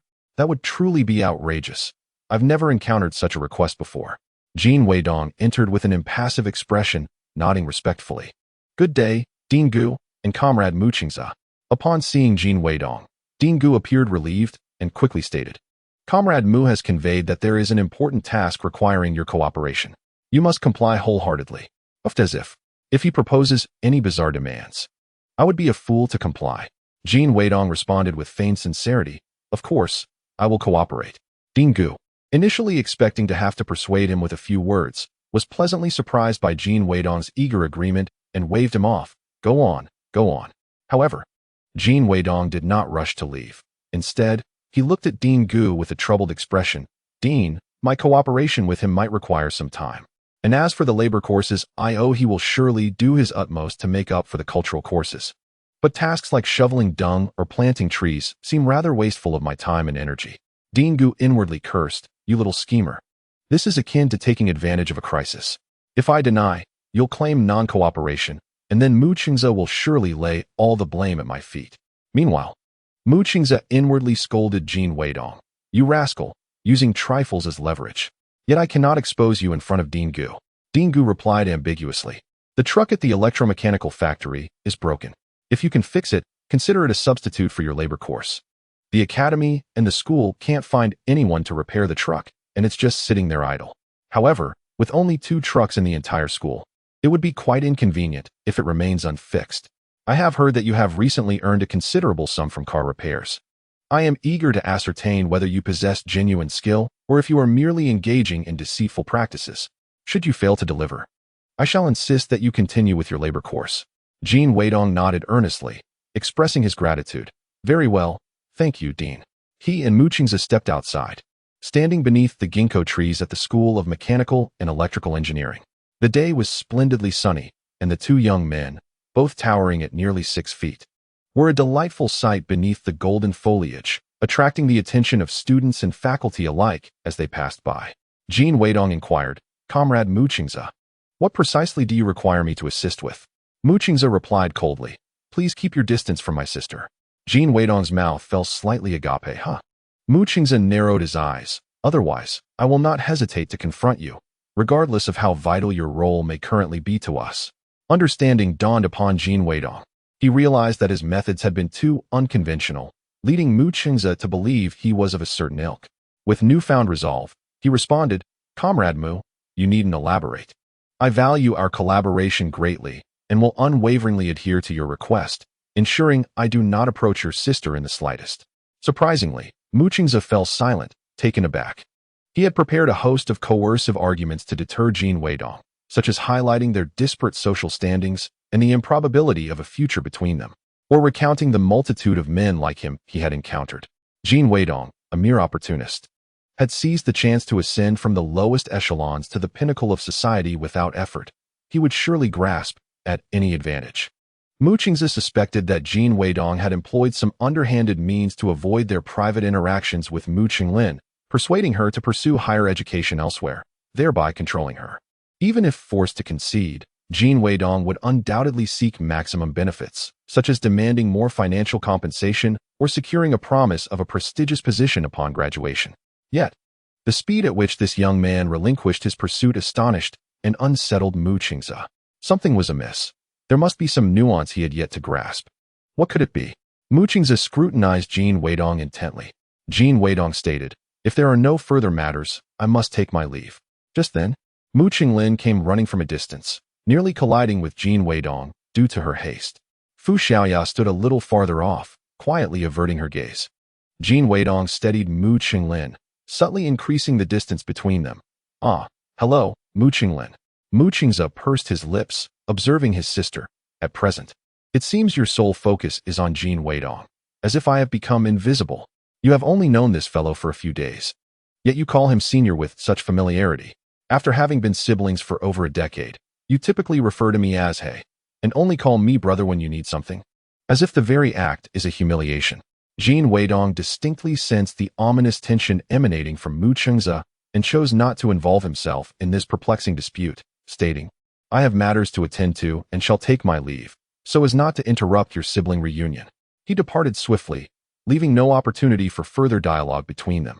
Mu Qingze found himself at a loss regarding Jin Weidong's compliance. To seek virtue is to find virtue. With Jin Weidong cooperating so readily, what more could I do? Mu Qinglin's eyes reddened with anger as she quietly exclaimed to Mu Qingze, what did you say to him? Mu Qingze feigned innocence, replying, I said nothing. We were merely discussing work. Ignoring him, Mu Qinglin turned to pursue Jin Weidong, But Mu Chenza, with a sense of helplessness, grasped her arm and said, "Allow me to impart a clever strategy for winning his affection." At this, Mu Chunlin regarded him with newfound seriousness.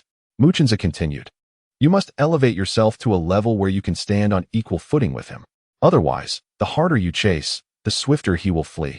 Moreover, I suspect that this fellow has no inclination for romance. His sole focus seems to be amassing wealth. Therefore, even if you were to summon a celestial being, he would remain indifferent." Mu Chunlin retorted, "It is commendable for a man to be career-driven. Do you wish for me to favor someone who is perpetually lost in the reveries of romance, trailing behind me like a lapdog, or a man solely preoccupied with leveraging my success for his own gain?" Mu Chenza replied, "I hope you find a man who genuinely cherishes you. This is merely a delicate way of expressing the importance of social compatibility. Otherwise, how can you be certain that he does not seek to exploit you?" Mu Chenza added, "In addition to visiting you today, I wish to introduce you to someone." Mu Chunlin frowned. "I am not interested." Mu Chenza insisted, "He is the grandson of my grandfather's comrade in arms and wishes to host us for a meal. For the sake of your grandfather, you cannot refuse." Although Mu Chunlin was willful, she still held a deep sense of filial piety. Upon hearing the connection to her grandfather's friend, she reluctantly acquiesced. "I will eat and leave. I shall not linger." Mu Chenza responded, "I will meet you at your dormitory at 5 o'clock. Mu Chunlin objected, "No. If you come to the dormitory, everyone will discover my identity. Please wait for me at the intersection west of the back school gate." After stating this, she turned and dashed toward the awaiting Fu Xiaoya. Chapter 64. The target's protection is lost. It was at this moment that Mu Chenza noticed Fu Xiaoya and suddenly recognized her as the bodyguard lent to him by Li Xiangyang. He couldn't help but admire her a moment longer. Fu Xiaoya possessed a beauty that was understated and serene, exuding an aura of tranquility, with none of the aggression one might associate with a woman capable of taking on several men at once. The Liang family had reserved a private room at the city's most enigmatic restaurant. Mu Chunlin did not make a special effort to dress up, like most female university students. She arrived in a thick cotton coat paired with military green padded pants. Liang Anbong was the epitome of a soldier, with slightly tanned skin, a tall and robust stature, and broad shoulders tapering to a slim waist. Standing before Mu Chunlin, he resembled an imposing mountain, an overwhelming presence that instinctively made her take a step back. Yet, Liang Anbong gazed at her with a gentle smile, saying, "Chunlin, you have grown." Mu Chunlin, somewhat bewildered, asked, "Have we met before?" Liang Anbong replied, "Yes. Before you started elementary school, I often visited your home." Mu Chunlin suddenly recalled, "Oh," but inwardly scoffed, "So it was you who stole my tricycle back then. I've finally found you." Meanwhile, Jin Weidong had gone to the mechanical factory's fleet to inspect a broken truck. The driver reported that it would not start. Jin Weidong speculated that the ignition coil might be improperly connected. Upon inspection, he discovered that most drivers of this generation had only learned to repair hand-cranked engine trucks. Upon encountering such circuitry, they were daunted and hesitant to attempt repairs. As a result, even this simple issue remained unresolved. Jin Weidong properly reconnected the ignition coil, and, upon restarting the engine, it roared to life. The driver remarked, "Impressive. I didn't expect such technical prowess from someone so young." Hearing the exhaust pipe crackling like firecrackers, Jin Weidong inquired about the duration of the noise. The driver replied, "It started several days ago." Jin Weidong turned off the engine and polished the platinum inside the distributor with sandpaper. When the driver attempted to start the engine again, the noise from the exhaust pipe had vanished, leaving him utterly astonished. "Incredible." Jin Weidong chuckled. "Could you do me a favor, driver?" The driver agreed. "Sure. What do you need?" Jin Weidong requested, "Please tell our dean that I spent a great deal of time fixing this vehicle." The driver laughed. "All right. I'll make sure he knows." Many witnessed Mu Chunlin being stopped by a tall and handsome man beneath the teaching building.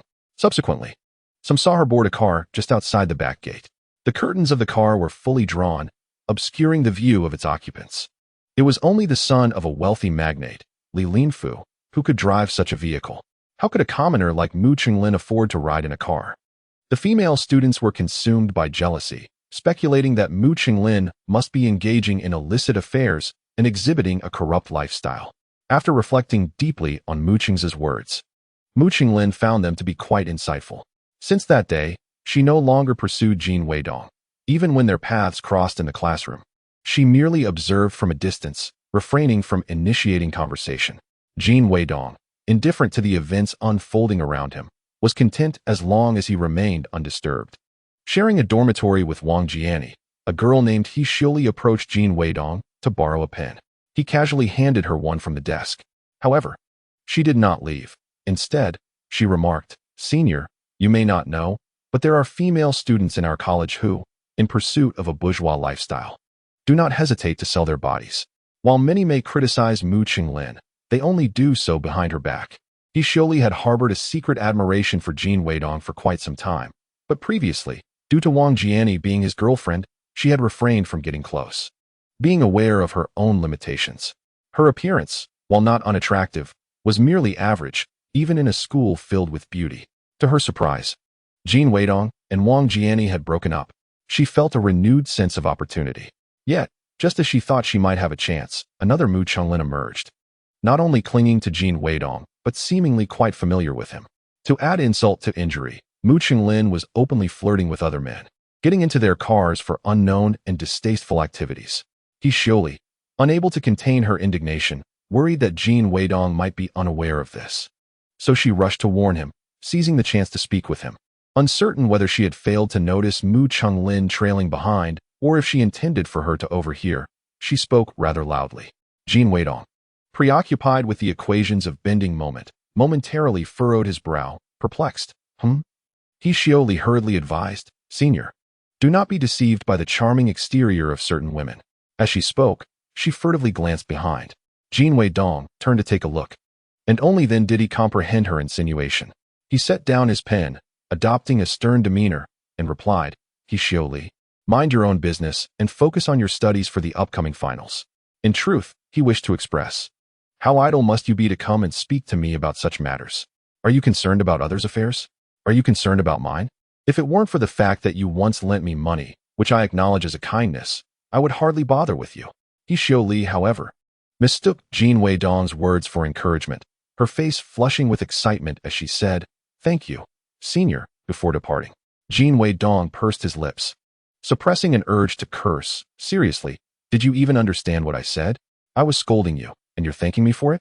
He resumed his studies, engrossed in his revision. When he heard the door creak, he didn't even look up. After a while, Fu Xiaoya rushed in, whispering to Jin Weidong, "Mu Qinglin is missing. She said she was going to the restroom, but she hasn't returned for over 10 minutes. I checked the restroom. She is not there." Jin Weidong, without lifting his gaze, replied, "She is an adult. There is no need to panic. Perhaps she simply returned to the dormitory ahead of us." Fu Xiaoya insisted, "If she intended to leave early, she would have informed me. Only you and I know her identity, and I cannot find anyone else to help. Please, I implore you to assist me." Jin Weidong looked up and saw her beautiful eyes filled with desperation and pleading, which softened his heart. "Well, she is a companion from our shared adventures. I cannot entirely disregard her plea. Besides, Mu Qinglin is the sister of my important business partner. If anything were to happen to her, it would surely reflect poorly on me with Mu Qingze. I cannot afford to offend the Mu family at this juncture."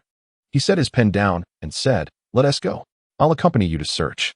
I suspect she might have overheard He Xiuli talking about her and gone to confront her. You return to her dormitory, and I will gather a few people to search the campus. Being young and unaccustomed to hardship, and as a girl, it was understandable that she would be upset upon hearing someone tarnish her reputation. Fu Xiaoyan nodded eagerly. "All right. How will I inform you once I find her?" Jin Weidong inquired. "Can you whistle?" Fu Xiaoya's face flushed, replying, "I can." In the eyes of many, only bandits used signals and scoundrels teased women with such gestures, placing their fingers to their lips to produce a sharp, piercing sound. Nonetheless, in the field during missions without communication devices, it was a practical method to relay messages over distances with minimal effort. In Chapter 65, titled The Perverse Lech, Jin Weidong instructed, "You go check the dormitory, and if you don't see her, signal with a long whistle followed by 2 short ones. Repeating this 3 times with 5-second intervals between each set. If she is in the dormitory, just give 2 long whistles. Even if she isn't there, you needn't come out, just wait for her inside. If she returns, signal me immediately." Fu Xiaoya promptly agreed and dashed off. Jin Weidong called out to Li Lin Fu and Huang Jianguo from their classroom, merely stating that Mu Qinglin had been upset and had run off, asking for their assistance in the search. The roommates expressed their grievances vociferously. "Ugh, Being handsome only brings trouble, and it's not long before one is entangled in romantic debts. They lamented, how could one drive a young lady away so callously? Jin Weidong sighed inwardly, yet outwardly he maintained, I beg your pardon, dear friends. It is entirely my fault. In a few days, I shall treat you all to drinks and feasts. If anyone locates her, simply whistle, 2 short and 1 long, and return here. Following his guidance, they dispersed. Mu Qinglin had just pursued the female classmate outside, intent on stopping her to exchange a few words. She was indifferent to the disparagements cast upon her by others, but she absolutely could not allow such slander in front of Jin Weidong. He was already avoiding her. And if he were to believe these rumors, her chances would vanish entirely. Hence, she was determined to intercept this classmate. The latter moved swiftly, and Mu Qinglin, unaware of her name, could only follow her persistently. As darkness enveloped the surroundings, an unsettling feeling washed over her, prompting her to halt. The classmate, noticing her pause, also stopped and turned back, softly inquiring, what do you want? Why are you following me? Unable to hear clearly, Mu Qinglin stepped closer, asserting, I kindly ask you not to malign me in front of Jin Weidong. The other girl subtly shifted her position, exchanging places with Mu Qinglin, and retorted, I shall speak as I please. It is my freedom. You, a disgrace, should simply remain with your ruffian. Why pursue Jin Weidong? Mu Qinglin furrowed her brows, responding, why do you speak so harshly? Since you admire him as well, let us compete fairly. The classmate scoffed derisively, nonsense. You are unworthy. What right do you have to compete with me? With a glance over her shoulder, she abruptly shoved Mu Qinglin, who, caught off guard, stumbled backward and fell against someone. Startled, she was about to regain her footing when she was seized from behind. A foul mouth brushed against her, and a hand clamped over her lips, whispering, do not scream. Stay and play with me for a while. Jin Weidong was stationed at the eastern side entrance. The area had been precarious of late, and he feared the arrival of others might lead them into peculiar predicaments, incurring injury or trouble. The likes of Air and Wu, when riled, could inflict significant harm. Moreover, this location was not far from the teaching building, and he speculated that the unaware Mu Qinglin might inadvertently wander here. On this particular night, the sky was shrouded in clouds, devoid of stars and moonlight. The darkness deepened to a point where one could scarcely see their own hand. He surveyed the area. Not a soul was in sight, not even a phantom. It was unlikely that even Mu Qinglin, regardless of her boldness, would venture here without cause. Jin Weidong resolved to return, but suddenly, he discerned a muted cry of pain emanating from the shadows. His heart stirred, yet he maintained his pace, feigning nonchalance as he walked away. Swiftly, he crouched and circled back. From his concealed position, he peered into the darkness. Just as the clouds parted to reveal the moon's luminescence cascading upon the earth. Beneath the camphor tree, a deranged individual pressed his left hand against Mu Qinglin's mouth, while his right wielded a knife, poised menacingly against her throat, pinning her against the tree. The sound he had just heard was undoubtedly the anguished cry of that pervert after Mu Qinglin had bitten his hand. Jin Weidong crouched down and approached stealthily. The pervert, believing Jin Weidong had moved away, finally let out a screech. Ah, it hurts terribly. You filthy scoundrel, how dare you bite me? Just wait, I'll mar your face. Jin Weidong seized his right wrist from behind and yanked it back, while simultaneously delivering a swift kick to his waist. The pervert involuntarily dropped the scissors, stumbling a few steps to the side before collapsing. Jin Weidong pulled Mu Qinglin behind him and forcefully drove the scissors into a tree, ensuring that the pervert, who was significantly shorter, could not reach them. He coldly addressed the man, once, I spared you. How dare you seek death again? The man staggered to his feet and spat defiantly, what business is it of yours? There are so many female students here. What is wrong with me playing with one or two? Are only you university students allowed to have fun? Jin Weidong nodded. I didn't TC you before. But since I have now, I'll deal with you to prevent your future misdeeds. He pushed Mu Qinglin behind the tree, instructing, stay hidden and don't come out to avoid getting hurt. Mu Qinglin wanted to warn him to be careful, but she found her throat constricted, rendering her voiceless. The man swung a punch at Jin Weidong, but Jin Weidong was much quicker, landing a kick to his groin. The man collapsed to the ground, unable to utter a sound. Jin Weidong chuckled, with such a weak stance, how dare you attempt to fight? He turned the man over with his foot and delivered another kick to his groin. The man curled up like a shrimp, intending to scream in agony, but alas. It was too late, and he lost consciousness. Jin Weidong let out a long whistle followed by 2 short notes, then said to Mu Qinglin behind the tree, "You can come out now. I'll take you home." Mu Qinglin rushed out, clinging to his waist, trembling like a leaf in autumn. After a moment, she stammered, "I thought you didn't see me. I've never felt so hopeless before." Thankfully, you turned back. Under the moonlight, her long, dark hair cascaded over one shoulder, and her large eyes, gazing up at him, were filled with a frantic terror reminiscent of a cornered fawn pursued by a fierce hound. Jin Weidong felt a pang in his heart, unable to push her away. He gently patted her back. "Don't be afraid. He can't harm you anymore." Mu Qinglin released him, stepping back, and softly murmured, "Thank you." Jin Weidong turned away, silently waiting for her to tidy her hair and clothes before asking, "Can you walk?" "Yes," Mu Qinglin replied, glancing back at the unconscious man on the ground. She quietly asked, "Shouldn't we take him to the police station?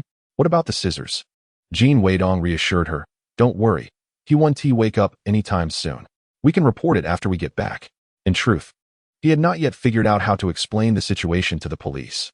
If he reported it directly, they would undoubtedly require Mu Qinglin to provide a detailed account of how that lecher had assaulted her, which would be akin to subjecting her to further humiliation. Mu Qinglin said, "Thank you." Jin Weidong sighed softly. "What were you thinking, coming here alone? This place is far less safe than your compound." Chapter 66. Just deserts. Mu Qinglin replied, "I intended to confront that female classmate for a moment, but she lured me here. The moment she arrived, she fled. If he surely acted with intent, her heart must be exceedingly cruel. Moreover, considering he Shioli's earlier remarks, he could surmise the underlying reasons." Jin Weidong quickly furrowed his brow and said to Mu Qinglin, "Do not come here at night anymore." As they returned to the teaching building, the others had already come back. Jin Weidong expressed his gratitude, saying, "Thank you all. Tomorrow, I shall treat everyone to drinks. I will see her home first." Huang Jiangwo and the others noticed the redness around Mu Qinglin's eyes, clearly indicating she had just wept, and they scolded Jin Weidong, "You lad. If you're going to pursue romance, treat her better. Don't always make her cry. Truly, one who is blessed does not recognize their fortune." Seeing the misunderstanding among them, Mu Qinglin was anxious to explain. However, Jin Weidong shook his head, signaling her to remain silent. Otherwise, further explanations would only lead to greater embarrassment. He turned and walked away, leaving Mu Qinglin no choice but to follow him with pursed lips. Jin Weidong escorted her to the entrance of the dormitory before heading off to make a call to the police.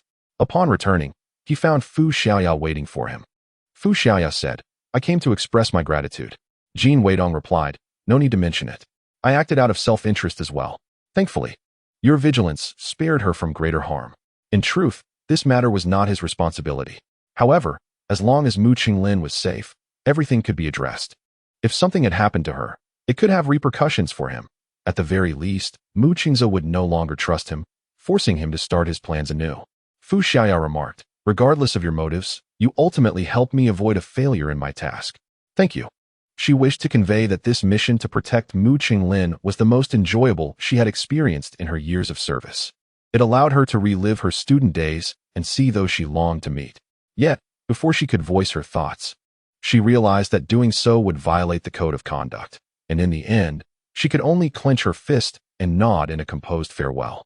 Soon, the area around the east side gate became bustling with activity as the police arrived. The perpetrator was indeed still unconscious, clutching the hair of the earlier victim in his hands, evidence of his crimes. What horrified everyone was that the very scissors he had used for his misdeeds were plunged directly into his vital area, blood spilling everywhere in a gruesome sight. The police could only rush him to the hospital for emergency treatment before arresting him, due to the rust on the scissors and the nature of the wound. The doctors had no choice but to amputate that part to prevent infection and tetanus from endangering his life. Thus, this deviant was rendered a eunuch. Jin Weidong couldn't shake the feeling that the doctor's approach held personal vendetta. The crowd cheered in satisfaction. Following the police investigation, it was discovered that this deviant was the offspring of a leader within the Human Resources Department. After failing his college entrance exams, he was dumped by his girlfriend who had succeeded in entering university, leading to a decline in his mental state. It was no wonder Qin Guo had refrained from revealing this person's identity to Qin Lei. She must have feared retaliation. Nevertheless, the suffering one endures is never a justification for harming the innocent. Jin Weidong felt no sympathy for this deviant and had no interest in the events that followed. Instead, he found himself intrigued by Qin Lei, a man of blood and courage. Thus, he sought to learn more about Qin Lei's background. When Qin Lei was in the first year of junior high, his father, Qin Fenjin, was reported for engaging in speculative activities. In a bid to evade imprisonment, he fled and never returned. It was during this tumultuous period that Qin Lei began to skip school and engage in fights, earning a notorious reputation as a delinquent. Without the protection of his father, the Qin family inevitably faced bullying. Upon graduating from junior high, Qin Guo was relegated to a lower position. A year prior, Qin's mother suffered an occupational injury, and only by Qin Lei's decision not to pursue accountability from the leaders of the machinery factory could they secure her return to the city after 3 years of exile. With only one position available for reinstatement, and given Qin Lei's unfavorable status, he resigned himself to a life on the streets. It was said that he traversed the nation in search of Qin Fenjin, enduring considerable hardship. At this moment, the police announced details of a grotesque case and sought information from additional victims. Roommates compared their timelines and realized the gravity of the situation.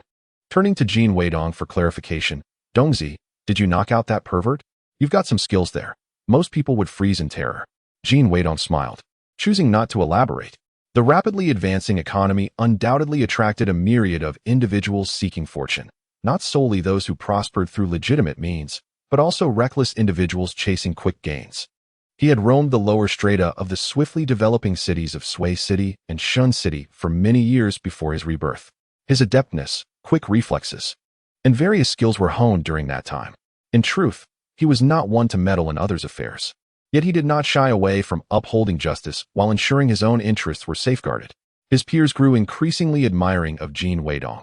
He appeared driven solely by profit, yet possessed a profound sense of justice and courage. Crucially, he sought no fame or recognition. Such noble integrity exemplified the adage of departing quietly while concealing one's merits. Some remarked, "You've got some guts," directly castrating that man. Jin Weidong replied, "That was not my doing. I have no idea which unfortunate soul took it upon themselves to exact revenge." Subsequently, someone reported Jin Weidong to the police, claiming he had injured the pervert. The police summoned Jin Weidong for questioning. Although the criminal had been apprehended, if Jin Weidong had used a weapon, he too could face sentencing. As the concept of justifiable self-defense had yet to be established, a letter arrived, asserting, "The lecher was castrated by me. It has nothing to do with Jin Weidong. You cannot wrongfully accuse an innocent man." Though unsigned, it deterred the police from unjustly implicating Jin Weidong. Soon after, Mu Qinglin courageously testified as a victim at the police station, stating that when they left, the perpetrator was in good health. Clearly, Jin Weidong had assisted the police in capturing the criminal, and they could not undermine their own efforts. The police compared fingerprints found on the scissors and discovered only the criminal's prints. This indicated that the pervert had inflicted harm upon himself. With pressure from both above and below, the police promptly released Jin Weidong, even presenting him with a commendation letter and a banner of appreciation. Although the pervert, upon regaining consciousness post-surgery, repeatedly claimed that someone else had harmed him, no one paid him any heed thereafter. There exists another possibility. The perpetrator, after meticulously and patiently cleansing the scene, could seize the unconscious deviant's hand and compel him to wield the scissors himself, thus facing the consequences of his own actions.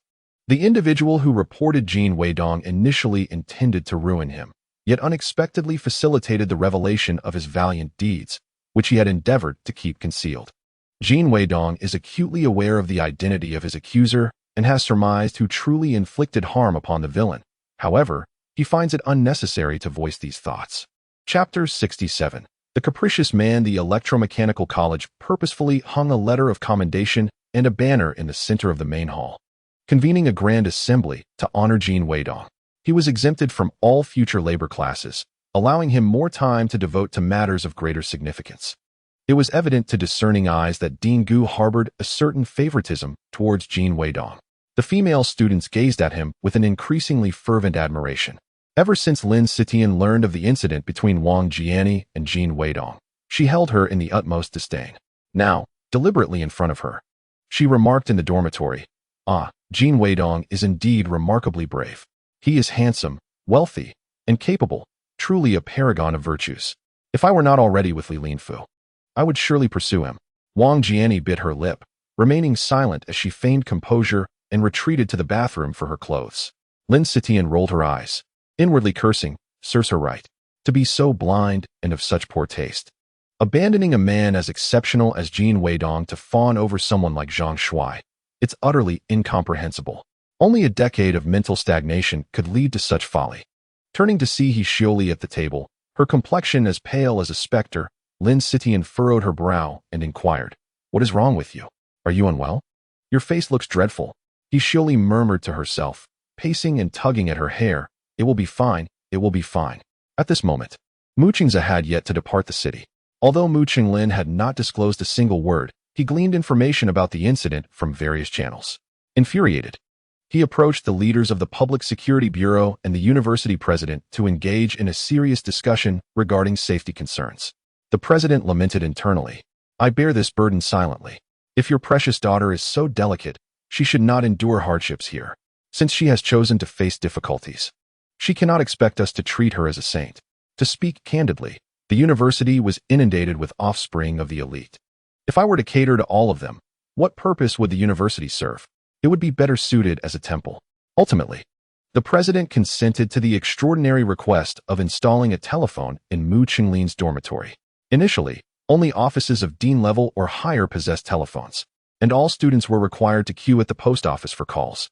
Thus, providing a telephone for Mu Qinglin's dormitory was indeed a marked exception. Mu Qingze agreed to cover the costs personally, even arranging for the line to be drawn directly from the nearby military district. Upon exiting the president's office, he sought out Mu Qinglin.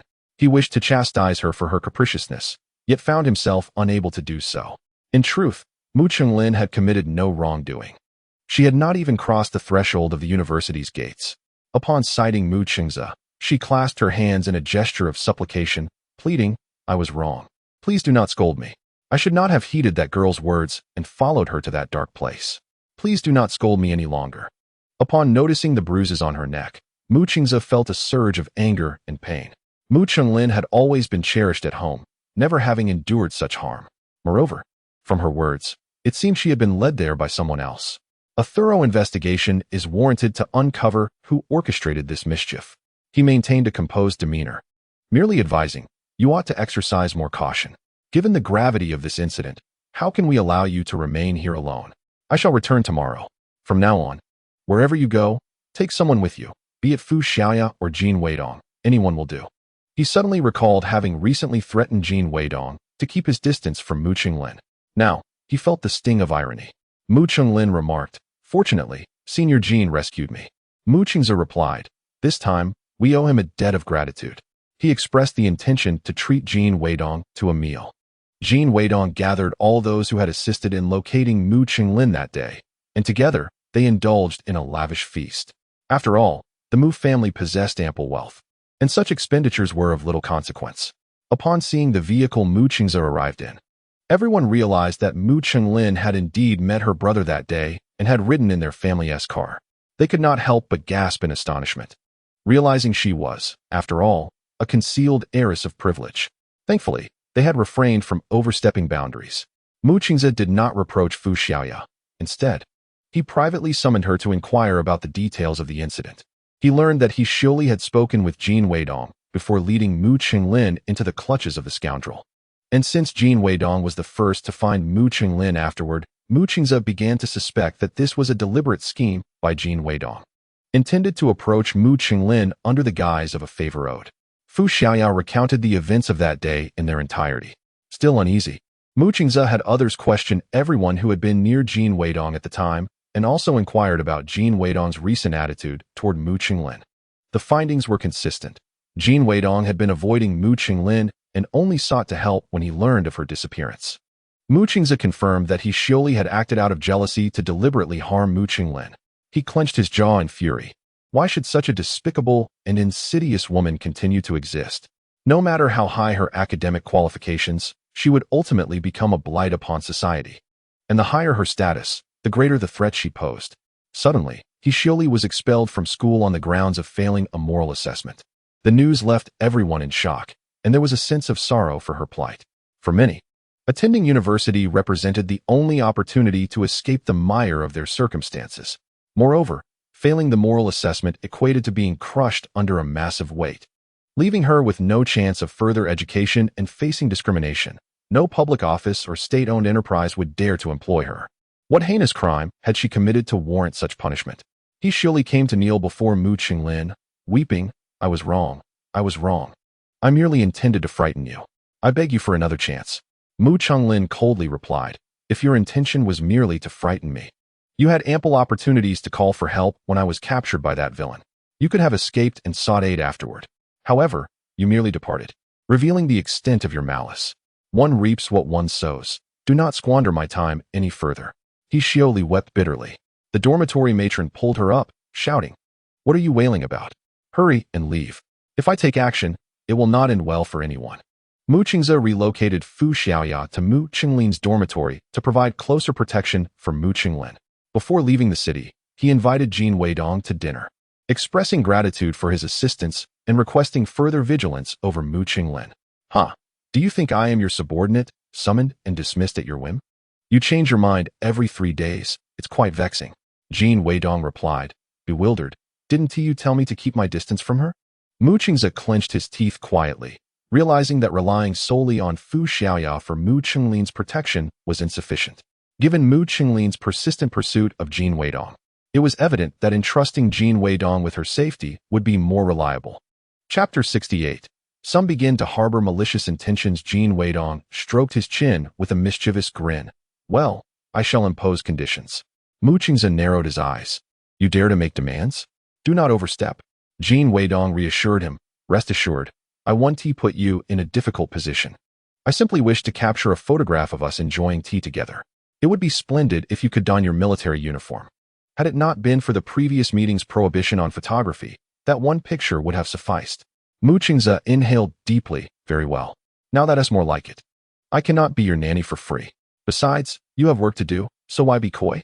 Jin Weidong promptly engaged a photographer to take a picture of Mu Qingze with him over tea, later developing a large print to adorn the shop's wall. The expression on Mu Qingze's face resembled one who had swallowed a fly, yet was compelled to maintain a smile. Each time Li Xiangyang gazed upon that photograph, he was reminded of the phrase, "Comrade Mu Qingze, should you find yourself kidnapped, just blink." From that moment onward, influential figures across business, military, and political spheres rallied in support of Jin Weidong. It was said that the Liang family, after being rebuffed, endured a period of great vexation, yet for the greater good. They had no choice but to endure. Mimicking Jin Weidong by producing a similar red tea seemed like a futile imitation, lacking dignity. Moreover, seeking collaboration with Hong Kong merchants appeared to compromise their stature. Thus, after much consideration, they resolved to temporarily set aside their grievances and devise a strategy for the future.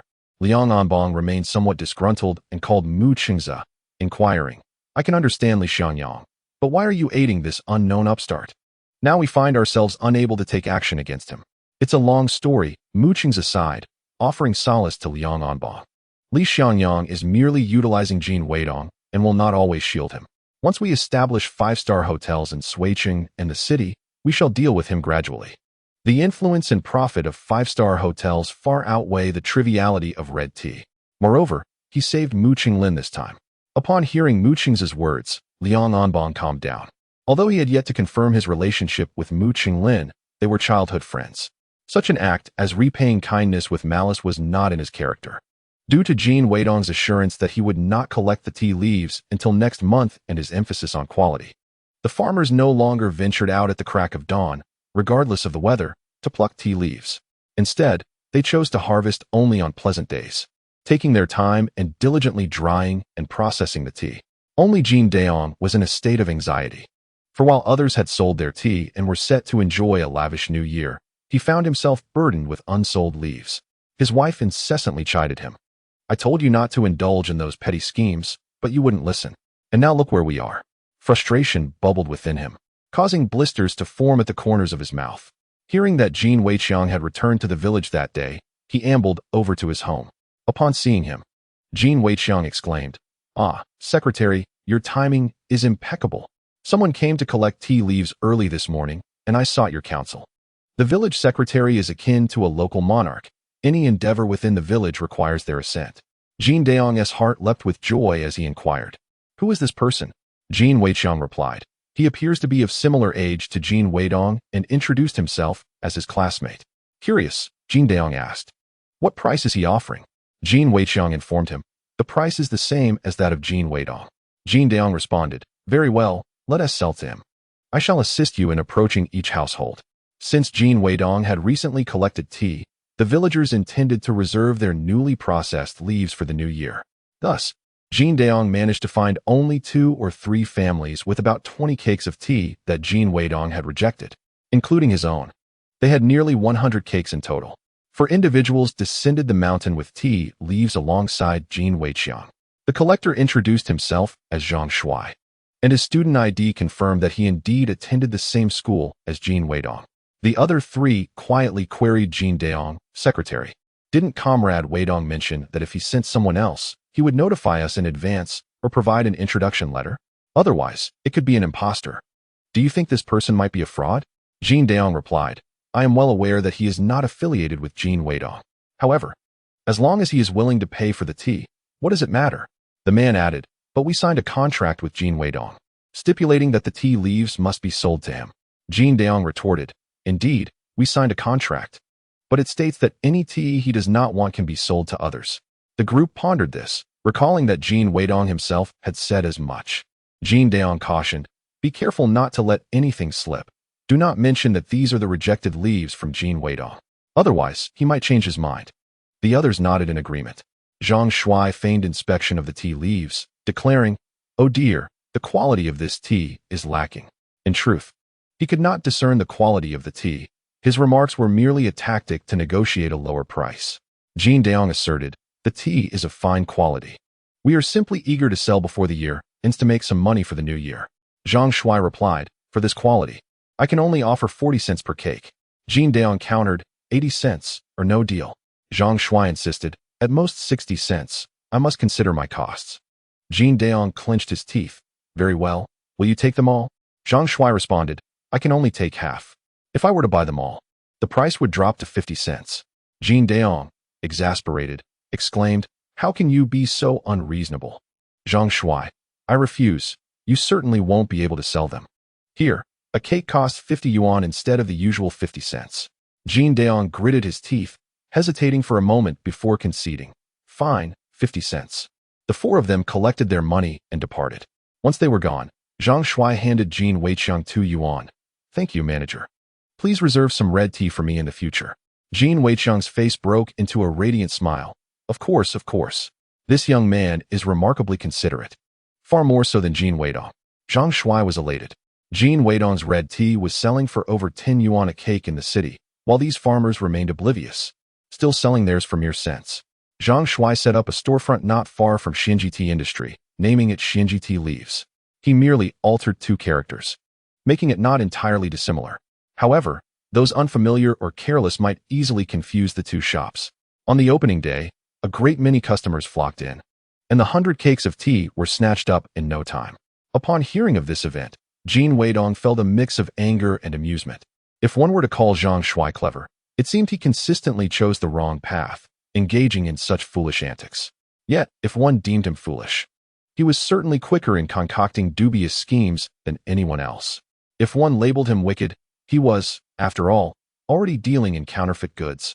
Yet he still ventured to Yixin to procure red tea rather than just throwing together some leaves to deceive customers. If one viewed him as a good person, he nonetheless sought to take shortcuts. Chapter 69. Shamelessness knows no bounds. The individuals who purchased Zhang Shuai's tea had varied intentions. Some aimed to hoard and speculate, while others bought it as gifts to facilitate connections. Those who received the tea were delighted, for only the wealthiest and a select few could enjoy such a brew. However, upon opening the tea cakes, they quickly realized something was amiss. Not only were the contents filled with twigs, but the aroma was off, the flavor peculiar. And there were even leaves that appeared to be moldy.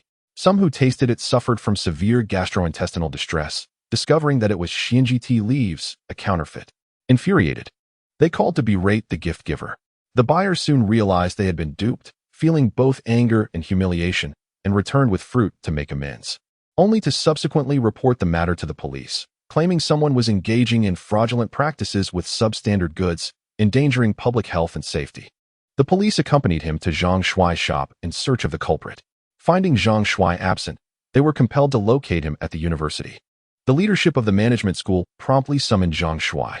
He was rendered speechless, exclaiming, "Why is it that everyone sells red tea? Yet I am the only one being apprehended?" The individual who reported the incident replied, "Their red tea is healthful, while yours is toxic and causes diarrhea. Who else should we arrest if not you?" The dean of the management school, concerned about the implications of a student being detained, hurriedly pleaded, "Officers, please listen to me. He is still a student. Perhaps he was deceived." After speaking, he subtly gestured towards Zhang Shuai. Zhang Shuai quickly affirmed, "Yes, I was deceived by Jin Weidong." The police then summoned Jin Weidong for questioning. "Damn it, had I not come to deal with you, it would have been a great act of virtue. Yet you still dare to drag me into this. I was just lamenting the lack of a typical example to make a point, and you insisted on placing your head on the chopping block. Thus, I cannot be blamed. This time, if I do not bring you to ruin, I will have wasted decades of my life."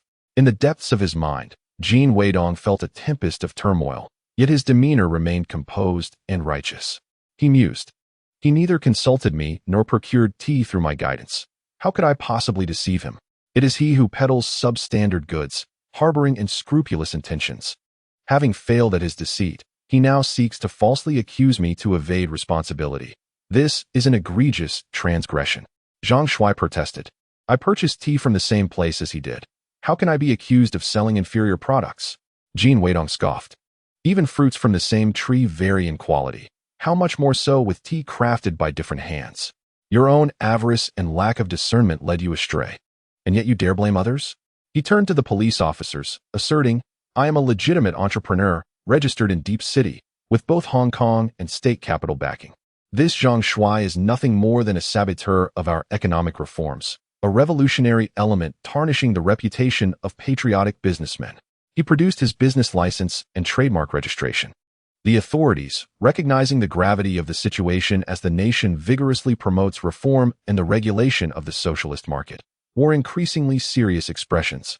Jin Weidong continued, "No one has ever criticized my tea. Why should I be accountable for the products of others?"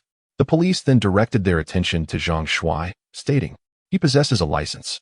You repeatedly assert your operations are legitimate.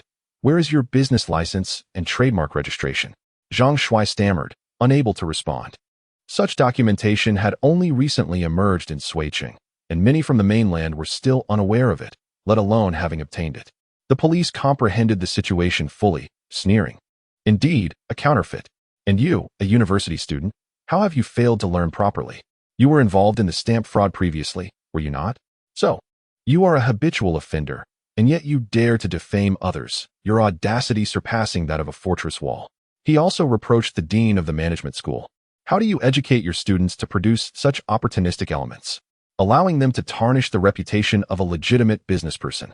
Fortunately, we have uncovered the truth. Otherwise, we could have wrongfully accused a crucial national talent.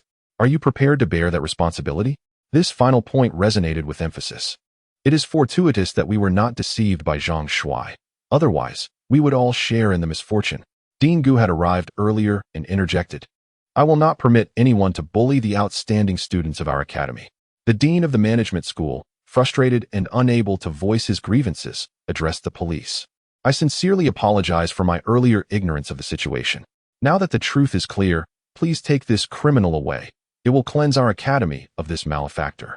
The police promptly placed Zhang Shuai in handcuffs. Jin Weidong expressed his gratitude to Dean Gu, who had treated him fairly in past circumstances, when he had accrued significant debt. Dean Gu had only advised him to complete his studies before repaying, refraining from punitive measures. Dean Gu, with a knowing look, advised Weidong as a student, "Your primary responsibility is to excel in your studies. Do not sacrifice the substantial for the trivial. I understand the youthful impulse to venture into the world swiftly, but life offers myriad opportunities for career advancement. There's no need to rush." He had longed to convey this message, yet Jin Weidong had excelled in his recent examinations. Jin Weidong replied, "Understood. Thank you, Dean. Those who previously purchased tea from Zhang Shuai have come seeking refunds." Unable to locate him in the shop, they proceeded to the school to confront the administration. The college leaders, overwhelmed by the commotion, summoned Zhang Shuai's parents, who promptly covered all the outstanding payments and penalties, thereby securing his release.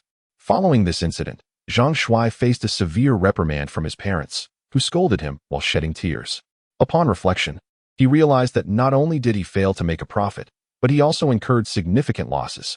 Enraged and distressed, he hesitated to confront Jin Weidong, as he was aware that he had been operating under someone else's name. Ultimately, he attributed his misfortunes to the deceitful individuals from Yixian. Little did he anticipate the treachery of these unscrupulous merchants, who had sold him substandard tea at a bargain. After his release, Zhang Shuai went directly to the Yixian County Committee to file a complaint. The committee took the matter seriously, especially since Zhang Shuai had also accused Jin Weidong of accepting bribes. Initially, they appointed Jin Weidong as the manager of the tea company due to his connections with the Jin family, which facilitated communication with Jin Weidong. Following a thorough investigation, they confirmed that the tea Zhang Shuai had returned was indeed defective and summoned Jin Weidong to refund the money. Jin Weidong, rolling his eyes, retorted, "How can you return something that has been consumed for half a month? It was perfectly fine when we sold it to you, and you inspected it yourself. You must have switched it or failed to store it properly, and now you seek to slander us. At that time, you haggled fiercely, leaving us with pent-up frustration. And now you dare to pester us." The county committee found itself in a difficult position, as Jin Weidong's argument held merit. Agricultural products are prone to spoilage, and returning items after such an extended period seemed unreasonable. They merely dismissed Jin Weidong from his position and chose to ignore Zhang Shuai. Realizing he would not recover his money, Zhang Shuai returned home, falling ill from the stress. Previously, he took pride in being honest and straightforward, but now he comprehended that shamelessness knows no bounds. In Chapter 70, the law of passing every exam, coupled with the prior incident involving the stamps, Zhang Shuai received a warning from the management college. This warning would undoubtedly hinder his chances of securing a desirable position upon graduation. Jin Weidong enlisted Li Xiangyang to liaise with the press and ensure comprehensive coverage of the incident, recognizing its significance as the first infringement case involving a private enterprise. The journalists expressed keen interest, and the authorities sought to establish a precedent and promote ethical conduct. As a result of various factors, several national newspapers featured the story prominently on their front pages, effectively using it as a cautionary tale while simultaneously providing free national publicity for Xinjiang tea. This incident became a topic of conversation within the tea industry. Subsequently, new regulations emerged from the Trademark Office and private enterprise registration, prohibiting the registration of similar trademarks and companies. This meant that unless one was bold enough to operate without a license, there would be no opportunity to benefit from Jin Weidong's reputation. Back in Suicheng, Mu Qingze pondered this news in silence for a considerable time. Reflecting that Zhang Shuai had initially proposed this new regulation, was he attempting to create a protective shield for his own company? If so, had he inadvertently been manipulated as well? Following the surge in popularity of Xinji red tea, various tea companies began to flock to Yixian to procure tea leaves. These companies specifically requested to avoid the tea from Jinjia village. The other two high-altitude villages were intimidated by Jin Weidong's influence and dared not sell their tea to anyone. Conversely, tea from other townships was selling exceptionally well.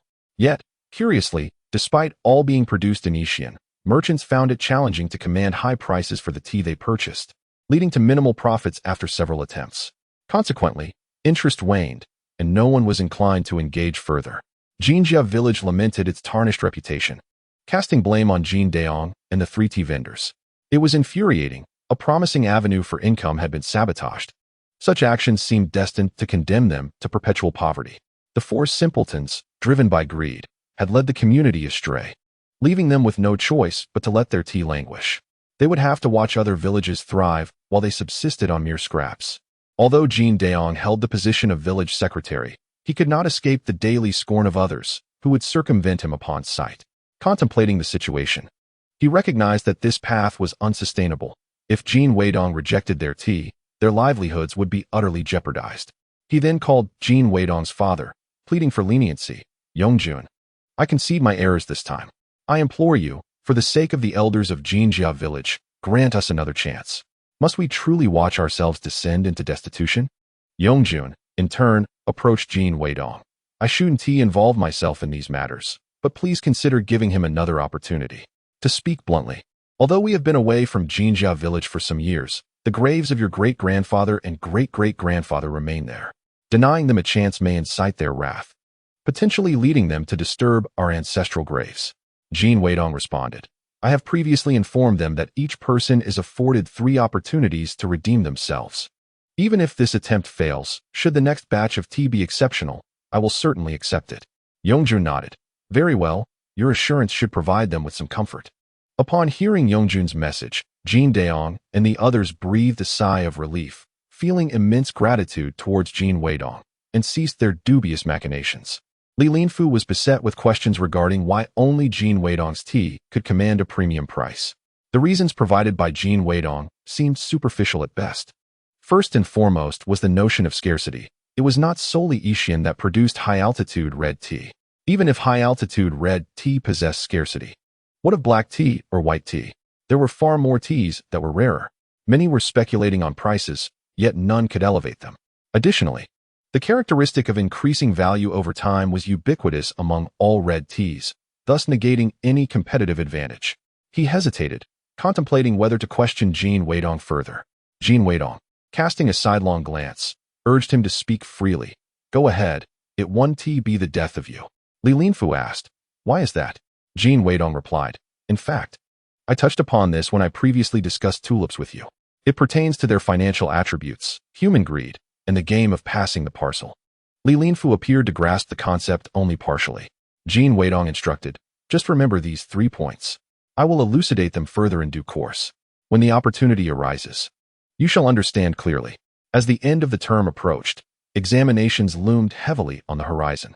Jin Weidong was acutely aware that luck alone could not suffice for all examinations. Diligent study was imperative. Take the 3 fundamental mechanics courses, for instance. Those were truly daunting, laden with theory and calculations. Here, even the most clever tricks would be of no avail. Ignorance was simply ignorance. Fortunately, despite his lack of earnest study this semester, he was surrounded by diligent peers who meticulously took notes. Some individuals were so thorough that they even recorded the professor's remarks about the differences between various levers. As for political studies, rote memorization was the only recourse. In fact, prior to his rebirth, after moving to Suiqing, Huang Jiangwo had sent him notes, textbooks, and any exam questions and answers he could recall at the end of each semester, ensuring he did not fall behind. As Huang had relied solely on his memory for these questions, they were incomplete, and the answers were not always accurate. Regrettably, he could not bring everything with him, leaving him to rely on memory for his revisions. Each morning, he would venture out to study, returning only before the dormitory doors closed. Ever since Mu Chengze had entrusted him with the task, Jin Weidong had made it a point to have Mu Qinglin and Li Linfu study alongside him, transforming himself from a student into a de facto academic director.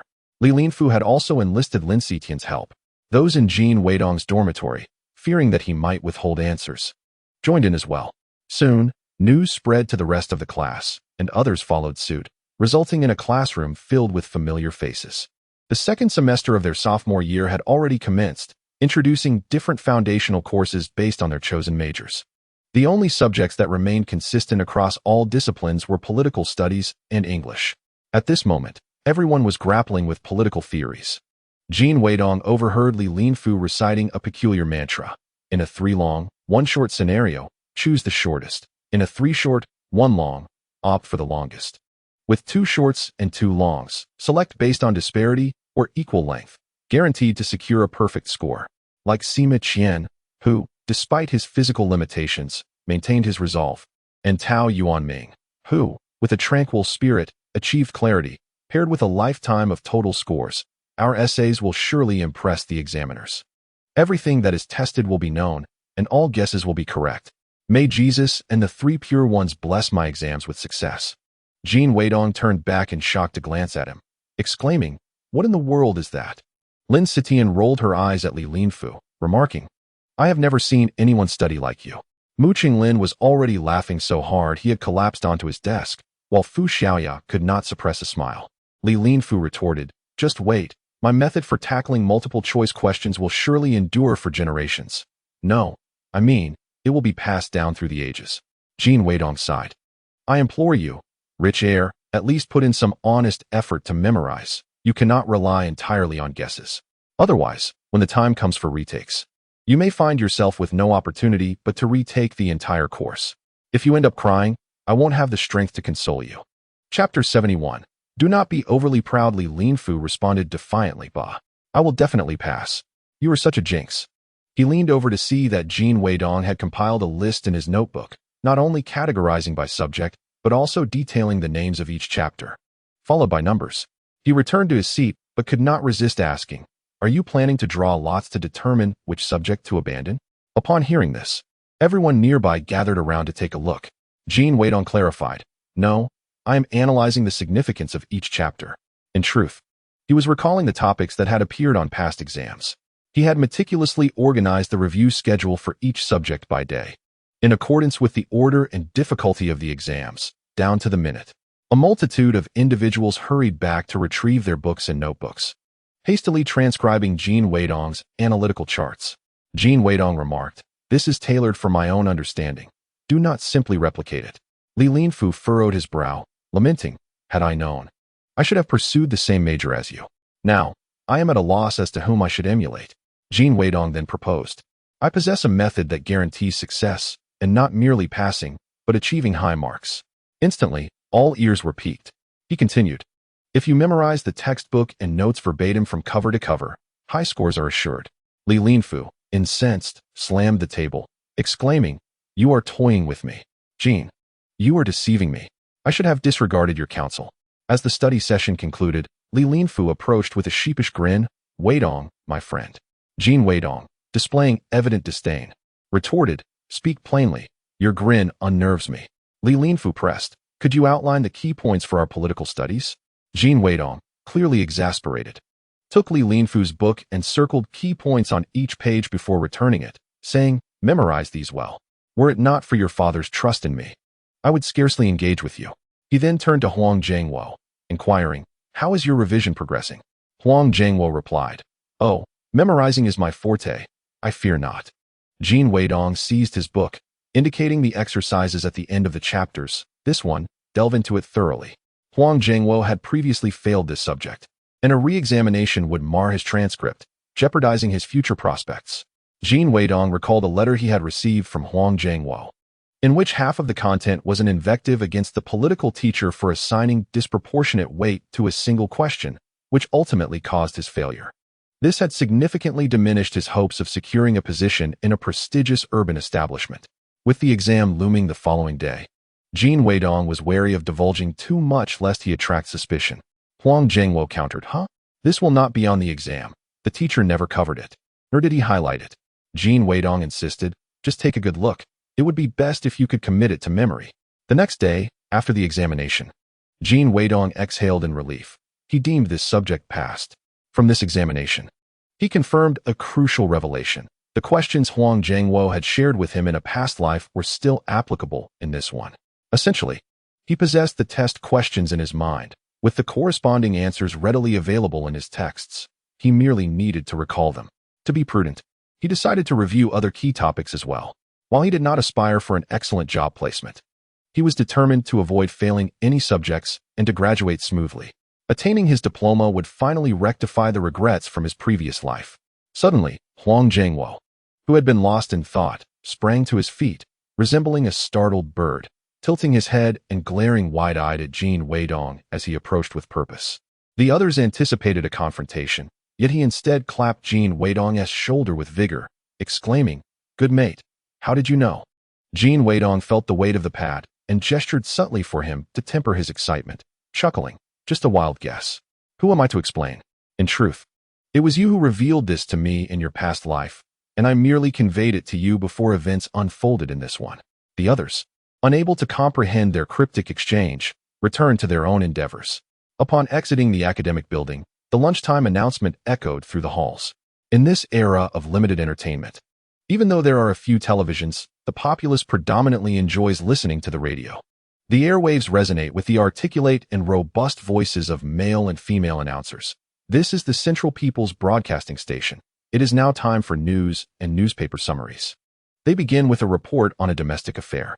The essence of the news is that, after years of effort from the Shuiqing People's Government and various individuals, The five-star hotel project in Suiqing has finally been confirmed, funded by the renowned patriotic businessman Qi Jinping from the port city, and organized and guided by the Suiqing five-star hotel leadership group for construction and operation. Yesterday, Suiqing and Mr. Qi formally signed a cooperation agreement. The members of the leadership group are as follows: Mu Qingze, Li Xianyang, Liang Anbang, and Jin Weidong. Everyone, whether walking, playing ball, or studying, seemed frozen in their actions. Ears pricked in anticipation, wary of missing any detail. The announcer finally completed the lengthy roll call. Wang Jianing, with a puzzled expression, turned to Jin Weidong and said, "Dongzi, I think I just heard someone with your namesake." Jin Weidong chuckled softly. Indeed, this matter has finally reached a conclusion. Those two appointment letters now hold real significance. The news continued. Mr. Qi Jinping is the president of the Port City Business Association and a distinguished patriotic entrepreneur. In order to facilitate the construction and subsequent management of the hotel, he has established the China Hotel Group and personally assumed the role of president. He has also appointed Comrade Jin Weidong and Mr. Qi Guanyu as vice presidents. Mr. Qi expressed confidence that these two young managers could take the China Hotel Group public within a year and expand its operations across China and around the globe within 5 years, making it the largest and most formidable hotel group worldwide, ensuring that wherever there are people of Chinese descent, there will be a China Hotel Group. Initially, it might have seemed merely coincidental, but now?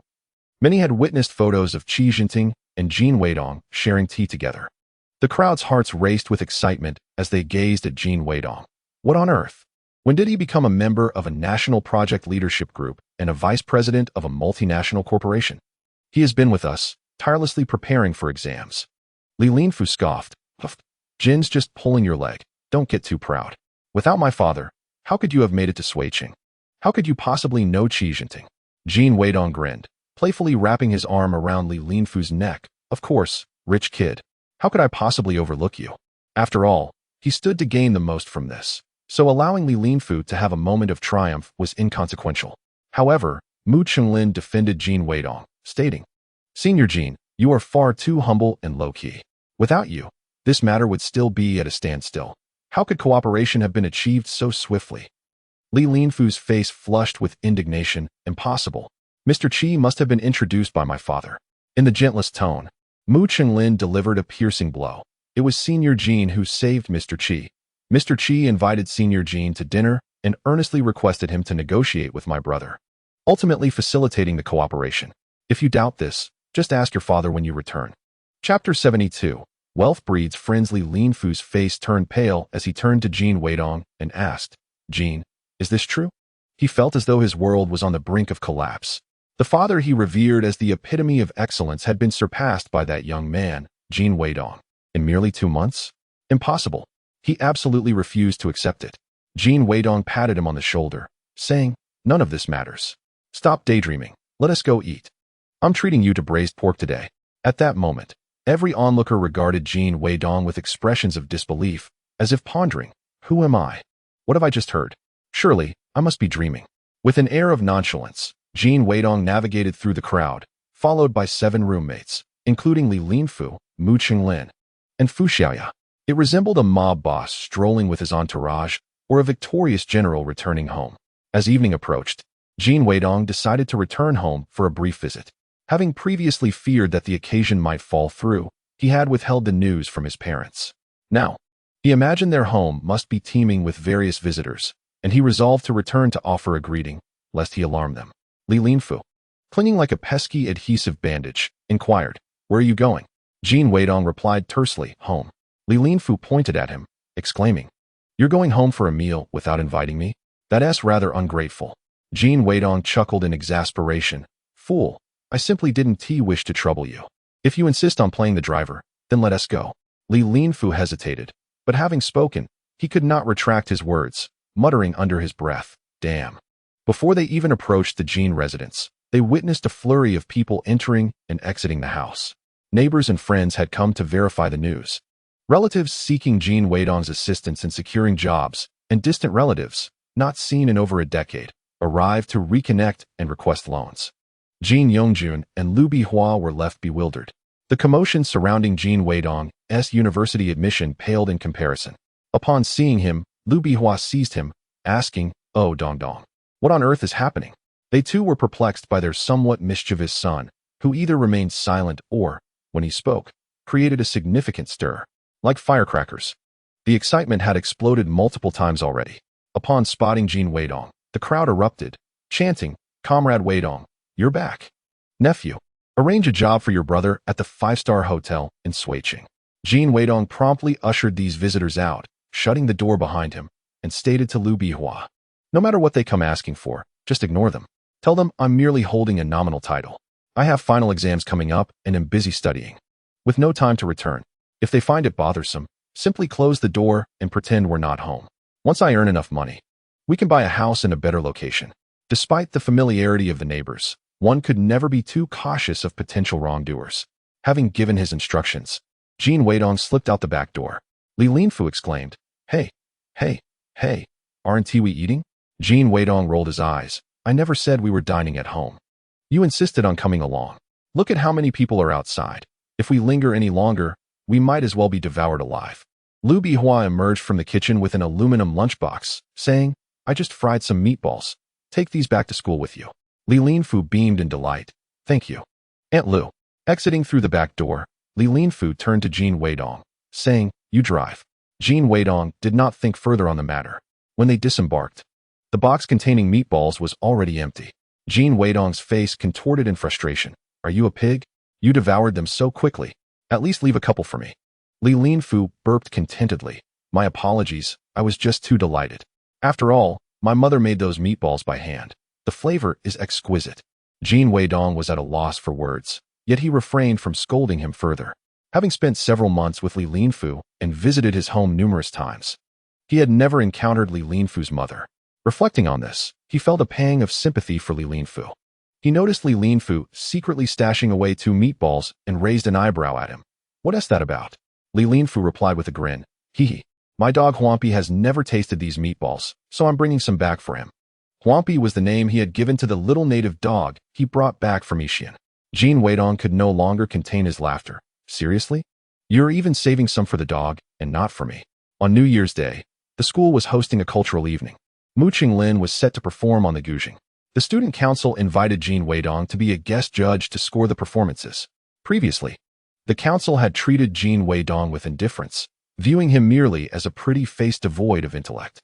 Now, however, they were exceedingly polite, even displaying a hint of flattery. Jin Weidong was acutely aware of their motives. They simply sought his sponsorship and promptly handed over 100 yuan. "I'll try to come if I have the time," wishing the event great success. Interestingly, he had only attended one such event before dropping out, yet that occasion remained vividly etched in his memory. The performances, while not lacking in talent, varied greatly in quality, leaving the audience with a sensation akin to savoring a mouthful of bird's nest only to be abruptly fed coarse husks. Obliged to swallow with a smile, he regarded it as entertainment. The student council trembled with excitement. A wealthy individual truly stands apart. They had pleaded with the academy for rehearsal and makeup funds, enduring great humiliation, only to receive a meager 10 yuan, accompanied by a directive to economize and return any surplus. In stark contrast, Jin Weidong handed over 100 without a blink. 100. That amounted to 10 whole yuan notes, enough to cover the living expenses of 10 individuals for a month. The student council remarked, "Jin Weidong is exceptionally generous. I will petition the academy to grant you a special status in the council, ensuring you are seated in the front row during the event." Jin Weidong merely smiled, remaining silent. When one possesses wealth, friends and relatives abound. In times of financial hardship, one finds solitude even amidst a bustling crowd.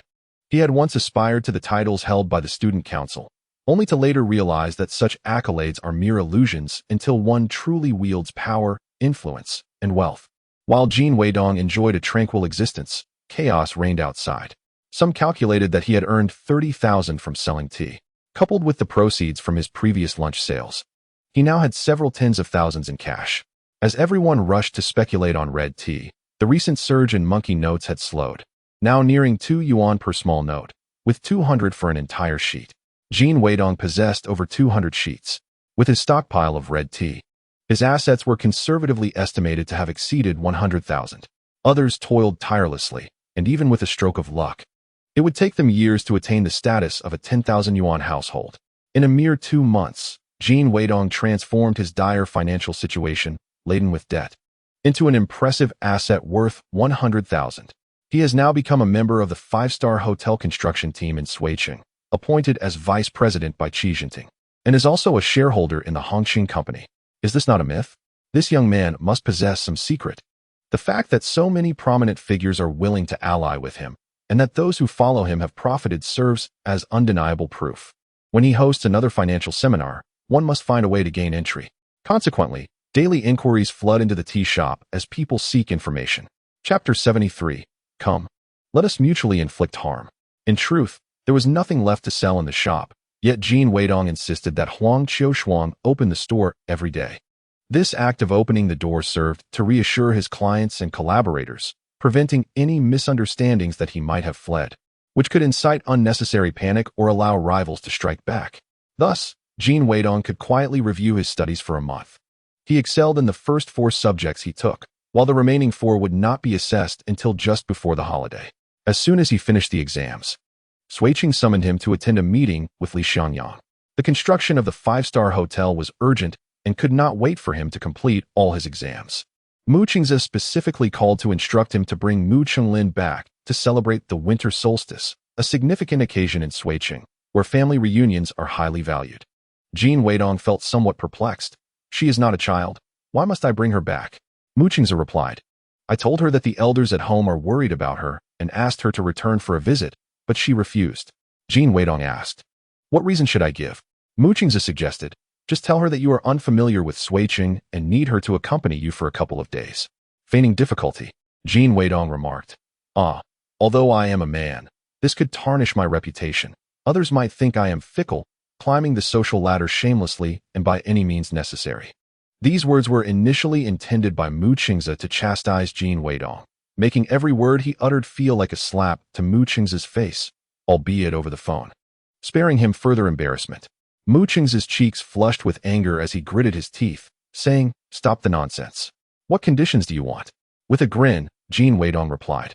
You see, Comrade Mu Qingze, as a member of the hotel construction leadership group, commuting by public transport in the city and Suiqing is quite inconvenient for my work. Mu Qingze retorted, What does your travel in the city have to do with me? If it weren't for you saving my sister, would I allow you to be so brazen in extorting me? Suppressing his frustration, Mu Qingze responded, Fine, I will arrange vehicles for you on both sides. Thank you, Chief. Jin Weidong replied. Don't call me Chief. I cannot bear that title.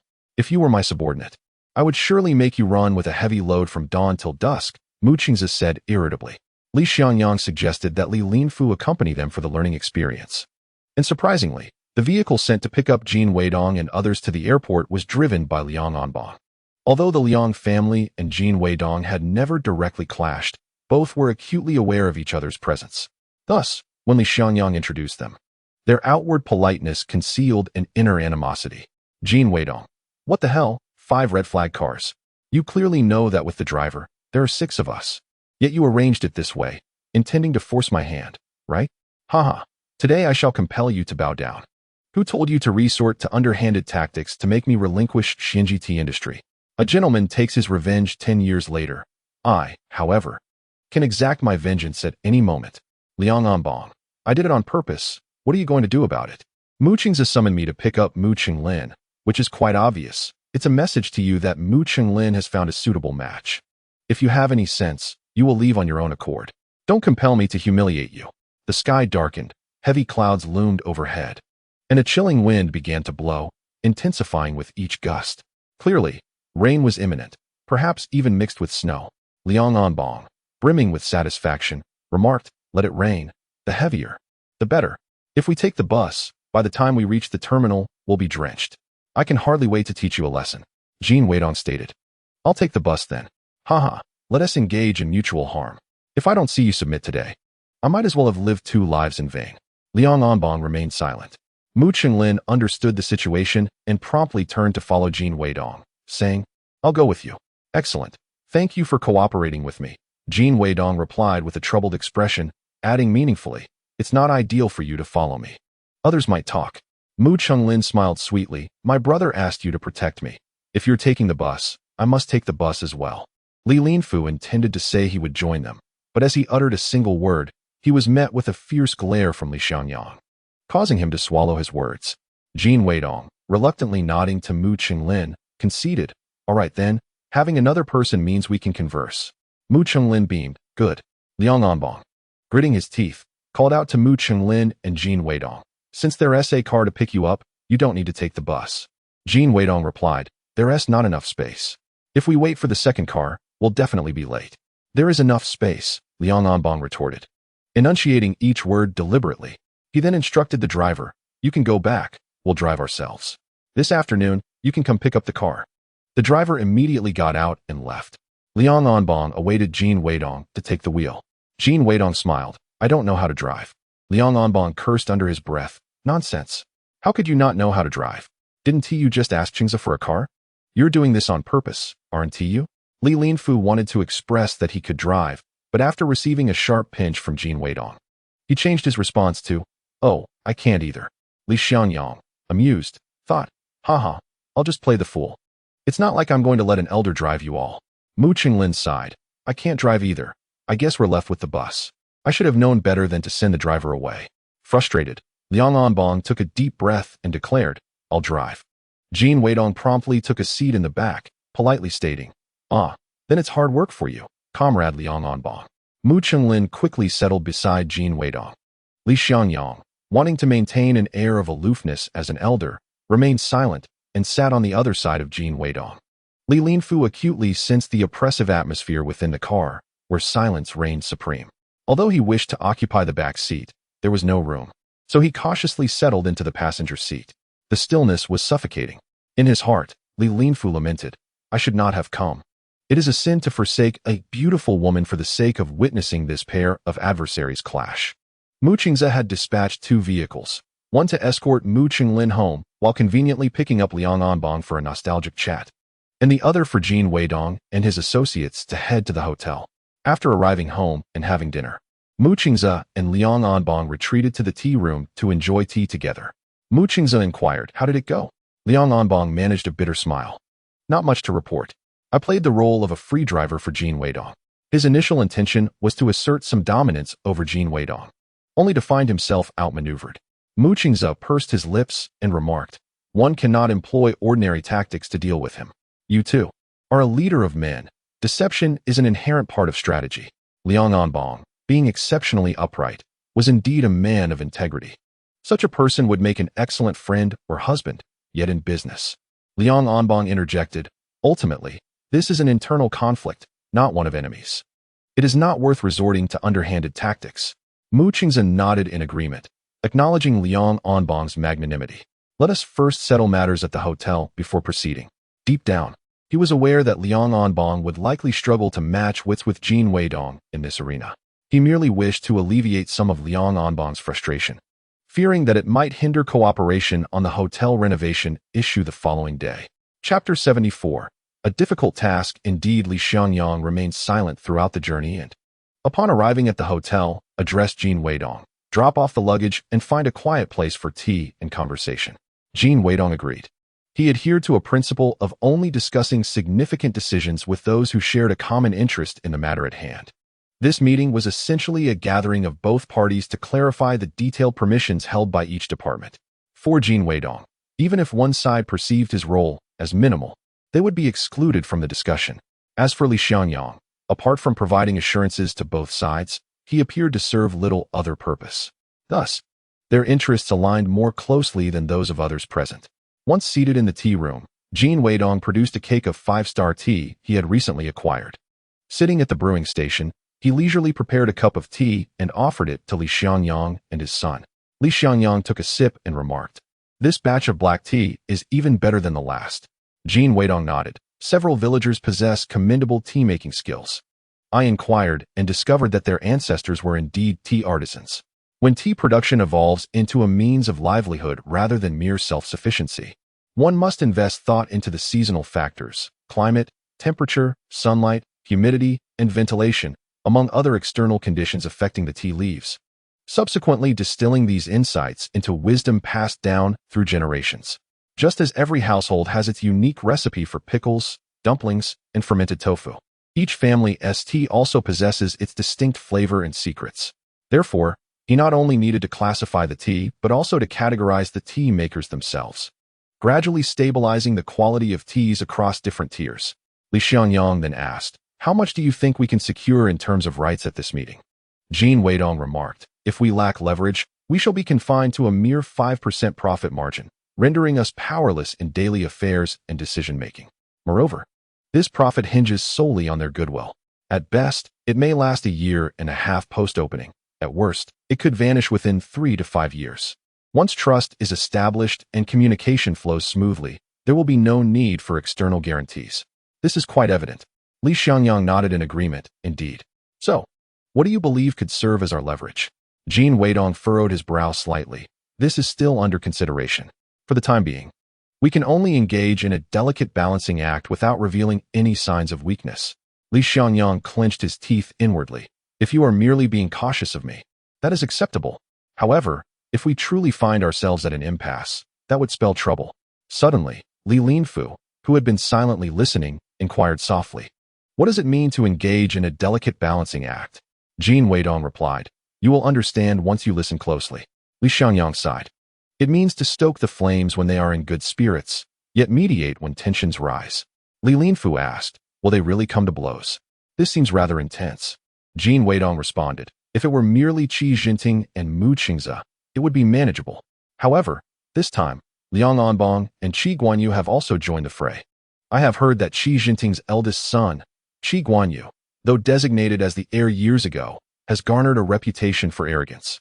As Qi Jinping's father and the current head of the Qi family, placing Qi Guanyu in a pivotal role likely serves to test his adaptability and coordination skills. After all, this collaboration involves an unprecedented amalgamation of two distinct societal structures, far more complex than any prior commercial endeavor. Liang Anbong, with his binary perspective, is far less enlightened and accommodating than Mu Qingze. The central authority's decision to assign him here also carries a hint of oversight over Mu Qingze. Naturally, Mu Qingze is aware of this and is willing to cooperate. Having Liang Anbong supervise is, in fact, beneficial should any issues arise. It will not fall solely on the shoulders of the Mu family. The meeting was convened at the provincial government guest house, presided over by Li Xiangyang. As Jin Weidong had anticipated, within less than 15 minutes of commencement, Liang Anbong and Qi Guanyu found themselves at odds. Liang Anbong insisted that all hotel staff, irrespective of gender or position, wear trousers, with white shirts in summer, blue jackets in spring and autumn, and military coats in winter. Qi Guanyu vehemently opposed this, arguing that such attire would make the staff resemble prison guards, thereby deterring guests from entering. He proposed that female staff wear kipayos while male staff don white shirts with bow ties and dress trousers, blending Eastern and Western styles to honor tradition while maintaining professionalism. Liang Anbong countered, asserting that such clothing was a remnant of feudalism and a symbol of capitalist decay, utterly intolerable on socialist soil. Qi Guanyu retorted that if they aimed for openness, they must embrace diverse cultures wholeheartedly. The more attractive the attire, the greater the allure for guests. Clinging to outdated customs was counterproductive to their openness. Their exchange was sharp and incisive, a verbal duel devoid of raised voices, yet marked by a fierce exchange of barbs. The others remained taciturn, allowing the confrontation between the two to intensify, their words becoming increasingly piercing. As a staff member entered to refill water, they did so with trepidation, acutely aware of the potential for collateral damage amidst the heated discourse. The two individuals argued from 9 in the morning until noon, finally succumbing to fatigue. Seizing the opportune moment when both parties ceased their dispute, Li Xiangyang rubbed his hands together and exclaimed, "Ah, it is time for lunch. I believe everyone is quite hungry. Let us dine and take a brief respite before resuming our discussion this afternoon." In the dining hall, the waiter served 6 dishes and a soup, adhering to the standards for entertaining distinguished guests. Regardless of how one attempts to disguise it, personal preferences and aversions inevitably reveal themselves through subtle details. For instance, although Qi Jinping occasionally conversed with Mu Qingze, creating an atmosphere of apparent harmony, the seating arrangement during the meal unmistakably reflected the earlier tensions of the meeting. 7 individuals were seated around a round table meant for 10. Rather than dispersing, they insisted on clustering together. Mu Qingze occupied the head of the table, with Qi Jinping on his right and Liang Anbang on his left. Qi Jinping's right was occupied by Qi Guanyu, while Liang Anbang's left was flanked by Li Xianyang and Li Linfu. Jin Weidong humbly positioned himself at the far end, near the door where the food was served. Nevertheless, Li Linfu and Qi Guanyu unconsciously gravitated towards him, while Li Xianyang and Qi Jinping similarly inched closer to Li Linfu and Qi Guanyu, thus creating a palpable divide between Qi Jinping and Mu Qingze. After the meal, as tea time approached, Mu Qingze seized the opportunity when Liang Anbang and Qi Guanyu had both stepped away, stating, "This cannot continue. We have debated attire for an entire morning without reaching a conclusion. I wonder how long this meeting will linger on." Qi Jinping replied, "I understand everyone's stance. However, according to Mr. Liang's request, it seems there may not be any guests at all. Regardless of the star rating of the hotel, the ultimate goal is profitability. Hence, guest preferences must be taken into account." Li Xianyang interjected, "This matter is indeed quite challenging. What initially seemed a minor issue has escalated to a significant political concern. Who would dare defy Liang Anbang? This could potentially tarnish one's reputation for life." Mu Qingze cast a glance at Jin Weidong. Chapter 75, Mud and Ambiguity. Jin Weidong interjected, attempting to mediate.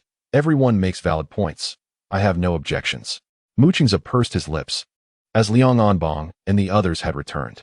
It was inappropriate to continue the discussion. When the afternoon meeting commenced, Mu Qingze stated, regarding attire, "I would like everyone to share their opinions." He glanced at Li Xianyang, who resolved to adopt a passive stance, saying, "The aesthetics of the youth are beyond our grasp. You all decide." Qi Jinping added, Yes, Mr. Jin, what are your thoughts?"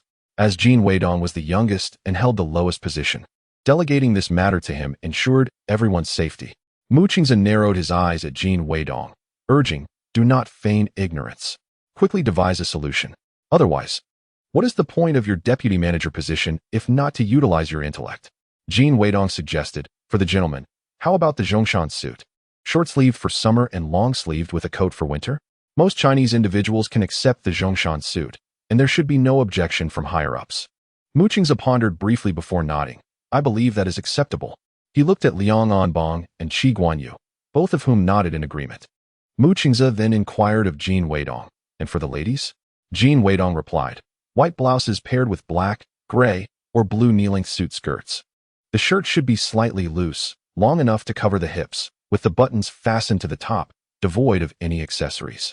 This attire strikes a formal yet relaxed balance, suitable for occasions when leaders conduct inspections. On regular days, one may tuck the shirt into a skirt to accentuate one's silhouette, leaving a couple of buttons undone to avoid appearing overly rigid, perhaps adding a subtle accessory around the neckline, such as a silk scarf. Furthermore, once everyone has acclimatized and the atmosphere becomes less austere, the shirt can gradually be tailored to fit more snugly." He wishes to avoid being labeled as duplicitous by Liang Anbang, hence refrains from being too explicit. Nevertheless, Qi Jinping and Mu Qingze would undoubtedly comprehend the underlying message. Qi Guanyu frowned, prepared to speak, but upon receiving a glance from Qi Jinping, he fell silent. Liang Anbang nodded in agreement, affirming that this approach is quite satisfactory, yet not overly indulgent. Mu Qingze exhaled in relief, signaling the transition to the next agenda item. Though termed a discussion, it ultimately devolved into Li Xianyang blending the issues and passing them to Jin Weidong. The other matters were manageable, with Jin Weidong devising a compromise that left both parties somewhat satisfied.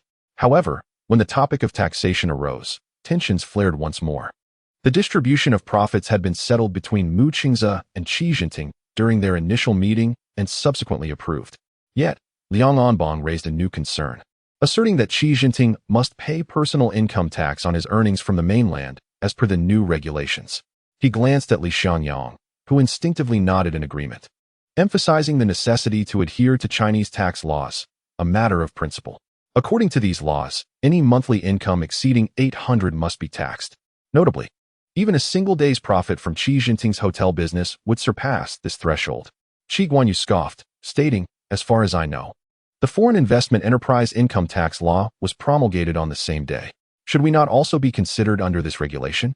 Liang Anbang responded, "Naturally. To conduct business in China, one must abide by its laws." Qi Jinping smiled wryly. "Oh, so if we are taxed both in the mainland and in the port city, we would be subjected to double taxation. We might reconsider our investment." To put it bluntly, when I am profiting, you take a cut, but when I incur losses, will you return what you have taken? Jin Weidong sighed. Li uncle, your blend is too thin. If this continues, not only will Qi Jinping see no profit, but both you and I will be left empty-handed. Even Mu Qingze may suffer collateral damage. It's a case of inflicting harm on oneself while attempting to vanquish an opponent. The room fell into an awkward silence. It is unreasonable to compel others to maintain lofty ideals. To allow the horse to run, it must be well fed. Setting aside the notion of capitalists, even state-owned enterprises must consider profitability. However, Liang Anbong was not entirely incorrect. Individuals cannot stand against the state and its laws. The number of private enterprises will inevitably grow, especially in Suiqing. This law has just been enacted. For such a prominent and scrutinized project to openly disregard, it would have detrimental implications for its future enforcement. Thus, a positive precedent must be established. Mu Qingze pondered for some time, lowering his gaze before eventually inquiring of Jin Weidong. Do you have any solutions? Jin Weidong decisively shook his head, asserting, no. Whether as a member of the construction team or as vice president, I have fulfilled my responsibilities. I absolutely refuse to recklessly challenge the stipulations of the law. Mu Qingze lifted his chin slightly and then rose to leave. With a sigh, Jin Weidong followed him. The two of them moved to a secluded corner outside. Mu Qingze inquired, what do you desire? Jin Weidong responded, I genuinely find myself at an impasse. It is not a matter of attempting to raise the stakes or negotiate terms. Mu Qingze retorted, you must find a solution.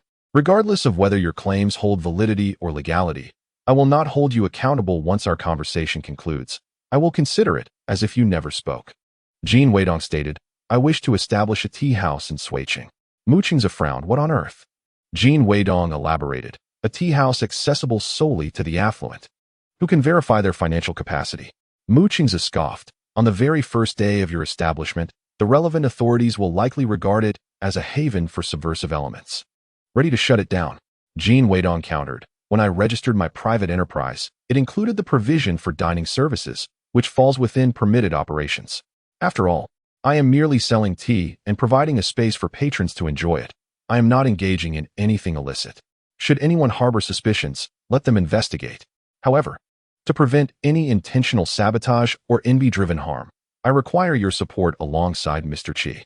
Mu Qingze exclaimed, nonsense. You expect me to assist you in your endeavors? You have quite the audacity. Jin Weidong replied, well, if that is the case, then there is nothing more to discuss. I am at a loss. I cannot compel him to act, and I must endure this frustration. Mu Qingze took a deep breath. You must first disclose your plan.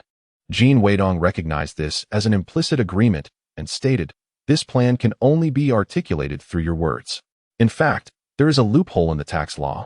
Article 4, Item 9, allows for income approved by the Ministry of Finance to be exempt from taxation. Mu Qingze responded, that is unfeasible. The ramifications would be too significant and impractical. Once a precedent is set, others will seek special approvals, which cannot be entertained. Jin Weidong explained, in truth, this is a personal investment. Thus, logically speaking, before recovering costs, it operates at a loss, yielding no profit. Since there is no profit, taxation is unwarranted. Mu Qingze lowered his gaze, acknowledging, indeed, it seems rather inhumane to impose taxes and levies before one has recouped their investment. It is akin to forcing a donkey to grind grain without providing fodder, and even extracting a toll. It is utterly inhumane. Jin Weidong concluded, therefore, we must devise a strategy to persuade Comrade Liang Anbong to accept this rationale. Mu Qingze clenched his teeth and nodded, very well, I shall persuade him. If Qi Jinping can be exempted, then both Jin Weidong and Li Xiangyang should equally qualify. A 5% equity stake corresponds to a 5% investment. Until the investment is recouped, taxation is unnecessary. Jin Weidong might very well have contemplated just this. Although Mu Qingze understood the situation, he found himself powerless. He was now in a precarious position, having already obtained the approval. Failing to execute this matter would complicate future endeavors for permits. It was either a positive cycle or a negative one. The two re-entered the conference room. Let us take a moment to rest. Mu Qingze spoke to others before nodding at Liang Anbong, suggesting they step outside for a smoke.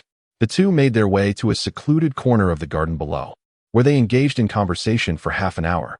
Liang Anbong furrowed his brow, while Mu Qingze maintained his characteristic aloof and indifferent demeanor. After their discussion, they returned inside but did not ascend the stairs.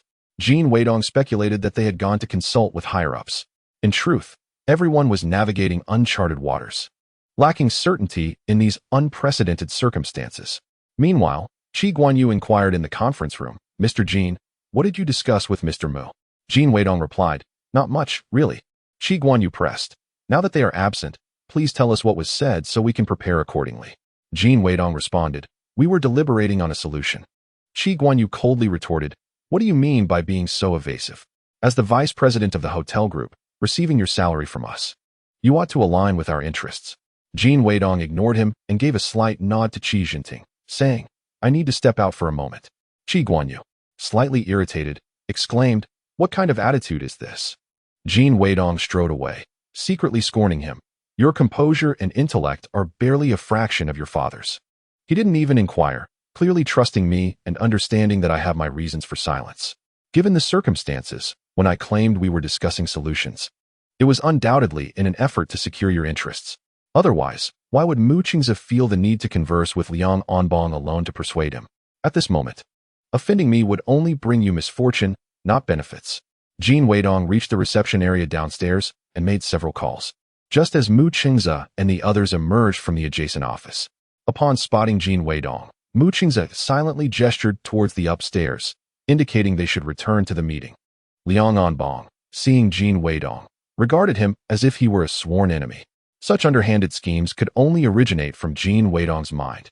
Jin Weidong savored the moment, thinking, it seems the higher-ups have given their approval.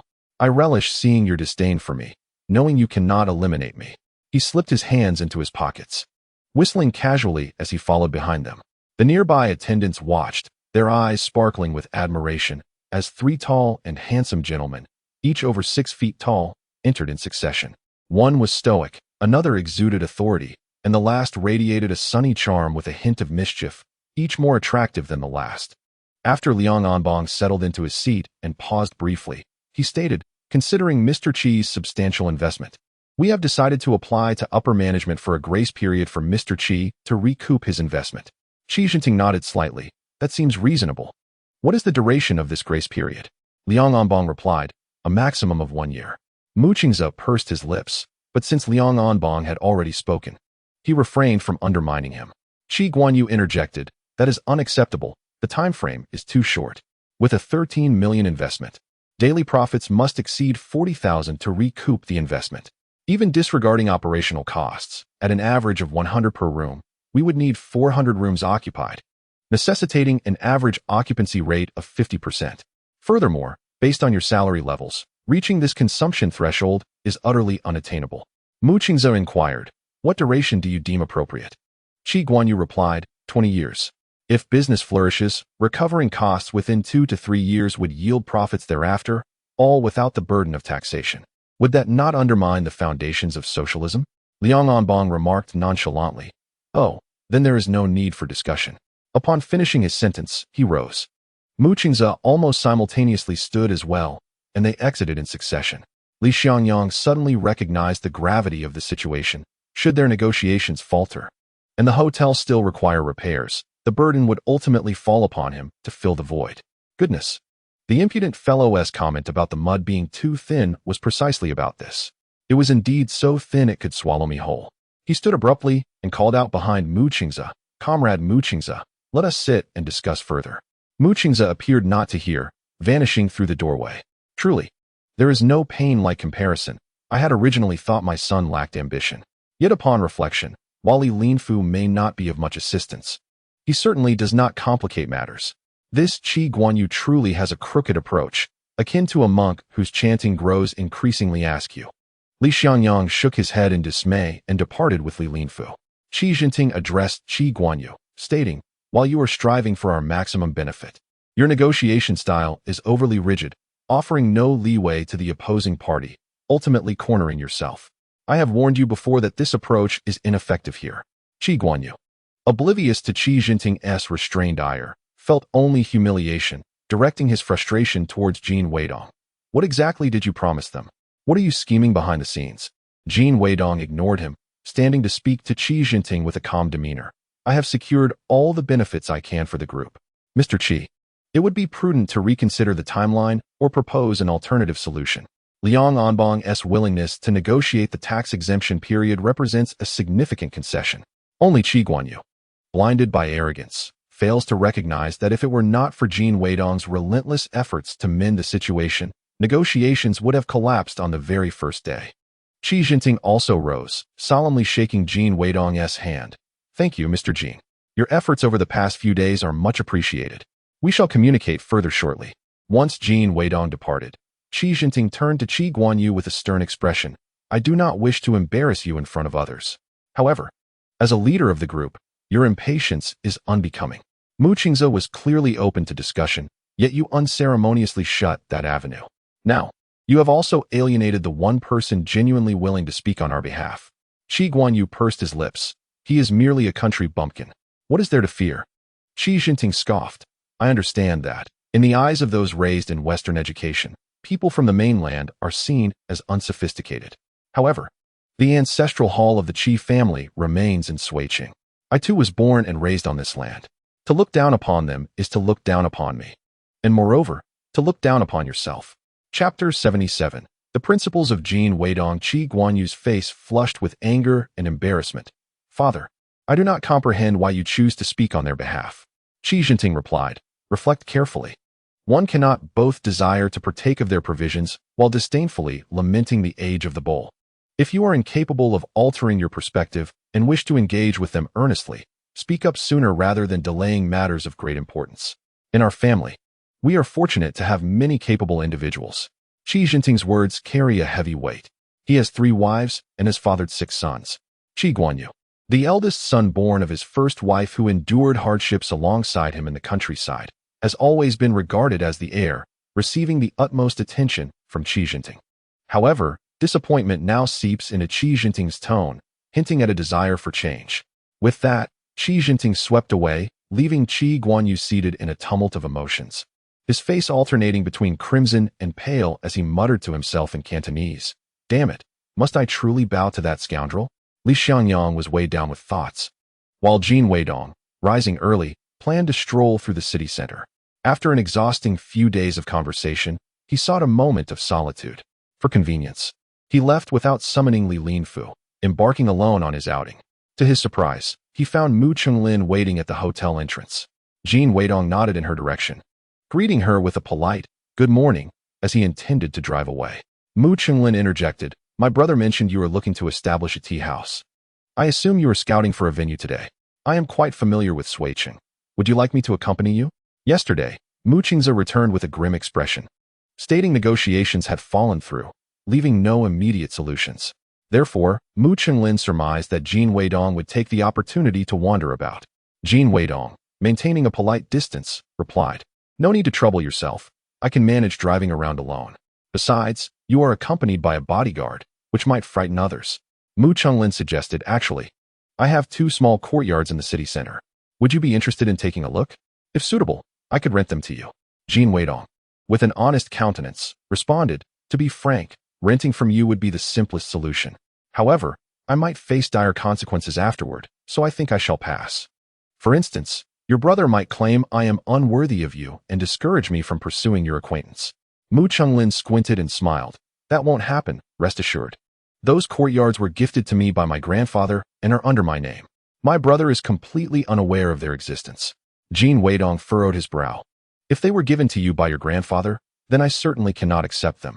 Mu Chunglin clarified, I am not offering them to you free of charge. You would pay me rent. Alternatively, if you allow me to invest in the tea house, I could earn some profit, which is better than letting them sit idle. Jin Weidong pondered for a moment before saying, all right, let us go have a look. Since it is a tea house, it must possess a beautiful environment, exuding an antique charm, while also being conveniently located, offering tranquility amidst the bustle. The space should neither be too small nor excessively large. If Mu Qinglin's property proves unsuitable, there would be no need for further deliberation. If it is appropriate, then I shall consider how to persuade myself to abandon my principles. After all, I am not entirely virtuous. Ultimately, it became evident that Jin Weidong possessed a conscience and principles, albeit in limited measure. After all, Mu Qinglin's little courtyard was exceedingly fitting, a quintessential Lingnan garden, complete with a small stone arch bridge, a koi pond, ancient plum trees, and peculiar rock formations. Each corner presenting a picturesque scene. Approximately 3,000 square feet, it was fully furnished with traditional Chinese tables and chairs, with a little tidying up and a sign. It could be operational. Mu Chunglin beamed as she inquired, "Is it suitable?" "You can set the rent as you wish," Jin Weidong replied. "I feel that merely paying rent would be inadequate compensation for you. I shall grant you a 30% stake in this establishment. The profits will far exceed mere rental income." Mu Qinglin, "That is acceptable. I place my utmost trust in you. Is one garden sufficient, or shall we consider opening two?" Jin Weidong sighed. Such an approach is ill-advised. It leaves one vulnerable to deception. Though he is not a paragon of virtue, he refrains from taking advantage of the vulnerable, the elderly, women, children, or friends, nor does he profit from those in dire need of medical assistance. Were he to encounter others, he might not adhere so strictly to his principles. Mu Qinglin, "The garden remains under my control. You cannot take it from me. Besides, I am merely leasing an idle garden, without monetary investment or guarantees. How could I possibly be deceived?" Jin Weidong regarded her with newfound seriousness. He had initially assumed her to be a naive and innocent soul akin to Li Linfu, yet he discovered her to possess a keen understanding. After a moment's reflection, he added, "My previous intervention was not an act of altruism, so there is no need for you to feel indebted." Such a statement felt misplaced. Although he had been requested by Fu Xiaoya to assist, he ultimately chose to extend his help, enlisting a number of friends to do so. While he leveraged this matter to negotiate with Mu Qingze, he had no intention of demanding repayment from Mu Qinglin. Gazing into his eyes, Mu Qinglin confessed, "Jin Weidong, my kindness is not extended to everyone. It is solely because I hold affection for you." Given the Mu family's influence, she had been surrounded by individuals of various intentions, both male and female, throughout her life. She had endured her share of heartache and betrayal, yet Jin Weidong, who displayed disdain for her, yet rushed to her aid upon hearing of her peril, was a rarity. Mu Qingze was correct. Pursuing Jin Weidong would only serve to irritate him. She aspired to be his ally, even his support, rather than a burden. Jin Weidong spoke earnestly, "The desires you seek, I may not be able to fulfill." He was not yet prepared to contemplate matters of the heart, as he had not yet found his footing and lacked the energy to shoulder such great responsibility. Mu Qinglin replied, "I do not require anything from you. Consider me a mere partner. Your insistence confounds me. If you seek money, I can provide it, yet if you desire lives or souls, I shall remain indifferent. Your refusal of all things leaves me apprehensive." Jin Weidong remained silent for an extended period. Mu Qinglin chuckled. "Do you not realize that bringing me into this venture is the most effective means of ensnaring my brother?" Jin Weidong, "Indeed. I find this rationale utterly irresistible." For the sake of prudence, Jin Weidong returned to the hotel, drafting a triplicate contract by hand, calling upon Li Linfu as a witness. Mu Qinglin would invest in the establishment with the rights to use this garden, with a validity of 5 years. In dealings with others, Jin Weidong would undoubtedly prefer contracts spanning 10 or 20 years to mitigate unforeseen complications, especially since no deposit was required. However, with Mu Qinglin, he chose to exercise restraint. Without hesitation, Mu Qinglin signed and affixed her fingerprint. Jin Weidong furrowed his brow. "My dear lady, do you not feel the need to read the contract thoroughly before signing?" He had no intention of deceiving her, and in the territory of Suicheng, it was unlikely anyone could outwit her without facing consequences. But what of future encounters with others? Mu Qinglin assured him, "Do not fret, I have reviewed it. I was reading while you were writing." Li Linfu inwardly protested, "Deception. You did not. You were too preoccupied with him. Indeed, beauty can be perilous." Mu Qinglin cautiously tucked away the contract and inquired of Jin Weidong, "Is there anything else you require of me? As partners, there is no need for such formality." Chapter 78. Opportunities for trade. Jin Weidong presented a list. Upon reviewing it, Mu Qinglin became earnest, posing questions regarding each of Jin Weidong's requests and meticulously making notes alongside.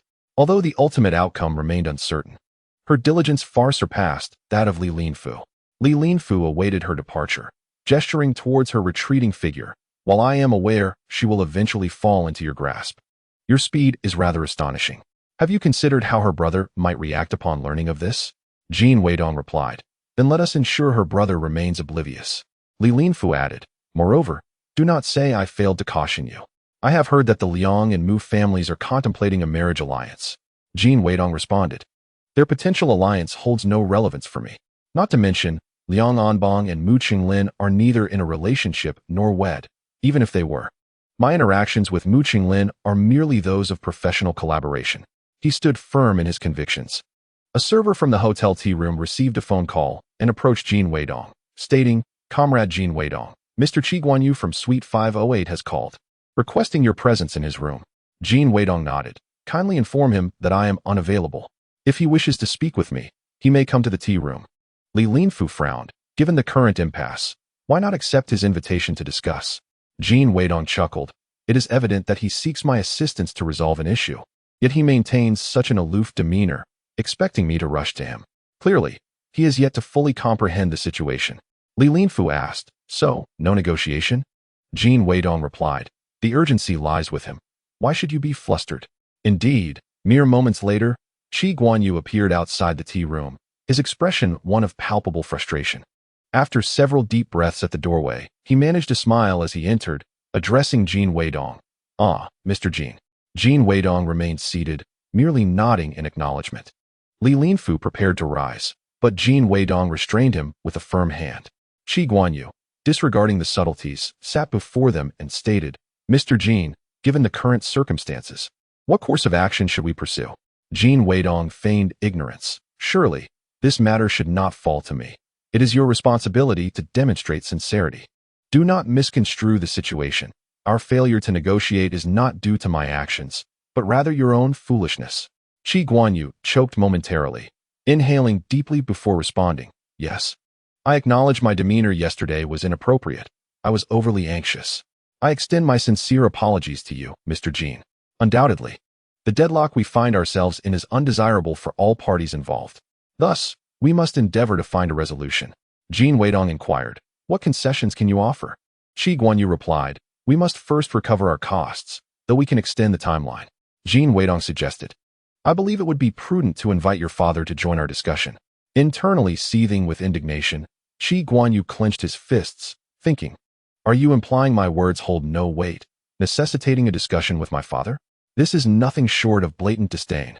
Furious yet restrained, he declared, "Very well. I shall fetch my father." He promptly rose to leave. Li Linfu turned to Jin Weidong. "What is your proposed solution?" A term of 20 years juxtaposed with merely 1 year creates an irreconcilable contradiction. He perceives no figure that could satisfy both parties. Jin Weidong remarked, "As long as we are willing to sit down and engage in earnest discussion, solutions will invariably present themselves. A crucial principle for a successful negotiation is communicate. Do not confront." Shortly thereafter, Qi Jinting descended alongside Qi Guanyu. Jin Weidong rose to greet them. Qi Jinting, upon taking his seat, delved directly into the matter. "I hear from Guanyu that Mr. Jin has devised a plan?" Jin Weidong replied, "Indeed, one might say so." Qi Jinting inquired, "What conditions does Mr. Jin require?" Jin Weidong stated, "I intend to establish a tea-gathering venue and sincerely invite Mr. Qi to participate." Qi Guanyu, increasingly agitated, exclaimed, "For such a trivial matter as joining a venue, it suffices to simply invite me. Why must my father be involved? This is quite unreasonable." Qi Jinting, inwardly cursing, maintained a calm smile on his face. Very well, these are minor matters. The fact that Mr. Jin would consider me for the inauguration of his venue is indeed flattering." Jin Weidong continued, "This venue is a partnership between myself and the Mu family. Mu Qinglin is also a member of the Mu family, and since the venue is situated on Mu family's property, he is not lying." Qi Jinting's mind raced. Is this a suggestion for me to approach the Mu family in another manner? He promptly responded, "What manner would Mr. Jin prefer for my involvement?" Jin Weidong replied, "Mr. Qi could become our first member." "Ah, understood. This bears the same significance as submitting a declaration of allegiance." Qi Jinting nodded eagerly. Excellent. What is the membership fee?" Jin Weidong explained, "Membership is tiered. Mr. Qi may opt for a diamond membership, with an initiation fee of 500,000, applicable to those with a net worth exceeding 100 million. Upon hearing this, Qi Jinting found the concept rather novel and inquired, "How do you ascertain a member's wealth?" Jin Weidong responded, "Those I know may self-report, while those I do not must undergo a verification of assets." Qi Jinting asked, "Is the diamond membership the highest tier?" How many tiers are there? Jin Weidong shook his head. Not at all. Below it, we have a basic membership for those with a net worth of 100,000, an intermediate membership for those with over 1 million, and a senior membership for those exceeding 10 million, with fees of 500, 5,000, and 50,000 respectively. Above that, we offer platinum membership for those with over 1 billion, gold membership for those with over 10 billion, and black gold membership for those exceeding 100 billion, with initiation fees of 500,000, 5 million, and 50 million respectively. Once a fee is paid for membership, members may upgrade to higher tiers by paying the difference. But refunds for downgrades are not permitted. Upon hearing this, Qi Jinping, the wealthiest man in the port city, felt a twinge of dissatisfaction at not being in the highest tier. Qi Guanyu sarcastically remarked, even if it is merely a platinum or gold membership, let alone a diamond one, finding even a handful across China seems implausible. Jin Weidong chuckled softly. Currently, perhaps, but in the future, there will be many. Moreover, this membership is not limited to those within China, but is open to all ethnic Chinese worldwide. Li Linfu, taken aback, exclaimed, wow, Jin, your ambitions are quite grand. Qi Jinping, with a hint of skepticism, inquired, what, pray tell, distinguishes your membership? Just because others have wealth. Why should they spend such exorbitant sums to join a relatively obscure young man like yourself? Jin Weidong replied, every tier of membership receives a corresponding grade of tea each year. Qi Jinping could not help but chuckle. Oh, it seems this tea indeed possesses a certain class. Jin Weidong added, this tea cannot be taken away. Members are also prohibited from bringing their own tea into the club. However, they may enjoy it within the designated upscale rooms of the establishment. A cake of tea weighs half a pound, and each use requires 7 to 8 grams, allowing for approximately 40 brews, valid for 4 years. Members' information is strictly confidential, known only to me. Qi Jinping suddenly grasped the underlying secret. This place is not merely about selling tea or enjoying it. It serves as a venue for interactions with peers of the same, or even higher, social strata. Chapter 79, The Difficult Old Man. After all, in contemporary China, few dare to boast of their wealth, and naturally, opportunities for with strangers of similar status are scarce. Without such, one cannot gain information or collaboration opportunities. Moreover, aside from the meager offerings of newspapers, radio, and television, there are virtually no other sources of information. In short, there are no avenues for seizing business opportunities. It is no wonder that Jin Weidong sought partnership with the Mu family and aimed to establish a presence in Sui City. In other locations, or with other partners, any venture would lead to imprisonment upon opening. This is also why Jin Weidong preferred to invite him to become a member rather than a partner. The club necessitates oversight by individuals with official backing. An additional advantage of Mu Qing's investment is that it creates the impression that through him, one can gain early insights into central dynamics and policies. Qi Jinping said, all right, I shall apply for a premium membership. Do remember to notify me when you open. It is not that his assets are insufficient, but rather that he prefers to maintain a low profile. Besides, the effectiveness of this club remains uncertain. Li Linfu's eyes widened in disbelief. Wow, in just a few minutes, he has convinced one person, 50,000 in hand. At this rate, he will surpass my father and become the richest in the city in less than 3 months. Jin Weidong nodded. Excellent. If this club in Sui City operates successfully, once Hong Kong gradually opens up, I will establish a branch there, and I shall count on Mr. Qi's support. Qi Jinping nodded. Agreed. The young man is truly astute. Qi Guanyu felt that Qi Jinping was being led astray by Jin Weidong and hurriedly asked, Mr. Jin, how do you plan to persuade Mr. Mu and the others? Jin Weidong replied, regardless of any set deadline, there will always be dissent, so let us adopt a flexible time frame. A fool's dream. Neither side would agree to such a notion. Qi Guanyu nearly blurted out, but bit his tongue in restraint. He thought to bring it up at the meeting, where he could counter him and expose his foolishness, revealing his true nature as a mere charlatan. Qi Jinping observed that Jin Weidong had ceased elaborating and did not press further. The outcome would reveal itself in due course. After all, there were no better alternatives at present. Qi Jinping then added, I would also trouble Mr. Jin to arrange another meeting with Mr. Mu and Mr. Liang. Jin Weidong responded, certainly, that is quite agreeable. I had intended to report to him on the progress of the club.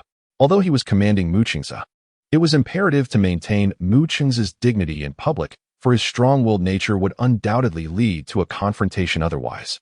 Moreover, There was no need for him to seek out Mu Qingze the moment Mu Chenglin returned home. Mu Qingze would inquire about the day's events from the guards and subsequently call him in for questioning. Indeed, an hour later, Jin Weidong appeared at the Mu residence. Not at Mu Qingze's behest, but rather at the invitation of Mu Zhongyun for dinner. As he departed, he instructed Li Linfu, saying, "If I am not back in an hour, come pick me up at the military district gate." Li Linfu, visibly anxious, whispered, "They wouldn't drag you off to be executed, would they?" Jin Weidong replied dismissively, "You must be out of your mind. I haven't committed any wrongdoing. Why would they take me away for execution?" Li Linfu countered, "Haven't you? Others may be unaware, but he knows all about your misdeeds. If we were to count them on our fingers, one hand would not suffice." Jin Weidong narrowed his eyes at him. "It seems you are constantly wishing for my demise." Li Linfu retorted, "No, but if they're not taking you for execution, then why would dinner be arranged so hastily?" Jin Weidong scoffed, "This is not a dinner invitation. They are summoning me to intimidate and interrogate me." Li Linfu warned, "Then you should not go. I have told you before, do not be overly flirtatious." Jin Weidong sighed. "The issue is, I am not the one pursuing them. They are the ones entangling me. The last time we met briefly, Mu Zhongyun found the young man rather charming and clever, though she did not observe much else. As a result, ever since Mu Chenglin returned home, he has been incessantly mentioning Jin Weidong's name, leaving Mu Zhongyun both anxious and envious. Curiosity piqued. She resolved to meet him in person. Though framed as an invitation, she had actually dispatched 2 guards to bring him over. If it had been anyone else, they would have been terrified, yet Jin Weidong remained composed, neither servile nor arrogant. Mu Qingze pursed his lips. "You just purchased an elegant shirt and suit. Wore them yesterday at the meeting, and today you deliberately chose a half-new naval shirt, military coat, and liberation shoes to irritate my father, didn't you?" Mu Zhongyun endeavored to present a friendly demeanor, yet his brow furrowed and relaxed in a constant rhythm. The meal consisted of simple Cantonese dishes, poached chicken, blanched vegetables, and stewed loofah with bamboo shoots. Mu Zhongyun, having gained weight in middle age, had a face slightly darker and broader than Mu Qingze's, perhaps due to his greater age, which softened his features. Consequently, despite their similar brows and eyes, he lacked the cold, stern demeanor characteristic of Mu Qingze. Once seated, Jin Weidong found himself subjected to an upgraded version of an interrogation. They were already aware of his basic information, such as his ancestry, his parents' health, and any family history of hereditary diseases. Jin Weidong answered candidly, "My great-grandfather was a farmer. My grandfather, having begged until he could no longer walk, settled down and established roots, which have persisted to this day. My parents are in good health, and no hereditary diseases have been identified thus far." Before Mu Zhongyun could initiate a second round of inquiry, the elder Mu summoned him, signaling his desire to meet Jin Weidong. Mu Zhongyun understood perfectly well. It was certainly Mu Chenglin who had sweet-talked the elder into intervening on Jin Weidong's behalf. Jin Weidong visibly exhaled in relief. Mu Zhongyun secretly chuckled, "Ah, little girl, you are mistaken. The old man will not be ambiguous about this matter. Moreover, he is far shrewder and more formidable than I am." Bringing Jin Weidong over is certainly not an act of rescue. He exchanged a glance with Mu Qingze, who could only rise and follow Jin Weidong. Jin Weidong was escorted by another group of aides to a large courtyard not far away. At nearly 70, old Master Mu stood upright, his complexion rosy, and spoke with great conviction in Mandarin laced with a Cantonese accent. "Young man, you are quite impressive. My eldest granddaughter is utterly captivated by you." How direct this old man was. Earlier, Mu Zhongyun had at least engaged in some idle chatter, taking a roundabout approach. Yet this elder came out firing with a metaphorical machine gun. It made sense. He was indeed a man who had seen real battle. Jin Weidong, caught between laughter and tears, bowed slightly. "Ah, Commander, I lack such capability. I am merely a friend and fellow alumnus of Mu Chenglin, often assisting each other." Mu Xiao nodded. "It's perfectly fine if she has feelings for you. One must experience such things while young, endure some heartache and setbacks, in order to truly grow." In his youth, Mu Zhongyun had also been infatuated with a woman of dubious background, nearly to the point of desperation, before ultimately yielding to familial arrangements and marrying the daughter of an old acquaintance of Mu Xiao. A marriage of equal social standing was what families like theirs ought to have. Now Mu Zhongyun seemed to be doing quite well, didn't he? Jin Weidong thought to himself, "Does Mu Chenlin's growth have anything to do with me?" Observing his silence, Mu Xiao continued amiably, Just enjoy some time with her as friends. Our Mu family will not mistreat you. A rather harsh implication, indeed. This suggested that once Mu Chunlin reached a certain age, she would marry someone else, and that he should remain merely a playmate, harboring no other intentions. Jin Weidong replied calmly, I decline. Mu Xiao raised an eyebrow slightly. Jin Weidong asserted, I have no obligation to be someone else's caretaker, nor do I possess such profound feelings for Mu Chunlin. I have my own dreams to pursue and no time to indulge her whims. No one has the right to dictate my life for me. Old Master Mu should seek assistance elsewhere. Mu Xiao inquired, Are you implying that you do not like her at all? Jin Weidong responded, It's not that I dislike her. Rather, there is simply no romantic connection at this moment. Moreover, I currently have no intention of relying on a woman for any personal gain. So rest assured. Old Master Mu. Mu Xiao narrowed his eyes. You speak sincerely. Jin Weidong smiled, Indeed. I am aware that Mu Chunlin listens closely. I also understand this is your way of dissuading her. As our goals align, I am merely going along with your plan. Mu Xiao laughed heartily. Interesting. I quite admire your character. You possess a commendable audacity and spirit.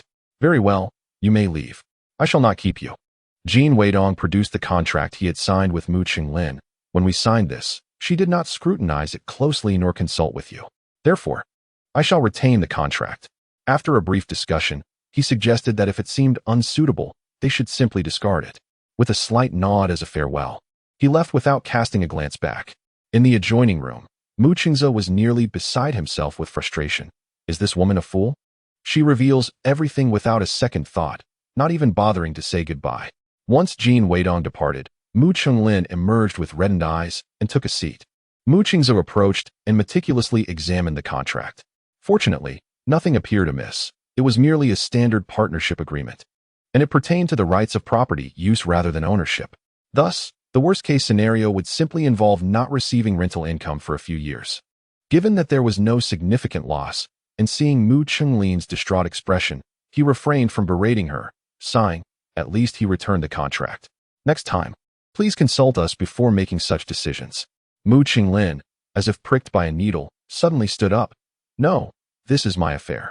Why must I adhere to your wishes? Why must I seek your counsel? I am aware he does not harbor affection for me, yet I have exerted every effort to draw near to him. After much endeavor, I finally secured his collaboration. Why must you meddle? Faced with her obstinacy, Mu Qingze became exasperated. What is the matter with you? How can you speak to your elders in such a manner? Moreover, Jin Weidong has clearly expressed his lack of interest. Must you still pursue him?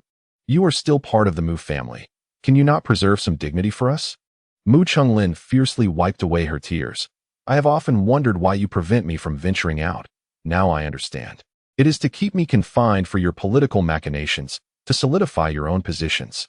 Mu Xiao was flustered, hurriedly explaining, No, that is not the case. Grandfather merely wishes to convey that young man is unworthy of our family's daughter. He is not pressuring you into marriage. Mu Chunlin clutched the contract tightly. To be honest, this matter has little to do with Jin Weidong. It is my desire to pursue my own endeavors. Even if he does not favor me, I shall not obey your directives. If you continue to interfere in my affairs, I shall move out. And with that, she dashed away. Mu Xiao, feeling both fear and humiliation, clutched his chest, gasping for breath. Startled by Mu Xiao's pallor, Mu Qingze hurried to assist him, patting his chest to ease his breathing and fetching medication. It took Mu Xiao a while to recover, at which point he began scolding Mu Qingze in Cantonese. It's all your fault. Where did you find this troublemaker? He is nothing but a source of calamity. His anger was so intense that he resorted to bleating like a sheep. Mu Qingze found himself at a loss for words, fearing that further explanations would only exacerbate Mu Xiao's anger and lead to complications. So he could only respond, Yes, it is all my fault. Jin Weidong, that unfortunate wretch, is indeed our family's nemesis. Every time he arrives, it brings nothing but misfortune. Once I resolve this matter, I will find a way to rid us of him. Meanwhile, Jin Weidong had stepped outside and, with a hint of exasperation, asked the guard, Am I free to leave now? The guard replied, The commander did not say to escort you back. You should be able to leave. Jin Weidong scoffed, How amusing. They sent someone to fetch me upon my arrival, yet now I must find my own way home. Have they truly reduced me to the status of a prisoner? You all seem to believe that by bringing me here, you can humiliate me into submission. Yet, you fail to comprehend that matters of the heart resemble a seesaw. The one who cares more and exerts greater effort finds themselves at a disadvantage. I, however, remain indifferent. Thus, the more you act, the more it is Mu Chenglin who suffers. Just like earlier, when you forced me to express my stance, it was Mu Chenglin who endured the pain and embarrassment. I await the day you bow your heads and seek my assistance once more. At this moment, Li Linfu parked the car far from the entrance of the military district. Upon seeing Li Linfu's furtive expression, Jin Weidong's mood lightened, and he grumbled as he got into the car. Why park so far away? It makes it hard for me to find you. Li Linfu replied. Staying distant allows for a quick escape should anything go awry. Jin Weidong laughed in exasperation. You truly are a loyal friend. Li Linfu's gaze scanned Jin Weidong's entire form, pausing at a specific area of his lower half. Is everything still intact? Did you lose anything? Jin Weidong retorted. I was merely inquiring. I said it was just a question. Li Linfu pressed, and then? Jin Weidong conceded. We might need to find another venue for the meeting. If we don't use the Mu family's location and Mu Qingze proves uncooperative, it will be quite troublesome to lure in additional participants. However, this venue must attract a sufficient number of respectable members to function, otherwise it would become a mere farce. Li Linfu queried, haven't you mentioned to Mu Qingze that Mr. Qi wishes to renegotiate? Jin Weidong replied, why the rush? Mu Qingze will naturally seek me out in a few days. Just return and inform Uncle Li to withstand the pressure. If they push him, let him cry, curse, and even contemplate drastic measures. Chapter 81. The best approach. Li Linfu, in a daze, asked, curse whom? Cry over what? Why would he consider such extremes? Jin Weidong sighed. You simpleton, I cannot elucidate it clearly for you. Just relay my words verbatim to your father. Li Linfu questioned, why don't you speak to him directly? Jin Weidong responded, do you have any idea how many eyes are upon us? If I approach him, it will swiftly become known that I am the architect of this idea. You telling him makes it sound reasonable. In truth, Li Xiangyang was also aware that the pressure would inevitably shift onto him. After hearing Li Linfu convey Jin Weidong's message, he resolved firmly. Indeed, it is imperative to hold steadfast. As the saying goes, a dead pig fears not boiling water. The reckless fear not for their lives. Soon, all parties began to contact him, some inquiring about the situation, others pressuring him to finance the hotel repairs, and some accusing him of incompetence. He vented his frustrations regarding Liang Anbong and Qi Guanyu over the phone. We were negotiating quite well, but these two have disrupted everything. If they do not yield even slightly, this matter will never resolve. Now, there are clear investors willing to contribute. Yet Liang Anbong refuses to provide conditions and insists I pay. That is utterly impossible. Never in this lifetime. Liang Anbong has backing, but so do I. Who dares to coerce me into spending? I would rather return to the city tomorrow and find a tree to hang myself from. Li Xiangyang has always been gentle. Otherwise, they wouldn't dare conduct significant affairs in Hong Kong under his name. This time, however, he stood resolute, and they did not dare to pressure him further. Moreover, Li Xiangyang's assertions held merit, prompting them to unleash a barrage of criticism upon Liang Anbong. It was remarked that Liang Anbong lacked the requisite flexibility and adaptability, which hindered the facilitation of significant matters. In the forthcoming negotiations, it was advised that he merely observe and listen, refraining from voicing his opinions, allowing Mu Qingze to take the lead in decision-making. Liang Anbong, chastised thoroughly, could only concede that he had been overly stringent and vowed to amend his ways henceforth. Subsequently, these individuals reached out to Mu Qingze, urging him to find a means to ease tensions before resuming discussions. Naturally, Mu Qingze was unwilling to lower himself to seek out Qi Jinping, as he represented not only the Mu family, but also the dignity of the entire Sui city. Moreover, should he take the initiative, Qi Jinping would undoubtedly sense their urgency, thereby gaining leverage in the negotiations. Ultimately, the call was directed to Jin Weidong, who was leisurely enjoying sunflower seeds while engaging in conversation with Li Linfu. Jin Weidong, though unsurprised by Mu Qingze's request to probe Qi Jinping's sentiments, feigned difficulty, exclaiming, this is a tad challenging, especially given the firm refusal that day. I struggled to devise a strategy, and now you've obstructed the path. Quite the conundrum. In truth, he was elated internally. Why bother? Why suffer? In the end, they would still come to seek my assistance. Mu Qingze stated, I will invest in your club. Surely that suffices. Jin Weidong replied, there's no venue available. Mu Qingze retorted, come now, that's hardly credible. Mu Chenglin has contributed her dowry to partner with you. How can there be no venue? One cannot demand terms after benefiting. Jin Weidong thought, this dowry complicates matters. He internally churned with excitement, but replied, I've returned the contract. Moreover, I made it clear that Mu Chenglin commissioned me to profit from this. I cannot assist her. Mu Chengza fell silent. However, Jin Weidong discerned from this silence a sense of awkwardness and dissatisfaction, cursing internally. Damn it, Mu Chenglin wouldn't insist on enforcing that contract, would she? If the contract is signed, she must fulfill it, and I cannot breach it. That would be even more troublesome. Mu Chengza declared, I will invest, keeping a watchful eye on you to prevent you from taking advantage of her. In exchange, you shall arrange a meeting with Mr. Qi at the earliest opportunity. Jin Weidong could only sigh, very well, what other options do I have? The crux of the matter was that in recent days, he had surveyed several locations, none of which were suitable. Moreover, upon reflection, it was clear that undertaking this endeavor in Sui City necessitated the backing of the Mu family. Thus, he resolved to proceed cautiously, step by step.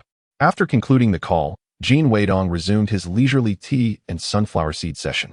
Li Linfu frowned. Aren't you going to arrange a meeting with Mr. Qi? My own father, Li Xianyang, is anxious to the point of despair, and you still find time to snack? Jin Weidong replied, what is the rush? If we allow them to obtain what they desire too easily, they shall not appreciate it. Jin Weidong stubbornly waited until the following morning to inform Qi Jinting that he had arranged for Mu Chengza to negotiate in the afternoon. Qi Jinting readily agreed.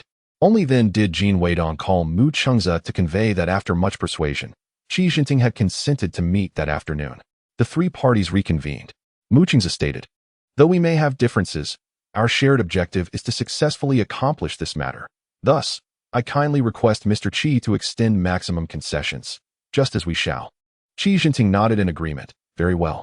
Both sides demonstrated mutual understanding and willingness to compromise, embodying the essence of sincere negotiation. Mu Chengza gestured to Jin Weidong. Now, share your strategy.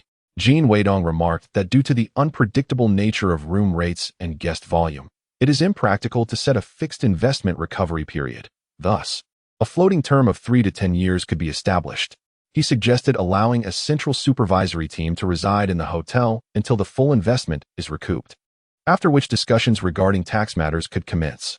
Qi Jinting concurred, stating that there was no need to worry about recovering costs while still having to pay taxes, and they would not have to fear accusations of tax evasion. Mu Chengza nodded in agreement, emphasizing that the hotel operation could span several decades, making it essential to remain adaptable to future circumstances. With a supervisory team present, everyone felt reassured. Once this issue was resolved, all other concerns seemed trivial. They proceeded to draft an agreement, adding a clause for renegotiation in the event of changes, thereby ensuring a harmonious conclusion. Li Xianyang exhaled in relief, expressing gratitude for the lack of danger. Curiously, Qi Jinting inquired about the opening of the tea house established by Jin Weidong and Mu Chengza, intentionally probing to confirm Jin Weidong's honesty in front of Mu Chengza. Mu Chengza responded that it would be opening soon, as the location had been secured and renovations were underway. Liang Onbong raised an eyebrow, questioning the timeline, to which Mu Chengza sighed, indicating it was a lengthy story best shared during a leisurely moment. The meeting ultimately concluded, as both parties had restrained their impulses to retaliate against one another, exhibiting utmost patience and cordiality. Even an additional minute felt like a torment. At the entrance of the conference room stood an individual who approached Jin Weidong with a smile, suggesting he come to inspect the completed tea house. Liang Onbong clenched his fists, his eyes blazing with resentment directed at Jin Weidong. Jin Weidong felt the intensity of the gaze, causing him to stiffen. Mu Chengza, feeling helpless, wondered why he could not dissuade them. Li Linfu lamented that trouble was brewing, pondering whether he should assist Jin Weidong. Though he recognized he could not afford to offend Liang Onbong and Mu Chengza, nor could he match them in a confrontation. Meanwhile, Mu Chenglin, seemingly oblivious to the tension, tugged at Jin Weidong's sleeve, leading him away. Chapter 82. Prominent families. Jin Weidong repeatedly urged, hey, let us discuss this amicably. Please refrain from any physical altercation. Mu Chenglin chuckled, teasing, why are you, a grown man, being so timid? Li Xianyang and Li Linfu, not wishing to be caught in the crossfire, hurried to follow them. The father and son feigned bravado, muttering, let us all go take a look, and I, too, am curious about the renovations. before disregarding Jin Weidong's reactions and climbing into the back seat, although they claimed to be accompanying him for enlightenment. Once they arrived at the tea house, they deliberately maintained a distance to facilitate conversation. The garden had been transformed within days. Fresh flowers lined the walls at the entrance, and a sign adorned the door, featuring 3 bold characters, Mingxi Anju, inscribed by Mu Xiao. Jin Weidong marveled at the significance of the calligraphy, considering it akin to a protective talisman that would deter any troublemakers. An unexpected delight indeed. Anyone who ventures into business in the 4 provinces of South China yearns for a calligraphy piece from Mu Xiao. However, Mu Xiao, who neither lacks wealth nor seeks to curry favor, seldom puts pen to paper unless for a comrade or a figure of greater authority. Mu Qinglin, with a cheerful demeanor, remarked, "I promised my grandfather that once we open, I shall invite him over for tea." Jin Weidong sighed, "Alas, I can't tell if you are genuinely naive or merely feigning ignorance. The old gentleman is certainly indulging you for your delight." Mu Qinglin pointed to the wall, declaring, "Here, I have planted the trumpet vine and forsythia. Come next spring, it will be a splendid sight. In a few years, when it covers the wall, it will be even more beautiful." She ushered Jin Weidong inside, continuing, "In this corner, I planted red plum blossoms, and over there is the jade hall spring."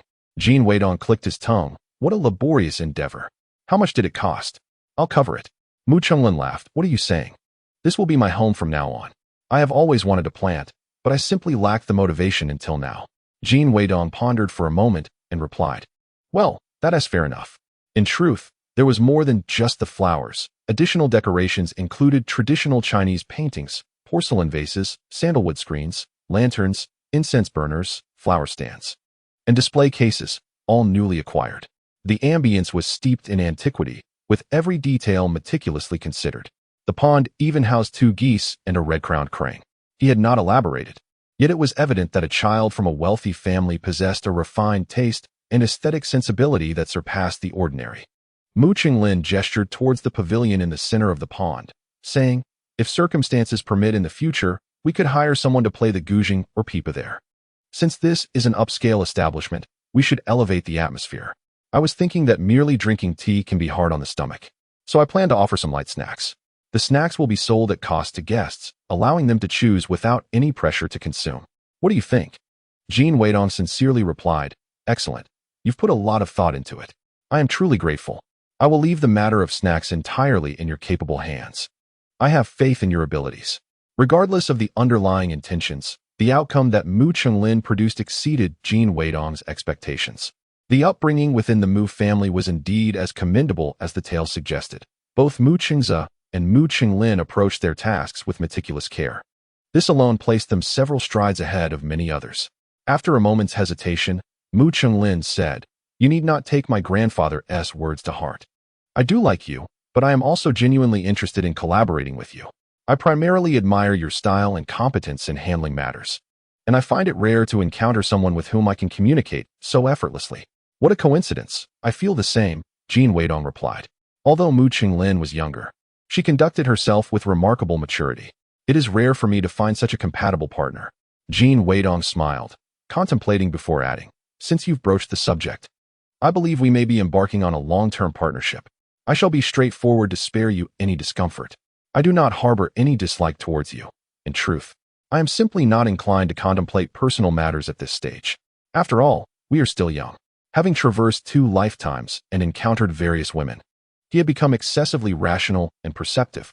Yet, at Mu Qinglin's age, a hint of youthful naivety remained. Today she professed her affection, but who could say what tomorrow might bring if she met another?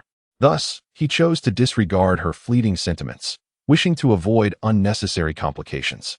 Mu Qinglin's eyes curved like crescent moons as she smiled and said, "I understand, Senior. No need for explanations. I am neither angry nor saddened. We have only known each other for a few days and exchanged a handful of words. If you were to run to my grandfather and proclaim your affection for me to the extent of opposing my family, that would indeed be peculiar." Jin Weidong choked for a moment, his heart inexplicably racing, before he turned his head away and muttered. Mu Qinglin inquired, "Where do you intend to advertise?" "In the case of a new restaurant, it would be straightforward. A firecracker would suffice to attract diners since everyone needs to eat. However, for this tea house, it wouldn't be appropriate to make a loud announcement in the newspapers. How then can we make the affluent aware of it?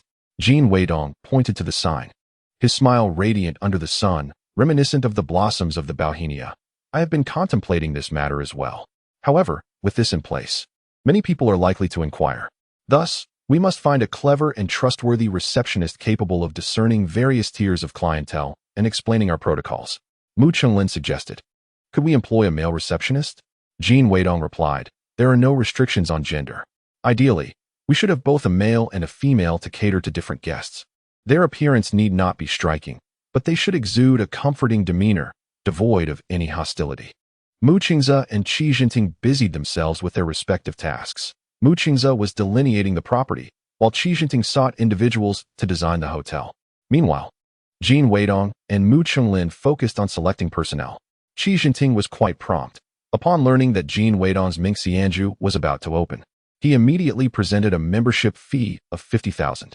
50,000 in cash, an impressive sum of 5,000 bills. Jin Weidong was counting the money to the point of cramping his hands. Not even Li Linfu or Li Xiangyang had seen such a large amount of cash. The two father and son were enviously wide-eyed. Jin Weidong opened an account in Suiqing and deposited the first membership fee. Since the Mu family was involved, he did not invite Li Xiangyang to invest in the establishment, but rather granted him a premium membership.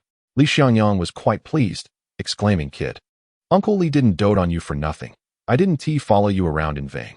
Now, he had completely relaxed, spending his days at Mingxianju, sipping tea while observing Jin Weidong train the staff. One must admit, this young man truly knew how to indulge. The venue was perfect for tea and leisure. A tranquil oasis amidst the chaos, adorned with picturesque views. The tea snacks were exquisitely presented and delicious, perfectly balancing sweet and savory. Even the most discerning palates could find something to their liking. It was uncertain whether Li Linfu's acquaintance with this young man was a blessing or a curse. The city's tea had already been delivered, and Jin Weidong was instructing several receptionists on how to respond to inquiries and discern the quality of tea. Chapter 83, The Wealthiest Kind Anxiety. Mu Chunglin diligently took notes, while Li Linfu, engrossed in munching on sunflower seeds and gaping at the beauties, showed no inclination to learn. If Jin Weidong harbored any ill intentions, he could have sold Li Linfu 800 times over. Li Linfu remained blissfully unaware, merely counting money for him, and even dragged his friends into the mix. The thought alone made me feel anxious as my heart raced. People often say that heaven is fair. It grants you one's strength while balancing it with a corresponding weakness. However, I failed to discern any remarkable qualities in Li Linfu beyond his extravagant spending and foolishness. The vast fortune accumulated through generations may well crumble under his stewardship. Even before Mingxianju officially opens its doors, numerous well-informed individuals have discreetly begun to pay their membership fees there. Although the front entrance is operational, it is the back door that sees a significant influx of patrons. As Jin Weidong surmised, there are indeed many affluent individuals eager to invest. In merely 5 or 6 days, people from Gangcheng and Suicheng have acquired 10 basic memberships, 3 intermediate memberships, and 1 senior membership. This time, it is not just Li Xiangyang and Li Linfu.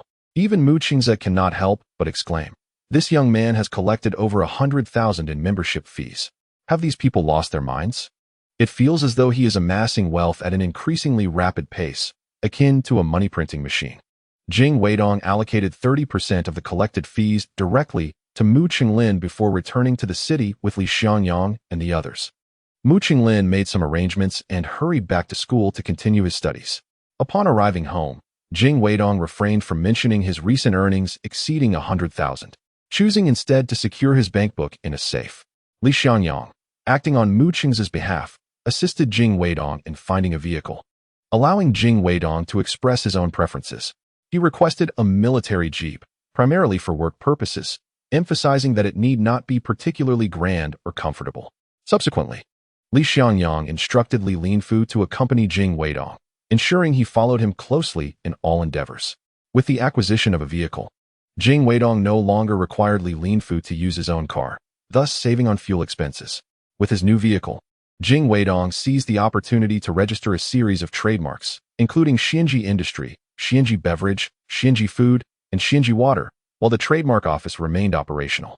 Observing the multitude of trademarks being registered, Li Linfu felt a twinge of suspicion, What grand scheme is this young man concocting?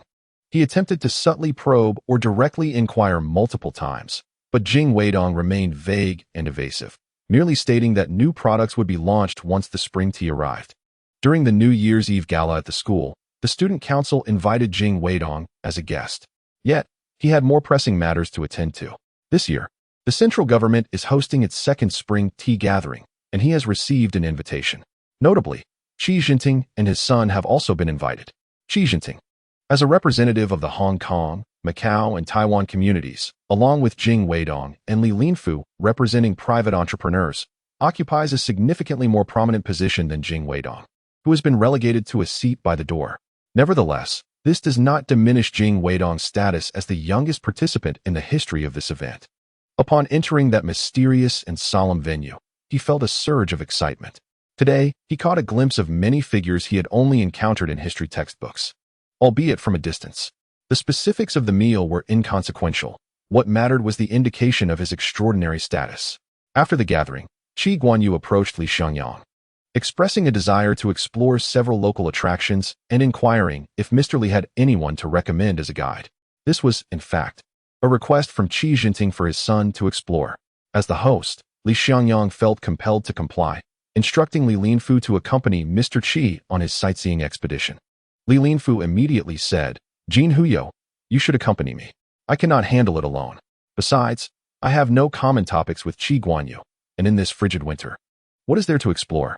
Jin Weidong secretly rolled his eyes and replied, "I have other arrangements." Mu Qingze interjected, "Comrade Jin Weidong is well-versed in the bustling streets and alleys, far more than Li Linfu, so it is most appropriate for you to accompany him."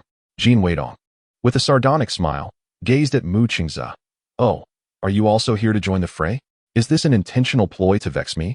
Li Linfu remarked. "At this time, many scenic routes are still pockmarked and have not been repaired. Your Jeep, being sturdier and with a higher chassis compared to a sedan, is more suitable. I am not adept at driving. If anything goes awry, you can fix it." Qi Guanyu exclaimed, "Oh, Mr. Jin can actually repair cars? That is indeed splendid." Li Xiangyang chimed in, Yes, you should join us." Liang Anbong added, "The safety of Mr. Qi is paramount. I will send several guards along. For the greater good, I rely on Xi Jinping's assistance for many forthcoming matters." Jin Weidong took a deep breath and consented. "All right then." He pondered, realizing that his parents were perpetually busy with their tofu business throughout the year and rarely had time for leisure. Thus, it was perfect to join in. The next day, Jin Weidong drove to the hotel to pick up Qi Guanyu. For soldiers dispatched by Liang Anbong followed in a military jeep. After a brief discussion between the captain of the bodyguards and the leader of the soldiers led the way while the bodyguards brought up the rear. Qi Guanyu deliberately intended for Jin Weidong to drive him as a form of retaliation for the previous incident in Suiqing. At this moment, he felt a sense of triumph. Boldly opening the back door of Jin Weidong's car, only to suddenly lock eyes with Jin Yongjun and Li Linfu. A glance revealed that a middle-aged woman occupied the front passenger seat. He was taken aback. "This is not right. Li Linfu should be in the front, and I should be comfortably seated in the back. Why are there so many people? I thought I was the only one playing with you. Have you signed me up for a tour group?" Li Linfu jumped out. "Mr. Qi, please." Jin Yongjun greeted warmly. "Ah, you must be Comrade Qi Guanyu. I am Jin Weidong's father, Jin Yongjun." Qi Guanyu had no choice but to step forward, sandwiched between Jin Yongjun and Li Linfu. Jin Weidong merely introduced Qi Guanyu as a friend from Port City, omitting specific details about his identity. He was reluctant to elaborate, fearing that any leaks could lead to someone harboring ill intentions towards Qi Guanyu. Upon noticing the bodyguards and soldiers accompanying them, Lu Bihua could not help but revert to her inquisitive mode, asking, "What business does Comrade Qi Guanyu engage in at Port City?" At this time, private enterprises were still a nascent concept, and Port City felt like an entirely foreign world, thus piquing her curiosity. To be fair, their family was also in business, albeit on a modest scale, yet their sales were commendable. However, despite toiling throughout the year, they merely managed to make ends meet. Therefore, she could not fathom how one could run a business that could afford a car and hire bodyguards. Under normal circumstances, Qi Guanyu would dismiss such intrusive inquiries. However, since Jin Weidong was his voluntary guide for this trip, and he had to interact with Lu Bihua and others, he reluctantly replied, "Various businesses." Lu Bihua pressed further. "What specifically do you sell?" Qi Guanyu, plastic flowers. Lu Bihua clapped her hands. Oh my goodness, your family is truly remarkable. Even selling plastic flowers can yield such wealth. But do listen to me fully. What I intend to discuss are real estate, hotels, power, and so forth. Qi Guanyu muttered to himself, wishing he hadn't been so explicit, and mumbled in response, yes. Lu Bihua continued her inquiry. What kind of plastic flowers? The kind for tombs, or those for home decoration? Chapter 84. Heartless killing, is there really a distinction? Qi Guanyu cursed inwardly, gritting his teeth as he replied, both.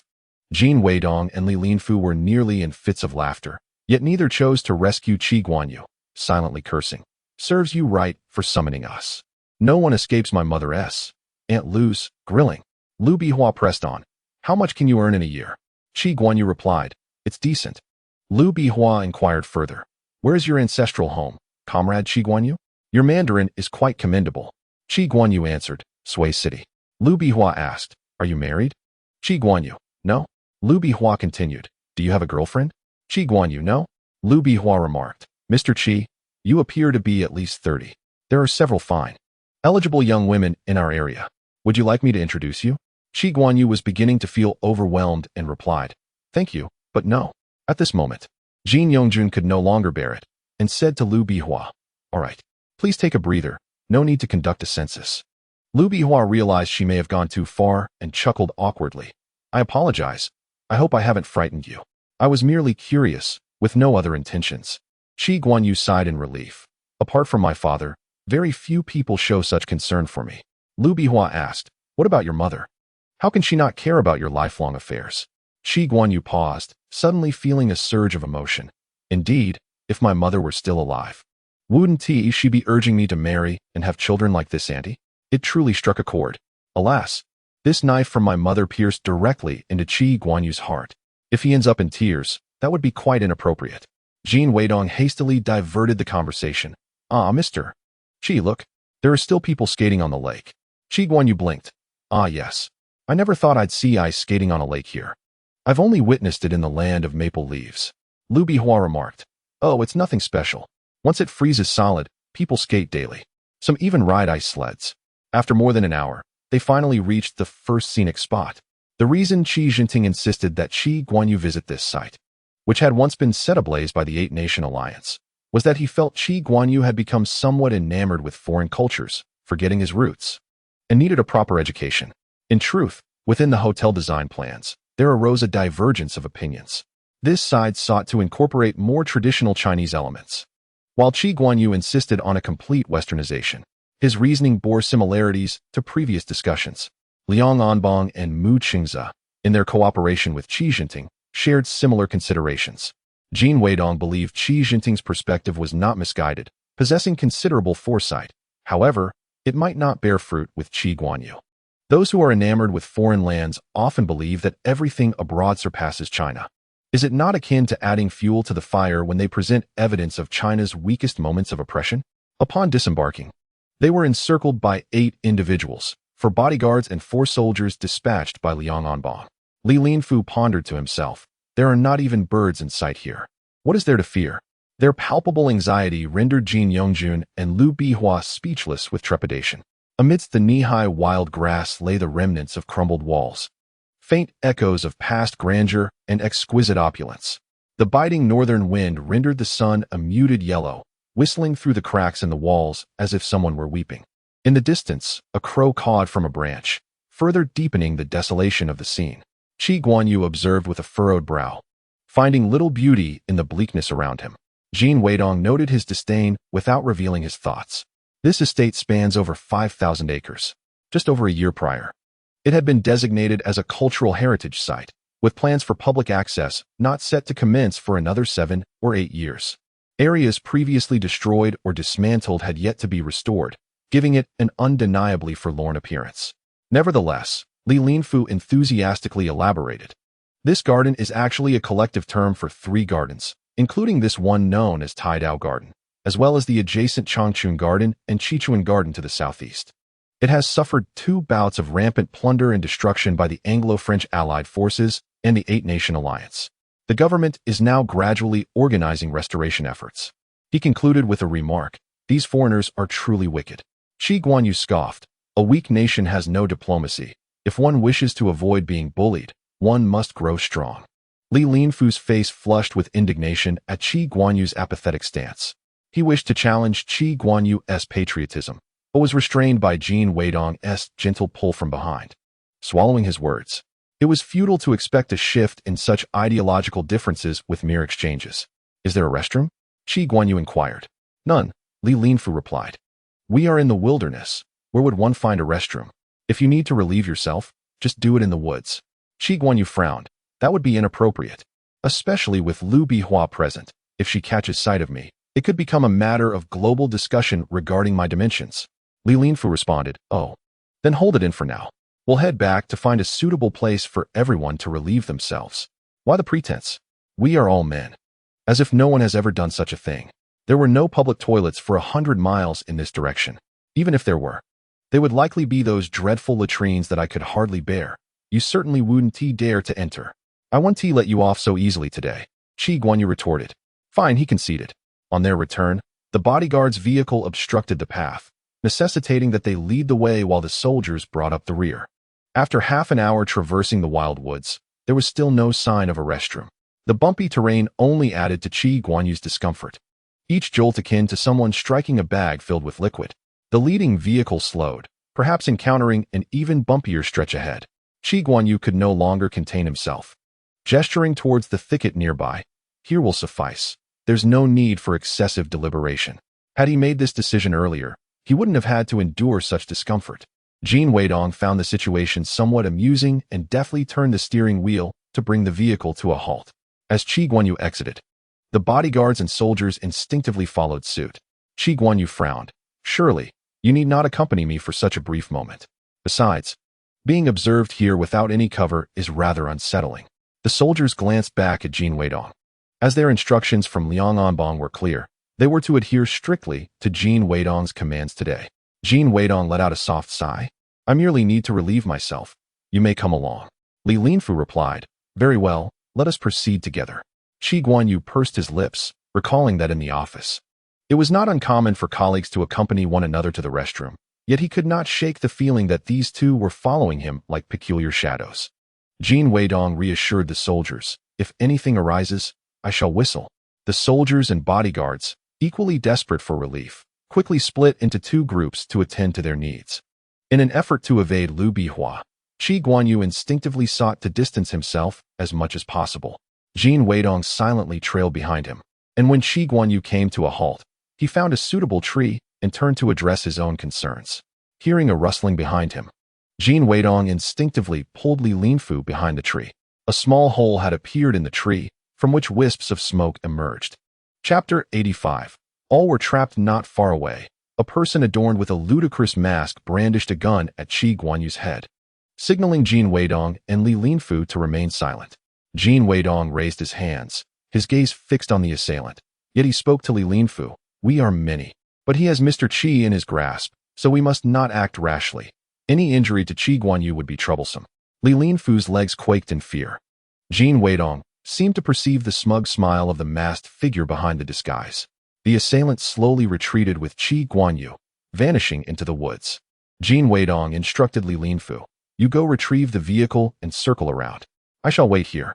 After uttering these words, he whistled sharply, then pursued the pair. It was infuriating that he was unarmed, as otherwise, he would not have been left helplessly watching the assailant escape. The figure appeared to be aware of this. Swaggering deliberately and taunting Jin Weidong with an exposed back, the assailant shoved Qi Guanyu into a dilapidated, unlicensed truck parked at the opposite edge of the woods. Upon hearing the whistle, the bodyguards and soldiers immediately sprinted towards the sound, and Li Linfu emerged from the forest, urging, get in the car, we must pursue. The bodyguards and soldiers divided into two teams, one following Li Linfu into the vehicle while the other dashed into the woods. Jin Weidong, alongside the soldiers and bodyguards who had run through the forest, watched as the battered truck sped away. It was several minutes before Li Linfu's group arrived. Jin Weidong and his team jumped into the vehicle to give chase. However, after barely 100 meters, they encountered an intersection. At this moment, splitting into three separate pursuit routes seemed highly irrational. for there was a palpable suspicion of an insider among them. The bodyguard captain inquired, "What is happening?" Jin Weidong replied, "An assailant has taken Mr. Qi hostage at gunpoint." The captain responded incredulously, "Impossible. Such things do not occur domestically. The entire situation feels profoundly unsettling. Even abroad, such advanced equipment is typically reserved for elite operatives. Moreover, their stop was impromptu. It was entirely impossible for the other party to predict and set up an ambush in advance. The only plausible explanation is that Jin Weidong deliberately chose to park here, bringing Qi Guanyu to this very spot. The guards share this suspicion, though they refrain from voicing it. At this moment, Jin Weidong's heart is heavier than anyone else's. For one, Qi Guanyu was lost under his watch. For another, despite the truck lacking a license plate, he recognized it as a vehicle he once repaired for the mechanical factory.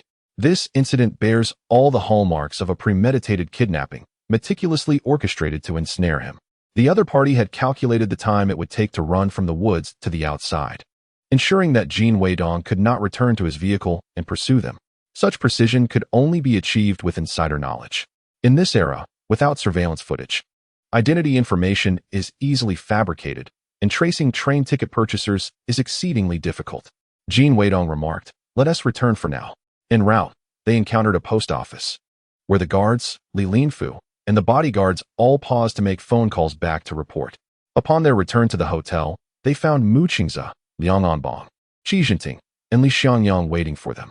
Liu Bihua and Jin Yongjun appeared visibly pale, their silence heavy with fear. At this moment, the expressions of Mu Qingze and Liang Anbong were particularly grim. As soldiers, their stern demeanor radiated an intensity that few could withstand. The couple trembled in terror, yet they instinctively positioned themselves in front of Jin Weidong as a protective barrier. Liu Bihua, typically as lively as a mischievous character, was rendered speechless by her fright. Jin Yongjun, however, remained more composed, stating, "Comrade, this incident is not my son Dongzi's fault." Jin Weidong felt a pang in his heart. Only parents, regardless of the peril, would unhesitatingly shield their child. He gently patted their shoulders and said, "Mom, Dad, you should return. I will report to the commanders." Liang Anbong softened his expression and reassured, "Do not be afraid. Please wait aside for a moment. Once we clarify things, we will arrange for your return." Jin Weidong replied calmly, "They have already accompanied Comrade Qi Guanyu throughout the day. It is best they return home. After all, there is no escaping now." The previously silent Mu Qingze finally spoke.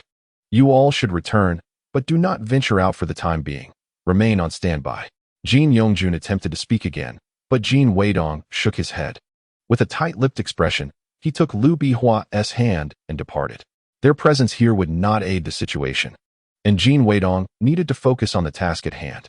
Liang Anbong and the others proceeded to a small conference room to take their seats. Subsequently, Li Linfu, the guards, and the bodyguard captain entered in turn to share their accounts, which aligned closely. Liang Anbong then inquired of Jin Weidong, "Do you have any additions?" Jin Weidong replied, "Among the 4 guards and bodyguards who accompanied us today, there is a traitor. You can begin your investigation with the lead regarding the kidnappers' use of the large mechanical factory truck. They intended to frame me with the truck, but inadvertently left a trail behind." Liang Anbong and Mu Qingze exchanged a glance, for they had already received the news. Albeit they had not anticipated that Jin Weidong would vocalize it so directly. Jin Weidong continued, "I suspect that hostile elements wish to undermine our collaboration. Hence, they have kidnapped Mr. Qi Guanyu to incite mutual suspicion between us. Since the guards are dispatched by Comrade Liang Anbong, this incident could lead Mr. Qi Jinting to believe that Comrade Liang intends to oust the Mu and Qi families. Furthermore, it can also cast doubt upon me. 3 birds with 1 stone." What he did not articulate was that the most probable suspect was, in fact, Qi Jinting's bodyguard. Although he had mentioned that both the guards and bodyguards were under suspicion, the guards had undergone rigorous scrutiny, with their family backgrounds meticulously registered, rendering them unlikely to engage in such nefarious acts. The bodyguards, however, were a different matter. They were merely mercenaries, motivated by monetary gain. Moreover, these individuals hailed from Hong Kong, their backgrounds shrouded in ambiguity. After a moment of contemplation, Liang Anbong replied coldly, "We have already traced that truck to a local thug named Qin Lei. Previously, you rescued Qin Lei's sister, and he incapacitated that lecher on your behalf, performing actions you could not, and which I had yet to undertake. It is said that Qin Lei is a man of loyalty. Thus, it is only natural for him to assist you in return for your kindness. Jin Weidong suddenly chuckled. If we have this lead, our investigation will be much simpler. Qin Lei, in pursuit of his own innocence, will likely aid in the inquiry. Furthermore, during the incident in the woods, the assailant fired at me with a silenced pistol, embedding the bullet into the tree trunk. Retrieving that bullet should reveal the firearm's model and origin, thereby uncovering the perpetrator's identity. Mu Qingze interjected. You wait outside while we deliberate. As Jin Weidong exited, Li Linfu immediately approached him, inquiring, what is the situation? Jin Weidong replied, do not panic. Li Linfu pressed, what shall we do now? Should we find Qin Lei? Jin Weidong shook his head. No, we need do nothing but wait. Mu Qingze, standing at the doorway, meaningfully instructed the guards and bodyguards, stay vigilant. This was a clear reminder for them to keep a close watch on Jin Weidong, ensuring he did not escape. Chapter 86. The infiltrator is unveiled. Mu Qingze and his associates deliberated behind closed doors for an hour without any signs of movement. Suddenly, several guards ascended the staircase, weapons in hand, heading straight for Jin Weidong. He remained composed. Li Linfu, alarmed, stood up to block Jin Weidong's path. Wait. He is innocent. Just hold on. Jin Weidong scrutinized Li Linfu's back, contemplating, this second-generation wealthy individual is quite dependable in times of crisis. However, the guards apprehended the bodyguard seated beside Jin Weidong. The bodyguard struggled desperately. What is the meaning of this? Why are you arresting me? You are infringing upon my rights. The guards bound him and escorted him inside. Only then did Mu Qingze emerge again, nodding toward Jin Weidong and the others. Come in. Jin Weidong smiled at Li Linfu. See? The trap I set has borne fruit. Qi Jinting, who had initially thought that Jin Weidong's claims regarding his bodyguard were mere attempts to confuse the issue, now seethed with rage, his body trembling, fists clenched. Silently fixating on the bodyguard bound to the chair, as if poised to pounce and tear him to shreds at any moment. The bodyguard, now filled with trepidation, implored Qi Jintian, Mr. Qi, please believe me, I am innocent. Do not be deceived by these mainlanders. Qi Jintian's formidable reputation in the harbor city was not solely due to his prowess in legitimate dealings, but also his considerable standing in the underworld. Should it be proven that he was indeed culpable, his family in the harbor city would undoubtedly face dire consequences. Turning to Jin Weidong, Qi Jintian urged, Mr. Jin, you speak, so he may be persuaded. Jin Weidong addressed the bodyguard. At first glance, during our return, it was I who drove Mr. Qi's vehicle, and thus I controlled when to stop. However, upon further reflection, while we were enjoying ourselves in the garden, you were continuously handing Mr. Qi water. Later, you rushed to lead the way while driving. You are quite astute. You calculated that Mr. Qi would be unable to hold it when we reached that particularly bumpy stretch of road, and you deliberately slowed down, providing him with a psychological cue to disembark and relieve himself in the woods, facilitating your accomplices in abducting Qi Jintian. The bodyguard retorted, that is purely your conjecture. Lacking any evidence, Jin Weidong replied, to avoid alarming the culprits. I instructed Li Linfu to call back midway and inform comrade Mu Qingze to send someone to lay an ambush in the woods. Just now, after everyone had given their statements, I intentionally reminded Mu Qingze to retrieve the bullet. A guilty conscience will prompt an insider to alert his accomplices to destroy evidence upon hearing such remarks. Furthermore, after entering the hotel, the only person who had an excuse to step away and make a call was you. In truth, even retrieving that bullet would yield no useful information regarding the whereabouts of Qi Guanyu, for even if the gun model could be identified, one would still not ascertain its origin or the individual in possession of it, as it must have been smuggled in from abroad. Mu Qingze interjected. The content of your call was recorded by the operator and conveyed to me in its entirety. Your accomplices were apprehended by those who had been lying in wait. He continued, if you confess honestly and assist in rescuing Mr. Qi Guanyu, perhaps leniency could be afforded. The bodyguard then began to wail. They only instructed me to ensure Mr. Qi disembarked at that location. They did not tell me anything else. I am in debt from gambling, and if I do not comply, they will have my hands chopped off. Mu Qingze ordered for him to be taken away and confined in a windowless room, then turned to Jin Weidong with a furrowed brow, asking, what shall we do now? Earlier, Liang Anbong had adamantly insisted that Jin Weidong was the mole. Fortunately, Mu Qingze staunchly supported Jin Weidong. Mu Qingze asserted that while Jin Weidong may have engaged in some questionable dealings, He was certainly not the type to jeopardize the greater good for personal vendettas. Jin Weidong's involvement in the plot against Qi Guanyu would yield him no benefit. Moreover, if Jin Weidong were indeed complicit in the abduction, why would he have brought his parents into such peril? Taking all these factors into consideration, it was clear that Jin Weidong was innocent. Even Li Xiangyang, who typically shied away from confrontation, vouched for Jin Weidong's clarity of judgment in significant matters, asserting he would not make such a blunder. Should anything happen to Qi Guanyu, the greatest losses would be borne by Mu Qingze and Li Xiangyang. Both had vouched for Jin Weidong, leaving Liang Guanyu and Qi Jintian with no choice but to grudgingly afford Jin Weidong an opportunity to prove his innocence. However, the two individuals they had captured were merely low-level operatives, rendering them incapable of providing any critical leads. If we are unable to rescue Qi Guanyu in the end, then everything that Mu Qingze said to help Jin Weidong would have been in vain. Jin Weidong, sensing the intricacies of the situation, resolved to save Qi Guanyu and clear his own name, not wanting to let Mu Qingze down. After a moment of contemplation, he said, "Let us not panic. If they intend to kill Mr. Qi, they could do so on the spot. It would be cumbersome to take him away, which would likely expose them. Therefore, Mr. Qi is temporarily safe."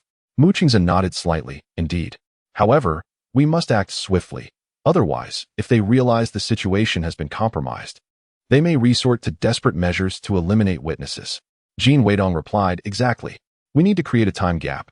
You must confine the 4 bodyguards and soldiers, along with myself, here, so that everyone believes you are still interrogating us.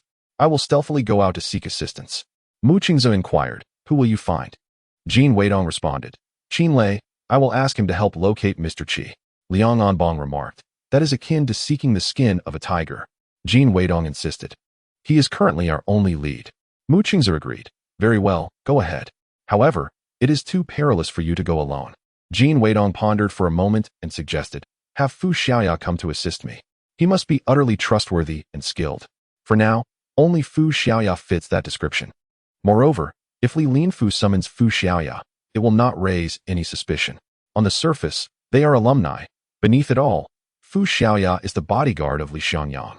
Furthermore, we are still unaware of the opponent's identity. Sending Liang Guanyu or anyone from Mu Qingze's side could easily lead to exposure."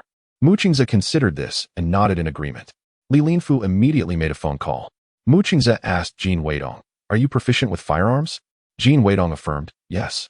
Mu Qingze withdrew his sidearm from his waist. "Use this. You must ensure that you bring him back." Jin Weidong inspected the gun, checking the magazine to confirm it was full before engaging the safety. Observing his adeptness, Mu Qingze nodded slightly. "Do you have any other requests?" Jin Weidong replied, "Please procure a military uniform and a duffel bag for me.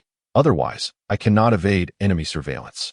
Do not let anyone follow us. Otherwise, we may lose track of friend and foe alike, leading to the risk of harming our own."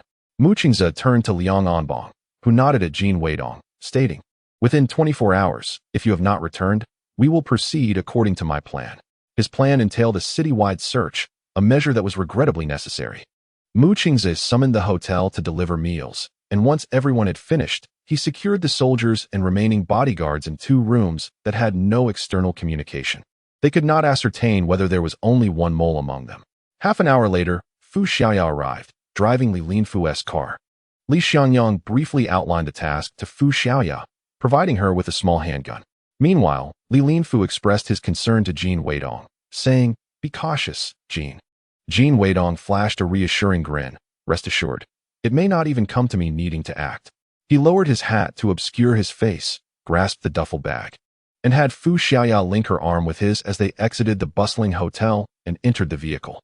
Once they were on the road, he changed out of the military uniform into his own clothes. As Fu Xiaoya drove, she remarked, "Comrade Jin Weidong, you ought not to take such risks." Jin Weidong sighed lightly. "This matter is beyond my control." Qin Lei resided in a typical workers' dormitory, a 4-story building reminiscent of student accommodations, with a dim, lengthy corridor lined with doors on either side. Each floor featured a communal kitchen at both ends, a luxury lacking in student halls. "Be cautious," Jin Weidong instructed, gesturing towards the Qin residence on the 2nd floor, signaling Fu Xiaoya to go upstairs and knock, while he himself circled to the back, leaning against the wall with arms crossed in silence. From above, Fu Xiaoya's voice, affected to mimic a man, called out. Is Qin Lei home? A cacophony erupted from within, followed by Qin Guer's lowered voice. You haven't committed any wrongdoing, so what is there to fear? Just go out and clarify matters. Qin Lei murmured. Is there a place in this world where I can reason? Besides, I injured that pervert last time. They might be seeking an excuse to retaliate and demand compensation from me. Qin Guer countered. How long do you plan to hide? Qin Lei replied. I will head to the deep city for now and return in a few years. If you flee, won't that solidify your guilt? She pressed. Do not worry about me. Just take care of yourself, he insisted. Having said this, Qin Lei tossed a bag of belongings down from the second floor before jumping down himself. Jin Weidong remarked coolly. I must say, this constant evasion is less prudent than clearing your name. Qin Lei, pointing an accusatory finger at Jin Weidong, retorted angrily, Pretty boy, I will spare you a beating out of gratitude for saving my sister. Step aside and mind your own business. Jin Weidong replied, Oh, that simply won't do. Fuming, Qin Lei swung a punch at him. Jin Weidong deftly pressed a pressure point on his wrist, pinning him against the wall. This was the first time Qin Lei had been subdued so easily, leaving him feeling humiliated, and he shouted in frustration, Who on earth are you? With a sigh, Jin Weidong replied, Can you allow me to finish speaking before you act? Everyone believes I orchestrated your car borrowing to kidnap someone. We are both in the same predicament. Should you flee, I too shall face wrongful accusations. Therefore, you cannot leave. Upon hearing this, Qin Lei exclaimed, What? Kidnapping? When did this happen? I only heard that the vehicle from the electromechanical factory went missing, and they claim I borrowed it without returning it. Let me go. I want to run. Jin Weidong released his grip and recounted the events. As Qin Lei listened, his anger mounted, his face turning a deep shade of red. Those scoundrels are utterly despicable. They're directly threatening my life. He realized that if he fled and was implicated in such a grave offense, it could also endanger Qin Guer. Jin Weidong proposed. Join me in rescuing the person, and you will naturally clear your name. Furrowing his brow, Qin Lei asked, How do we do that? Jin Weidong replied, We will track down who borrowed the vehicle in your name and confront them.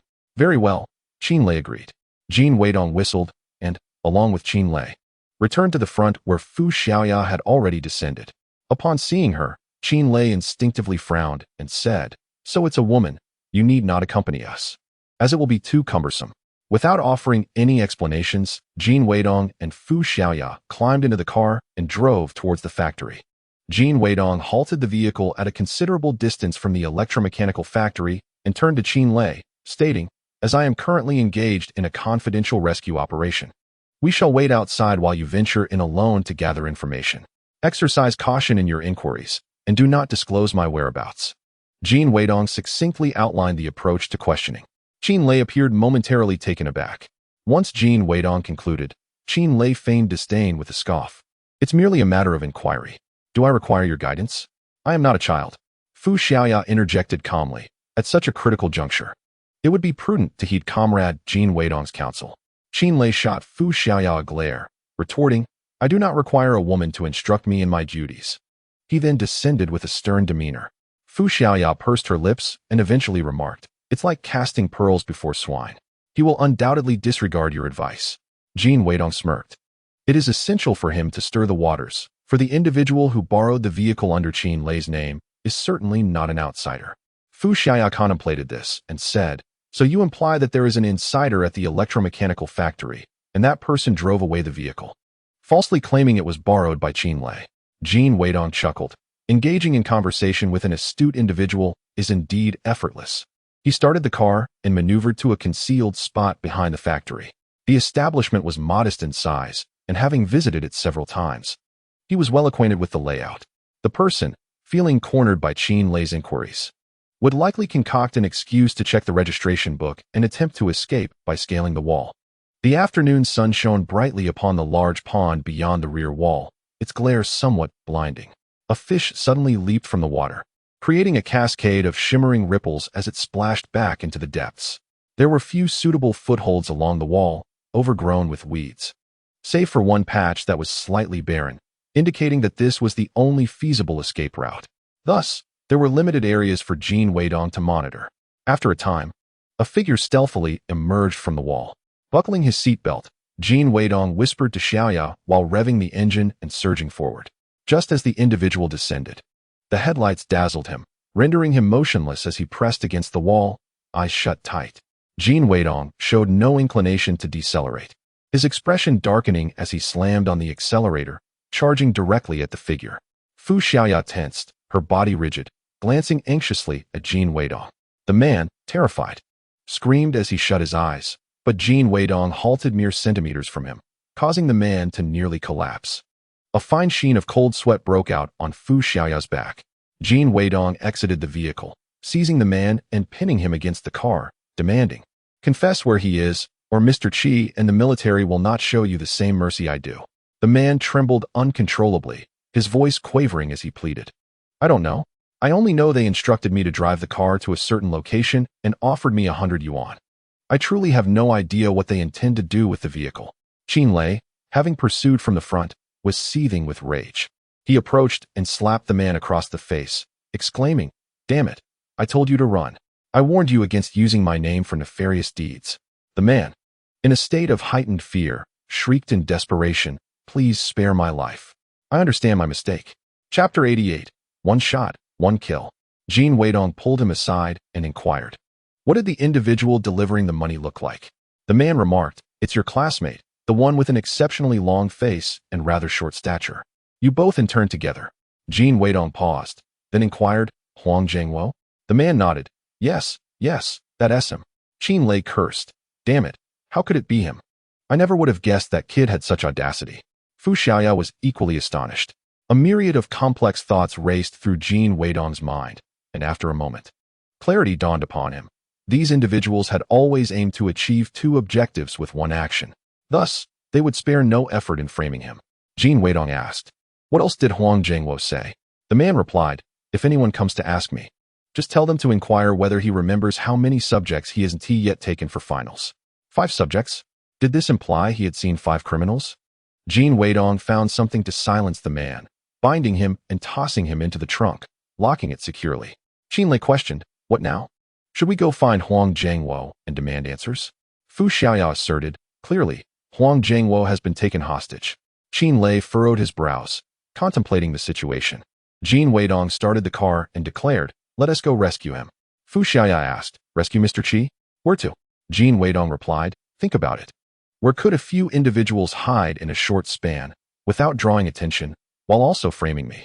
Fu Xiaoya pondered for a moment and suggested, "The tea shop." Jin Weidong's neighborhood had too many nosy neighbors, making it difficult to avoid detection and alerting the authorities. If the tea shop were closed for 2 or 3 days, no one would question it.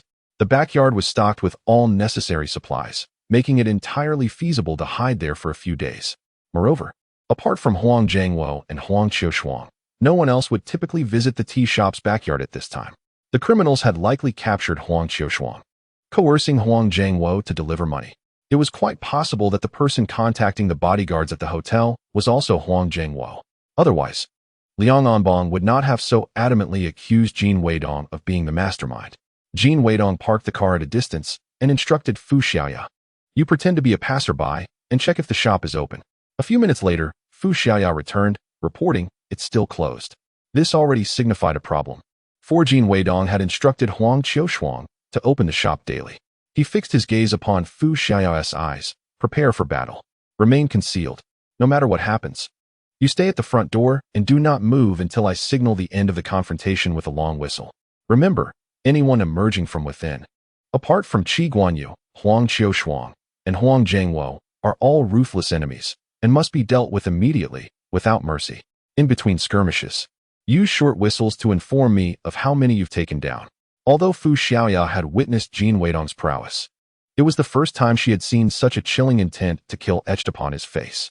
Even she, who had faced countless perilous moments, felt the hairs on her body stand on end, her heart tightening abruptly. Simultaneously, she comprehended the hidden implication in Jin Weidong's words. There might be someone familiar among them. Understanding this, she drew her gun and checked the safety. Qin Lei, intimidated by the glossy black barrel, leaned back, feeling embarrassed, and asked Jin Weidong, "What should I do?" Jin Weidong replied, "You follow me." Qin Lei, "Are we engaging in close combat?" Jin Weidong, with a smile that was neither here nor there, replied, "No. Having an extra person can confuse the enemy's vision and draw their fire." Qin Lei was taken aback and then exclaimed, What do you mean? Do you want me to be a living target? Jin Weidong had already exited the vehicle. Qin Lei had no choice but to follow suit, steeling himself. Jin Weidong extended his finger to gauge the wind direction, pointing towards a clearing in the woods, saying, "Go gather some firewood and pile it here. It should be a bit damp." Qin Lei, seriously? Who do you think you are, ordering me around? Your audacity is remarkable. Jin Weidong, enough chatter. Just do as you are told. Though reluctant to be commanded, Qin Lei pursed his lips and turned to find some damp twigs and a bundle of fresh small branches. Jin Weidong inquired, "You brought matches, right?" Qin Lei retrieved a matchbox from his pocket and handed it to him, mocking, "Now, what is it going to be? Smoking or roasting meat?" Jin Weidong accepted the matches, selecting a suitable stick from the firewood and handing it to Qin Lei. "You stand at the door and cover our rear. I will handle the first person who emerges. Make sure Qi Guanyu stays down." This arrangement was made to avoid accidentally harming the hostage in haste and to prevent alerting the assailants before Qi Guanyu made an appearance, allowing them a chance to retreat. Qin Lei then felt somewhat convinced, gripping the stick firmly and positioning himself by the door. Jin Weidong ignited the pile of wood and retreated behind a nearby tree. Thick smoke billowed forth, wafting into the courtyard. Someone inside began to cough and rushed out, whispering, "What is happening? Where's the fire?" "No need to worry. It might just be some leaves burning somewhere." Jin Weidong, deepening his voice to imitate the old man next door, shouted, "Oh, my dear wife. There's a fire. The woods behind the tea shop are ablaze. Quickly, call the fire department." After saying this, he exchanged a knowing glance with Qin Lei. Qin Lei, in distress, raked his fingers through his hair before mimicking an old woman's voice, saying, "Mind your own business. Why should you care if someone else's house is on fire?" Jin Weidong nearly burst out laughing, growling, "Foolish woman. The air is dry. If the fire spreads, we'll all be in trouble. I'll go find someone to help put it out. You call the neighborhood committee." After that, the two fell silent. Moments later, voices emerged from the courtyard. "The firefighters and neighborhood committee are here.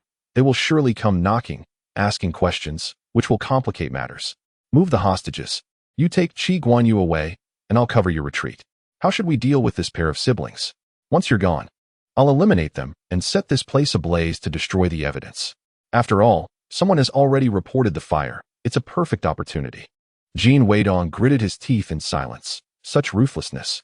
He drew his gun, tilting slightly to the right, holding the weapon with his right hand while supporting his wrist with his left, aiming at the doorway and disengaging the safety. Suddenly, the back door swung open, and a tall man burst forth, closely followed by Qi Guanyu, whose eyes were blindfolded, mouth gagged, and hands bound behind his back. Qin Lei struck the neck of the man behind Qi Guanyu with a blunt instrument. Jin Weidong almost simultaneously fired his weapon, hitting the assailant in the left chest. The two criminals fell, one forward and one backward, collapsing in silence. A terrified Qi Guanyu, bewildered by the chaos, cried out and spun around in a panic. Not understanding what was happening, Qin Lei struck him behind the knee with a swift blow, bringing him down. Gunfire echoed from the front, 2 shots resounding. Moments later, 2 sets of short whistles, each comprising 2 notes and separated by 5 seconds, pierced the air. Fu Xiaoya had also taken down 2 adversaries. This indicated that at least one remained inside. Jin Weidong swiftly moved to pull Qi Guanyu to the safety of the wall, removing his blindfold. Upon seeing Jin Weidong, Qi Guanyu nearly burst into tears but could only emit soft whimpers. Chapter 89. I never miss my mark. You keep watch over him. Jin Weidong instructed Qin Lei in a low voice, rising to lean against the door. Come out. Your comrades have all been eliminated. The person inside responded with a cold laugh. Your friend and woman are still in my grasp. Jin Weidong replied nonchalantly, then let us wait. Once my reinforcements arrive, you won't be able to escape. In truth, he felt a tinge of anxiety. After all, the critical figure Qi Guanyu had already been rescued. Given Liang Anbang's temperament of sacrificing the lesser for the greater good, when he brought a large force, he would undoubtedly launch a direct assault to eliminate the criminals, without regard for whether Huang Jiangwo and Huang Qiushuang would be harmed. The person inside retorted, exactly. If I wait any longer, I will die too. So within a minute. If you don't step aside, I will eliminate these 2 hostages. Jin Weidong replied, all right. Don't be agitated, don't harm them. You can have it your way. The person inside commanded, first, toss your gun and car keys in here. Jin Weidong unloaded the magazine and placed it in his pocket. then threw the gun and keys inside. The man cautiously picked up the keys, knocked Wang Jianing unconscious, and said to the outside, "Stand back. I'm coming out. Don't make any sudden moves. My bullets do not discriminate." Jin Weidong took a step back. The man emerged slowly, gun pressed against Huang Qiushuang's head, and gestured with his chin to Jin Weidong. "Walk over and stand with your friend where I can see you." Huang Qiushuang, whether from hunger or fear, appeared ashen, her gaze vacant, nearly collapsing, like a marionette being dragged along. Jin Weidong inched closer to Qin Lei, saying, "This friend of mine is just an ordinary citizen. Capturing her is of no use to you. To eliminate you and ensure national security, the military would not hesitate to sacrifice her. You must be aware of my identity. For the time being, I hold considerable importance. Thus, capturing me would be far more advantageous than seizing her. Moreover, in her current state, she is a burden, and you cannot move swiftly with her. Young man, you are still too naive, thinking that by rescuing her, you can escape. Once I break out, I will eliminate you, thus fulfilling my mission in another way." The man chuckled coldly to himself, though he said, "You make a fair point. So, take your time coming over. Raise your hands, no tricks. At this close range, I assure you I won't miss. Indeed, it was you who fired at me from behind in the woods." Jin Weidong cursed inwardly, fixing his gaze on him as he raised his hands and slowly approached. The man released Huang Qiushuang, aiming his gun at Jin Weidong's forehead. "Young man, slow down. Don't play the hero." He kept his peripheral gaze trained on Qin Lei, believing him to be far more dangerous than the youth before him. Moreover, he harbored suspicions that Qin Lei concealed a firearm. Otherwise, how could Jin Weidong so readily surrender his weapon? Huang Qiushuang took a step forward, her legs buckling beneath her as she collapsed to her knees. The assailant, unable to resist the urge to glance at Huang Qiushuang, was momentarily distracted. In a flash, pain shot through his wrist, and the gun found its way into Jin Weidong's hands. It was at this moment that he realized Jin Weidong's request to exchange hostages was merely a ruse to lower his guard and seize the weapon. Without the slightest hesitation, Jin Weidong stepped back and fired directly at the assailant and the unconscious figure on the ground, striking each limb with precision. The reverberation of 8 gunshots echoed, and instantly, the 2 assailants bore 4 new wounds, crimson and ghastly. All present were bewildered by the sudden and dramatic shift in circumstances, rendered speechless and motionless. Jin Weidong, having re-engaged the safety on the firearm, coldly remarked, "I am not like you. I never miss." Qin Lei, jolted by the gunfire, awoke from his stupor and muttered under his breath, "What the hell?" The assailant writhed on the ground, clutching his leg and howling in agony. "This is inhumane treatment of prisoners. It violates international warfare laws." Jin Weidong replied coolly, "Spare me. I am not a soldier, nor are you a war captive. So your words hold no sway over me. To show mercy to the enemy is to be cruel to oneself. How could I be so naive as to allow you to mount a counterattack? Were it not for my seizing your weapon, you would have already silenced everyone here. If not for the need to interrogate you alive, I would have put a bullet through the head of someone as vicious as you." He let out a long whistle. Accompanying Fu Xiaoyao were several trucks brimming with soldiers and a military jeep. Liang Anbang and Mu Qingze leapt from the vehicle, both astonished by the scene before them. Blood stained the ground, and the air was filled with heart-wrenching cries. Mu Qingze approached Jin Weidong and inquired, "Is it over?" They had intended to force their way in, yet Jin Weidong had thwarted their opportunity. Jin Weidong affirmed, "Yes." Reporting to the superior, 3 assailants neutralized, 2 injured, 1 captured, 3 hostages rescued, no casualties on our side.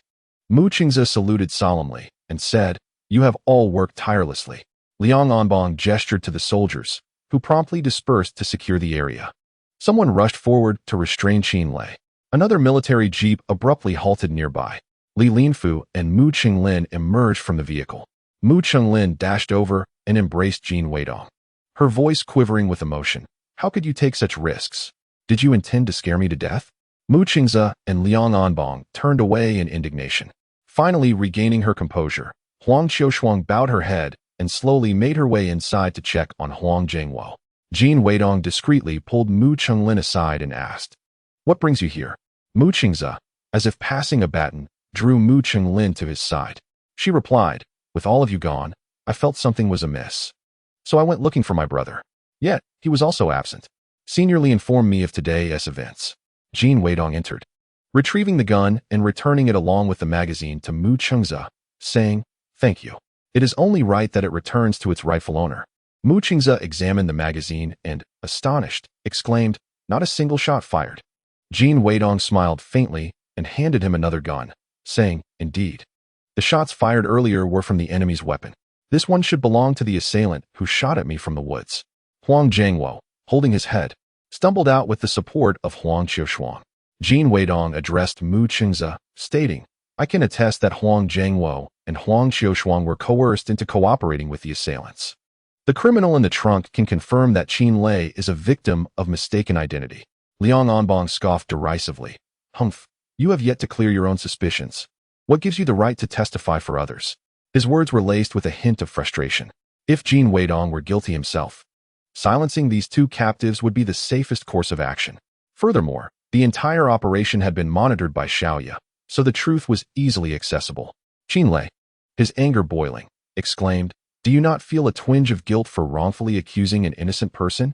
Chapter 90. A gathering for a meal. Mu Chengze gestured to the guards, "Release him." Ultimately, Qin Lei had assisted them on 2 occasions. One must uphold a semblance of conscience. Jin Weidong then made a request. "I ask that the organization handle this incident with discretion, limiting repercussions to those directly involved, to avoid implicating more individuals. For instance, if the person from the machinery factory is involved, it could jeopardize not only the factory director, but potentially the dean of the engineering college as well." In truth, Liang Anbong was responsible for this matter.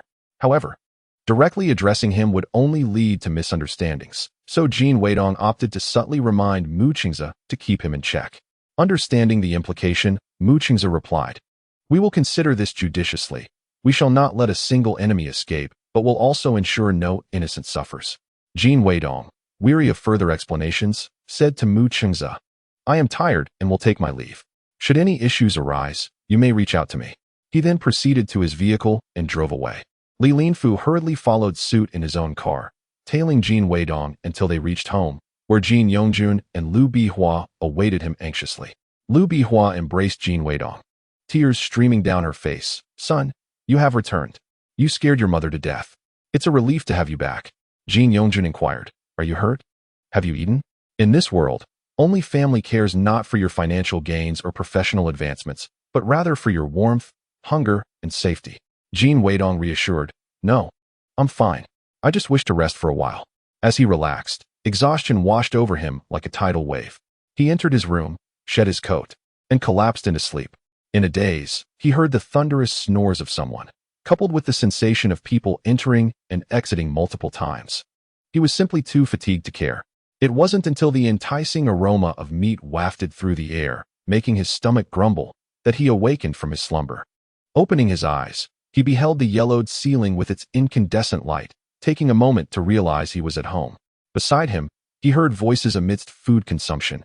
"Aunt, this sweet and sour rib is quite flavorful. All right, I will inform your uncle." Jin Weidong turned, squinting at Li Linfu. "Rich heir, what are you doing in my room? Do you have no regard for the privacy of others?" Li Linfu, with a pout as he savored the sweet and sour sauce on his fingertips, set his hand down with an expression of disdain. "Have you lost your mind? Did we not return together yesterday? You specifically asked me to sleep beside you." Jin Weidong attempted to recall, and it seemed he indeed had uttered those words. Li Linfu continued, "Get up quickly. Your family has many guests." Jin Weidong frowned. "What guests?" Li Linfu replied, "Mu Chengze, Mu Chenglin, my father, Fu Xiaoya, and a few soldiers." Jin Weidong sat up and after a moment inquired, "What brings them here?" Li Linfu explained, "My father is worried about me. Mu Chenglin is concerned for you, while Mu Chengze is worried about Mu Chenglin. The others are here due to their duties." Jin Weidong rose, donned his coat, and freshened up before stepping out. In the living room, Mu Chenglin, warming himself by the fire, stood up upon seeing Jin Weidong. "I merely wish to check on you and ensure you are well." The outside was teeming with curious neighbors. Jin Weidong remarked meaningfully, "So many have come. There are no preparations for food at home. It's mealtime. You all should return to your own homes and mothers. Please refrain from loitering for a meal." "Nonsense. Preparations have been made. How could we not prepare food for guests?" Liu Bihua, emerging from the kitchen, waved at Jin Weidong. "Dongzi, come lend a hand." Mu Chengze scoffed, "Comrade Jin Weidong, your mother is far more gracious than you. Nevertheless, he did vouch for me once." It is only fitting to treat him to a meal. With a sigh, Jin Weidong turned and entered the kitchen to assist in serving the dishes. Li Linfu, with a cheerful demeanor, followed him. Jin Weidong grumbled, "Since your father has come looking for you, why do you not return?" Li Linfu responded, "Aunt Lu has invited me for dinner. How could I leave?" Mu Qingze and Li Xiangyang relished the service provided by Jin Weidong. Mu Qinglin attempted to rise to assist, but was restrained by Mu Qingze, gesturing to the soldiers. The soldiers and Fu Xiaoya busied themselves inside. Lu Bihua, noticing Fu Xiaoya's face, gazed at her and said with a smile, "This young lady is truly lovely." Fu Xiaoya felt a flush creep onto her cheeks and smiled shyly back at Lu Bihua. Jin Weidong, wary of Lu Bihua's tendency to inquire too much, especially given Fu Xiaoya's sensitive identity, promptly handed her the plate he was holding before turning back to fetch more dishes. As the number of helpers increased, the pace of work quickened. A neighbor outside waved at Lu Bihua. She stepped out, asking, "What is it?" The neighbor pointed inside, asking, "Is that Comrade Li Xiangyang?" Lu Bihua affirmed, "Indeed, Comrade Li Xiangyang is our Dongzi's superior." Li Xiangyang, feeling a sense of pride, glanced at Jin Weidong with a grin. "Did you hear that? I am your superior. You cannot keep thinking of giving me orders and placing me in difficulty." "Ah, Dongzi has truly made something of himself," the neighbor exclaimed, clapping their hands excitedly. "Comrade Li Xiangyang, do come over to my house sometime. It's just next door." Li Xiangyang nodded, "Certainly." Lu Bihua had brought out the large round table, typically reserved for family reunions, to accommodate everyone. Once seated, she warmly encouraged, "Please, take a seat. Do not be shy."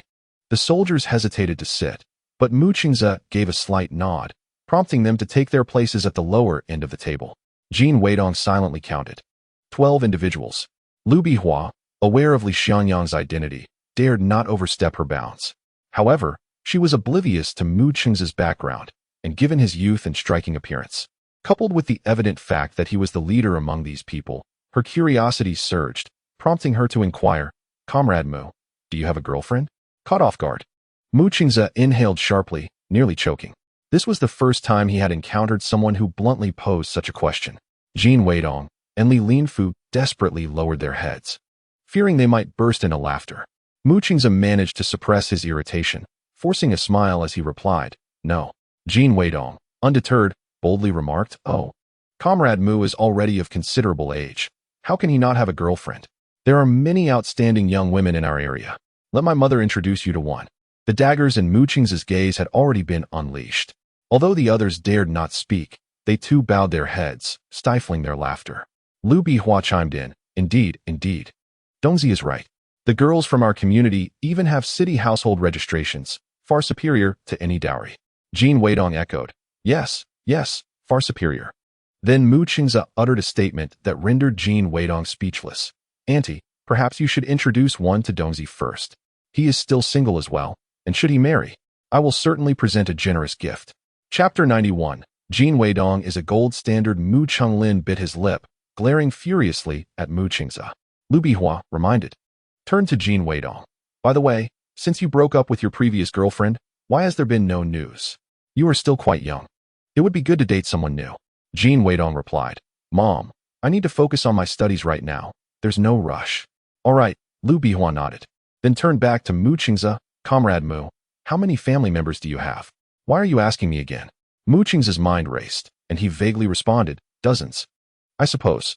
Lu Bihua remarked, "What a large family. I've heard Sui City is quite traditional, with 3 generations living together." She was about to inquire further when Jin Yongjun interrupted, "Enough already. Can't you let the man enjoy his meal in peace?" Reluctantly, Lu Bihua ceased her questioning. Mu Qingze quickly took a few bites before addressing Lu Bihua and Jin Yongjun. "I apologize for the disturbance today." He glanced at Mu Qinglin, who, with reluctance, stood up to leave. The guards, along with Fu Xiaoya, also stood, expressing their gratitude to Lu Bihua and Jin Yongjun before hurriedly exiting. Jin Weidong exhaled in relief. Finally, they have left. Li Xiangyang and his son, Li Linfu, ate in silence. Li Xiangyang remarked, "Ah, Lu Bihua, Comrade Jin Yongjun's culinary skills are exceptional. It truly feels like home." Lu Bihua replied, "Oh, if Comrade Li enjoys it, you should come with Linfu in the future." Li Xiangyang responded, "That would be rather embarrassing." Jin Yongjun laughed, "Comrade Li, you are too polite. You are bringing good fortune to our Dongzi. I am not sure how to express my gratitude. He added with a knowing glance at Jin Weidong, who was intently battling with sweet and sour ribs. Young man, I am constantly shielding you from the charms of alluring women. Li Xiangyang glanced at the composed Jin Weidong, who was fully engrossed in his meal.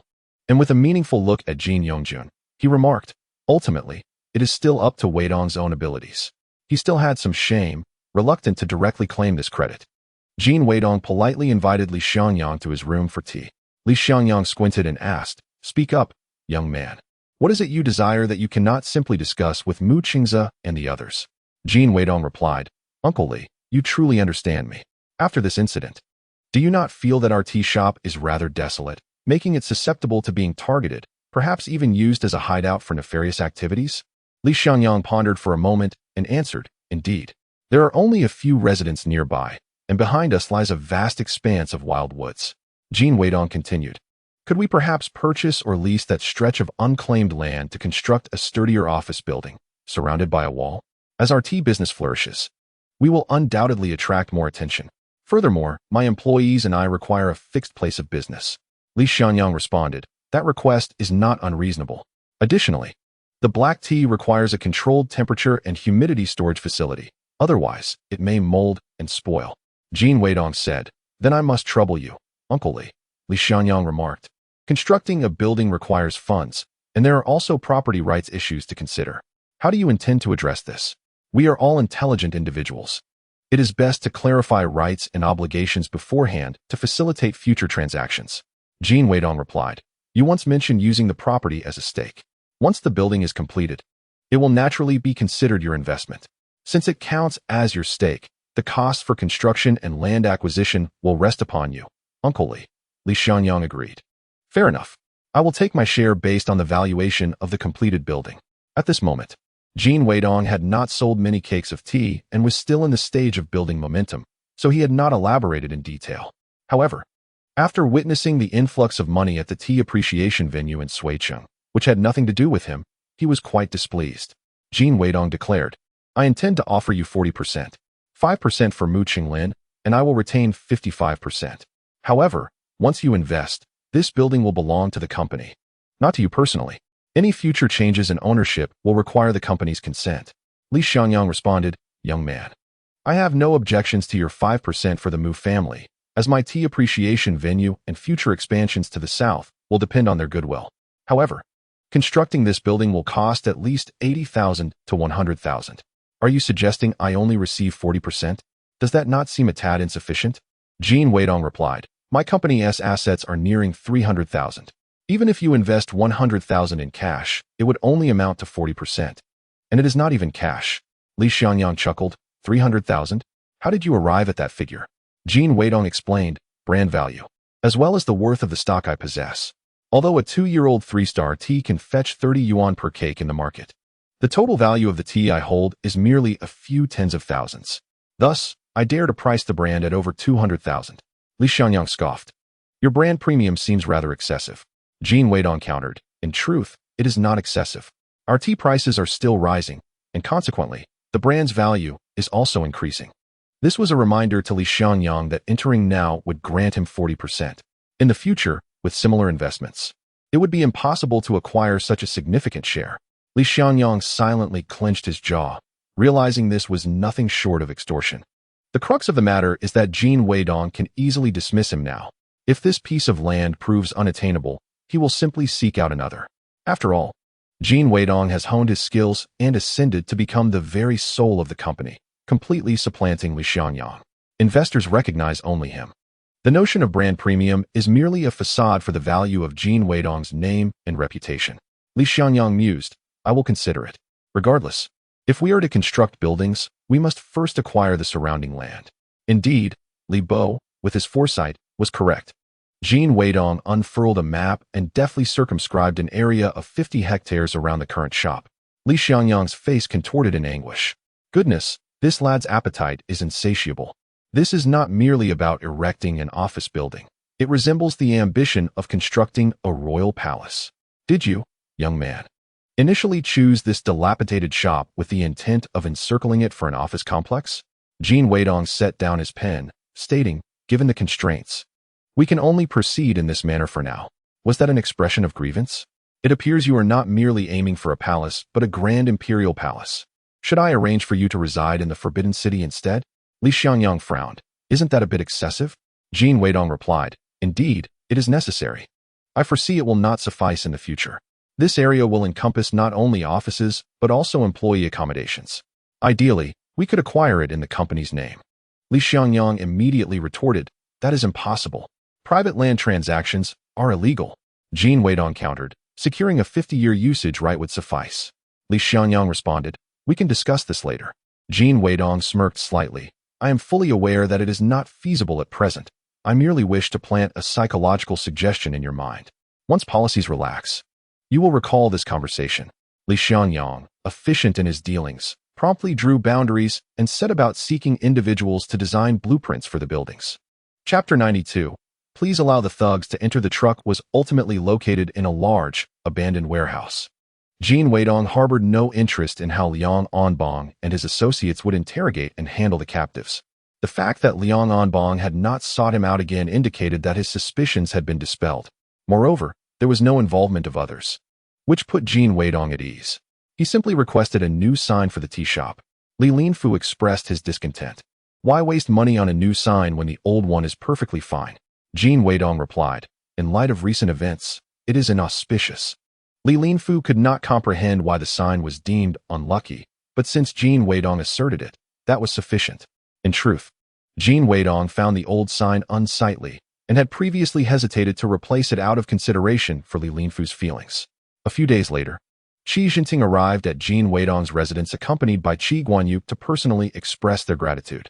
The sight of his Mercedes parked outside the Jin household caused quite a stir, drawing onlookers from within a 10-kilometer radius, creating a veritable throng around the Jin residence.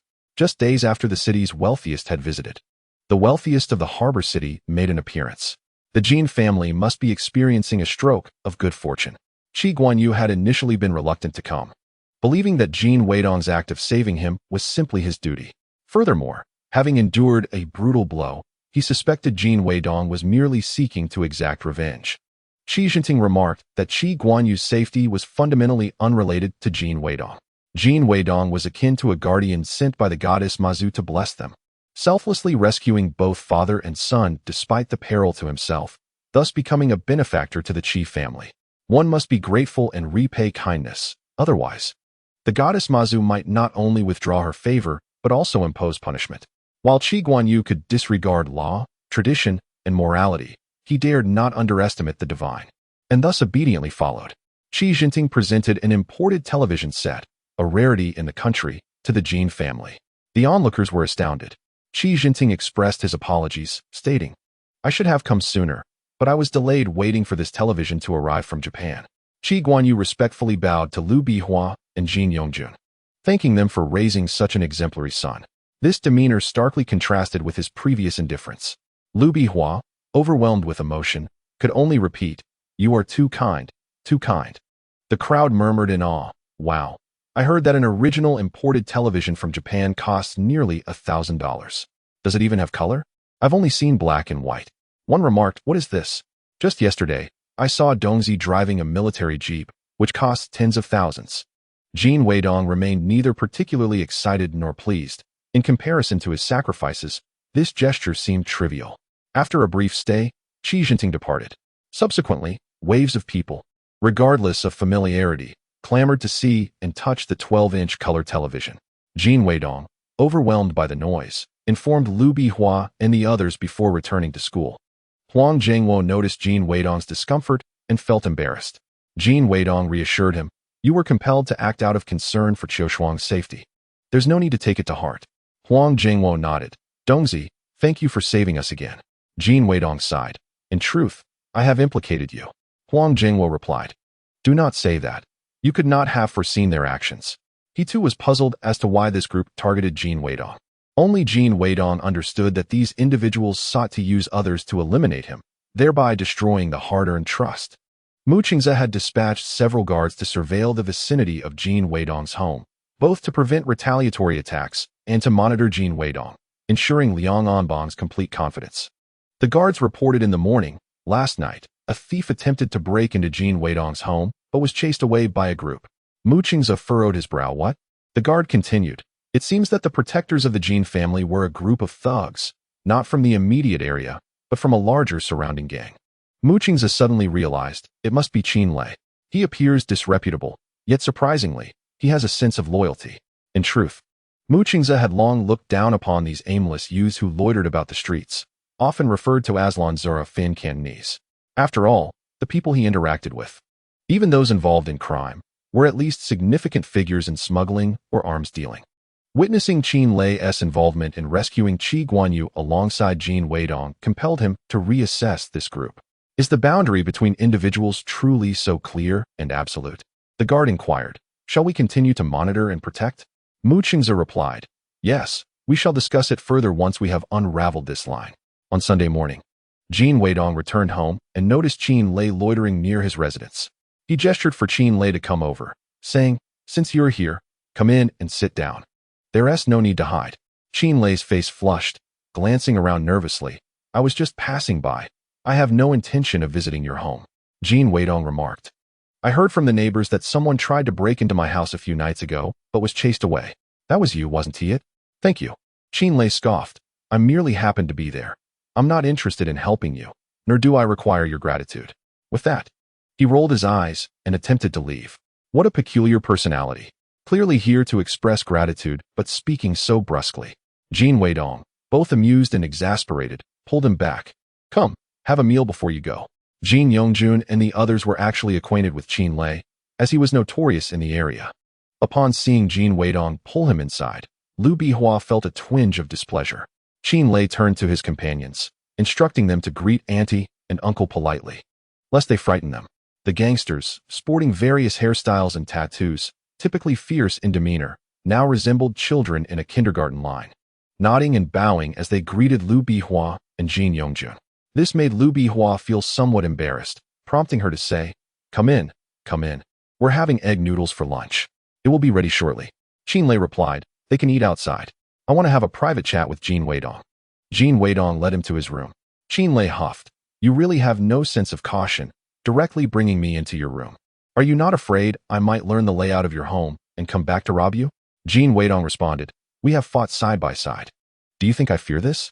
Qin Lei choked momentarily. That is true, but I did not expect you to say it so plainly. It leaves me, a rough man from the northeast, at a loss. Jin Weidong asked, what do you want to know? Just ask, don't be so shy. Qin Lei inquired. How did you manage to seize the gun that day? I still cannot fathom it. Unless the opponent was utterly incompetent, how can one explain it? But why would an adversary send inept individuals to lead such a ruthless operation? The logic simply does not add up. Chapter 93. Are you truly a student? Jin Weidong couldn't help but chuckle at Qin Lei's perplexed expression. After all, with the multitude of videos teaching various techniques, he had learned a bit out of boredom and honed those skills through serendipitous practice. Now, any of those techniques would be explosive. He patted Qin Lei on the shoulder. The timing is not right. Perhaps later, I will teach you the technique of close-quarters gun retrieval. It's not that difficult. With a little guidance, you will grasp it. Qin Lei huffed again. You're stingy. Liu Bihua was already calling from outside. Lunch is ready. The sun warmed the ground beneath the eaves. A group of gangsters squatted in a line, each holding a large bowl, slurping noodles with gusto. Upon witnessing the unfolding situation, the neighbors instinctively chose to take a different route. After finishing his meal, Qin Lei entered, placed his bowl down, and bowed to Jin Yongjun and Liu Bihua, murmuring an apology for the disturbance before departing with his entourage. Liu Bihua remarked, Dongzi, why did you specifically invite them in for a bowl of noodles? Jin Weidong explained. The individuals who attempted to steal at night were driven away by Qin Lei and his crew. Liu Bihua expressed her astonishment. Oh, Jin Weidong continued. They cannot patrol every day, but by sitting here and enjoying a bowl of noodles, anyone contemplating stealing from our home would surely be dissuaded upon seeing them. Liu Bihua, suddenly enlightened, said, My Dong Dong is indeed clever. Jin Weidong added, In truth, Qin Lei understands my intentions. Liu Bihua paused, then asked, Is that so? Jin Weidong affirmed, Yes. Though he appears rough and unruly, he is quite astute and attentive. He briefly recounted Qin Lei's circumstances. Liu Bihua sighed. Alas, he is a pitiable child. Just a year or two older than you, yet he feigns maturity. From the recent incident of kidnapping and burglary, Jin Weidong discerned a crucial lesson. He had acquired enough wealth to evoke envy. As spring approached next year, he intended to elevate his fortunes further, thus attracting even more covetous eyes. Hence, securing some form of protection became imperative. Upon returning to school, he made a special visit to Qinlei. By this time, it was nearing dinner. The residents of the tenement were pleasantly surprised by Jin Weidong's arrival, having accomplished numerous significant feats, including capturing a traitor from the machinery factory and rescuing a patriotic businessman. He had transcended the mere image of a wealthy individual, becoming almost a mythical figure in their eyes. Some even drew comparisons between him and Liang Anbang, suggesting that had he a father as esteemed as Liang Anbang's, his status would surpass that of Liang Anbang's current standing. The onlookers, who had yet to interact with Jin Weidong, could only observe him from the corridors with an array of complex expressions. Maintaining his composure, Jin Weidong approached the Qin residence and knocked on the door. No one answered. A voice softly remarked, "Qin Guer hasn't returned from work yet. She often works overtime." Jin Weidong replied, "Oh, I'm looking for Qinlei. Why are you like a persistent adhesive plaster?" Someone at the end of the corridor commented. The crowd, initially gathered to watch, retreated into their homes as though a switch had been flipped. Without needing to see, Jin Weidong knew that Qinlei had returned. Qinlei gestured for Jin Weidong to follow him downstairs. They stood beneath a locust tree, and another individual cautiously peeked out from above, only to withdraw immediately upon receiving a stern glare from Qinlei. Jin Weidong stated, "I wish to hire you as a security guard to protect my shop and home." Qinlei scoffed, "How could a prominent ruffian like me possibly serve as your security? Moreover, that area does not belong to my territory." Even the vendors selling breakfast tofu had established boundaries and influence. It was no different for those entrenched in the underworld. Had he not subdued the local ruffian leader a few days prior, he would not have been able to stroll so nonchalantly near Jin Weidong's residence. Jin Weidong countered, "Then make it your territory." Qinlei, taken aback, scrutinized him from head to toe, stating incredulously, "Aren't you a university student? Why do you sound even more ruthless and domineering than he does?" On the day of the rescue, Jin Weidong's composure belied his 18 years.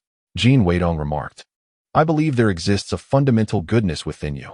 Rather than allowing those devoid of principles and unscrupulous individuals to seize control and disrupt the city, it would be far preferable to have someone like you in charge. To speak candidly, had there been a capable leader overseeing the districts, these individuals would not have succeeded in their endeavors or laid blame at his feet.